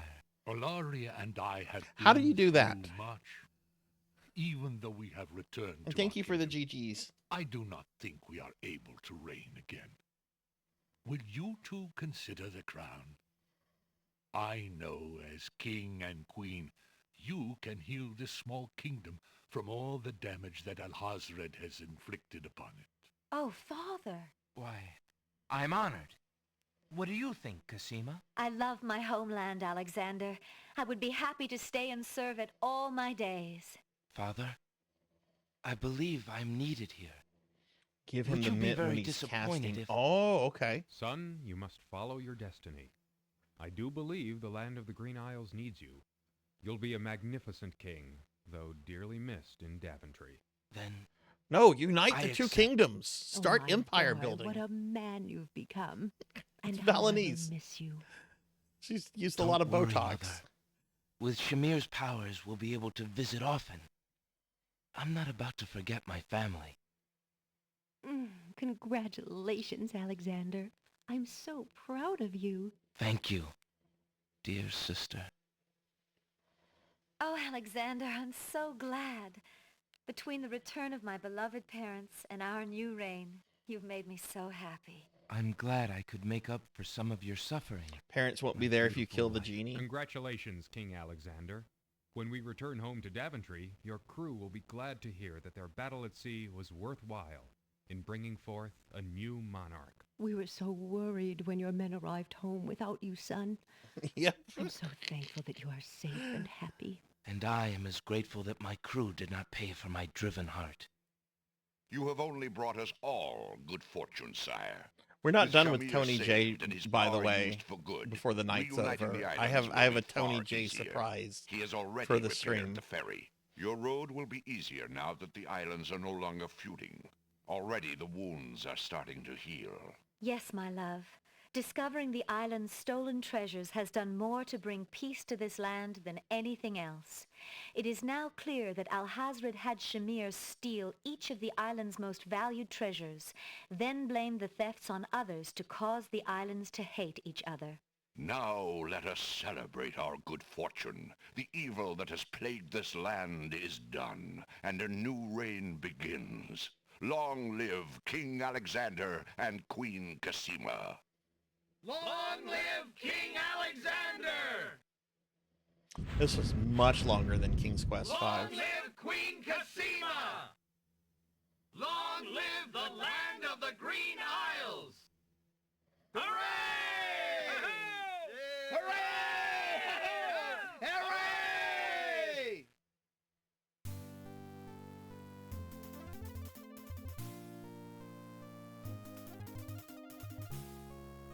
Jallo.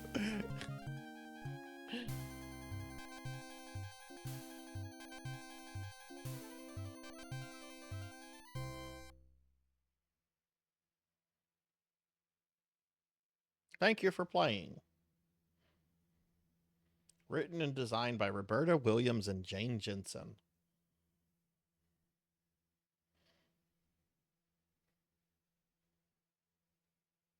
Do we not get music? Did they take... Wait, isn't music supposed to play? Aren't we supposed to have, like, the Girl of the Tower, like, playing? Did they take that out of the GOG release?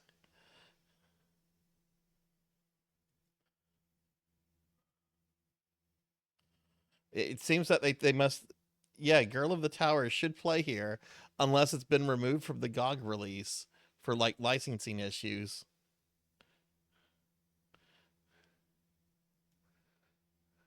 This is very odd not to have music playing right now.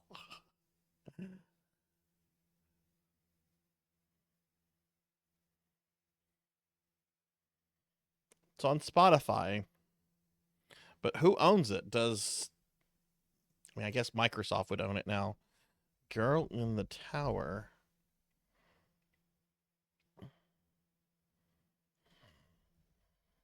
Well, this is disappointing. Let's see. All right, here it is on the King's Quest wiki.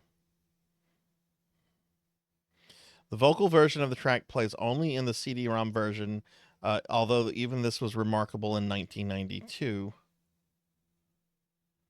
Okay.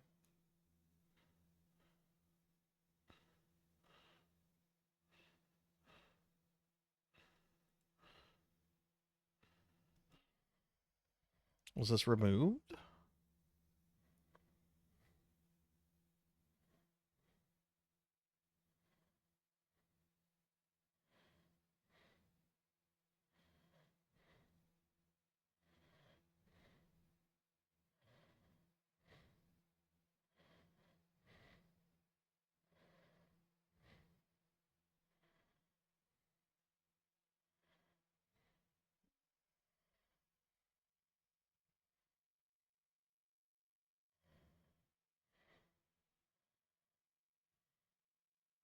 Here we go. GOG. King's Quest 6 ending song not working. This is on the GOG forums. Original song was included on CD audio track. In theory, Scum should be able to play it if it's included as track 1 MP3. Unfortunately, GOG did not include this in their package. I've actually been talking to their support. This post was made 7 years ago. I've been talking to their support, and people have asked me to send them a rip of the track so they'll be able to update the game with this, which they clearly have not done.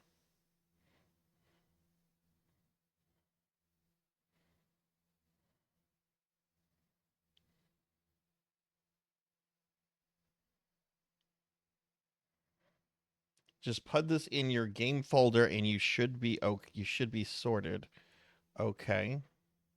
I received 230 out of 231 points.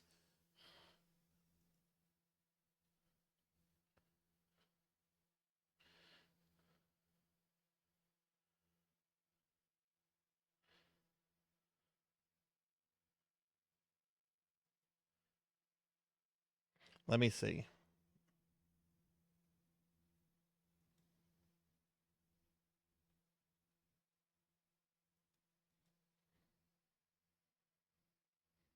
Okay, hang on. I'm gonna try to do this. I'm gonna try to add the thing. Hang on. Let's see. Okay, let me find my GOG files. Oh god, it just closed. The game just closed. That is a huge disappointment. GOG, why have you not fixed this? Let me see. Okay, we're looking for Steam folders. Where is Steam? Oh wait, this is not Steam, this is GOG. All right, here's GOG. Games. King's Quest 6. Okay, where am I supposed to put this file?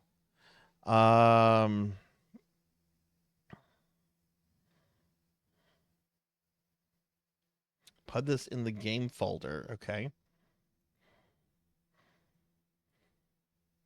So hang on, everybody. I want this song to play.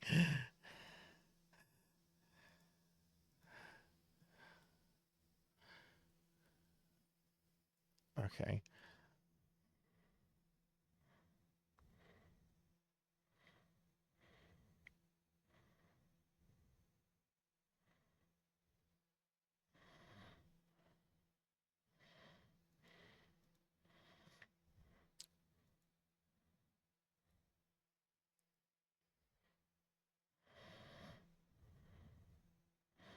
Wait, where did the song disappear to?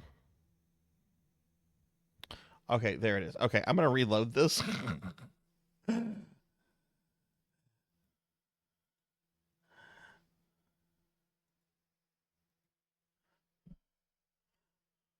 Yeah, it seems that it's just laziness.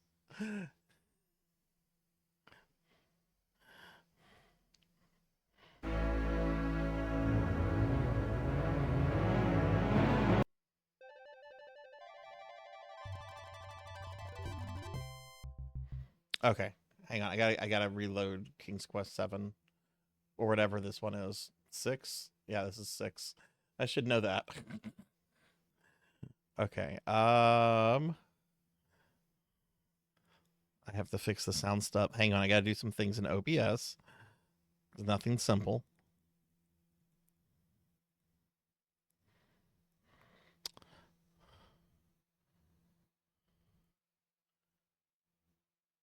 Okay, that looks good. Okay, yeah, restore. Oh, jeez. Alexander. Okay, we're gonna rush through this. Alexander.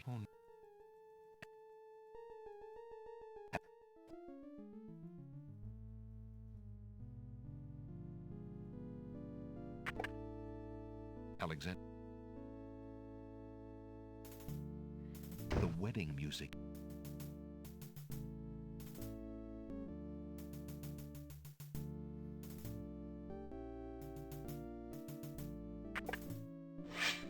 Prince Alexander. Okay, there's Lassie. Since you... Alexander. Wait. Let me... salad. I'm just gonna go through this quickly, because this is all pretty long. The captain of... But do you... Casino.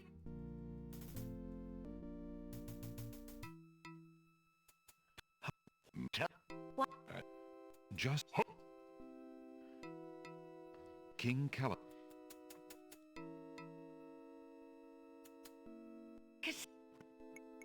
If I... What? The... Why? Drat it all. He's got... Yes. Shamir. I'm actually gonna save right before I go to the floor where the vizier is. Yeah, let's save here.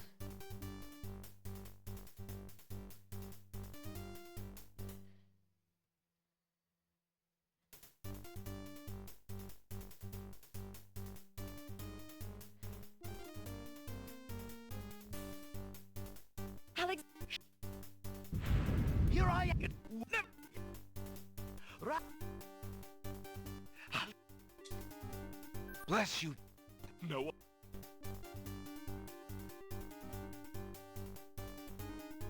I kind of want to kill the genie.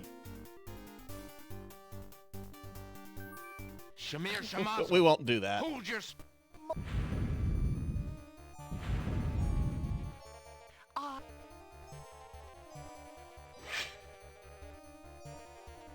So you... So...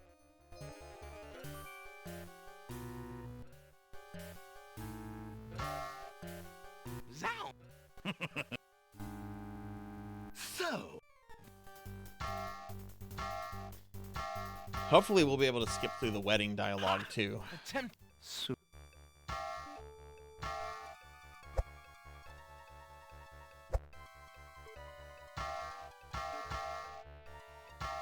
Cosima, get up and help me. She's just sitting there. Oh, get him! Get him, Prince Alex! You can do it!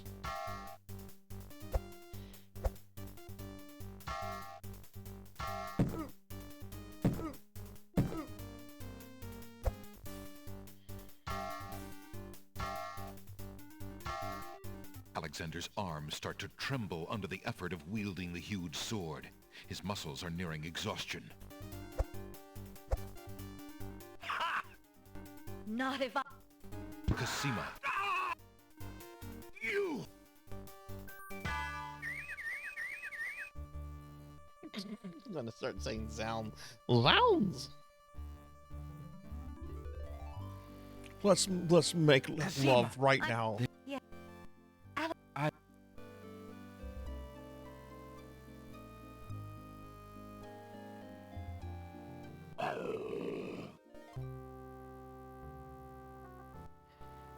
I'm quite... It looks like he was convulsing on the ground. Oh, they arrested me. Shucks. I'll be back in King's Quest 9. Oh, wait. There won't be a King's Quest 9.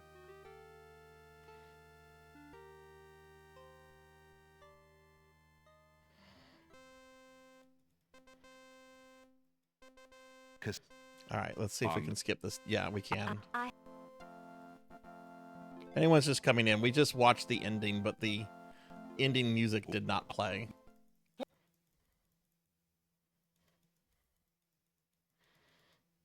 Congrat. Yeah. And thank... Oh, what? Son? That... Don't worry. Mm. Thank... Oh, Alex... We... And... You have only... Your... Yeah. Long live Queen Cosima! Long...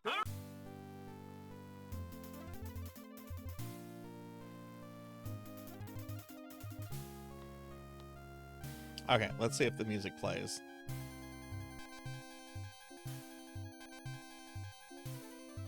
It was a weird file format I've never seen. It was something called a FLAC. There we go. There we go. So yeah, Ramses was right. This was just because of laziness. I just need to hear your voice.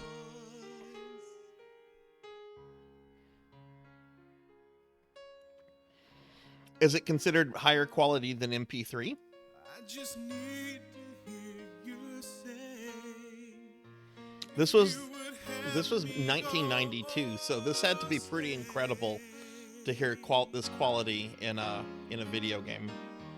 10 times better. Wow.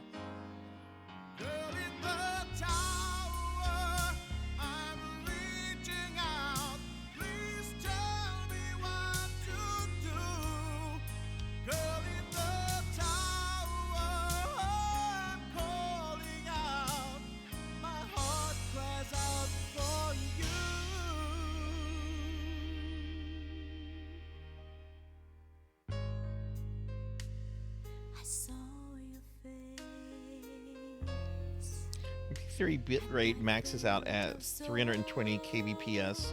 FLAC app. Wow. So why did MP3 catch on as much as it did compared to FLAC? Is it because MP3 files are smaller than FLAC? Why do you haunt me night and day? Compression, file size. Okay. Hey, Lotus Petal, what's up?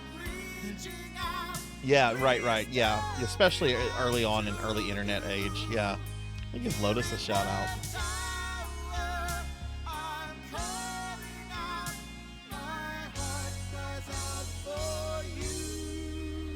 I'm not an audiophile in any way, shape, or form. If something sounds good, I'm happy with it. That's interesting. I didn't know about FLAC.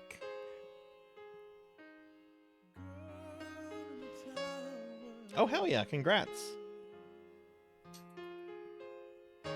I think the diskette version was only able to play 10 seconds of this song.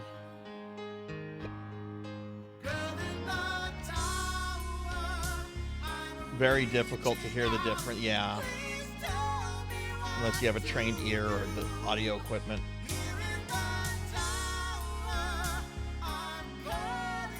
They played a MIDI version, okay.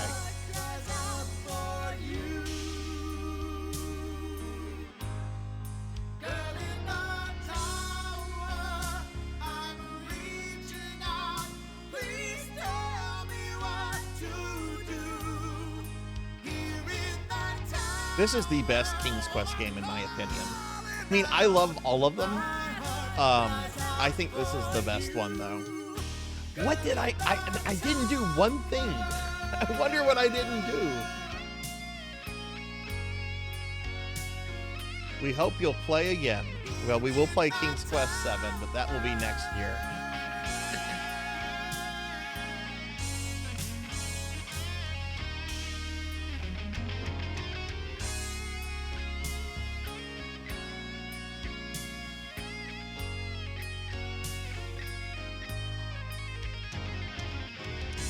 Old Sierra. What a good company.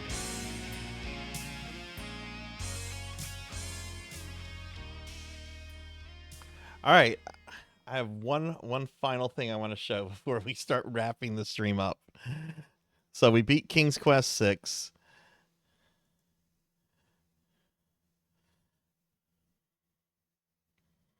Whoa, hang on. What is that? Don't go to Dungeon Hack. I don't know what that is.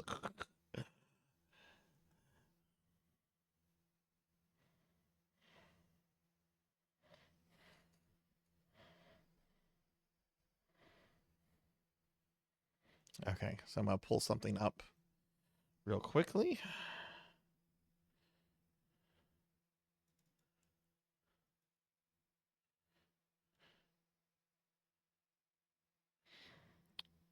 So if you're super young and if you don't know what DOS was, this is basically what DOS looked like. I mean, this is actually DOSBox. This is what would happen. This is what you would see if you would go to run Ultima 8 Pagan.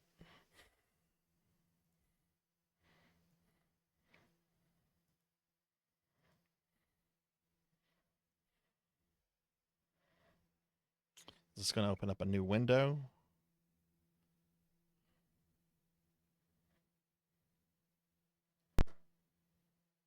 Okay, you should be able to hear this.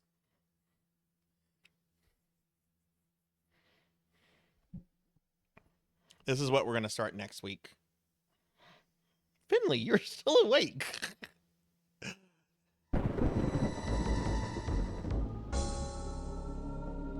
You have been a thorn in my side for far too long, I thought Avatar. the Guardian was voiced by Tony J. I'm wrong. Never mind. Your two worlds will be crushed. Britannia first, then Earth. I shall parade you before their conquered peoples as the fallen idol of a pathetic ideal.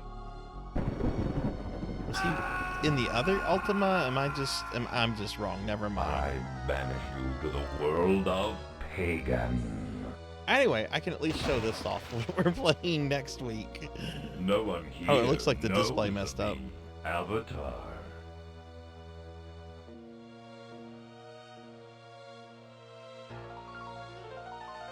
Yeah, it's my friends in the UK have not slept tonight.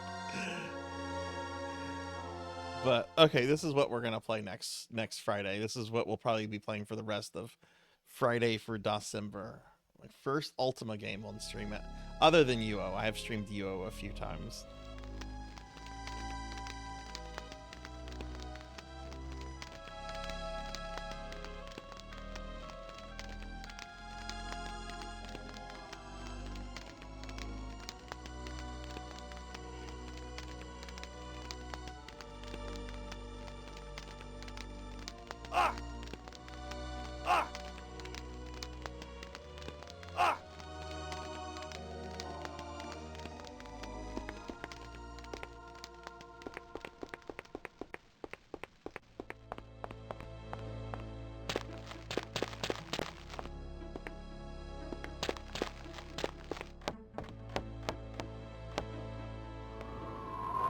Have any of you played this before? So the very first thing we see in this game is an execution.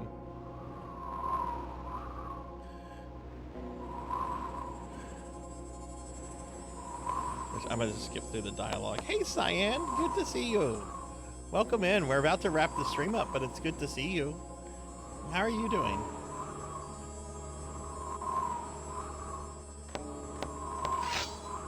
Back, woman. Perform your task, executioner.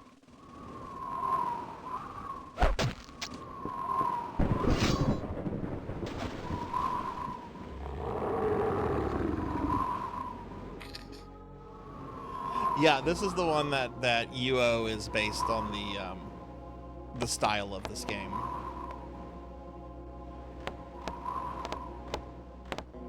When UO was being developed, this was the most recent Ultima, so they based it off of it.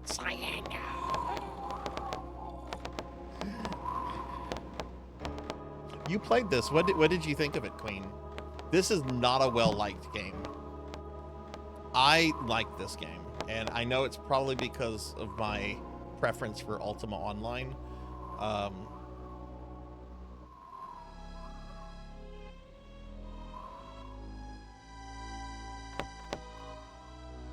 But this is what we'll start next week. For some reason, I thought Tony J voiced the Guardian, which is the evil entity at the beginning. I'm wrong. Oh no, the Avatar!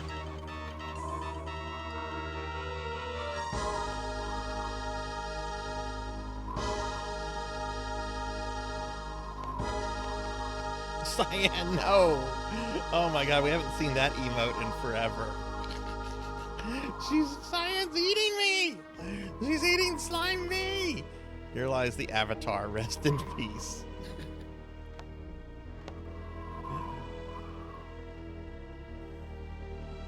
Yeah, this is not a well-liked game. I like it though. But we're gonna wrap this stream up, everyone, so let's head over to the library. Let me give Cyan a shout out. Cyan's a good friend. We haven't seen her around in a while, but she's awesome. All right, everyone, that's going to be the stream. So next Friday for RPG Friday, we're going to start off a playthrough of Ultima 8 Pagan, and you know, continue that until we beat it and everything. We will raid out. We will find a Dawsember friend to raid into. But before we do that, here's what I'm doing for the rest of the week. Tomorrow, Phantasy Star Online returns. We have not done any PSO streaming in about 2 months, but PSO2 returns tomorrow at 7 p.m. Central. That is going to be I am going to start the stream off with some Imperium, and the stream is going to end an hour early because the next day is going to be our monthly Sunday Retro Marathon. And I'll be playing Super Mario Brother Classics all day long. We're going to go through Mario Brothers 1 through 3, Land and World. And if you're curious about what version of Mario 2, it's going to be the North American version. So we'll be doing that on Sunday. That stream will start at noon, and it'll be a 12-hour stream. But that's going to be it, everyone. I'm going to be quick because I've gone over by an hour and a half tonight. But here's a link to my socials if anyone wants to follow me on social media. Here's a link to my Discord if you want to follow me on Discord. I want to thank everyone for being here. This was a fun, awesome stream. I really appreciate it. It went on way too long. I'm going to go ahead and thank a few people specifically, and then we're going to look for someone to raid out to. Right, so I'd like to go ahead and thank Zero Wiseman for the raid, Raven Katari for the follow, Doc Irving for both the raid and the follow, Pizza Maid for the 25-month Tier 2 resub, Kron151 for the bits, Ra-Ian259 for the follow, Abysmal TV for the raid, Detective Magnata, I think that's how you say it, Detective Magnata for the follow, Dream Tubi for both the raid and the follow, Plicky Pluck for the follow, Darth Elwood for the bits, Arc the Pie King, Tuffymon, and Soda Wave Live for the raids, and Power Party for the follow. So thank you to everyone for your generosity. Thank you for all the new follows. Thank you for everyone who brought their communities here. I really do appreciate everybody. Since I've gone over so long, I am going to go ahead and forego thanking all my subscribers and Patreons by name tonight. I normally do that, but I actually have a lot of work I have to do tomorrow morning, and I'm going to be waking up in about 3 hours. So I'm just going to go ahead and group thank all my subscribers and Patreons. I'll get you guys by name tomorrow. But thank you, Twitch subscribers, and thank you, Patreons, for the continued love and support that you show the channel. It really means the world to me. All right, we're going to look for someone else doing Dawsember content. Actually, one of the founders of Dawsember is on right now, and this is someone I met last year. I haven't rated this person. I don't know if they're doing Dawsember stuff right now, so let's see. But if so, we'll probably raid them. Yeah, we're gonna raid Fractural Minded Mike. He's one of the founders of Dawsember. I've raided him before. He's actually been in the channel a few times before. It's been a long time since I've rated him, and I believe he's in the UK. So I think his stream is just getting started. He normally starts streaming first thing in the morning. I think he's in the UK. I could be wrong on that. It's been a while. But yeah, let's go ahead and raid Fractural Minded Mike. He does a lot of DOS content and is a game developer himself too. So, all right, I'm gonna get this raid going. Have a good night, everybody. Thanks for watching. Be good. Take care of yourself. Be kind to others. And hopefully I see you tomorrow for some PSO. But thanks for watching, everyone. I do appreciate it. But let's go ahead and say hi to Fractural Mind Mike.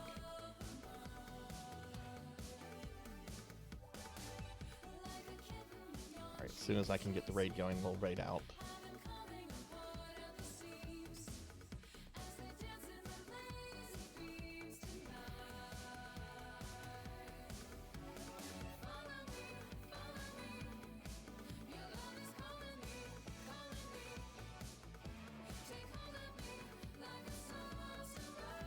Okay, here we go. Have a good night, everybody.